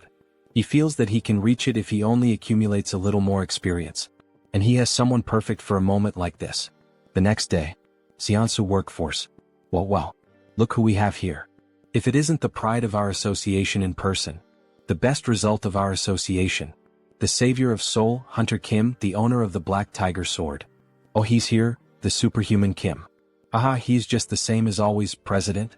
Anyway, he heard there is a major request pending? Warrior Kim called at the perfect time. Let him explain, since he was the one who arranged the commission. He heard that the Terror Federation has fallen, right? Episode 1, The Terror Federation. They acted under the instigation of the Order of the Old Father. Unlike in the game, they were annihilated by the incursion carried out by the government. From now on, it will be very difficult for them to rebuild the organization. At present, the Empress of Massacre, Shin Yaren, and her subordinates are scattered. So, at the request of the National Army, the Hunter Association, specialists in tracking, was pursuing the terrorists, but one of them decided to hide in a strange place we cannot handle. A strange place? The Monster Village. There was a mutant among the terrorists there. Right, because any mutant is considered family in the Monster Village. But a terrorist is still an extremely dangerous individual. It has been difficult because that bear mutant has been protecting him. But to think that he has a connection with the Monster Village. That is almost like fate. So that is what happened. But he cannot simply accept this request. To reach level 6, he cannot go against the Monster Village. Yet refusing this request outright is a bit. Here is his photo. A chameleon mutant who hid in the Monster Village. Look at him. This guy is basically screaming that he is a terrorist. This guy is a mutant? Yes, is there a problem? That guy is not a mutant. Sub-boss of Episode 1, Mr. Chameleon. He is a bio-enhanced soldier. The terrorist deceived the bear. He will accept this request. And so, the protagonist dashes off toward the forest. As soon as he uncovers the truth, he will cooperate. He does not know if the man will listen to him, but he will have to try persuading him. As he was approaching, an explosion suddenly burst from the sky. An explosion in the Monster Village. Chameleon. He is beginning to take action. The fire starts spreading quickly through the forest. Some mutants collapse on the ground, unable to breathe as if they had been poisoned by something. But what just happened? It is a magic burst bomb. Owner of the Black Tiger Sword? Why are you here? He heard that a chameleon from the Terror Federation came to this place. It must be him. He is a criminal pretending to be a mutant. What, pretending? Chief. Skeleton Snake has disappeared. The chameleon who was with Skeleton Snake has also vanished. Skeleton Snake? This is not the time for panic. At this rate, everyone will turn into a bomb and explode. Quickly raise the barrier now. Just obey me. Okay, fine. Oh Godmother, please protect us. Then the sacred tree begins to channel energy and form a barrier around the mutant city. He is still alive and all the other mutants start breathing again. Please maintain the barrier. He will find the terrorist and Skeleton Snake. Are you sure he will be fine on his own? Then Warrior Kim equips the hunting traits, Phantom Eyes, Intuition, Insight, Detection, Clairvoyance, Trace. He will find them quickly and return. Kim arrives at a cave and around it there is something strange in the air. He knows they must be somewhere around here. Master. Beksoren? Why are you here? You called me saying you needed her help. Did I do that? Alright. He sees that she has come to help. He ends up collapsing. Teacher, are you alright? Yes, everything should be fine. That is strange. Why does his body feel so exhausted? She thinks he needs to rest for a while. She will continue searching from here on. HM, are you sure you can handle that? Of course. Leave the rest to me and take a break. Give me a break forever? Don't make me laugh. Who would be fooled by a hallucination like that? Is this holy water? But it's already too late. Then an explosion ends up happening, and it is finally revealed who that cheap copy of Beksoren was. We see Skeleton Snake tied up with several mana pouches inserted into his body. That damn chameleon, he's using mutant bodies to create bombs. Those batches of mutants were far too easy to take advantage of. Thanks to them, he managed to prepare the perfect terrorist attack. And now that he has lured that bothersome owner of the Black Tiger Sword, the Empress will be delighted. Some men appear behind him, forming an ambush for Kim. Does he by any chance think that this alone is enough to bring him down? This is a good moment to test it. He recently completed the set of Rage, Fighting Spirit, Fierce Assault, Destruction, Peerless, and Massacre. With this set, he now has the combination of the Mars Sword technique in matching against 1,000. With the union of the sword and hammer, he forms a red lightning bolt that leaves everyone in the room frightened, the same as Beksoren did when she finally unlocked the new power. But what the hell is this power of his? They didn't tell us anything about it. All of you ended up choosing the wrong person to anger. He charges forward with everything against the poor NPCs/secondary characters. After some time fighting, we only see blood dripping from his sword. So this is the Mars Sword technique. There's almost nothing left of this place, only useless NPCs lying on the ground. Such a fearsome power now in his hands. After finishing the fight, he runs with Skeleton Snake to the mutant city. The bear tries to communicate with him, asking what the hell happened, while the other mutants watch the situation. Skeleton Snake was exposed to mana for too long. This is going to get out of control, son. Please tell the Godmother tree to help now. Okay. Oh Godmother. Please save Skeleton Snake. It's too late. There's nothing she can do now. How could this be? Then the snake herself begins to speak. Dear bear, tell my friend. Are you okay? Are you coming to your senses? Bear, please finish the job. What the hell is he saying? Is he by any chance asking to have the job finished? That might be the best option. If his mana core gets out of control, the explosion could sweep the entire monster village. He can't do that. Even if he has to die, he can't do that. He thinks he has an idea. Is that true? But the chance of failure is over 90%. And if things go wrong, he could be in danger. However, because he received a prophecy from our Godmother. She said that he was destined to give a part of my body to someone who would return her blood and flesh. That strangely made me think. Since Skeleton Snake helped me so much to get here, it's worth risking his life. He doesn't care as long as this can save Skeleton Snake. Even if it's a 1% chance. Please do something. He understands. Please prepare a bathtub. We'll bring one. And the Hunters Association should be waiting outside the forest right now. Please allow their entry. Under Kim. These are the things you asked for.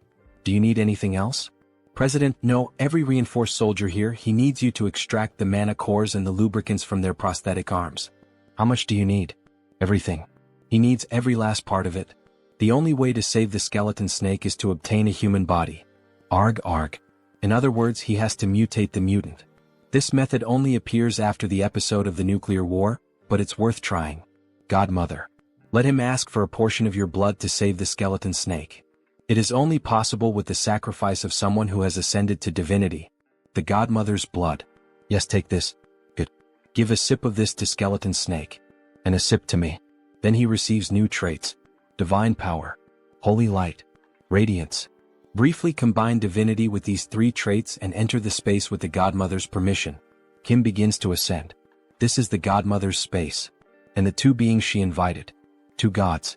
His existence is far too insignificant to face the 2 of them, but their items are responding. Blessing of Thor. Blessing of Gaia. Blessing of the Godmother tree. With the help of these 3 deities, he can even pierce through this probability system and ascend to the heavens. In the middle of the forest, something strange is happening in the sky. 3 different forces in the form of lightning went directly to the bathtub with Skeleton Snake. A lightning bolt struck the Skeleton Snake. What is happening right now? Kim is radiating divine power. Until finally a huge explosion happened as if a miracle were occurring right there. Smoke is coming out of the bathtub. Kim speaks in a deeper voice as if it weren't him at the moment. Skeleton Snake. It's time to wake up. Then a human hand begins to emerge from the bathtub, and a little later we see a beautiful girl coming out of it, with very green eyes like a snake's. She finally looks up at the sky, seeing that beautiful view. No words leave her mouth. Kim approaches from behind with a piece of clothing. After all, he is a gentleman. Congratulations on acquiring a new body. Ah, thank you. This honestly feels like a dream, the sensation of the wind enveloping me, the smell of the grass and even the humidity. It's been so long since she felt any of this that it feels unreal. She really has a body now. However, she begins to feel unwell and cough a lot. Hey Snake, are you okay? Owner of the Black Tiger Sword, did something go wrong? This is very strange, he is sure it was successful. In the end, she ends up vomiting a ring. Wait, that's the treasure you receive after finishing Skeleton Snake's personal quest, the SSR Ring of the Prophet. So that's where it came from. So that was what the Godmother's prophecy was about. The prophecy? What was it again? To someone who would return her blood and flesh, she was destined to give a part of her body. That was very cute. Could it be that the protagonist will finally have a girl? The Prophet's Ring. Just as the name suggests, it is a device that provides all the game's information in advance. For example, it can show the reward inside a treasure chest or reveal the map of a randomly generated dungeon. We see illustrations of what this stolen item would look like. He did not expect this reward at all. What a lucky prize. And take this as well. This is a mana core, isn't it? Even if she is no longer a mutant, she will still need it. No, it's alright. For you to become level 6, the tree seems to be smiling as one of its leaves falls. He needs her mana core. That's what she told me. Is that so? The Godmother granted us a level 6 plant. According to what is written here, you will also need mana cores from other mutants. Mana cores? He is the benefactor of our village, so this is nothing. He will give him all the mana cores he has been keeping. Yes, you can take mine as well. You can have the mana cores of our kind. Me too, me too. Take ours too. Everyone wants to help Warrior Kim, the one who from the very beginning tried to be their friend and protect them. All of these must be mementos of their masters, parents, or friends, but even so, they are giving them up so willingly. Everyone, thank you so much. After a few days, we see a huge building, and inside it, all 4 of them making funny poses with sunglasses. It is so bright, so huge. Is this building really yours, master? Yes. He bought it recently. Money is power. Now he obtains income without needing to work. With this, he can cover the necessary expenses for training. Welcome, Superhuman Kim. Oh, Director Choi. It is still early and you are already here? Of course. He is the manager of this building now. He is nothing without responsibility, sir. Of course, that is why he chose him. Now we are business partners, Director Choi. Yes. Once again, it is a pleasure. Now, he thinks he should take him for a tour of this building. Where to first? Jim, she would like to eat something delicious. Me too. All right, we can start things after we eat. Then we can go to the food court. However, Kim interrupts him. Let's go to the training room. Damn protagonist who only thinks about training, no wonder he is so strong. Let's see how strong his disciples have become. Kali Kurat level 3. Jeanette level 4. Beck Soren level 5. They begin training in the new training place. Kim is equipped with his training traits. Black Tiger Swordsmanship. Sword Expert. Sword Aura. Sigurd Cultivation Technique. Focus. Training. Warrior Kim level 6. He pauses his personal training a little. Everyone is making steady progress. Now he can focus only on his own training. Thanks to the Prophet's Ring, he managed to obtain the artifact necessary to reach level 6. Moreover, he managed to learn the supreme technique of the Eastern Army, the Black Tiger Swordsmanship. Now that he has obtained so many traits, the high-level trait, Master of Swords, is not very far. However, to use the Master of Swords trait, the mana cultivation technique he is currently using will not be sufficient. He is already having difficulty controlling the Mars Sword technique with it. It seems the time has come for him to go to that place. To the place where the god resides. Sweden. Great Palace of Stockholm. He arrives at the entrance and there is an angel waiting for him. Mr. Warrior Kim, unfortunately he will not be able to enter the place. He is an honorary paladin of this place. Even if he is a paladin, he is currently at level 6. It is dangerous. Please visit again when you reach level 7. Yes, he already imagined this would happen. It is understandable, since there is a saying that anyone below level 6 will die instantly upon seeing a god. But, it is not as if there were no way. He gives a rose with white flowers. This is a mythical item from Norse mythology, the regret of Mistiltine. He really managed to bring it here. Gem with this, she understands. Allow her to guide him to God. She will allow you to witness the greatest of lightnings. Good thing he prepared this in advance. Some time ago at the square in Sweden. Before meeting Thor, there is something he needs to prepare. There is a quest that gives the regret of Mistiltine as a reward. He needs to complete it before meeting him. From what he remembers, he needs to find the distinguished individuals in this market. Then a mysterious hand goes on Kim's shoulder. Longtime brother. Mr. Sigmund? He did not think he would see him here. It really has been a long time. What a coincidence. It is all thanks to our new family member. Your new family member? We have a son now. We brought our son to receive some blessings. Wow. Congratulations. He is so curious to know what our son will be like. She is sure our son will be strong just like the father. Still a little lovebird couple, huh? Now that he thinks about it, this was the sacred land of the Nordics. Wait, the god who blesses babies in Norse mythology is... Wait, you two are here to receive the blessing of Frigg? But he heard that she was already dead. That's right. But there was a prophecy. In the castle floating in the sky, and in the lowest place, seek the rune that guards the twilight. Take the rune to the open field, board the skyship, and bring the world to order. Only then will the goddess smile. Interpreting the prophecy, the castle floating in the sky must be the great palace, and the lowest place must be here. We have already found the rune as well. Would you like to see it? This is the rune? Well, runes can also mean secrets or knowledge. Wait, this image? What happened? Is there a problem? This is the birth of the clearest and purest god. The birth story of Mistiltine? Now he understands. the distinguished individuals he had to find were them. He needs to help them receive Frigg's blessing to complete the quest. My brothers, may I join your journey? This is the field mentioned in the prophecy. That's right. In the sky with the flying chariot they see the battle of giants. And this is the skyship from the prophecy. It is a legendary ship built by the ancient dwarven king, Skidbladner. It is a portable fortress that can be put in the pocket when folded. The most coveted item in Arcane Seoul today. 500x reduction. It can be put in your pocket. It is a flying portable aircraft carrier. Isn't it magnificent to see it with your own eyes? He wants it desperately. He could not obtain it in the game. This is the sadness of an F2P player. So, according to the prophecy, take the rune to the open field, board the skyship, and bring the world to order. Only then will the goddess smile. We have to take over Skidbladner and defeat those titans, right? Yes, but many have already died trying to covet that ship. Will not be easy at all. Not easy, he says? Nah, it's hella easy for him. Bro, calm down, there's a pregnant woman in the back seat. As he closed in on Skidbladner, the portable fortress revealed its defenses. Cannons emerged and unleashed fire, turning the approach into an aerial clash. Projectiles tore through the sky, incoming fast, confirming the threat. The moment had come to prove his strength. 6 new traits activated in sequence: driving, boarding, focus, phantom eyes, intuition, and sensitive. With everything set, he pushed forward at full force. With the car at ultra speed, he weaved through cannon fire and slipped past the waves of explosions. The system blared warnings: danger, too many projectiles closing in, evasion nearly impossible. The command was clear: accelerate. The vehicle surged forward, dodging collisions by a hair's breadth and breaking free from the storm of missiles. Through the smoke something emerged. What looked like a grin was in truth the protagonist's car. A new trait awakened, one with the vehicle. The connection fused him with the machine, making it entirely his. The car shifted, transformed like a mechanical giant, a living weapon under his command. The target stood clear. Kim hurled himself into Skidbladner and unleashed a devastating strike, Thor's hammer dropping like a bomb. What the hell was going on? Why would a paladin of Thor act like this? He didn't even believe in gods. Odin's name echoed in frustration.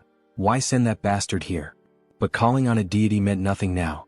Skidbladner belonged to warrior Kim. Moments later, only laughter could be heard. The clash had been brutal, a fight to remember. All that remained was to bring the place under control. Yet the question hung in the air: how would he make it work? The master's voice cut through the chaos, confident. He believed he could take command. Once linked with Skidbladner, the car came fully under his command. Power output surged and a virtual map unfolded before him. To claim Frigg's blessing, Fenrir had to be located within this place.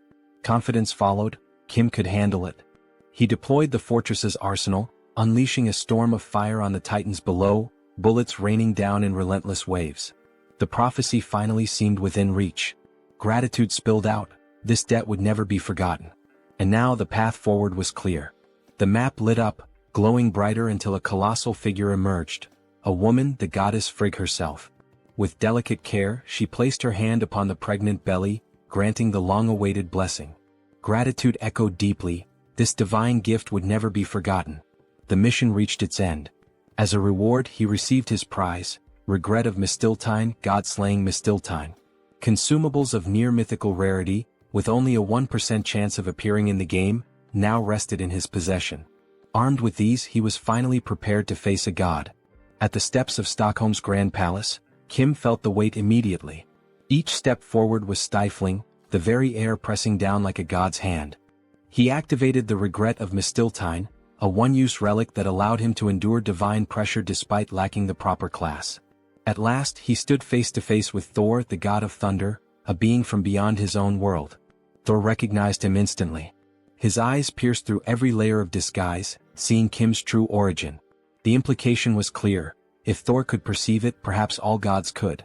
Still, Kim pressed on, asking what had brought him here and whether Thor knew who had summoned him across worlds. If there truly existed a power strong enough to drag him into another reality, surely the god of thunder might know. Thor grew serious, thoughtful for a moment, and then admitted he did not. What?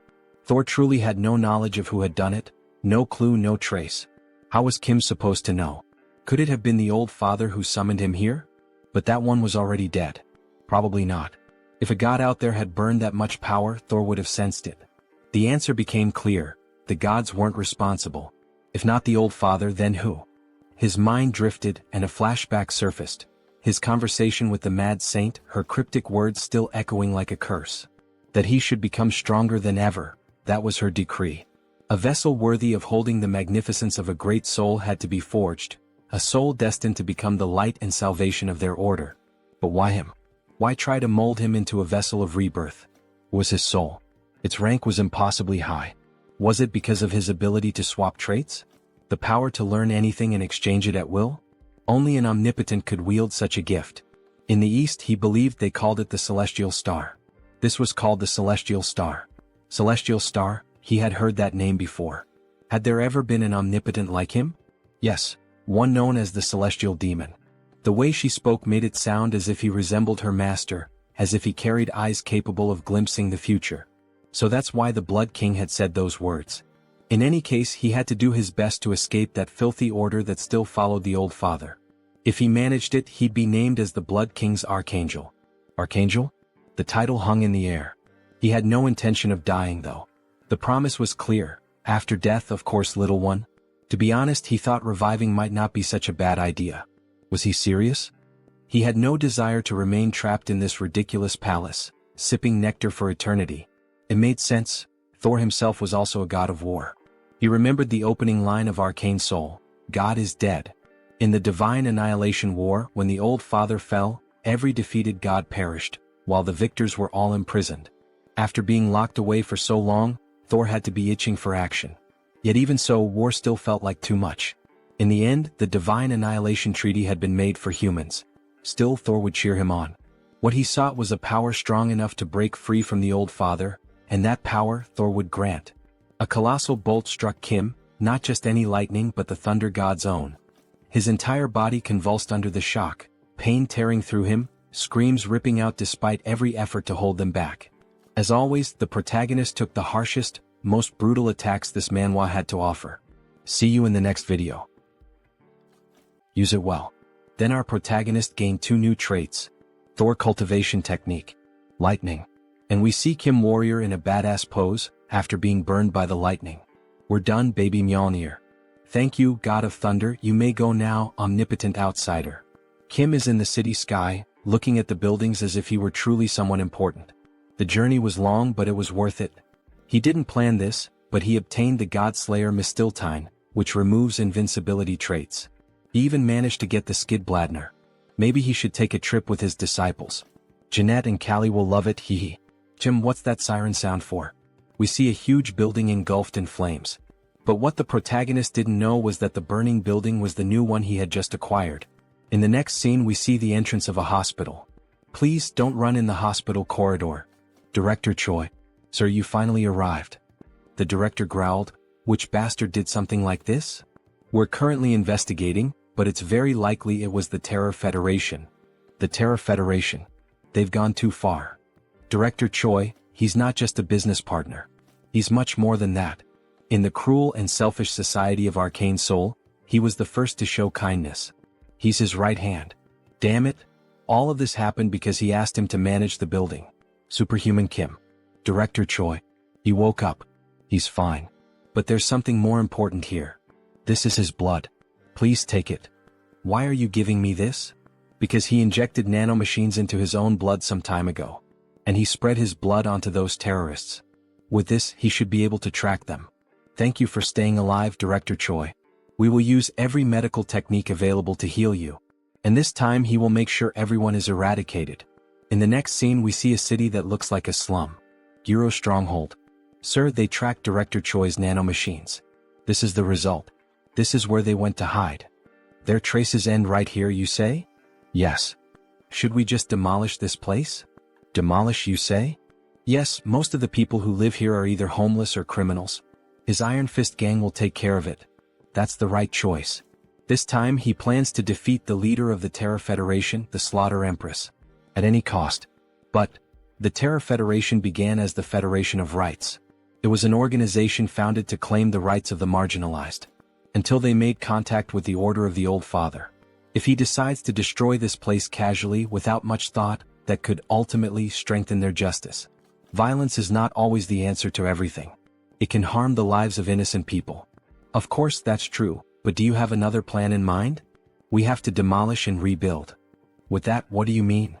From now on, we will re-urbanize the Guro neighborhood. Ah, that's his plan.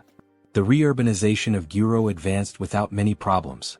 This was thanks to the president who promptly approved the revitalization of a district with public order collapsing, and to investments from several prominent figures. And he finally found the terrorists' main base on the outskirts of Daerim.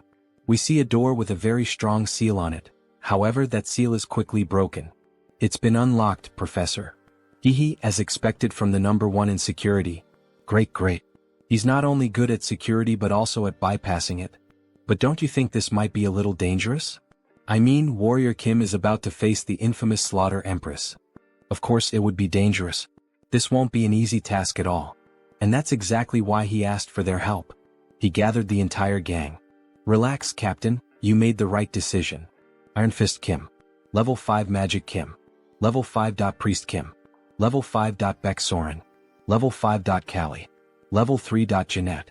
Level 4. Let's go, her heart is pounding. They've all grown well, Warrior Kim. Level 6. Seo Woojin. Level 6. As expected from those with extraordinary talents. Their growth speed is much faster than average. Not to mention that Woojin is already at his level. You worked hard, man. You guys should be more than strong enough for this place, except for the Slaughter Empress herself. So there's no need to worry. Leave it to us, Professor. She's not scared at all. Me too. He will also do his best as a level 6 superhuman just like you. Yup, but there's no need to overdo it. So reliable. Now then. Upon opening the gate, a green aura seeps out as if it were something poisonous. Everyone is astonished by this intense air. A subdimension. Professor, are you sure we will be alright? I'm a little scared right now. Me too. Have I ever been wrong before? Let's go in. To finish the Slaughter Empress. Poor things. They walked into their own grave. Now that it has come to this, she should help them find the proper burial site. In the next scene, the entrance to the subdimension is revealed. 3 houses stand in the middle of nowhere, each with a distinct aesthetic. This place is... He thought it would be dark since it's underground. What is it for? The platform they are standing on can be seen, along with paths leading to each of the 3 houses. This place was known among players as the Hell of Minigames. They must complete 3 types of minigames to remove the buff applied to the Slaughter Empress. In truth, it wasn't that difficult back then since it was just a side-scrolling game. But now, it seems extremely hard to get through this place. After all, this is reality, and any mistake leads to a disastrous outcome. However, he brought his disciples in preparation for a situation like this. They will split into 3 groups to cross this area. With Seo Woojin as the leader, Mage Kim, Priest Kim and Iron Fist Kim will form one team. And with Beck Soren as the leader, Jeanette and Callie will form another team. But what about the last group? He will be in a team by himself. Because he is a professional whose name once appeared on the leaderboard. Seo Woojin's team will take on the first minigame. They must destroy the falling blocks and reach the finish line. Why are they so difficult? It doesn't seem easy, but since they have Mage Kim who can sense mana, this way, it won't be hard for them to find the block that needs to be destroyed. Great. Let's get out of here quickly. Yes. However, Woojin seems to be bothered by all this. Beck Soren's team will take on the second minigame.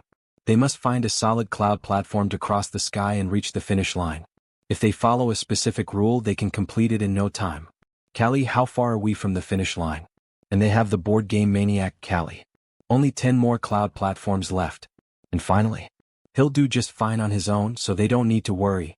But all of this will be a bit complicated, so it will take him some time to finish everything. If they reach the finish line before him, they must not open the door and should wait for him. Then he wishes good luck to everyone. Finally, the first group reaches the finish line. Priest Kim thinks they were the first to arrive. It was all thanks to that guy. He did a great job finding the right block. He's glad he could help. The priest's dispel was also important. He could rely on you. It was nothing really. However, once again Woojin seems dissatisfied. Shortly after, the other team arrives. We did it. Our Callie is so smart. Both of them were amazing. I'm so proud of you. That was easy. She handled all the traps that flew toward us. While everyone celebrates, Woojin stands alone. He wanted to show his master how much he had grown. What is he doing now? He simply can't keep going like this. He's the only level 6 warrior here. He'll face the Slaughter Empress himself. Surin realizes what he was about to do, prove himself and become today's protagonist. What are you doing? Come back here right now. You can't go in. Warrior Kim hasn't arrived yet. It's fine everyone. He's a level 6 superhuman, so he should be able to face her. Then, before he could do anything, the same mist from before appears, leaving everyone in shock. What is this crushing pressure? He can't move an inch. That's the difference between him and a level 7. You idiot. The master said to wait. What? How are they enduring this curse? He tried to be the protagonist, but in the end he's just a beta. The three of them attacked the Slaughter Empress. They must have a death wish. Very well, as you wish. With a single strike she injures our girls. Damn it. Resisting the curse isn't enough to defeat her. She's not someone we could have faced from the start. Run back, Soren. Goodbye, little girl. Before she could finish the blow, the hero, the true protagonist, the Jigachad, finally arrived in time. Hey, Slaughter Empress. Been a while, huh? It's been a month, he thinks? Teacher? Ah. She never expected you to come here in person. There's no need to waste time. She'll kill all of you. No. Even our teacher can't withstand that attack. But fortunately there's nothing left for the beta. After all, our protagonist stands as her equal. He's on equal footing with the Slaughter Empress? She swears she'll kill him. He was wrong. The protagonist of this battle is... Kim draws the tiger sword. Wrong. The one who will die today is you. The protagonist is Warrior Kim, our master. With all that light around him, he looks almost like a scion warrior. You think you can stop me with something like this? It doesn't matter how many times you fire that. He already knows that. During the Soul Terror incident, he painfully experienced firsthand the power of the Slaughter Empress's broken passive, invincibility. Damn it. Because of her overpowered passive, invincibility, he couldn't inflict any damage at all. Now during this duel he holds the gift of God. He's grown so much in such a short time. She'll have to be careful, especially when fighting against a sword master who has completed the title swordsmanship. Annihilation of heaven and earth. Damn. That move is terrifying no matter how many times he sees it. It's time to end this. Bearer of the Black Tiger Sword. Her blade pierces through the shield, however before she realizes it, a branch has already pierced her body. God-slaying Mistiltine. Effect. Nullifies the opponent's invincibility effect. Now that this item's in effect, she's done for. She becomes confused about what's happening. But what the hell is that? The God-slaying Mistiltine nullifies invincibility. The reason he had been playing defensively was... And with a quick movement he makes a precise cut like a sushi master, leaving her bewildered by what just happened.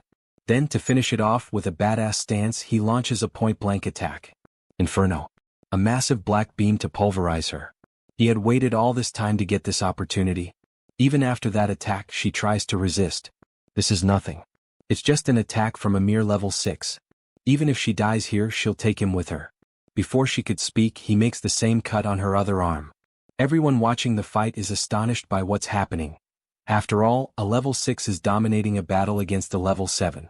And in this world it's very clear, the one with the higher level is stronger. Do you feel that? This is a battle that surpasses levels. With several quick slashes, he finishes her off as if slicing meat to be served on a plate. You deserve this. And even after all that, she still remains conscious, with a devilish smile, asking to be finished. The final boss of episode 1. He won't refuse, and with one strike he finishes the job. The Slaughter Empress is completely dead. To think he actually defeated the supreme martial artist. What a great achievement. Incredible. Brother, at this rate he's going down in history. Haha, he's happy to see that all of them are safe. However, there was one who wasn't happy. The professor. He apologizes since because of him he almost ruined the professor's plan. Alright, since we got it, stand straight, man. Masamune, the phantom blade of the Slaughter Empress. It has a good attack attribute. Not only that, it never misses and inflicts a random curse upon hitting. Sounds like an incredible sword, doesn't it? As expected from the blade once wielded by the Empress. Alright then, Beck can have it. What? Why isn't he the one using this sword? He's more suited to straight blade styles than sabers. Take it. He thinks it would be perfect for her. Alright then, thank you very much, Master. The star that slays the heavens with the phantom blade, huh? It's going to be amazing. It'll be fun to watch. In the end, that bastard just wants to see everyone become stronger. Now, let's see what the Empress was hiding behind that enormous door. Let's collect the rewards. Then, after opening the door, only a blinding light appeared. The place was filled with gold coins and all kinds of treasures. The Empress was like a dragon to have hoarded all that. So many coins. And they're shining. There's so much money in this treasure. She must have plundered quite a lot during her terrorist attacks, huh?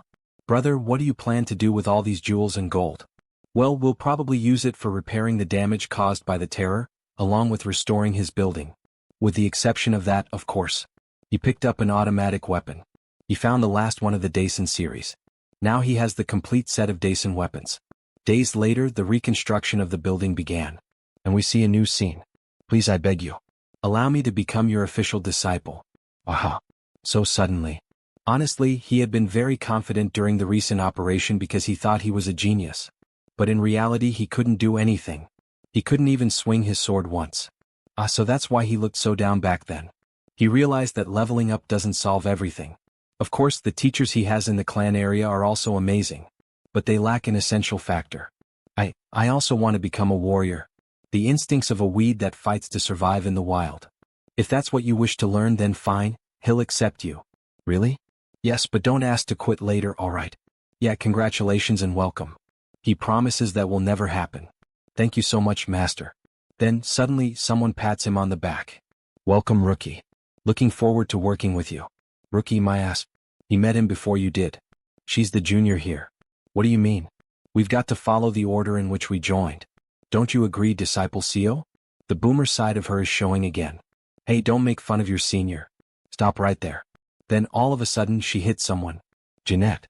Her eyes tremble. There you are. She has no idea how much trouble he went through to find her. Let's go now. I'll wait. However, our hero stops the stranger. What brings you here? We came to reclaim our property. Your property? Surely he's not talking about Jeanette. That's exactly what we mean. As you can see in this contract, this girl is ours. So we'll be taking her back. Then he realizes who these men are, the same ones who murdered Jeanette's parents and sold her, left alone, into human trafficking. The mages of the Iliang Magic Tower. He guesses it's time for Jeanette's personal quest to begin. She is his disciple. You cannot take her. What are you saying? This girl is our asset. Take a look at this contract. Ridiculous. Where's her consent on that damn piece of paper, huh? If you really want, he's willing to send Jeanette to your magic tower. However, he will be accompanying her. With this mission, the sword of the Nephilim will finally be inherited. Shortly after, Guachin. Iliang Magic Tower. They storm the place. Ugh, what the hell are these things? The site of Magitech biological experimentation. A place where the disgusting greed of humans is laid bare. Master, do you think she'll be able to become strong enough to stop all the horrible biological experiments in the world? Jeanette girl. Yes, but only when she obtains the sword of Nephilim. Then we sold go right away. But there is something you must do before that. Avenging your parents. Oh, I see. I almost forgot something she shouldn't have. Let's go teach her. Then the attack on the Iliang Magic Tower begins. We see Jeanette destroying the whole place. Sorry. Please spare me. Your parents. Master of the Tower of the Iliang Magic Tower? Do you dare mention her parents? She doesn't even want to speak to him. Die. With a quick strike, she finishes the fight. However, of course, that would be a traumatic scene. After all, Jeanette is still a child. Our protagonist is insane. He made her taste blood like that just to become stronger. She breaks down in tears after realizing that it's all over. Beck Soren tries to console her. After all, it was the revenge she had so long desired. Are you okay? Good job. That must have been hard.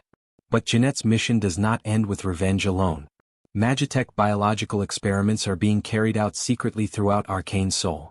Among them, the best result to emerge from the Magitech experiments was found. The human-angel hybrid, the Nephilim. We need to kill it.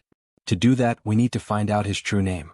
Jeanette, let's go down to the basement to grab the Nephilim's sword. So this is a Nephilim. Were they researching something like this? Good job, everyone.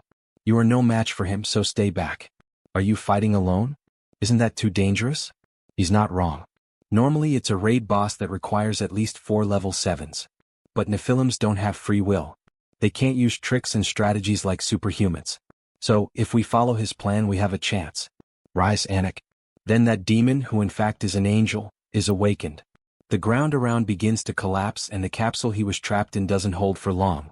Upon breaking free, he already starts using his aura to intimidate.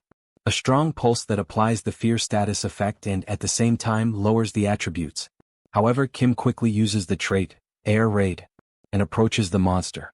That movement was already expected. He becomes strong and switches traits. Giant S Strength, Mana Soul, Sword Expert, Mars Sword Technique, Thor Cultivation Technique, Moon Slash. Unleash the strongest blow he can deliver. By striking its leg, he finishes by throwing the hammer with full force, opening a hole. Penetration. The creature screams in pain and tries to counterattack. However, Kim dodges easily. Seriously? He hits the legs on purpose, but they are completely intact. He is simply going to hit him until it works. After all, Kim knows all his patterns. He also poured giant blood over his sword. Giant blood causes damage over time. Against giants. If this damage is applied consistently during its duration, his damage scales infinitely. The creature even kneels. However, the desire to fight remains. But he needs to be careful with the Nephilim's sword. A black cloud comes toward Kim. He tries to dodge all the strikes, although some still hit and injure him, making his students worried. This won't do. Now is not the time to panic. Hold on. Master, we will fight as well. Wait. The highlight begins now. Radiance. Kim becomes completely white. He cannot miss the final strike. The continuous dark attribute damage that blooms into a white flower. He sees it. Its weak point. He mercilessly strikes the creature, causing it to release energy. And finally, the phase of the struggle. A massive amount of sword aura is pouring out. Everything is going according to plan. Now return to death, Anik. The creature is split in half. However, before losing consciousness, it speaks its first words. I have been wronged. Everyone is surprised. The Nephilim's sword. The place that still exudes mana is right here. With a strong strike of the hammer, he breaks the shell of the sword, transforming it into the true Nephilim sword.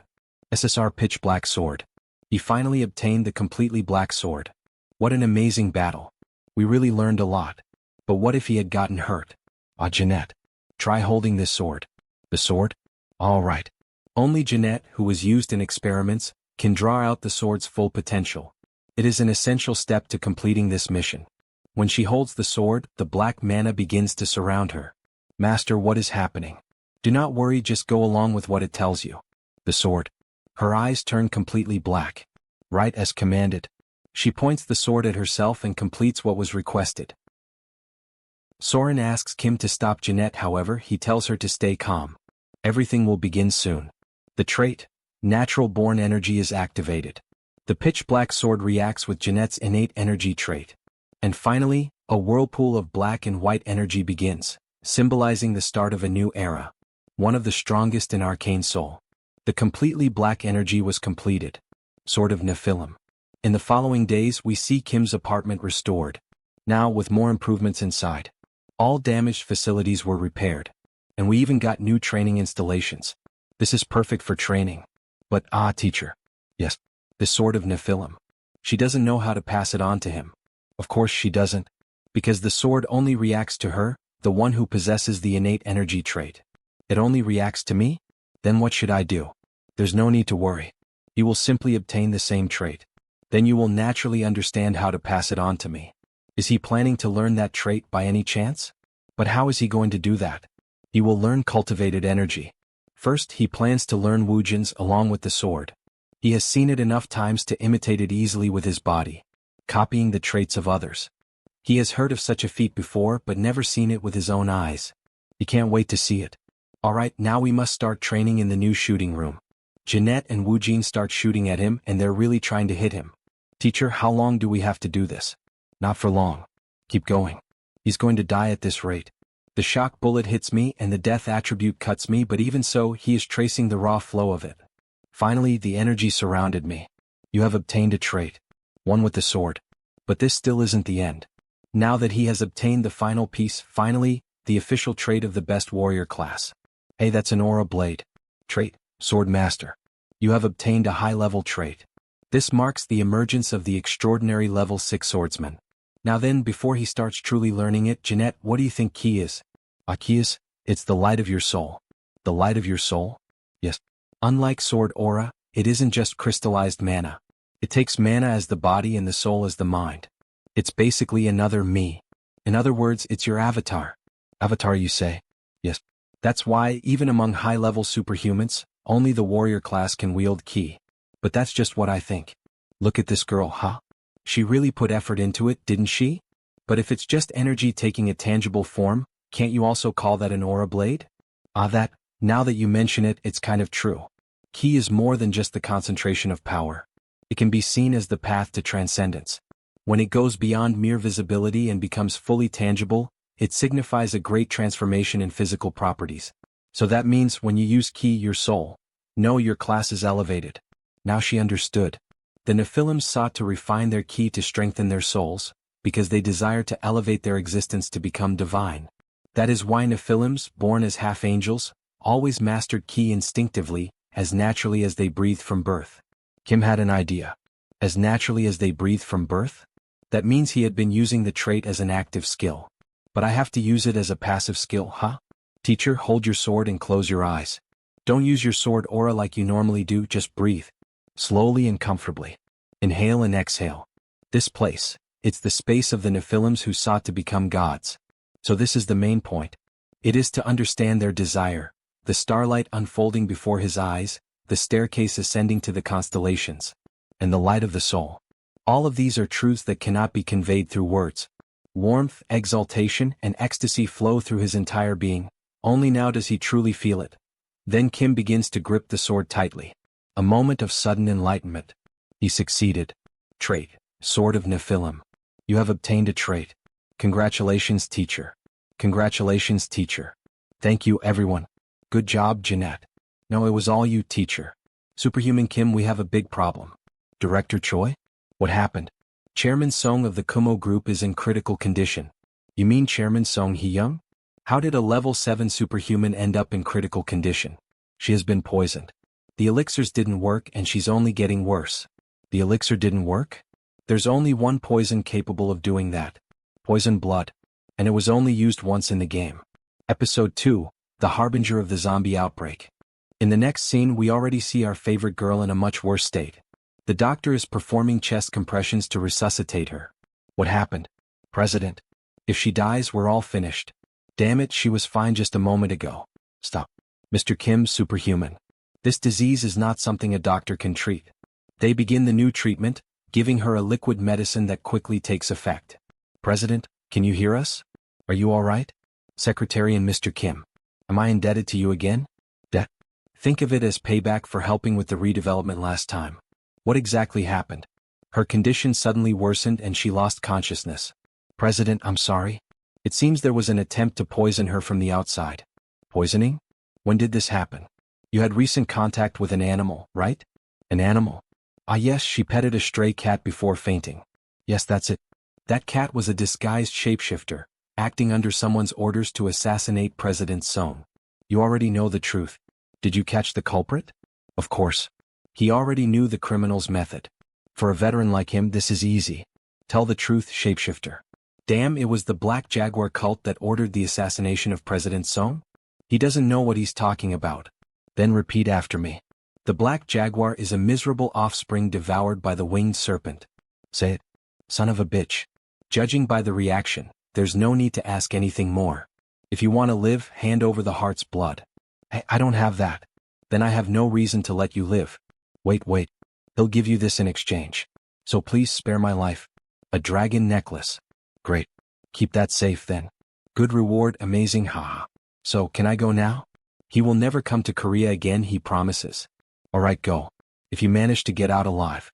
We even managed to get an antidote from the shapeshifter. By forcefully opening up his body, haha. I see. Who ordered her assassination? The Black Jaguar cult. To be precise, it was probably an order from the Old Father cult behind them. In episode 1 they used the Terror League to try to cripple the government. This time their goal was to assassinate the president of a conglomerate. Isn't that a cult based abroad? Why did they target me? Recently because of the funding for suppressing the Terror League. As a saint she would be worried, but he can't say that the Old Father cult is behind it, because there's still no evidence. He doesn't know the reason either. However, he found out where the Black Jaguar cult is hiding.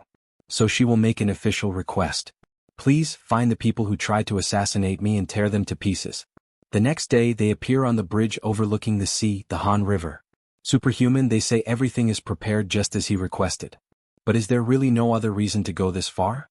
We're just trying to secure evidence. There are other methods, of course. But Episode 2, The Zombie Incident. If we want to prevent a terrible event in Seoul, this is the only way. We'll make an example of them as a warning. To the Black Jaguar cult and any backers hiding behind them. Backers, she will see when it happens. Now please begin. Evaporate the moisture, cast the great magic. A huge beam of light falls from the sky. The sealed zones that those guys installed beneath the Han River are finally having their entrances revealed. And then what is that now? Film quickly, hurry. Begin the operation. Interdimensional projectile bombardment, begin. Prepare the interdimensional projectile bombardment. 3, 2, 1. Fire, crush them completely. Simply, our protagonist possesses a war machine. He begins to attack the base and along the way he acquires some traits. Command. Order. Leadership. It seems like he's playing Battlefield 6. Defense barrier detected on the target. Stop the bombardment. Then they finally showed their faces. Black executors. Black blood mages and seers, even priests. Master. What will you do? He was eager to go after them. He equips the war traits and he will deal with them personally.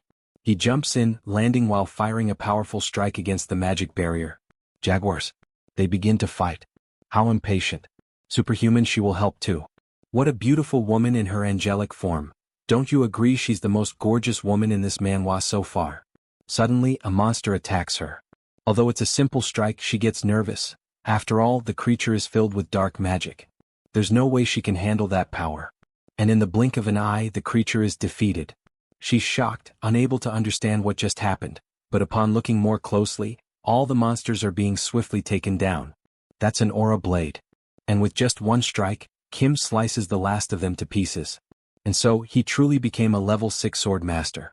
She came down to help, but instead, ended up being the one who needed help. It was nothing. They've been neutralized, so let's head inside now. The enemy's secret base within the sealed zone, we must find it here without fail.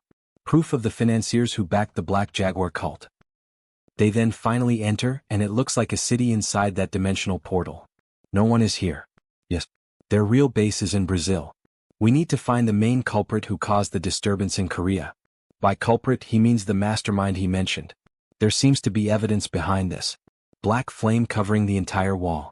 He will take care of this. Then Kim, with his bare hands, tries to force open that wall of pure flames, which no one would even dare to touch.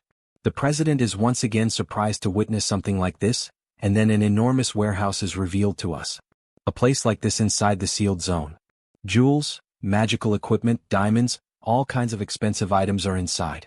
It seems this was the payment for the assassination of President Song. Well, she is worth quite a lot. He thinks we found the evidence of the mastermind behind this. Everything is written in an encoded language. It will take time to decode this.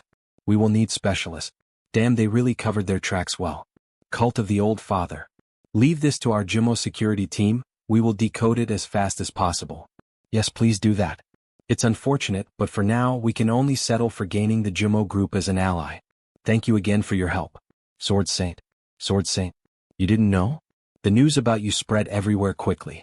Everyone already calls you the Sword Saint. The Dark Tiger Sword Lord, now called Sword Saint. The headlines are really something.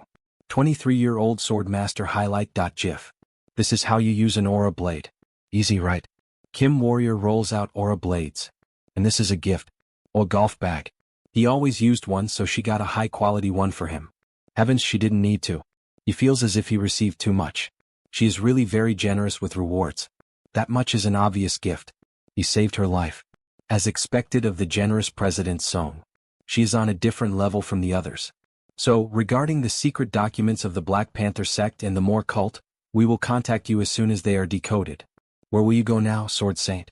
He will do the same as President Song, he will attempt level 7. To stop episode 2 he needs to become stronger. World of the Gods, Thessaly, Greece. Hey, stop pushing. Follow the line. As expected, it is really crowded. Makes sense. The only way to reach Olympus is through the Temple of Gaia. It is also difficult to enter. When the Olympian gods faced their downfall, the final battle happened here. The reason he came here is because one of those gods, the ancestor of gods and giants, the goddess Gaia, called him. But, to physically enter he must complete a task first. After that, when you meet the god, you become a spiritual being, you gain the privilege of immortality. That cloak, he is a holy knight. Why is a holy knight walking around like this? He could just ride a Pegasus and fly away. Pegasus is just appearance without substance. It's not his style.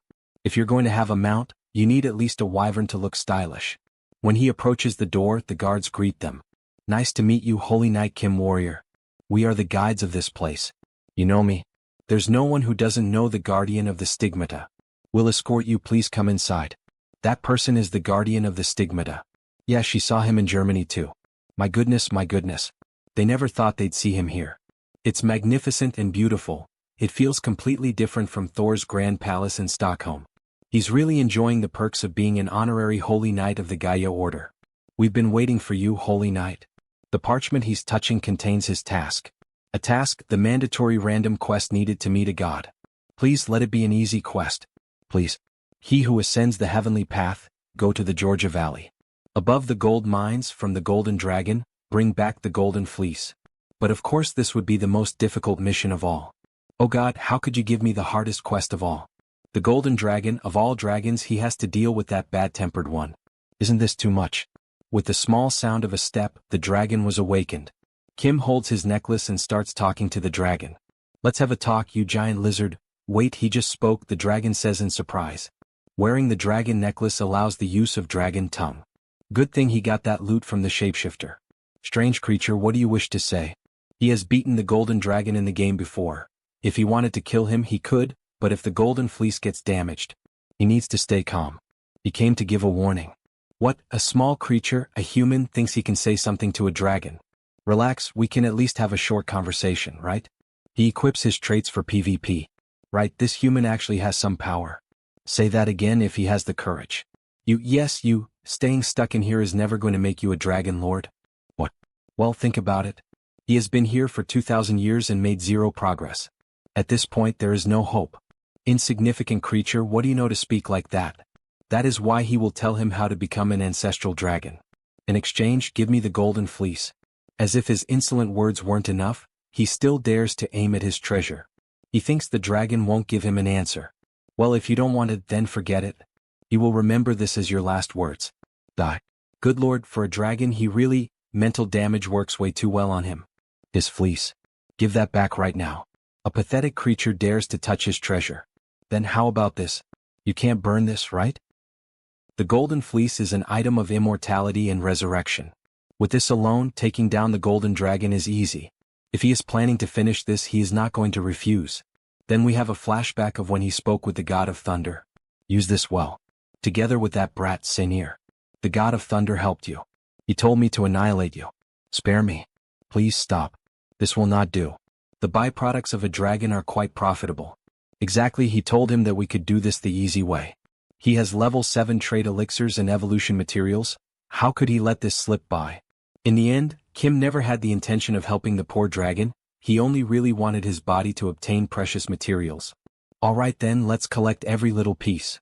Sometime later we see a beautiful place. A welcome guest has arrived. It is an honor to meet you. He is the warrior Kim. Yes, child. She has observed him for a long time. If you have something to ask, ask. Thank you. The thunder of the north said that he was summoned by something that is not a god. Do you know who summoned me here? If this happened on the surface or underground, she would know. She also does not know, child. So, from the heavens? There are other possibilities besides that. Hidden dark dimensions or other worlds beyond the Great Rift as well. Then could it be, was it the saint of the cult of the Old Father? It also doesn't seem to be her. If someone summons a soul from another world, the summoner's soul would be severely damaged. There is a high chance that the one who summoned him has already perished. The saint's soul did not seem damaged. If it wasn't her, then who was it? It seems that she didn't help much. Instead, tell me one last wish. Then you would grant me a level 7 blueprint suitable for me? The goddess's reaction was strange, as if she did not believe what he asked for. Fine, she must give him everything he wants. With a bit of magic, Kim receives the level 7 blueprint. It seems that there is more than that. They are the level 7 and level 8 blueprints. She also prepared the corresponding skills and the materials. You are giving me even level 8. With this, defeating the saint is not that far away. Up to level 6, a mutant mana core is necessary. Level 7 requires a humanoid otherworld mana core. And for level 8, you need a non-humanoid otherworld mana core. Then what about level 9? Is he going to need the mana core of a god? He is already overwhelmed. How am I supposed to gather all of this, and what about the extra materials? Child, there is no need to worry too much about a future that has not yet arrived. Your fate is already running toward a turning point. That is true. Now he needs power to face the final boss of episode 3, the level 8 saint. Thank you, O Goddess Gaia, the most generous and merciful.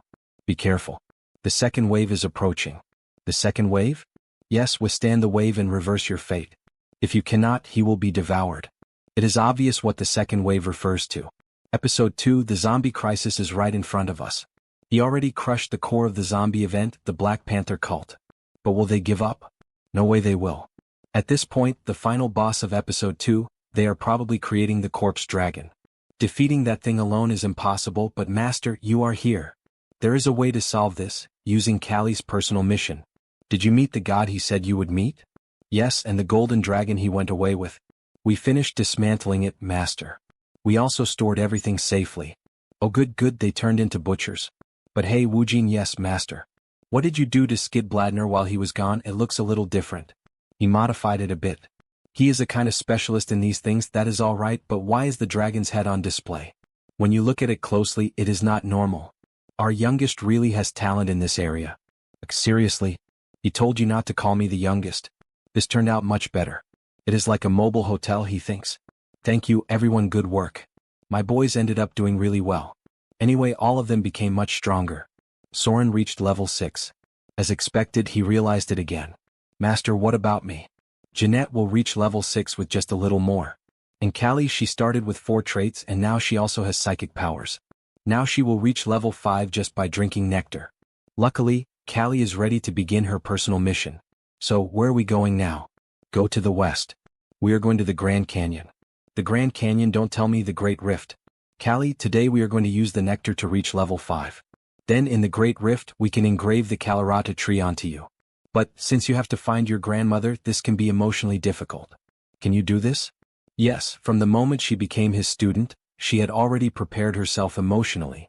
She can do this, please trust her. Kali's personal quest. Kill her grandmother, who became an otherworld species, and obtain the Kalarata tree. That is the only way for someone with the goddess's blood to escape their suffering. While we are there, getting the level 7 elixir materials would also be efficient. So, Kali, let's begin the training. It is hell training until we go to America. Yes, sir. Master. Grand Canyon, the Great Rift. We finally arrived. 6 cents. At the Great Rift branch of the Black Panther cult. The cult sure looks scary from here.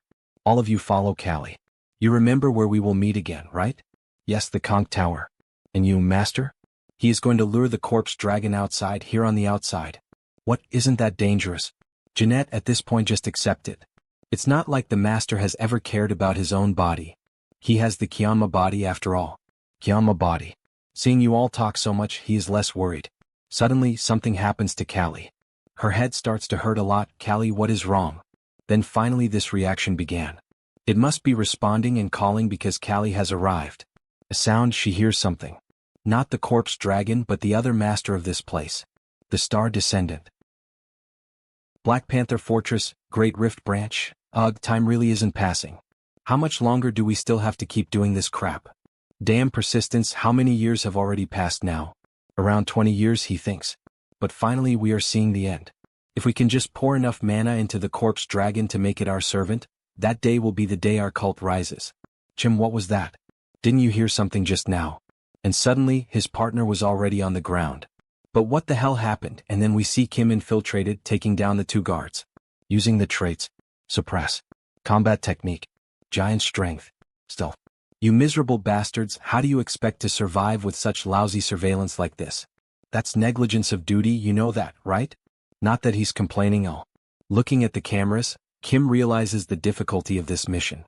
He can't face that many people alone, they are level 5 superhumans trained in the Great Rift. After stealing the identification card from one of the guards, the plan is finally revealed. So the method he came up with, Lord Edmund, identity confirmed. The idea behind all of this is to trap all of them inside. Emergency detected, emergency detected. Lockdown fangs activating. Meanwhile, the mana induction inside the corpse dragon continues. But what the hell is that noise? Look up there. What are the guards doing? Priest, look there. We have an intruder. What, how did he get inside here? Kill him immediately. Alright then, let's see what his new weapon is capable of. We have a flashback of when he invaded the enemy's portal, where they exchanged information, and found these fine weapons inside a box. Take this, the weapon of invincibility. Damn it, why do the bullets keep coming non-stop? Block with your shields, don't let him escape. What, but who is going to guard the corpse dragon's seal? Then suddenly the priest is eaten by the dragon. Gyua run. With a roar, the dragon frightens everyone around. Kim needs to quickly switch traits to withstand the pressure exerted by the dragon. Magic resistance. London. Domain barrier. Mana shield. Mana armor. Mana barrier. As expected from an episode that has a boss, this is no child's play. Eat this. He fires the bullets directly at the dragon's head. The bullets with great difficulty pierce the dragon's thick hide, causing damage and making it even more agitated, leading to a massive explosion. Damn it. It isn't even in a complete form yet and it's already this strong. Traits. Aerial assault. Swift. Acceleration. Crimson jewel just a little more. Almost there, just a little more. Master. Over here. Great. Callie, is this the right place? Yes, she can hear the whispers. They say we are getting closer. Meanwhile, the dragon is approaching them. Damn it, did he arrive too late after all? No, we made it. And suddenly, a white beam falls from the sky, striking the dragon squarely on its back. Who dares to oppress the descendant of the sacred star sovereign? Great Rift Boss Level 7 Child of the Stars. You pile of rotting flesh, it seems it has already lost all sense of fear. Then the two of them begin to fight like a battle of giants. Well, the two of them are fighting. If this keeps up, we might end up getting a free victory. If we leave them alone, they will end up settling things between themselves. That would be great, but the Child of the Stars is not that stupid. His true plan begins after this part. He throws Thor's hammer toward the blue monster. This miserable insect dares. Meanwhile, the dragon takes advantage of the opportunity to attack the enemy directly. At first glance it may look like he is helping the corpse dragon, but all of this is part of a plan to summon her. Very well, today all of you will be offered to the sacred star sovereign. Come, my daughter. She has finally arrived. Callie's grandmother, the tentacle woman. Wait, so this is my grandmother. And with that, all the main actors step onto the stage. Giants clash against each other and swordsmen do as well. A dance and martial art that is beautiful, graceful, and hides deadly fangs. Blood God dance. A technique powerful and troublesome enough. But it is nothing compared to the Mars Gladiator style. Traits equipped. Mars Gladiator style. Master of the sword. While they fight, Kim pays attention to the battle of giants. As expected, the Child of the Stars has the advantage. Finish this now, my child. The order to end the corpse dragon is finally given. Now that the tentacle woman is about to move away, this is our chance. There was a reason he made them fight the corpse dragon first, to drain its strength. Exactly because of this. A crucial moment. You dare scheme above your station. Submit quietly and become nourishment for the star sovereign, insignificant insect. This is bad. Quietly offer yourself to the star ruler, you lowly vermin. Then they begin to battle and Kim protects himself with the shield. Ugh, she still has some strength left. But that's no problem. Because he's prepared for it.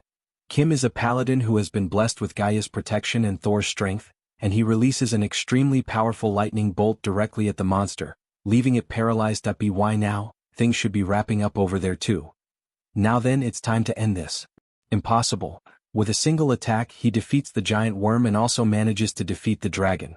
Operation success, and it was perfect, haha. That woman who had been controlled by the star descendant will now finally regain her sanity, but her lifespan will soon reach its end. Another Callie, one who shares the same name as the goddess Callie. Grandma. Callie's grandmother. The holy water will extend her life by a little bit, and she will regain her original appearance during that time. She must have been at that age when she became an alien species. Grandma? Callie, she has grown so much. Do you recognize me? Of course. She's my last descendant, so how could I not? She endured the mental attacks from the alien species by thinking about her, my dear. You thought about me? You and I are the only two descendants of the goddess. So, if she didn't give you the Kalaratri, she would die. How is Amit doing? Dad's doing fine. She has been worried about him all this time. She's relieved. I miss my son. Grandma, let's go to Seoul to meet Dad. She's sure he's waiting for her too. Thank you, dear. However, she doesn't have much time left here. Grandma. Benefactor, may I make one request? Sure. Please cremate me and scatter the remaining ashes over the floating island of chaos. Once he fulfills her request, he will be able to earn a gift for allowing me to die as a human. She will now give her the Kalaratri. No, Kali, you have to accept it. If you don't, your grandma will forever wander this terrible world. SSR Kalaratri. This is.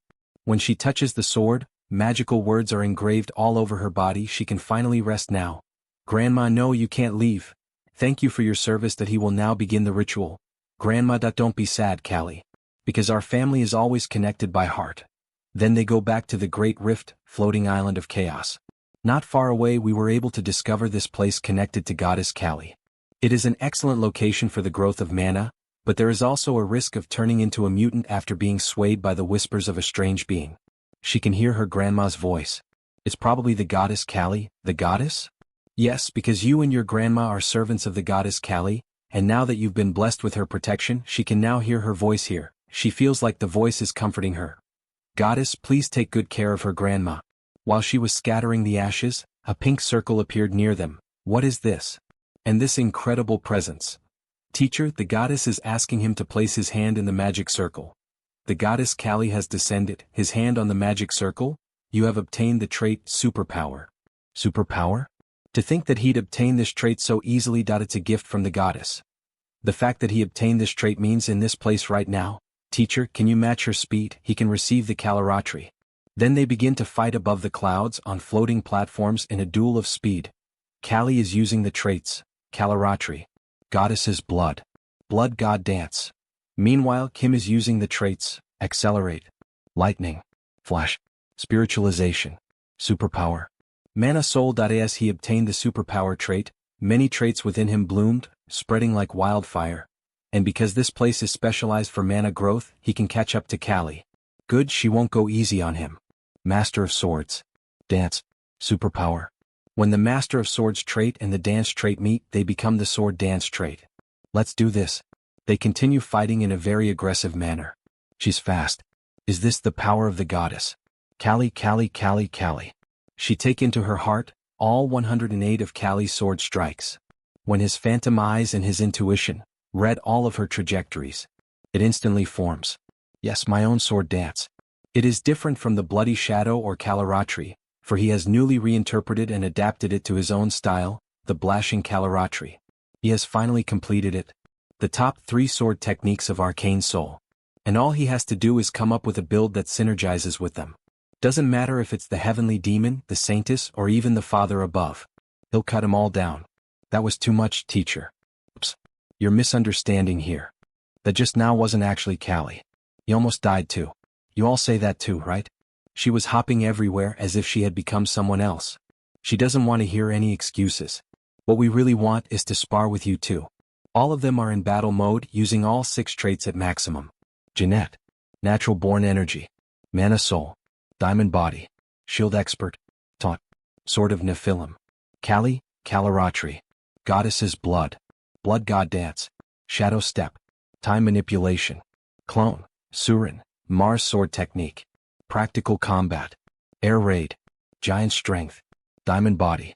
Immortal. How that you've become stronger. Fine. Warrior Kim. Mars sword technique. Sword of Nephilim. Kalaratri. Master of swords. Mana Soul. Diamond body. Come at me all at once. Then they begin to battle. Lightning descends from the sky, but in the end, only Warrior Kim remains standing. Even Wu Jin doesn't know why he got beaten so badly. We almost died there. Are you okay, teacher? Of course he's fine.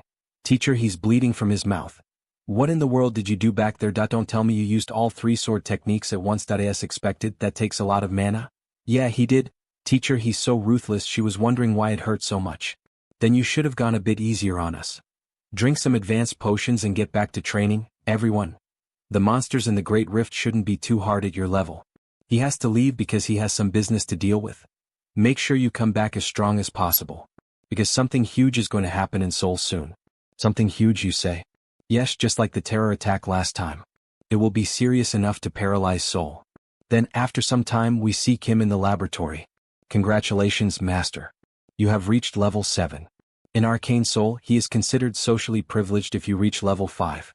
Then how about level 7, which is considered the limit of superhumans, the ultimate realm? He's considered a walking disaster. To compare it to a modern weapon, he's at the level of an aircraft carrier. With this, he now has the strength to deal with episode 2. However, it's still not enough, considering that there's still more to come. He needs a stronger alliance. The Tower Master is also a good choice. Yes, Tower Master. Have you been well? Oh, Superhuman Kim. He called him today because he wanted to brag. To brag? Could it be? It's completed. He called him today because he wanted to brag. Wouldn't a warrior's approach be different from that of a mage? Who knows, maybe his ultimate flame might be better. Interesting. Then would he likes to make a bet? The deadline is 2 years from now. Yours or the Magic Towers? Let's see whose ultimate flame is better. Like he promised, the ultimate flame of the Sun Magic Tower. Then Kim runs toward the tower. After all, it was the perfect opportunity. He didn't think we'd achieve the Magic Tower's long-cherished goal this quickly. Congratulations on completing the ultimate flame. A bet is a bet. If he loses here, sound fun. What will we be betting? If he wins, the tower will grant you one thing he wants. But if he wins, Warrior Kill will join our Magic Tower's security team. He will be a wage slave for the rest of his life. If he sees it with his own eyes, he will have to admit his defeat. Tower Master, he has to remember that we made a bet to see whose ultimate flame was better. What, then have you also? Yes. Sorry, but... Now let's compare whose ultimate flame is better, shall we? He has come fully prepared too. A mere warrior completed the ultimate flame. He probably brought some dumb magic from somewhere. He doesn't know why the Tower Master is even bothering with him. That man is the one who opened up an entire new perspective on our tower's flame magic techniques. He's not just bluffing. He is different. Is that your ultimate flame? Strictly speaking, it is not. He went in a different direction. It seems so. Such a small ember wouldn't be the ultimate flame. That's right, because this is the supreme flame he created in his own way. Before he came here, Kim combined the 6 hard-earned materials he had gathered. The black flame, which he obtained as he became level 2. The solar flare, which he obtained as a reward for helping Magic Kim. The inferno, which he obtained as a reward for teaching how to get rid of stigmas. The flame of the Dragon King, which he obtained in the battle against the Gold Dragon. The heavenly flame, which the goddess Guy bestowed upon him. And the chaos flame, which he obtained in the battle against the corpse dragon. And so, he has created a flame that can devour even the black gold baptism flame of the Saintess. From what he remembers, your ultimate flame is something that has surpassed even the solar flare, pursuing destructive power and casting speed suited to practical combat, correct? Yes, that's right. However, his supreme flame is different. He gave up on its destructive power and reduced its mana usage to the minimum. So, the power of the supreme flame increases when he invests more mana into it, and if that happens, this little flame can match your ultimate flame. Well, we'll see about that. Take a good look. This is the Sun Magic Tower's ultimate flame. This might be too difficult to endure for a superhuman, so he suggests he give up. Wait, what's that? That's impossible. How can such a thin line of flame do that? Stop, you can stop now. Before he destroyed the machine, he stopped. Then we have the points of each of the flames. The tower made a total of 441 points. Kim made 800 points. Wow. This is his supreme flame. That's impossible, a score of 800. Truly unbelievable, he has created such an amazing flame. How did you even create something like that? He just copied it, huh? He can tell you the method if he'd like. With that, the ultimate flame of the Sun Magic Tower can become more complete. Really, thank you so much, Superhuman Kim. But before that, since he won the bet, the Tower Master will give to grant his request. Fine, go ahead, what is it? His request is, he needs people to fight against the Old Father's order with him. To form a blood alliance with the Sun Magic Tower. While he was returning from the tower, in the middle of a storm, he thinks about the current situation. Good. With this, he now has 2 forces that will fight against the Old Father with him. Everything is going according to his plan. But at the same time, it's going a bit too well. You have received a file from Song Hee-young of the Kumo Group. Would you like to open it? From Chairperson Song. Did she finally find out who's behind the Black Jaguar Order? Top Secret File, Black Jaguar Order. What the hell is this? Dear Corps Commander Kyujigam. The Eastern Army was sponsoring the Black Jaguar Order's black magic research. Why is the name of the Eastern Corps Commander written here? It's probably not the Corps Commander. He's not someone who would stoop that low. Then who dares commit such a brazen affront? Corps Commander, he is an outsider, so he would prefer not to get involved in the internal affairs of the army. But the Eastern Army right now is no different from a potential terrorist organization. Then we are introduced to the members. Kujinju, 2nd Division Commander. Kuhyungju. 3rd Division Commander, Kujungju. 2nd Division Commander. Division Commanders, did any of you know about this beforehand? Why are you not answering? Or is it one of you? That's not even possible. We wouldn't have done such a thing. Father. My apologies. In truth, the Eastern Army has often been involved in similar matters. What? In order to reform our bodies into a physique optimal for the Black Tiger swordsmanship, we coveted magic. And he's telling me that was a good thing to do. No. He regards it as a shameful act. Now that he's reflecting upon it, I recognize that it was all meaningless vanity. At least there's one person with the right mindset in this family. Father, this is all his fault as the eldest son. Please punish me accordingly. And Corps Commander, as the 1st Division Commander, he'd like to make a request. Please eradicate the roots of illegality and black magic that have spread throughout our legion. Brother. Yes. He must, Superhuman Kim. No, he should call him the Sword Master now. Yes, Corps Commander. He'd like to conduct the highest level inspection across the entire Eastern Army. He will be in charge of the comprehensive investigation. What, me? Why do I have to be involved in someone else's family affair? Father, you can't do that. The honor of our legion will be. If you knew of honor, they should have done better before this happened. Sword Master, as you can see, he has a lot of children, but he has no one to entrust this role to. I hereby confer upon you the honorary position of Inspector General and the honorary rank of Major General. How is it? Will you accept our request? Wait, this is an opportunity to make another blood alliance. If you trust me with this position, he will try his best, dear customer. A few days later, Chorwon Inspector General's office. How was the investigation of the underground magic tower in No One? Your speculation was correct. They had illegally obtained monsters of beast. He was wondering why the Eastern Army's research funding was leaking out, and Gangnam Club. They were managing a secret arena of illegal contaminants. As expected, all the puzzle pieces are coming together. They operated an arena of illegally obtained monsters.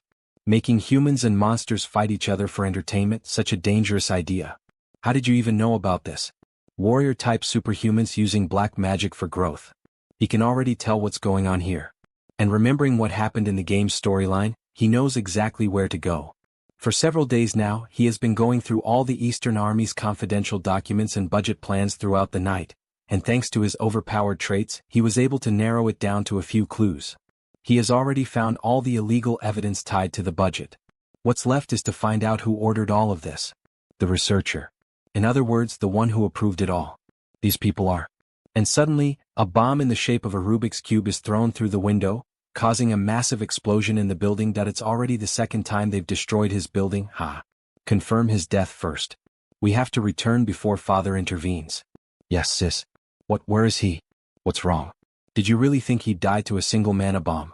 You insolent little brat. He was expecting you actually.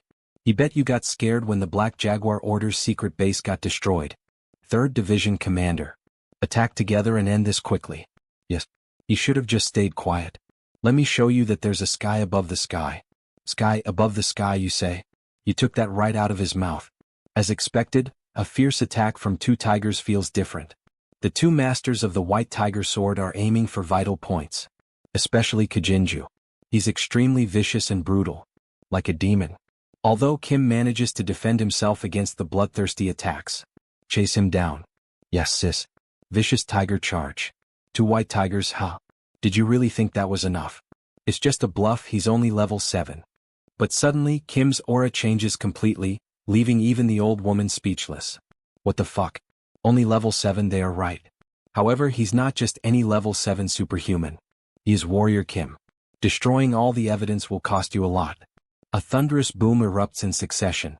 Sword energy is the purest crystallization of force, the soul of a transcendent superhuman who has broken all their limits. A violent shock is transmitted through the blade. Normally, this recoil should cause the sword's momentum to hesitate. But the Mars sword technique, it uses even the explosion and the recoil. How dare you? Moving more instinctively as if foreseeing the future. With a godlike attack, his strike will cleave the battlefield apart. Oh sweet slaughtering carnage. If you enjoyed this video, don't forget to give it a thumbs up, it really helps. And for more content like this, make sure to subscribe and hit the notification bell so you don't miss any updates. Let me know in the comments if you'd like to see another part. I'd love to hear your thoughts. See you next time!